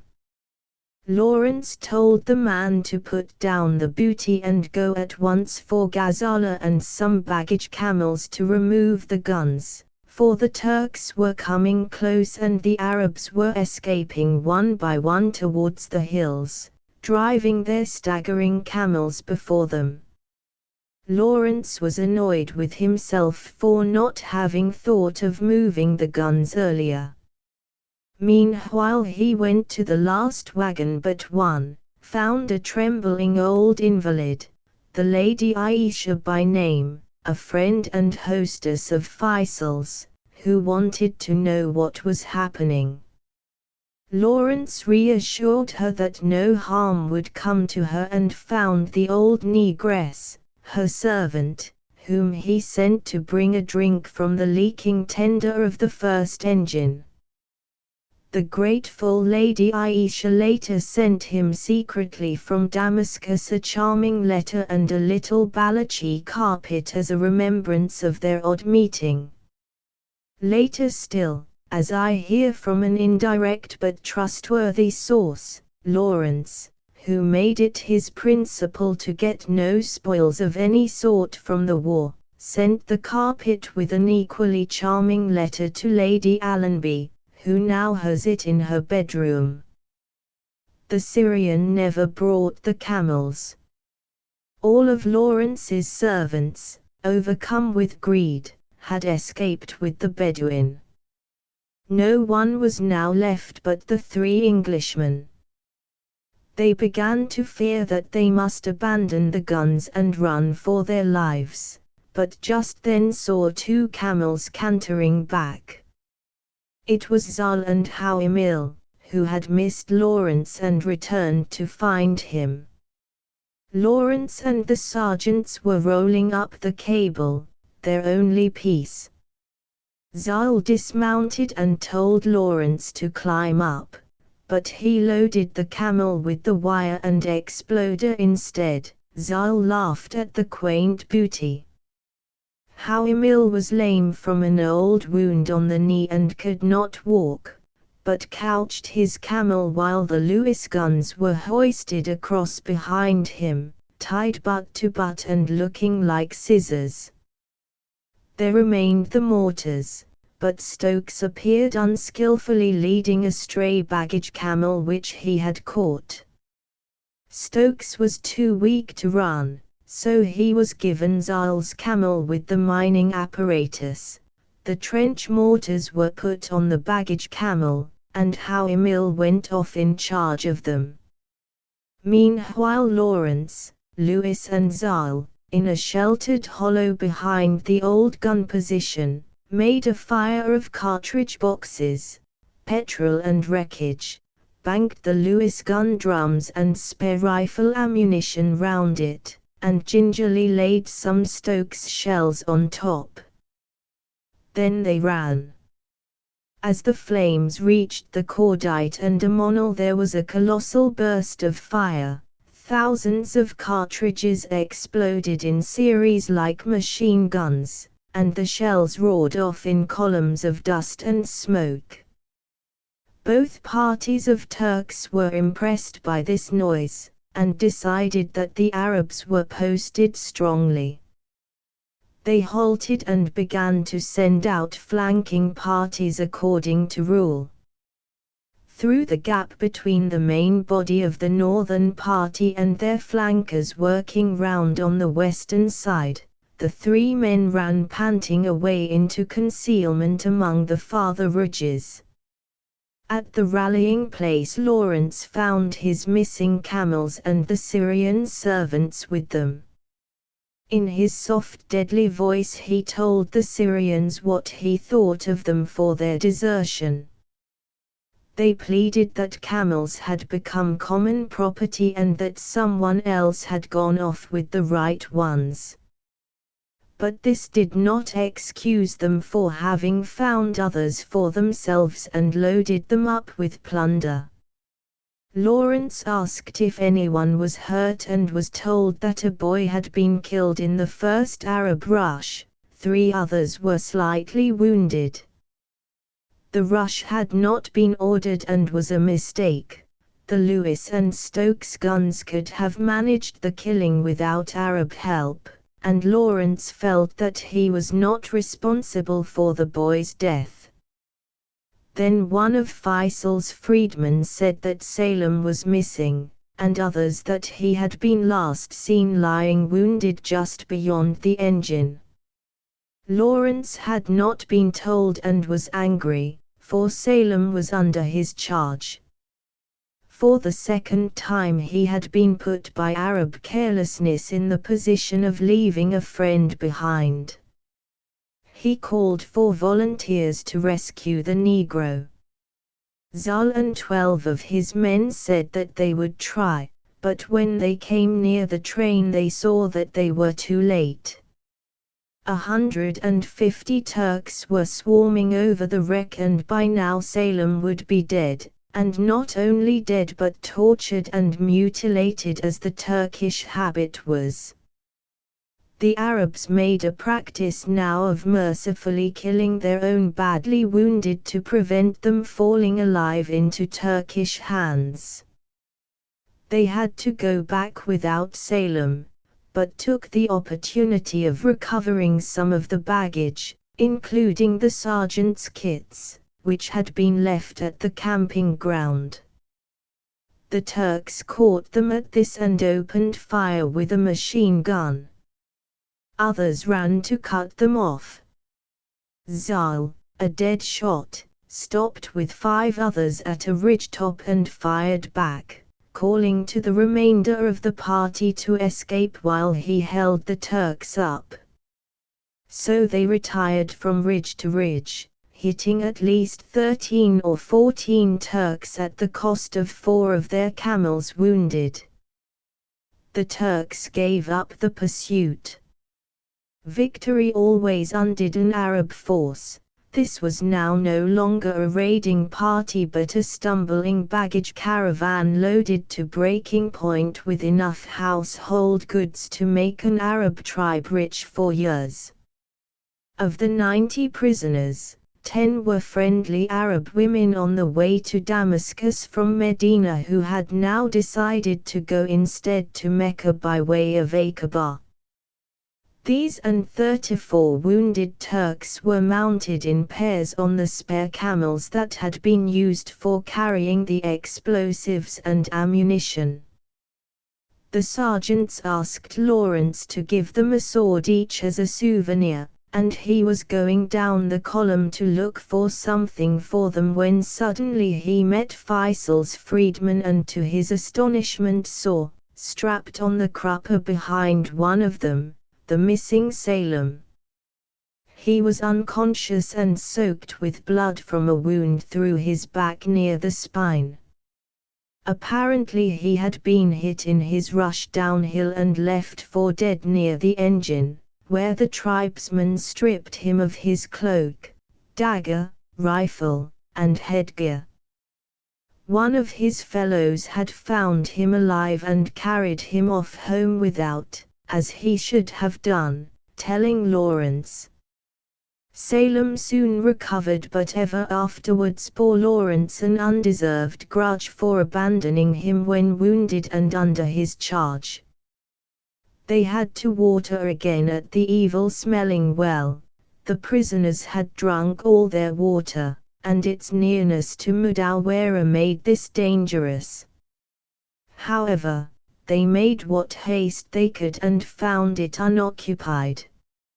So back safely to Rum by the same long avenue, in the dark this time, which made the cliffs more terrifying still, for they were invisible except as a jagged skyline high overhead on either side.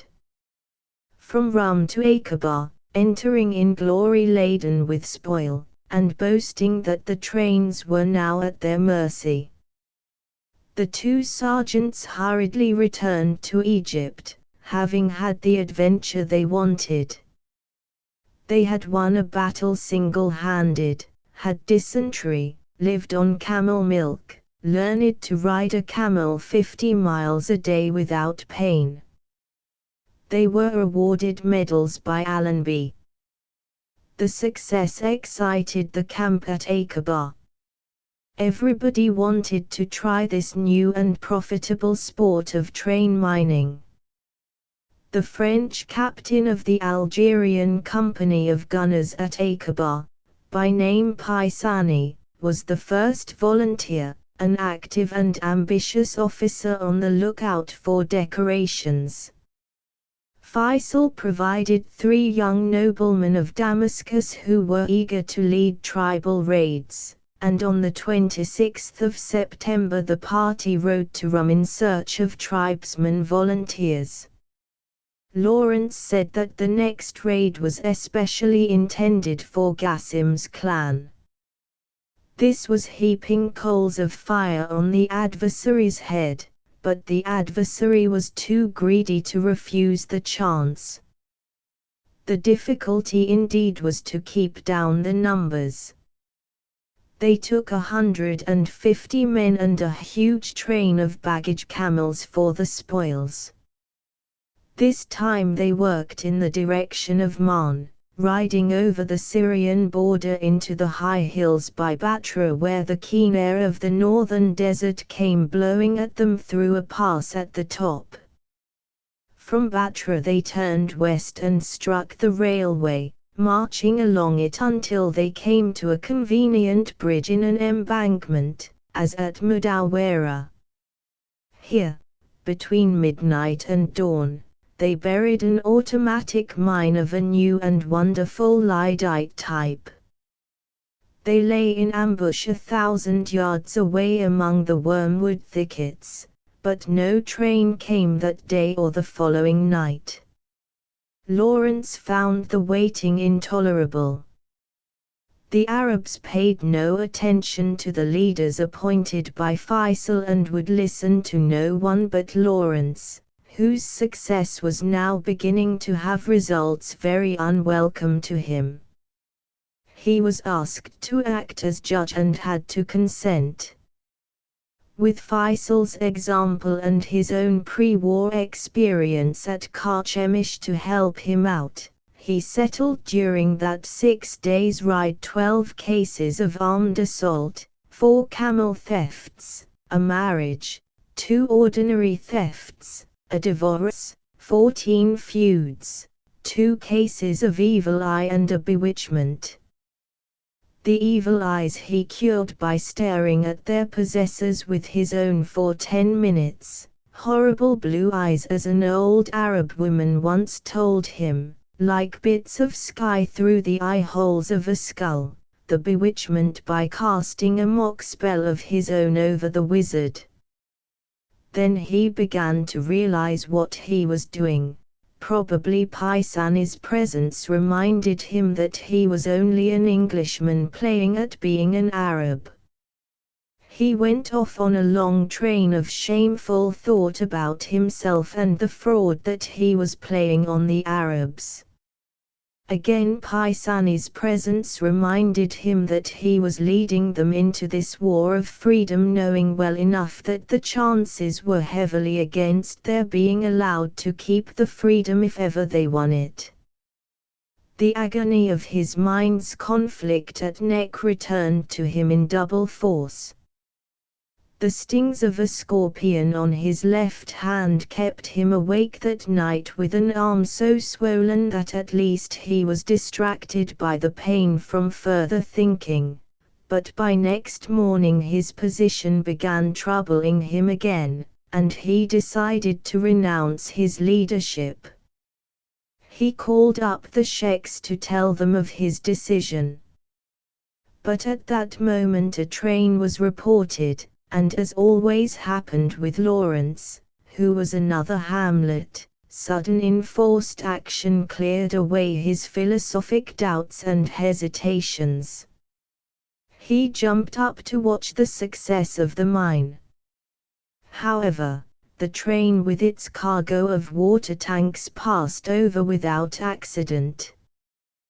The Arabs, who wanted something better than water, thanked him as if he had intended this failure. He had then to go down to lay an electric mine over the other. The electric mine would set the first one off. The Turks did not catch him at work, for it was their hour of midday sleep. There were 3 bridges in the embankment and the southern one had been chosen for the ambush. Under the arch of the middle bridge Lawrence hid the exploder. The Lewis guns were put under the northern one to rake the far side of the train when the mine went off. On the near side was a convenient cross-channel in the valley, 300 yards from the railway, where the Arabs could line up behind the wormwood bushes. No train came that day. Enemy patrols went constantly up and down the rails, but without finding the mine. The next morning, the 6th of October, a train came out of Marne, but ahead of the train a patrol was walking, and there was an anxious wait to see which arrived first. If the patrol won the race it would give warning to the train. However, Lawrence calculated that it would be beaten by 200 or 300 yards, so the Arabs took up their position. The train came on panting up the gradient. It was a heavy train with 12 loaded wagons. Lawrence sat by a bush where he could see the mine, 100 yards away, and the exploder and the Lewis guns. He gave the signal when the engine was exactly over the arch and the history of Mudawara was repeated. There was the same roar and cloud, but a green one this time, because lyddite was being used instead of gelatine, and then the Lewis gun rattled and the Arabs charged. Lawrence smiled sourly to see Pisani running excitedly at their head singing the Marseillaise, as if this was a battle for French freedom. A Turk on the buffers of the fourth wagon from the end uncoupled the tail of the train and let it slip downhill. Lawrence ran to stop it by putting a stone underneath a wheel, but was amused at the trucks sliding off on their own to safety. His effort was half-hearted. And he had reached a point of such carelessness about his own safety that he only laughed at a Turkish colonel in the runaway wagons who fired point-blank at him from a window with his pistol. The Western military idea of trying to end the war by reducing the enemy's manpower seemed comic in the desert. And the bullet only grazed his hip. The train had been derailed, the engine ruined and the tender and front wagon telescoped. 20 Turks were killed, the others taken prisoners, including 4 officers who stood in tears begging for their lives, which, however, the Arabs never intended to take. The wagons contained 70 tons of foodstuffs urgently needed down the line, as they learned from the captured waybill. For a joke Lawrence receipted this and left it in the van, sending the duplicate to Faisal as detailed report of the success. What could not be taken was destroyed under the direction of Pisani. As before, the Arabs became merely camel drivers, walking behind a long string of loaded animals. This time Lawrence was not deserted. Faraj held the camel, while Sheikh Salem, Qasim's brother, and another of the leading Arabs helped with the exploder and the heavy wire. But rescue parties of the Turks were 400 yards away by the time they got off. There were no Arabs killed or wounded. Lawrence's pupils afterwards practiced the art of mining by themselves and rumors of their success spread through the tribes, not always intelligently. The Beniati tribe wrote to Faisal, "Send us Uluyans and we will blow up trains with it." Faisal sent them one of the Agil who helped them to ambush a most important train. On board were the Turkish colonel who had left his garrison in the lurch at Wedge, £20,000 in gold, and precious trophies. The Agil repeated history by only saving the wire and exploder for his share. During the next 4 months 17 engines were destroyed and much plunder taken. Traveling became a great terror for the Turks. People paid extra for the back seats in trains. The engine drivers went on strike. Civilian traffic nearly ceased. The threat was extended to Aleppo merely by having a notice posted in Damascus to say that all good Arabs would henceforward travel on the Syrian railway at their own risk.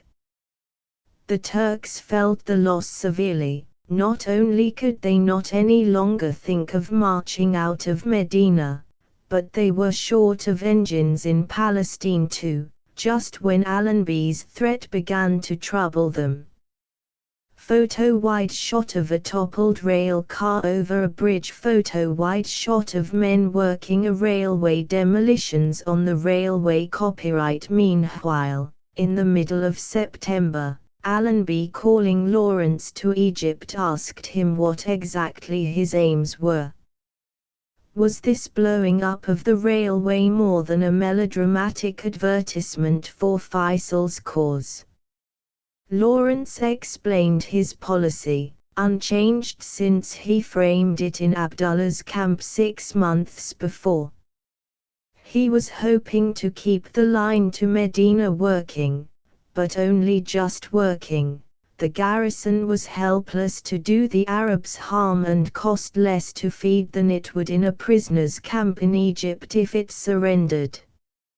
And while the mining was going on, the Arab regulars were being properly trained for a move into Syria. Allenby asked about the pass to Aqaba north of Abar el-Lisan, where he knew from spies that the Turks intended a big attack. Lawrence explained that he and the Arabs had been working for months to provoke the Turks to come forward, and at last were about to be rewarded. The Turks had been hesitating because they had no idea of the strength of the Arabs, who, being mostly irregulars, went about in parties, not in stiff formation, so that neither aeroplanes nor spies could count them. On the other hand, Lawrence and Faisal always knew exactly what the Turkish forces were because they were regular troops and the Arab intelligence service was excellent. So the Arabs could always decide in time whether to fight or avoid fight. Allenby understood then. And when at last the big attack was made from Man on Aqaba by way of the northern pass, Maulid with his regulars let the Turks into a trap from which few of them escaped. They never made another attempt on Aqaba. 19 In October 1917, Allenby, who was fast reorganizing the British Army on the borders of Palestine, had decided on an attack of the Gaza-Beersheba line, to begin on the last day of the month. He had resolved that this time the attempt must not fail as before for want of artillery and troops, but since the Gaza end of the line, nearest the sea, was very strongly entrenched, its very strength seemed to have tempted the former disastrous British attacks. The scheme was to try south at the Beersheba end. Elaborate care was taken to deceive the Turks with false secret documents which they were allowed to capture, into thinking that the Beersheba attack was a mere feint and that the main attack was coming from Gaza. It was for Lawrence to decide how much help the Arabs could afford to give Allenby. He was in the unfortunate position of serving two masters. And he did not hate the one and love the other, cling to the one and despise the other. He admired and had the confidence of both, yet found himself unable to explain the whole Arab situation to Allenby, or the whole British plan to Faisal. Allenby expected much from Lawrence as one of his officers. But Faisal trusted him implicitly, and this trust made him perhaps more careful on the Arab behalf than he might otherwise have been, and Faisal's was the weaker cause, always attractive to Lawrence.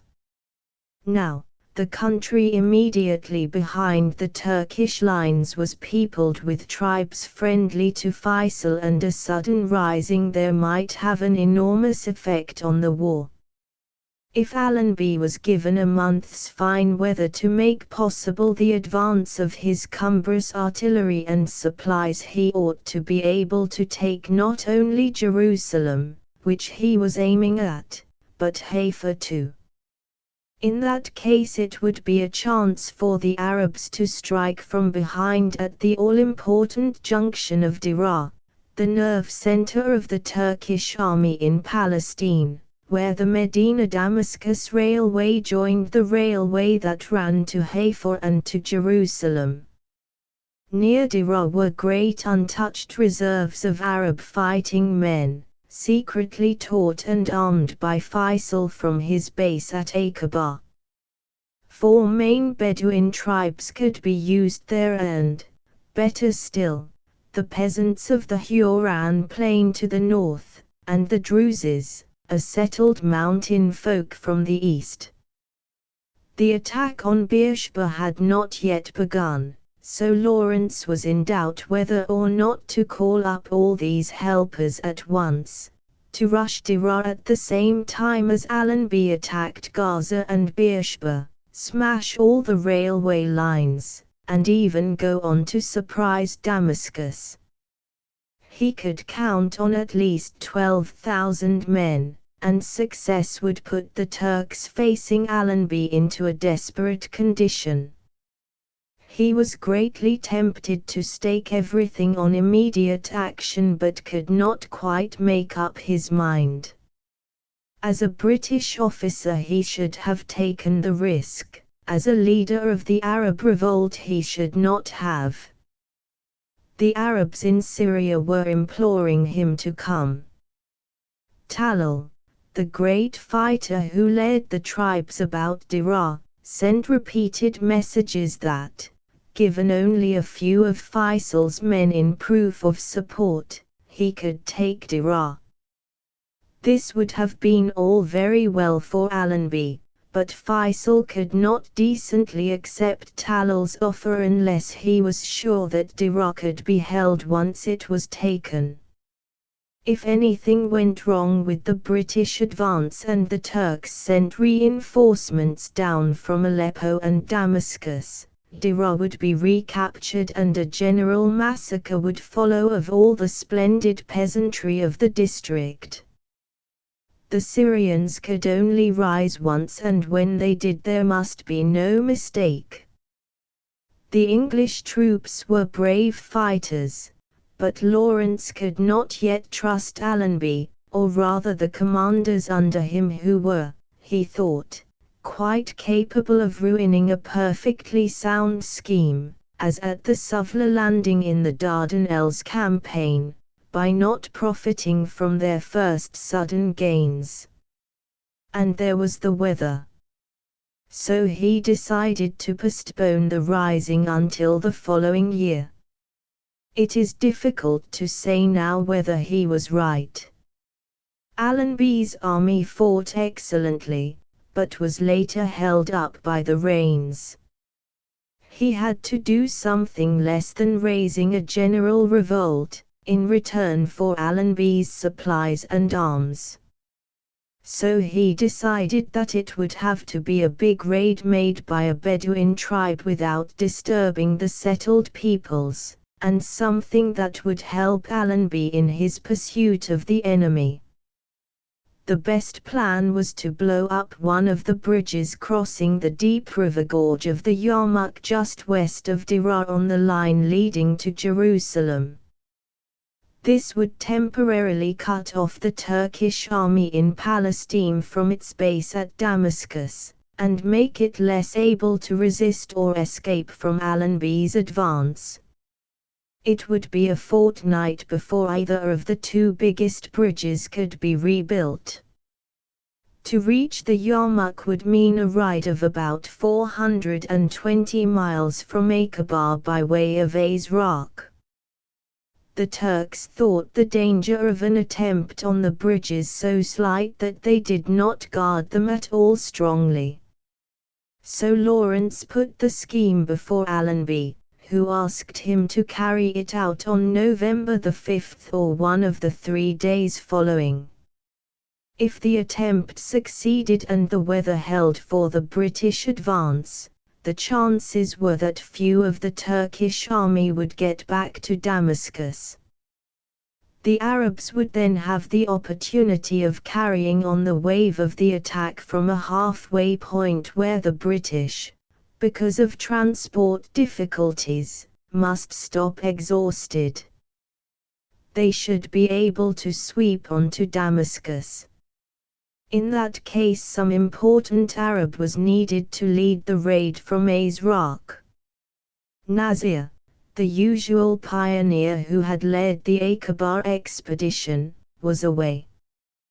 But Ali ibn al-Husayn was available, the young Harith chief whom Lawrence had met disguised in his first ride to see Faisal a year before, and who had lately been active in raids on the railway down the line just above Davenport's section. Ali knew Syria, for he had been, with Faisal, the forced guest of the Turkish General Cemal at Damascus. Besides, his courage, resource and energy were proved, and no adventure had ever been too great or disaster too deep, but Ali had faced it with his high yell of a laugh. He was so strong that he would kneel down, resting his forearms palm upwards on the ground, and rise to his feet with a man standing on each hand. He could also outstrip a trotting camel running with bare feet, keep his speed for a quarter of a mile, and then leap into the saddle. He was headstrong and conceited, reckless in word and deed, and the most admired fighter in the Arab forces. Ali would win over the tribe of Beni Sakhr, who were half peasants, half Bedouin, on the southern border of Syria. There were good hopes also of securing the Serahin, the tribe about Azraq, and there were others farther north on whom they might count for help. Lawrence's plan was to rush from Azraq to the Yarmouk village, which was the ancient Gadara. It commanded the most westerly of the two most important bridges, a huge steel erection guarded by a force of 60 men quartered in a railway station close by. No more than half a dozen sentries were, however, stationed actually on the girders and abutments of the bridge itself, as Lawrence had learned on his previous ride to Damascus through this country. He hoped to take some of Auda's tough Abu-Tayyih Hawiyat with him under Zal. They would make certain the actual storming of the bridge. To prevent enemy reinforcements coming up, machine guns would sweep the approaches to the bridge. The men to handle these were a party of Mohammedan Indian cavalrymen, now mounted on camels, under command of Jemad al-Hassan Shah, a firm and experienced man. They had been up country from Wedge for months, destroying rails, and might be assumed to be by now expert camel riders. The destruction of the great steel girders with only small weights of explosive was a problem. Lawrence decided to fix the charges in place with canvas strips and buckles and fire them electrically. But this was a dangerous task under fire, so Wood, an engineer officer at Aqaba, came as a substitute in case Lawrence might be hit. Wood had been condemned as unfit for active service on the Western Front after a bullet through the head. Portrait drawing waist up of a man in Arab dress facing forward. Ali ibn al-Husayn from a drawing by Eric Kennington. They were making their last preparations when an unexpected ally arrived, the chief Abd el-Qaeda. He was an Algerian of a family that had been living in Damascus since his grandfather, the defender of Algiers against the French, had been deported from there 30 years before.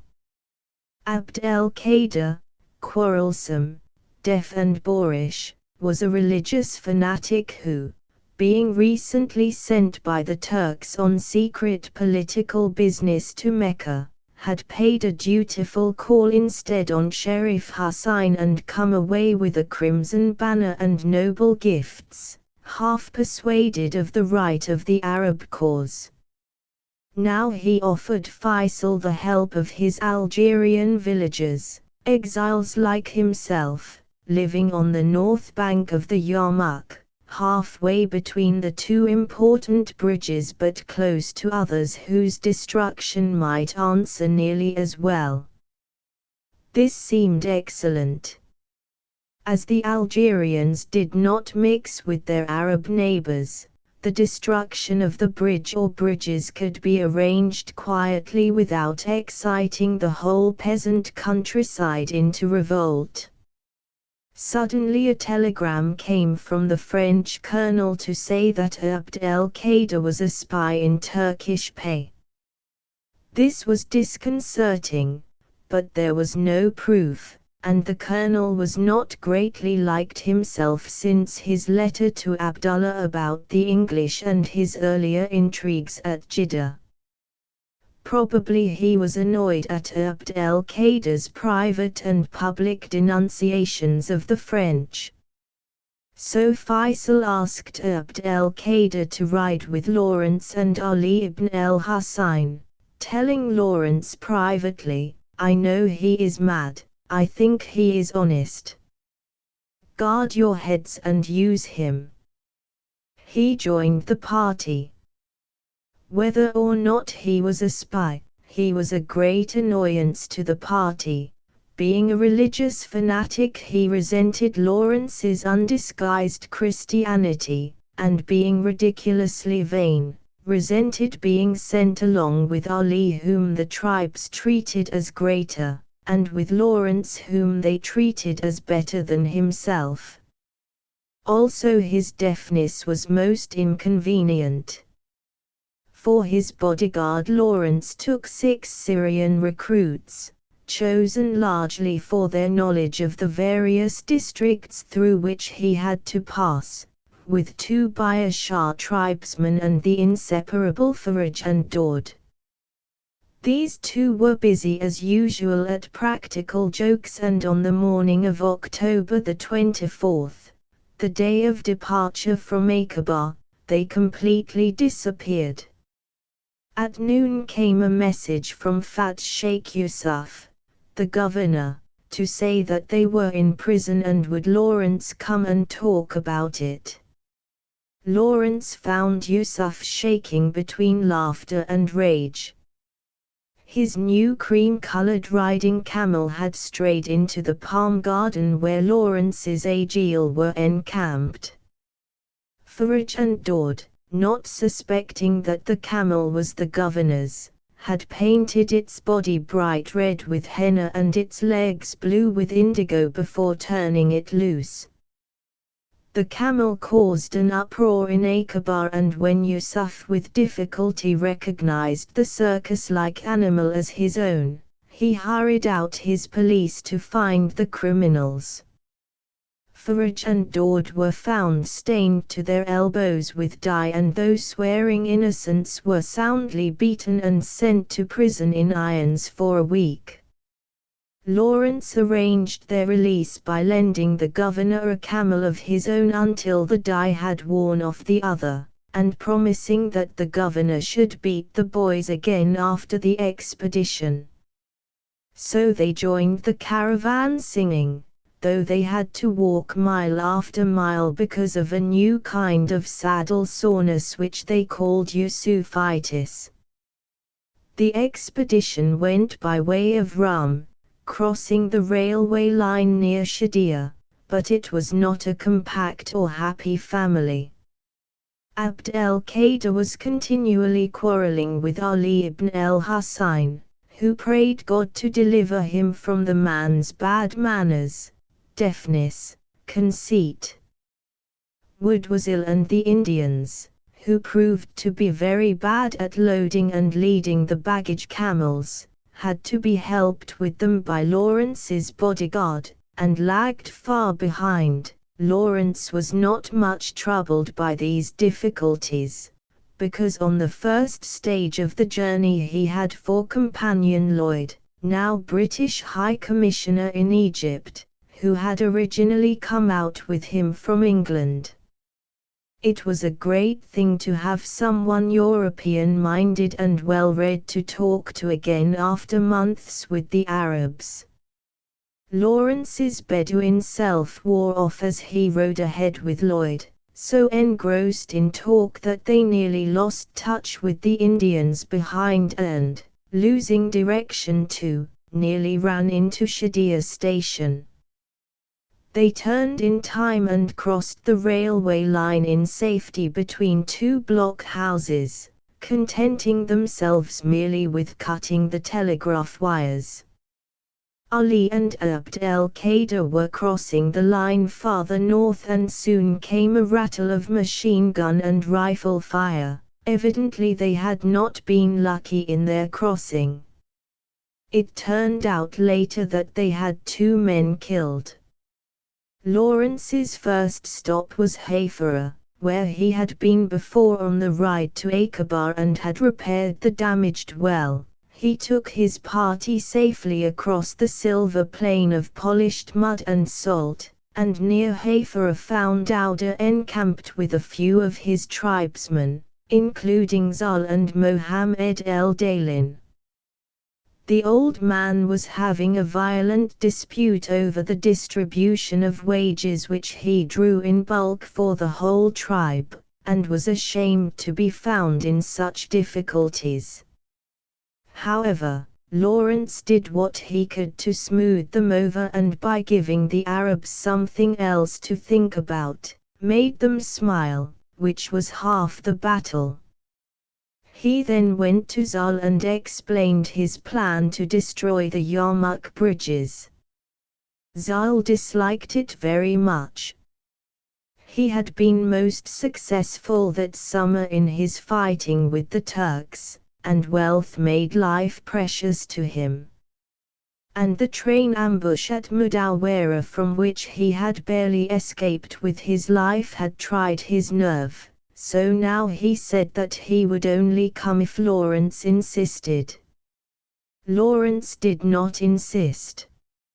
Lloyd having to go home at this point, he was left despondent among the Arabs to unending talk of war and tribes and camels.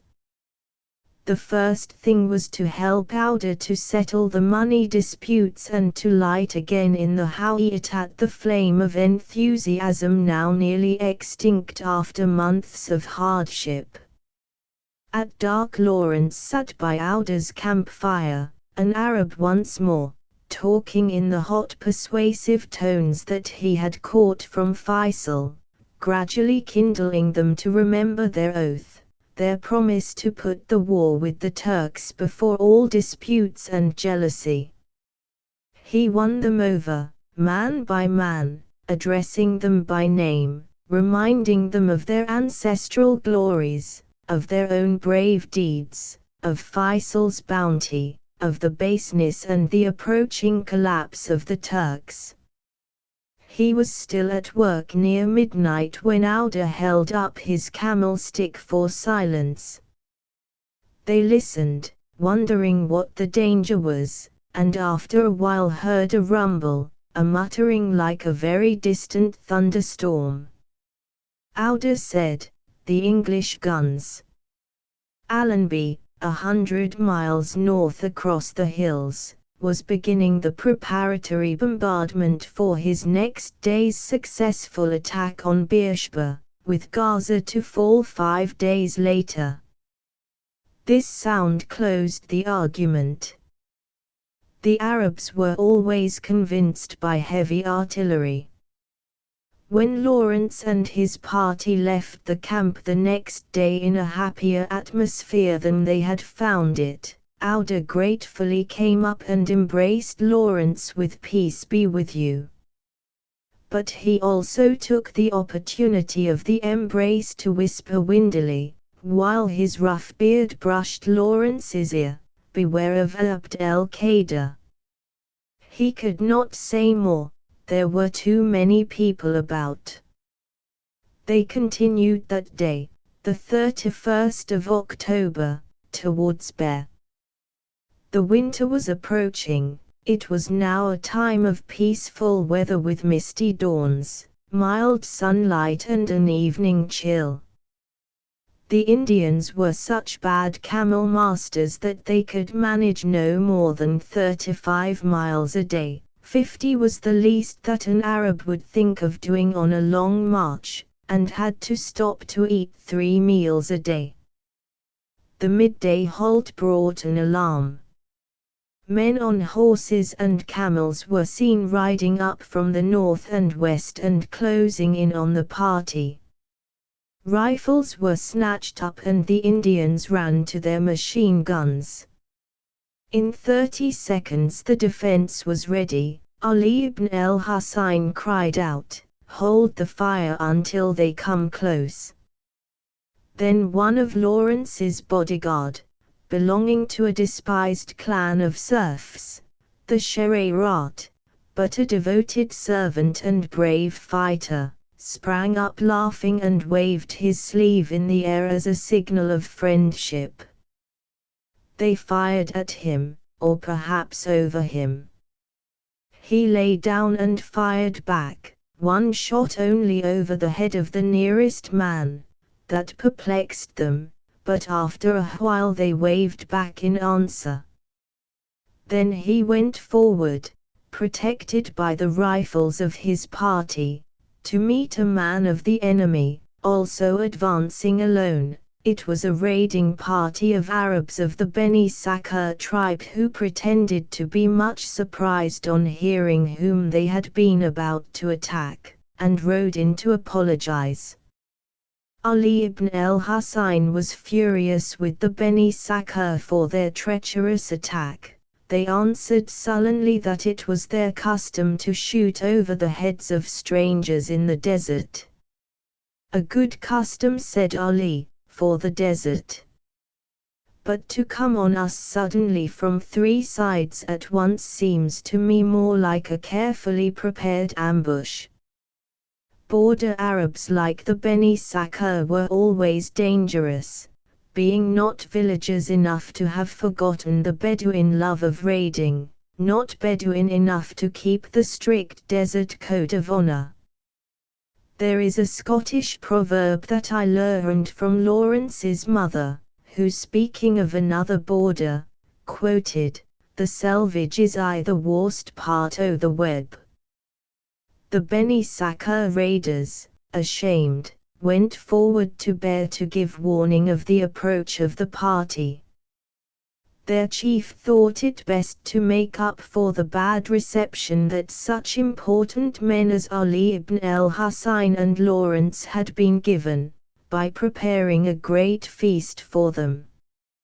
First there was a public reception. Every man and horse in the tribe turned out, and there were wild cheers of welcome, volleys in the air, gallopings and curvetings, and clouds of dust.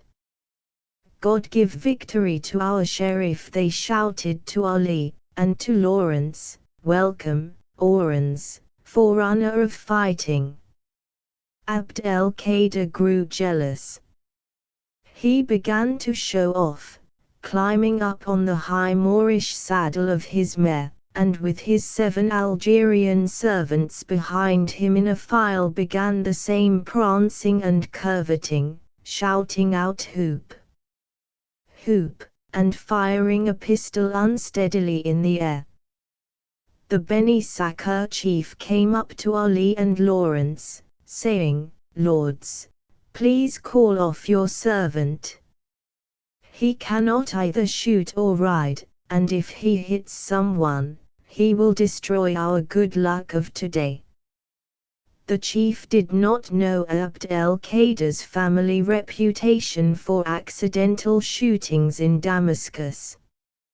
His brother Mohammed said had had 3 successive fatal accidents among his friends, so that Ali Riza, the governor of Damascus and a secret pro-Arab, once said, 3 things are notably impossible: The first, that Turkey should win this war. The second, that the Mediterranean should become Champagne. The third, that I should be found in the same room with Mohammed said, and he to be armed. Ali had a little business to settle before dinner. A party of Negro workmen had been sent by Faisal to reline the blasted well from which Lawrence and Nasir had picked the gelignite on the way to Aqaba. They had been here for months, living on the forced hospitality of the Beni Sakr and doing no work. Faisal had asked Ali to see what was happening.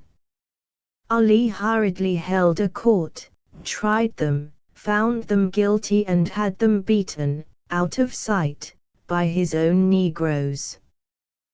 They returned stiffly, kissed hands to show repentance and respect, and soon the whole party, including the Masons, were kneeling down at the feast. The Beni Sakr hospitality was even richer than that of the Hawiyatat. Lawrence, Ali and the rest ate ravenously, for good manners, at mutton and rice which was soused in so much liquid butter that they splashed their clothes and greased their faces in their first polite haste. The pace was slackening somewhat, though the meal was far from its end, when Abd el-Qadir grunted, rose to his feet, wiped his hands on a handkerchief and sat back on the carpets by the tent wall. Lawrence and the rest did not know whether to rise too, for the custom was for all to rise together. They looked to Ali their leader, but he merely grunted the bore, and the eating went on until everyone was full and had begun licking his fingers. Then Ali cleared his throat as the usual signal, and they went back to the carpets, while the next relay fed and then the children. Lawrence watched one little 5-year-old in a filthy smock stuffing with both hands until at the end, with swollen stomach and shining face, it could manage no more.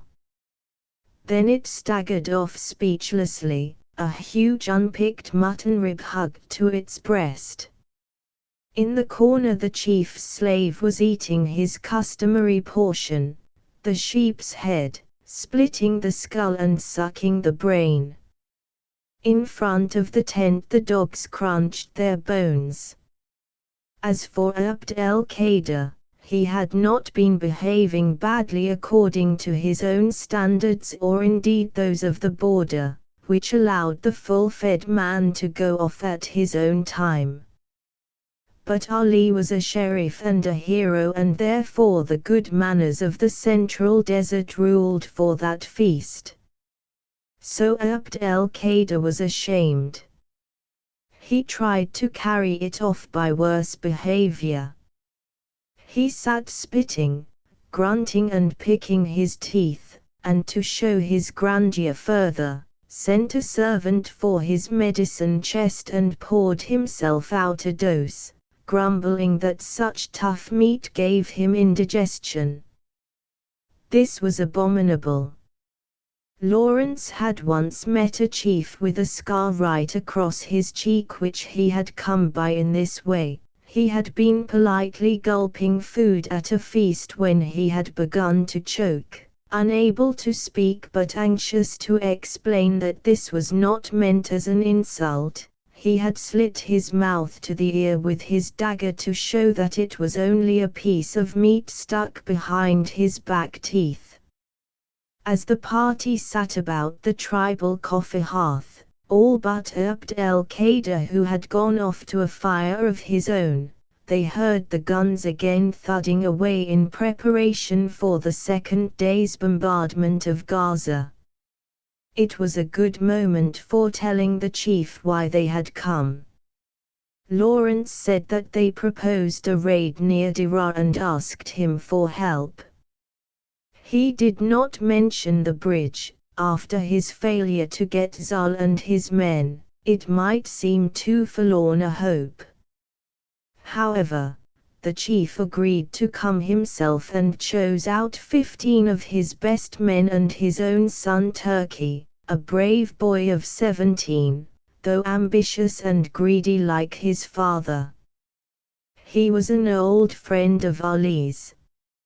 Lawrence gave Turkey a new silk robe, and he strutted among the tents in it, without his cloak, crying shame on any man who held back from the adventure. That night they rode out from Behr, in company with the Beni Sakr men. Their chief had first to pay his respects to his dead ancestor whose grave was near that of Auda's son. He decided that, as there was great danger ahead, he would make a propitiatory offering of a head cord to add to the ragged collection looped round the gravestone. And as the raid was Lawrence's idea, he thought he might ask Lawrence to provide one. Lawrence handed over a rich red silk and silver ornament, remarking with a smile that the virtue of the offering lay with the giver.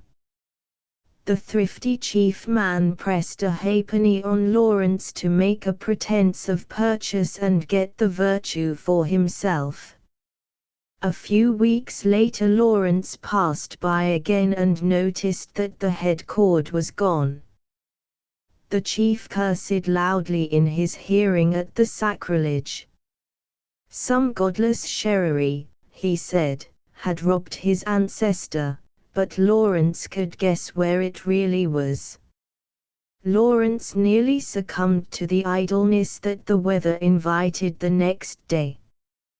But he had to be busy learning to recognize the tribal dialect of the Beni Sakr, and making mental notes of the bits of family history that the tribesmen gave him in casual conversation.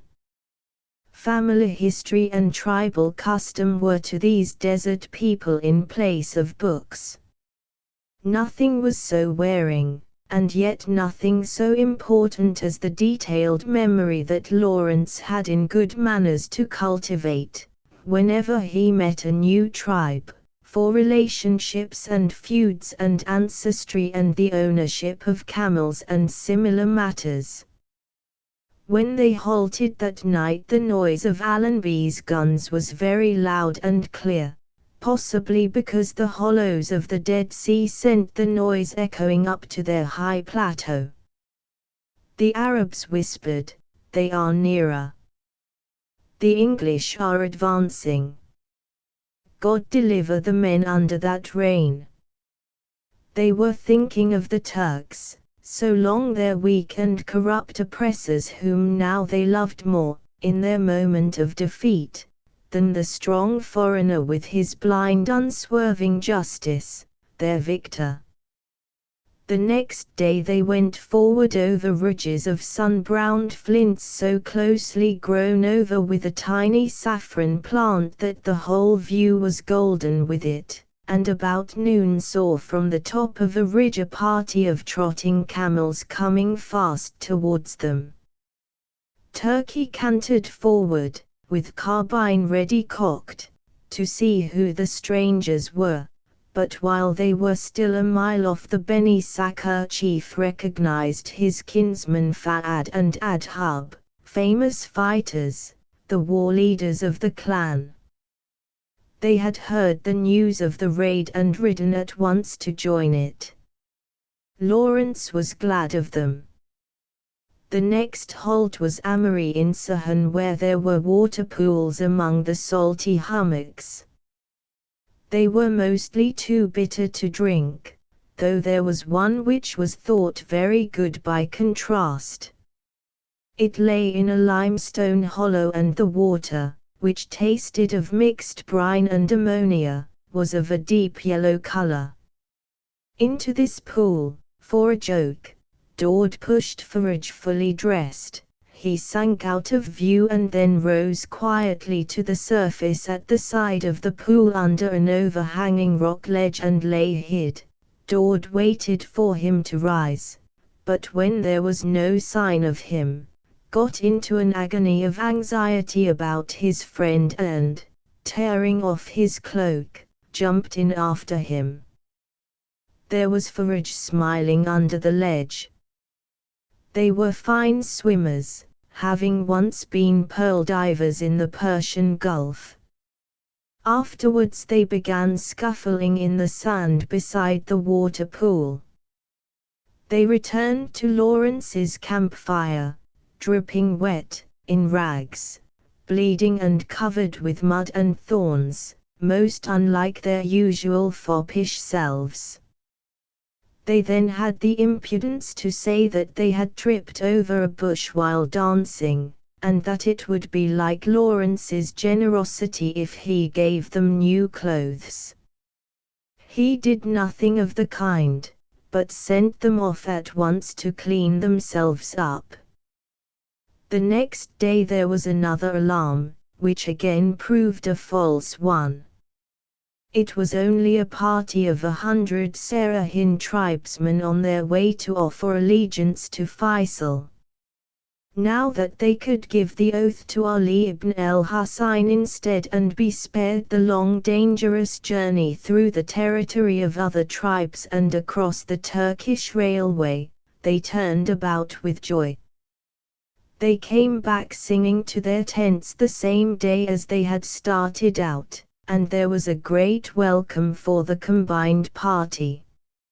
After more mutton and bread and some sleepless hours on the verminous rugs offered them, which they could not politely refuse, Lawrence and Ali ibn al-Husayn roused the old chief and his lieutenant, and explained the intentions of the raid. They listened gravely but said that the western bridge at Gaydara was impossible because the Turks had just filled the woods about it with hundreds of military woodcutters.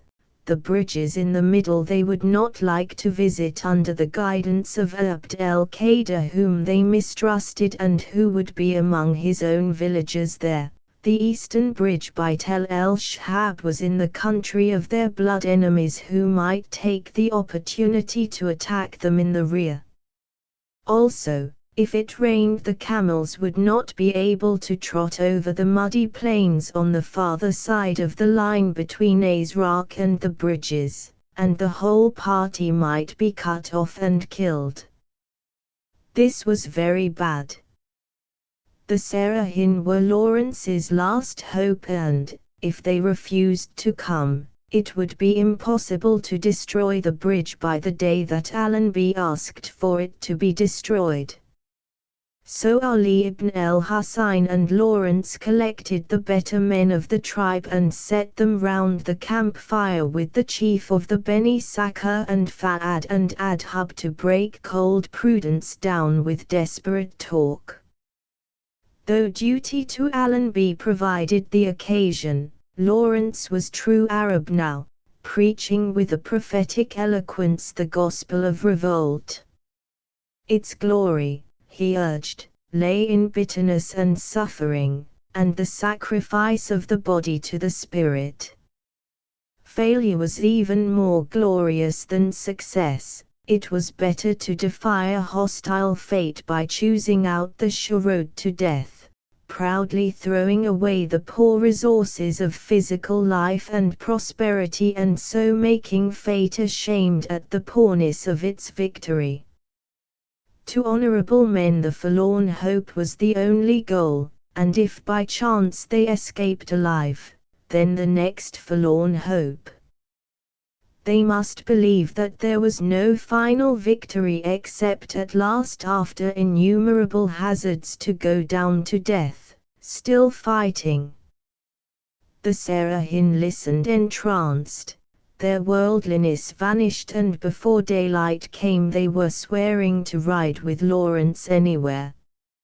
Now, Lawrence was as sincere as he ever had been in his life. And this speech struck out in an hour of need gives the clue to much of his strange history. His has been the romantic love of failure, of self-humiliation, of poverty. a habit of mind caught from the desert, though perhaps latent in his blood, of which the Spanish strain, and Spanish is half Arab, shows in the severity of his jaw and the cruel flash of his rare and quickly appeased anger. And yet with all his love of failure, Lawrence has been queerly dogged with success. As Miss Gertrude Bell said of him once, everything that he touches flowers. His forlorn hopes all come off, he casts his bread magnificently upon the waters and is peevish to find it again, much swollen, after many days. The more deeply he abases himself, the higher he finds himself exalted. So hostile fate revenges itself neatly by refusing to take his sacrifices, and provokes him to a philosophic bitterness which is hourly contradicted by his natural impulse towards gentleness and affection. They called Abd el-Qadir, and taking him aside among the thickets shouted into his ear that the Serahin were coming with the party and would be guided by him to the bridges near his home. He grunted that it was well, but Lawrence and all Ibn el-Husayn swore never again, if they survived, would they take a deaf man as a conspirator with them. Exhausted, they rested for an hour or so, but soon had to rise to review the Serahin. They looked wild and dashing, but blustered rather too much to be quite convincing. And they had no real leader. The chief's lieutenant was more a politician than a soldier. However, they were better than nothing, so the increased party went forward to Azraq. Azraq was a place of ancient legends, like Rum and the vast ruins of Petra, most strangely haunted. It had been the home of ancient shepherd kings with musical names whose chivalrous memory lived in the Arab epics, and before that of a garrison of unhappy Roman legionaries. There was a great fort on a rock above rich meadows and palms and water pools. Ali from the ridge that overlooked the place yelled out grass, leaped off his camel and flung himself down among the harsh green stems that were so exciting to him after the salt and stony desert. Then with his Harith war cry he raced along the marsh, his skirts girded up and his feet splashing among the reeds. Soon they noticed that Abd el-Qadir had vanished. They looked for him in the castle, among the palms, everywhere. At last they heard that he had ridden off northward not long after the start from the Serahin camp, making for the Druze mountains. The tribesmen had not known what the plans were, and, hating the man, had been glad to let him go without saying anything. But it was bad news. They must now give up the thought of destroying the middle bridges, and if Gaydara was impossible because of the woodcutters, the only bridge left for attack was Tel el-Shahab. But Abd el-Qadir had certainly gone to the enemy with information of their plans and strength, and surely the Turks would trap them at the bridge. They took counsel with Fa'ad, who advised going on with the plan, trusting to the usual incompetence of the Turks. But the decision was not confidently taken. Photo wide shot of a marsh Azraq copyright. XX. The next day, the 4th of November, they were off again, through rich pasture valleys where gazelle were shot. The flesh was toasted on ramrods over the fire until the outside of the lumps was charred but the inside was juicy and sweet. At this midday halt 2 of Lawrence's bodyguard quarreled. One shot off the head rope of the other, who fired back, putting a bullet through the assailant's cloak. Lawrence sprang between them and knocked their weapons up, ordering in a loud voice that the right thumb and forefinger of each should be cut off. This had the desired effect. They violently embraced, and their companions offered to answer with their own lives that the quarrel was ended. Lawrence called Ali ibn al-Husayn in as judge, and he bound them over to good behavior. But first they must seal their promise by the curious old penance of striking their own heads sharply with the edge of a heavy dagger until the blood trickled down to the waist. The wounds were not dangerous but ached for some time as a reminder of the promise given. At Abu Sawana they found a long pool of delicious rainwater where they filled their water skins. In the distance they saw a retreating party of Sirkar Siang horsemen sent by the Turks to see if this water was occupied. The two parties had missed each other by 5 minutes, which was lucky for both. On the 5th of November they reached the railway and, Lawrence and Fa'ad scouting ahead, crossed at dusk without interruption and rode 5 miles beyond.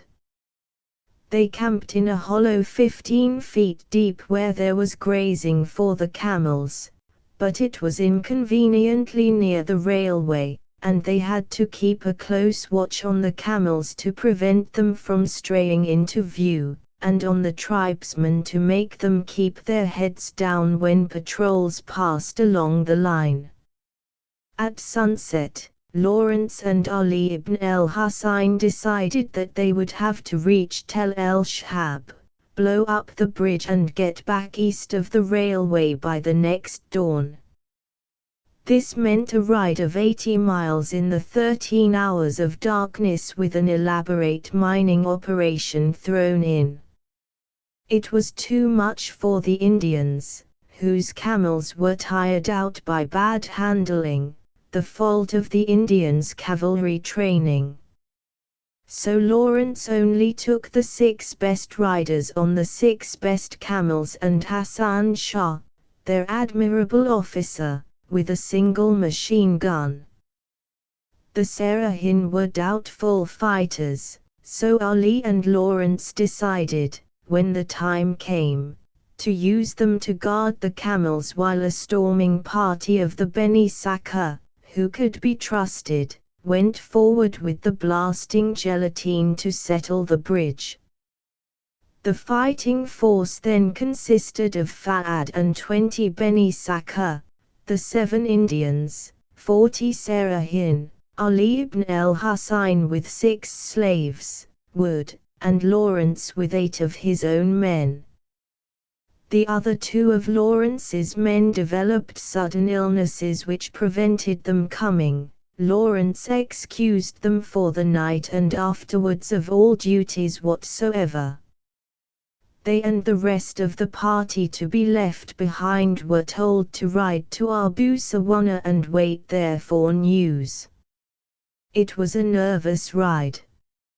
First they stumbled on a terrified peddler with 2 wives, 2 donkeys and a load of raisins, flour and cloaks on the way to the nearest Turkish railway station. One of the Serahin had to be left behind to guard them in case they gave the alarm. He was to release them at dawn and then escape over the line to Abu Sawana. Next a shepherd heard the party coming and fired shot after shot into the middle of them, but without hitting anybody. Then a dog barked.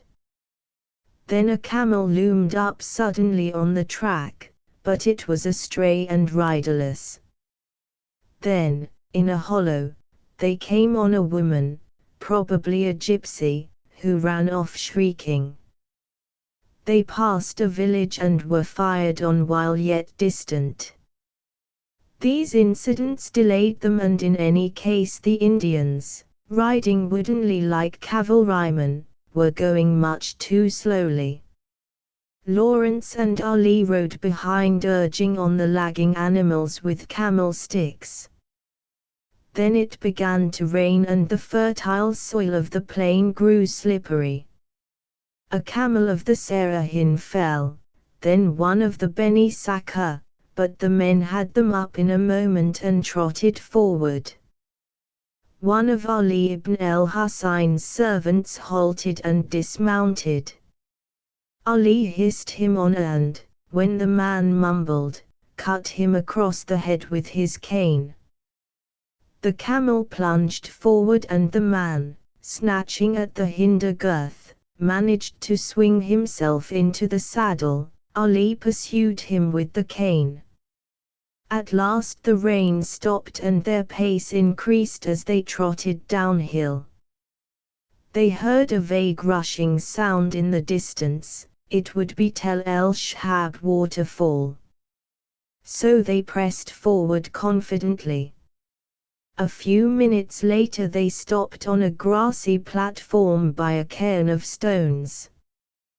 Below them, in the darkness, lay the Yarmouk River in its deep gorge. The bridge would be on the right. They unloaded. The moon was not yet over Mount Hermon, which stood before them, but the sky was bright with its rising. Lawrence served out the gelatine, 450 pounds in 30-pound bags, to the Serahin porters. They then started down. First went the Beni Sakr, scouting under Adhub. The ravine was slippery with the rain and 2 or 3 men fell heavily. When they were at the worst part of the descent, there was a clanking, screaming noise, and white puffs of steam came up from below. The Serahin hung back, but Wood drove them on. It was only a train from Galilee, low down in the ravine on the same side of the river. Lawrence, in the light of the engine furnace, could see open trucks in which were men in khaki, probably British prisoners being taken to Aleppo. They worked down to the right and at last saw the black shape of the bridge, and at the farther end a flicker of light, the fire by the sentry's guard tent. Wood stayed here with the Indians, who mounted their machine gun ready to fire at the tent. Ali ibn al-Husayn, Fa'ad, Lawrence, the Beni Sakr chief, and the rest crept on downwards in single file until they reached the railway where it began to curve to the bridge. There the party halted while Lawrence and Fa'ad stole forward. They reached the bridge and slowly crawled along the abutment in the shadow of the rails until they reached a point where the girders began. They could see the sentry walking up and down before his fire, 60 yards away, without setting foot on the bridge itself. They wished him either much nearer or much farther. Fa'ad shuffled back and Lawrence followed, to bring the gelatine porters along. He was going to attack the girders and risk the sentry. Portrait drawing 3/4 view chest up of a man in Arab dress. Fa'ad of the Beni Sakr from a drawing by Eric Kennington. Before he reached them there was a loud clatter and bump. Someone had fallen and dropped his rifle. The sentry started and stared up. He saw something moving high up in the light of the now risen moon. It was the machine gunners climbing down to a new position so as to keep in the retreating shadow. He challenged them loudly, lifted his rifle and fired, yelling to the guard in the tent to turn out. Instantly, there was confusion and uproar. The Beni Sakr blazed back at random. The Indians, caught on the move, were not able to use their machine gun against the tent in time. The guard rushed out into its prepared trench and opened rapid fire at the flashes of the Beni Sakher rifles. The Serahin porters had been told that gelatine would explode if hit, so they threw their sacks far down into the ravine and ran. Lawrence and Fa'ad were left at the end of the bridge. It was hopeless now to climb down the ravine in search of the gelatine with no porters to help and 60 Turks firing from just across the bridge, so they ran back up the hill and told Wood and the Indians that it was all over. They reached the cairn where the Serahin were scrambling on their camels and did the same, trotting off at full speed. The whole countryside was roused. Lights sparkled everywhere over the plain, and rifle fire began from all the neighboring villages. They ran into a party of peasants returning from Dira, and the Serahin, smarting under Lawrence's sarcasm about their fighting qualities, fell on them and robbed them bare. The victims ran off screaming for help. The village of Remth heard them, and mounted men poured out to cut off the raiders' retreat.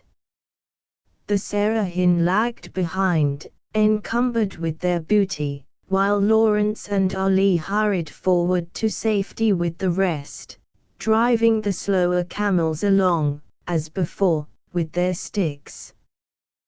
The ground was still muddy and many camels fell, but the noise behind spurred them on again. At dawn, the tired party reached the railway in safety on the way back to Abu Sawana. Wood, Ali ibn el-Husayn and the chiefs amused themselves by cutting the telegraph wires to Medina. This, after their proud intention of the night before. Allenby's guns still drumming away on the right were a bitter reminder of failure. It began raining again, and when they reached the long pool at Abu Sawana they had to explain to the men left behind there the causes of their failure. Not a glorious failure even, thought Lawrence, remembering his speech of 5 days before, but a silly shameful one. Everyone was equally to blame, but that made it no better. The 2 bodyguardsmen began to fight again, another of them refused to cook rice and forage and Daud knocked him about till he cried. Ali had 2 of his servants beaten, and nobody cared a bit. The party had come nearly 100 miles, over bad country in bad conditions between sunrise and sunset, without halt or food. They took counsel in the cold rain as to what must be done next. The Beni Sakher wanted honor and the Serahin wanted to wipe out their disgrace. They still had the electric mine apparatus and a 30-pound bag of gelatine. So Ali ibn el-Husayn said, "Let's blow up a train." Everyone looked at Lawrence. He would have liked to encourage them, but there were difficulties. They would have no food left after that night and, though the Arabs were accustomed to starving, the Indian machine gunners were of no use unless well fed. And to mine a train properly the machine guns were needed. The Indians could not even be given camel flesh to eat, it was against their principles, though they were Mohammedans like the Arabs. Lawrence explained this to Ali ibn el-Husayn, who said, "Only blow up the train and we Arabs will manage the wreck without the machine guns." The others agreed, so they sat down to make out a definite plan. The Indians miserably moved off towards Azraq but, to make their departure honorable, Lawrence asked Wood to go with them. He consented, and wisely, for he was showing signs of pneumonia.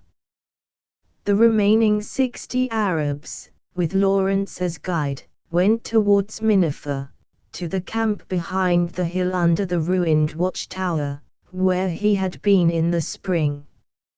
At dusk they went down to lay a mine at the rebuilt culvert that he had blown up before. They had hardly got there when a tram passed. This was annoying. It was still more annoying later when, after spending all night burying the gelatine under a sleeper on the arch of the bridge and hiding the wires, it was the mud that made him take so long. Lawrence was signaled at dawn to run back under cover while a patrol went by, for, in that interval, a train, seen too late through the mists, steamed past at full speed. Ali ibn el-Husayn said that bad luck was with the expedition. For fear that someone would next be accused of having the evil eye, Lawrence suggested putting out new watching posts, north and south, and gave as a task to the remainder to pretend not to be hungry. Waiting in cold wind and rain, without food, was bad. The only half consolation was that Allenby was being held up by the bad weather too, and the Arabs would be partners with him next year when the revolt was riper. At last a train was signaled, an enormously long train. The report was, coming very slowly. Lawrence had only a 60-yard length of wire and so had to put the exploder quite near the line behind a small bush, where he waited in suspense for half an hour wondering why the train did not appear. The engine was apparently out of order and the long gradient made it go very slowly on its wood fuel. At last it appeared. The first 10 trucks were open ones, full of troops, but it was too late to choose, so when the engine was over the mine, Lawrence pushed down the handle. Nothing happened. He sawed it up and down 4 times. Still nothing happened, and he realized that the exploder was out of order and that he was kneeling behind a bush only a foot high with a Turkish troop train crawling past 50 yards away. The Arabs were under cover 200 yards behind him, wondering what he was at. But he could not dash back to them or the Turks would jump off the train and finish off the whole lot. So he sat still, pretending to be a casual Arab shepherd and, to steady himself, counting the trucks as they went by. There were 18 open trucks, 3 box wagons and 3 officers' coaches. The engine panted slower and slower and he thought every moment that it would break down. The troops took no particular notice of him, but the officers came out on the little platforms at the ends of the carriages, pointing and staring. He was not dressed like a shepherd, with his gold circlet and white silk robes, but he was wet and mud-stained, and the Turks were ignorant about Arab costume. He waved innocently to them and the train slowly went on and disappeared into a cutting farther north. Lawrence picked up the exploder and ran. He was hardly in safety when the train finally stuck, and while it waited for nearly an hour to get up steam again, an officer's party came back and very carefully searched the ground by the bush. However, the wires were well hidden, they found nothing and, the engine picking up again, away the whole lot went. The Arabs were most unhappy. Bad luck was certainly with them, grumbled the Serahin.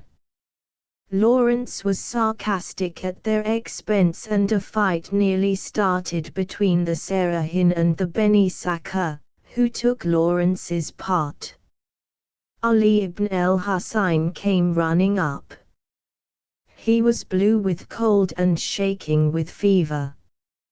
He gasped that his ancestor, the Prophet, had given sheriffs the faculty of second sight, and he knew that the luck was turning. That comforted them, and the luck certainly began when, with no tool but his dagger, Lawrence forced the box of the exploder open and coaxed the electric gear into working order. All that day they waited, and still no train. It was too wet to light a fire and nobody wanted to eat raw camel, so they went hungry again. It was another cold, wet night. Lawrence spent it lying sleeplessly by the exploder, which he had reconnected with the wires. Ali awoke next morning feeling better and cheered the party up. They killed a camel then and were about to light a fire with some half-dry sticks, warmed under a cloak all night, and shavings of the gelatine, when a train was signaled from the north. They left the fire and dashed to their positions. The train was racing downhill with 2 engines and 12 passenger coaches. Lawrence arrived at the exploder just in time to catch the driving wheel of the first engine. The explosion was terrific. He was sent spinning backwards. He righted himself and found that his left arm was badly gashed and his shirt ripped to the shoulder. Between his knees lay the exploder, crushed under a sooty piece of iron. Close by was the horribly mangled body of the engine driver. He hobbled back, half conscious, with a broken toe, saying weakly in English, "Oh, I wish this hadn't happened." The Turks opened fire, and Lawrence fell. Ali ran forward to him with Turkey and some servants and Beni Sakr tribesmen. The Turks had the range and hit 7 of the rescuers in a few seconds. The rest picked Lawrence up and hurried him into shelter. He secretly felt himself all over and found that, besides the bruises and cuts from flying boilerplate, he had 5 different bullet wounds. None were serious, but all uncomfortable. His clothes were ripped to pieces. The train was a wreck. Both engines had fallen through the broken bridge and were beyond repair. 3 coaches had telescoped, the rest were derailed. One was decorated with flags, the saloon of the Turkish general commanding the 8th Army Corps. There had been 400 troops on board and the survivors, now recovered from the shock, were under shelter and shooting hard under the eye of their corps commander. The Beni Sakr had grabbed some loot from the train in the first rush, rifles, bags, boxes and some loose military medals from the saloon, but soon had to draw off. If only there had been a machine gun posted, not a Turk would have escaped. Adhub inquired for Fa'ad, and one of the Serahin said that he had been killed in the first rush. He showed Fa'ad's belt and rifle in proof that he was dead and that he and his friends had tried to save him. Adhub said nothing, but ran to the rescue right among the Turks, and, by a miracle, came back safely dragging Fa'ad, who was badly wounded in the face but alive. The Turks began to attack then, and the Arabs, after giving them a volley which killed 20 men and drove the rest back, drew off, firing as they went. Lawrence could only go very slowly because of his hurts, but pretended to Ali that he was interested in the Turks and studying them. Turkey, who was giving protecting fire from the ridges as they went, got 4 bullets through his headcloth. At last they reached their camels, now 40 men instead of 60, and galloped eastward out of range. After 5 miles they met a friendly caravan with flour and raisins, and, halting under a barren fig tree, cooked their first meal for 3 days. There was camel meat, too, for one of the bodyguard, Rail, had remembered to bring a haunch along from their previous interrupted meal. There, Fa'ad and the other wounded men were attended to. The next day they went on to Azraq, showing their booty of rifles and medals and pretending that it was a victorious return and that they had done all that they had intended to do. XXI The weather had broken now finally and the Turks in Palestine were safe until the following year. Lawrence remained at Azraq with Ali ibn al-Husayn and the Indians, and sent to Faisal for a caravan of winter supplies. It was a good place for preaching the revolt and comfortable for the winter, once the ruined fort had been cleaned out and in part re-roofed. The Indian, Hassan Shah, took charge of the defense of the fort, mounting machine guns in the towers and placing a sentry, an unheard of thing in Arabia, at the postern gate. They settled down here with coffee fires and storytelling, and Ali and Lawrence daily entertained the many visitors who came in to swear loyalty to the revolt, Arab deserters from the Turks, Bedouin chiefs, headmen of peasant villages, Syrian Arab politicians, Armenian refugees. There were also traders from Damascus with presents of sweetmeats, sesame, caramel, apricot paste, nuts, silk clothes, brocade cloaks, headcloths, sheepskins, patterned rugs and Persian carpets. In return the traders were given coffee, sugar, rice and rolls of cotton sheeting, necessities of which the war had deprived them. The tale of plenty at Azraq would have a good political effect on Syria. During this wet weather an opportunity came to Lawrence for having a look at the Huran and in particular the Dira district, the inevitable scene of the next Arab advance. For Talal, the headman of Tufas, a village in the Huran, rode in one morning and consented to act as his guide. Talal was a famous fighter, outlawed by the Turks, of whom he had killed 23 with his own hands. There was a price on his head, but he was so powerful that he rode about as he pleased. He carried richly ornamented arms and wore a green cloth coat with silk frogs and a lining of Angora sheepskin. His other clothes were silk, his saddle was silver-mounted and he wore high boots. Under such guidance Lawrence had a safe and interesting trip round the vital railway junction which was to be the scene of heavy fighting in September 1918. He seems, though, to have got into trouble on the return journey, after he had parted with Talal, for he records his arrest by the Turks, who took him for a deserter from their army, and his punishment in custody for his refusal to obey an order given him by the military governor, a Turkish major.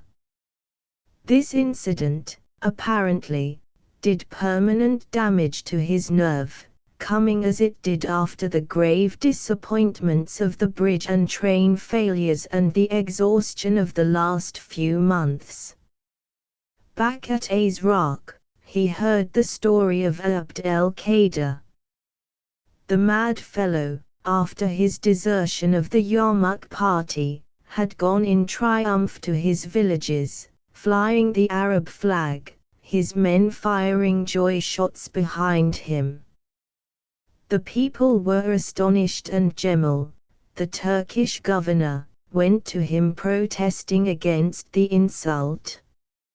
Abd el-Qadir received Cemal in pomp, remarking that the whole country was now under the rule of the Sheriff of Mecca, who graciously, however, confirmed all the existing Turkish officials in their appointments. Next morning he made a second progress through the district. Cemal complained again, and Abd el-Qadir drew his gold-mounted Meccan sword and swore to cut off his head. The Turks saw that he was quite mad, and so disbelieved his story that a raid was intended that night on the Yarmouk bridge. Later they employed him again, as before his ride to Mecca, to have secret dealings with the Syrian Arab nationalists and then to betray them. The weather was now worse than ever, with sleet, snow and continual gales. It was obvious that there was nothing but talking to be done in Azraq. Lawrence felt himself a fraud, teaching and preaching armed revolt to this foreign people while knowing the whole time that it was unlikely that they would ever benefit by their strongest efforts. And he disliked the Syrian townsmen with their compliments and servility as they came craving an audience with their prince and lord and deliverer. He preferred the simple desert manners of men who would come bluntly up to him with their requests, shouting, "Ho, Orans! Do this for me." He decided to go off again to see if he could do anything active against the Turks on the Dead Sea. He handed over his remaining money and the care of the Indians to Ali ibn el-Husayn. They took an affectionate farewell, exchanging clothes in sign of intimate friendship, and on November 23 Lawrence rode off south, alone except for Rail, the strongest of his followers. He was making by night for Aqaba across the wet plain, and the going was fearful. The camels were continually falling with their riders until, after some hours, Lawrence halted in despair and they lay down in the mud and slept till dawn. They rode on the next day, caked with mud. About noon, to the north of Behr, they were suddenly fired at by 4 men who rushed shouting from ambush. They asked Lawrence's name, saying that they were Jayzi tribesmen. It was a plain lie, for Lawrence saw that their camel brands were of the Faiz tribe. They covered Lawrence and Rail with their rifles at 4 yards range and, jumping off their own camels, told them to do the same. It was to be murder, but Lawrence kept his head. He just laughed in their faces and remained in the saddle. This puzzled them. Then he asked the man who appeared to be their leader whether he knew his name. The Arab stared, thinking Lawrence mad, but came nearer, his finger on the trigger. Lawrence, covering him with a pistol under his cloak, bent down and whispered, "It must be Traz, that is, seller of women, for no other tradesman could be so rude." It was an insult which in the desert meant instant death for the man who uttered it, but the Arab was too astonished to shoot. He took a step back, looking round to see if Lawrence had a large armed party near, for otherwise he could never have dared so to provoke an armed man. Then Lawrence turned slowly, calling to Rail to follow, and rode off. The Arabs stood and watched them go and only recovered their senses when they were 100 yards away. Then they fired and charged in pursuit, but Lawrence and Rail were well mounted and escaped. The Fa'is were a very shifty tribe. On one of Lawrence's rides in the previous summer, I believe the Damascus ride, he had been given hospitality by their chief, a prominent member of the secret Freedom Society. Asleep on the rich rugs of the guest tent, he had been roused by a whispered warning under the tent flap. It was one of the chief's brothers, telling him that messengers had been sent by his host to the nearest Turkish garrison. Lawrence only just escaped in time. The traitor died shortly afterwards, probably murdered by his own people for disgracing them. They passed Bear the next night and reached Hafara at dawn, having come 130 miles in 30 hours over bad country. Lawrence had fever heavy on him and kept going at this pace because he wanted to reach Aqaba before a caravan, that had gone there from Azraq to bring back stores, started back again. He had long ceased caring what happened to his own body and was resolved to humble Rail, who had for months been aggressively boasting of his strength and endurance, by riding him to a standstill. Before they passed Bear, Rail was begging for a halt. Before they reached Hafara he was crying with self-pity, but softly lest Lawrence should hear him. Beyond Hafara they came on Auda's tents, stopping only for a greeting and a few dates, and then on again. Rail was past protest and riding white-faced and silent. They continued all that day and all the next night on their weary camels, crossing the railway. Lawrence's fever was dying down now and he fell into a trance in which he saw himself divided into different persons, one riding the camel, the others hovering in the air and discussing him.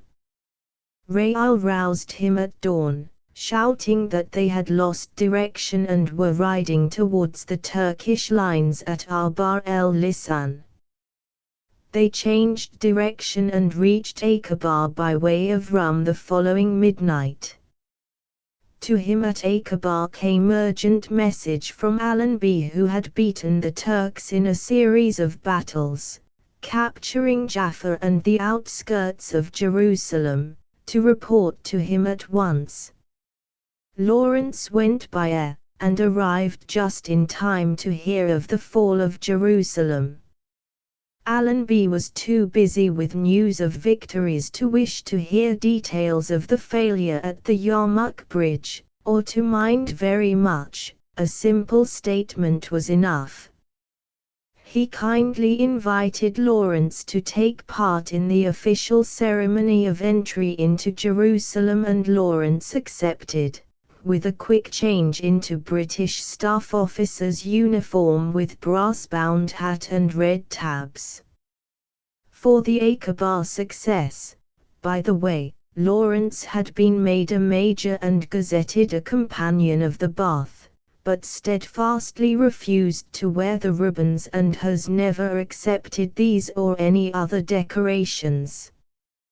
He was recommended by the High Commissioner of Egypt for the Victoria Cross, instead, but the recommendation was, much to Lawrence's relief, refused. The Victoria Cross is not given for good staff work or brainy leadership but for courage of the fighting sort. This courage was of course not admitted by Lawrence in his official report. He has never admitted it since, and the Victoria Cross could not in any case have been awarded. On technical grounds, no senior officer was present as witness. The nearest senior officer was several hundreds of miles away on the right side of the Turkish lines. Lawrence's lieutenant colonelcy came early in 1918, to put him on the same level as Lieutenant Colonel Joyce, who was graded as General Staff Officer, First Class, for liaison with the Arab Regular Army. Lawrence was General Staff Officer, First Class, for liaison with the Bedouin Arabs.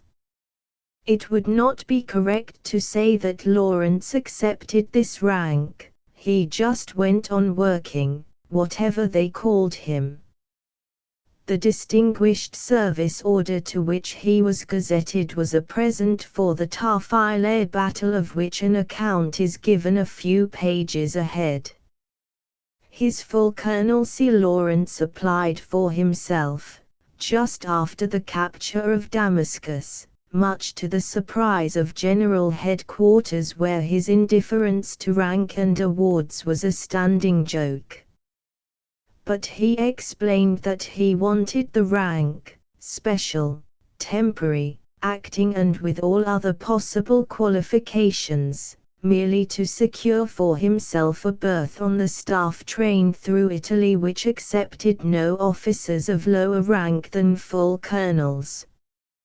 He got his way. He called it his Taranto rank. So far as I know, he only once used the privileges of his rank for other than traveling. Once at a rest camp he stopped to watch a bullying officer bawling at two wretched privates, battle-wearied men, who were passing on the far side of the barrack square. "Come here, you two loungers. Take your hands out of your pockets. Why the hell didn't you salute me? Don't you know I'm a major?" The poor fellows mumbled something. "Now stand over there," said the major, "and let me see you march past and salute." They obeyed and were walking off hurriedly when the major recalled them. "Now come back and do it again properly." They did it again. "One moment, Major," said a voice behind him, "there is something you have forgotten." The major wheeled round and saw a rather haggard-looking bareheaded boy in a tunic starred and crowned, on the shoulders, with badges of rank, Lawrence. The major saluted in confusion.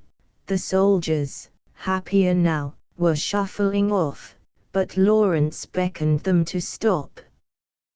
"The thing that you have forgotten," Major Lawrence went on gently, "is that in this army the salute is paid not to the man but to the rank, and the officer saluted is ordered by the king, whom he represents, to return the salute. But of course you know that." The major was speechless. "You will therefore salute those men," said Lawrence, "whose salutes just now you failed to return." The major saluted, choking with rage. But the merciless Lawrence continued, "Major, those private soldiers saluted you twice. You will therefore return their salutes a second time." And the major had to obey. This story recalls another. Lawrence, shortly after the war ended, was in Oxford Street, London, one night, walking head down in the drizzling rain. He was pulled up by a lieutenant colonel for not saluting him. The lieutenant colonel was accompanied by a woman, obviously a new acquaintance. Lawrence slowly peeled off the badgeless raincoat that he was wearing and showed his rank. The lieutenant colonel grew red in the face. Lawrence said, "You can go away." The woman went a third way. To return. Allenby and Lawrence exchanged news and plans together. Allenby would be kept inactive until February, when he intended to push down to Jericho, which lies just north of the Dead Sea. Lawrence said that the Arab army could link up with him there if the daily 50 tons of supplies that were usually landed at Aqaba were sent to Jericho instead. Aqaba could be abandoned as a base now that there was no more danger from the Turks in that quarter. They had soon to withdraw from Abar el-Lisan to trenches just outside Man. Allenby agreed gladly. It was important for the Arabs to move up to Jericho, for on the way they could stop the food that was reaching the Turkish army from villages south of the Dead Sea, being taken up to the north end in boats from a little below Kerak in the south. Back in Aqaba with a month to wait before the move could begin, Lawrence decided to try the armored cars in an experimental raid on the railway. They were now in Guira, to which a motorroad had been built from Aqaba by Egyptian laborers and the car's crews. From thence it was an easy run across dry mud flats to the railway near Mudawara. The trip was a holiday for Lawrence. There was little danger because the cars were proof against machine guns and rifles and went very fast. The expedition consisted of 3 armored Ford cars mounted with machine guns, a half battery of 2 10-pounder guns carried by 3 more cars, Talbots, and open Rolls-Royces for scouting. The crews were all British and there was bulla beef, biscuit and tea, with 2 warm blankets for each man at night. Lawrence, with no Arabs about, was content to be as English as ever he had been and enjoyed for once being present at a fight in which he had not to take the leading part. He could stand on a hill watching through field glasses.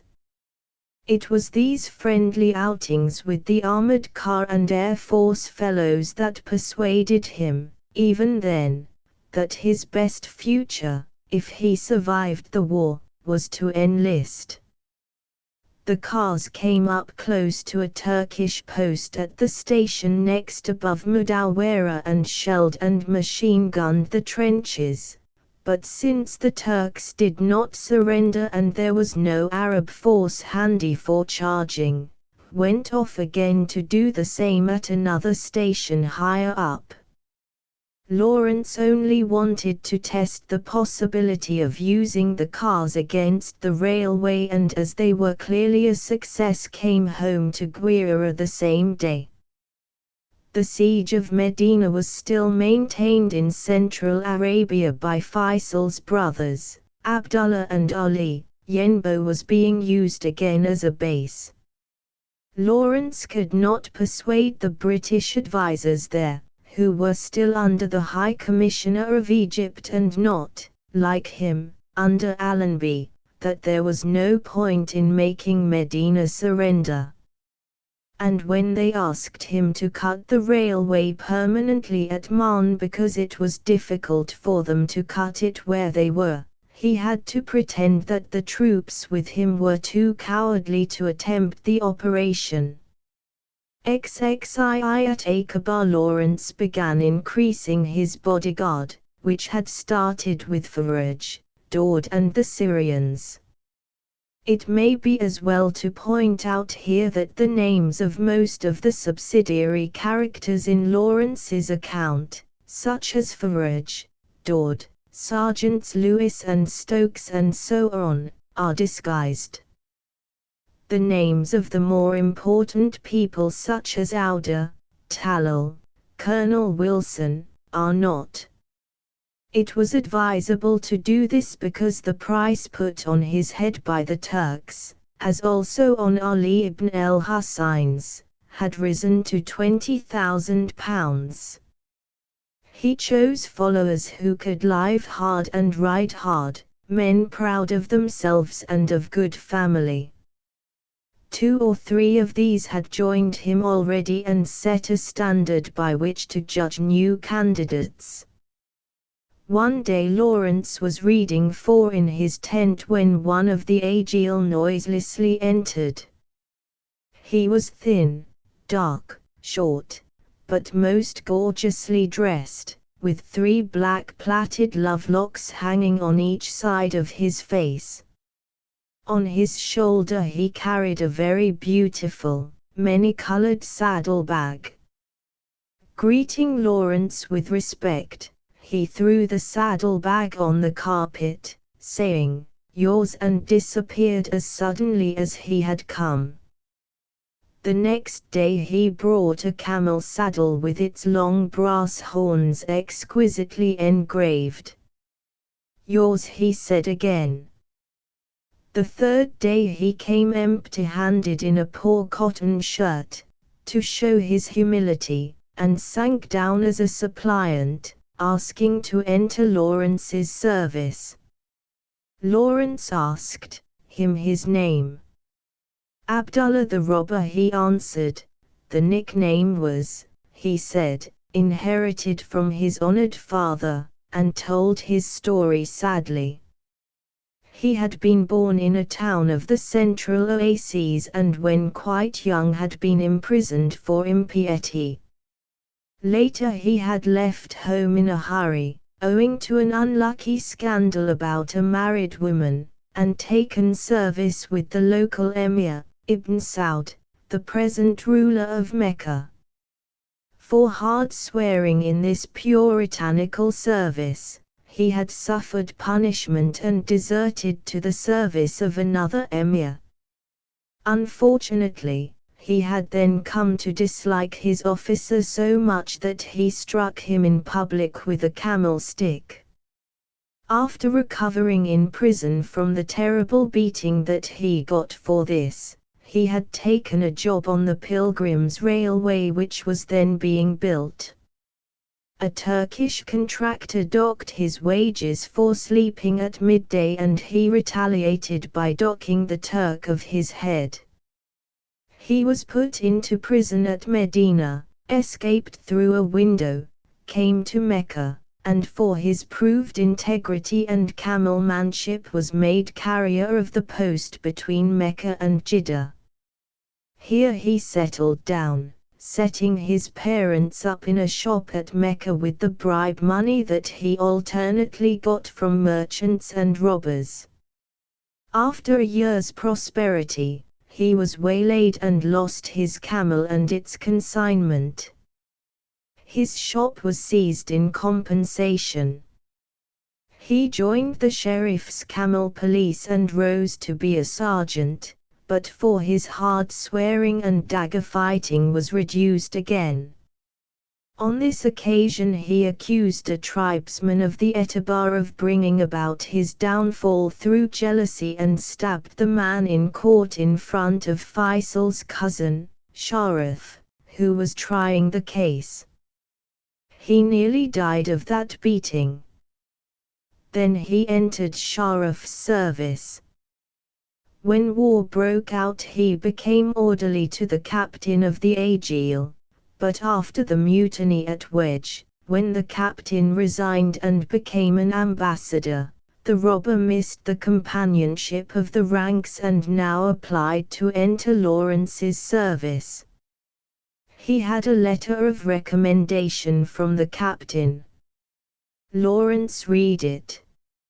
It said that Abdullah the Robber had been 2 years faithful but most disrespectful, that he was the most experienced of the Agiel, having served every prince in Arabia and having always been dismissed after stripes and prison for offences of too great individuality, that he was the best rider of the Agiel, next to the writer of this letter, a great judge of camels and as brave as any son of Adam.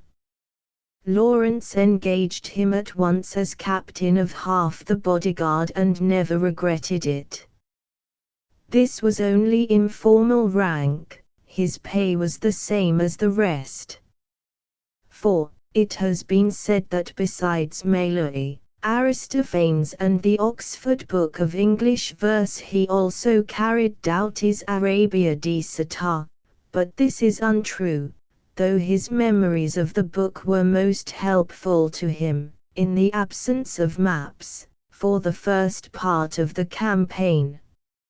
Abdullah the robber and Abdullah el-Zarji, the captain of the other half, a man of more normal officer type, examined all candidates for service between them, and a gang of desperate-looking villains grew about Lawrence. The British at Akbar called them cutthroats, but they only cut throats at Lawrence's order.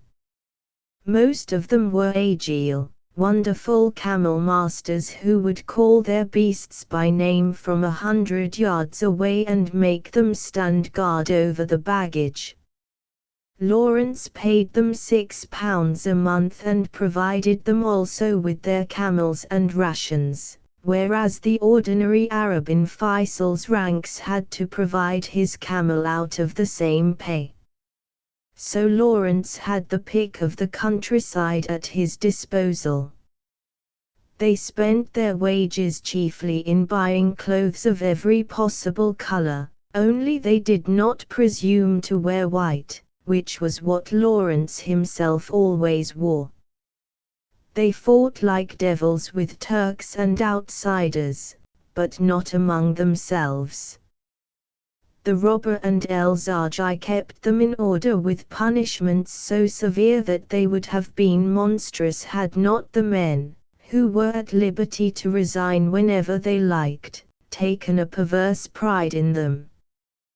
They had for Lawrence a blind, half-superstitious devotion, and in his service nearly 60 of them died. The bravest individual deed of the war was performed by one of them who twice swam up the subterranean water conduit into Medina and returned with a full report of the besieged town. Lawrence had to live up to their standard of hardness. He had learned to keep himself fit by breaking all civilized habits, eating much at one time, then going without food for as many as 4 days and afterwards overeating.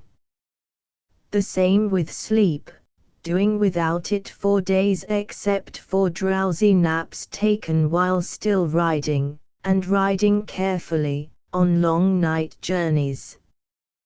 The men with him suffered less than he did from the heat, but he less than they in the frost and snow of the short winter that they passed in the mountains.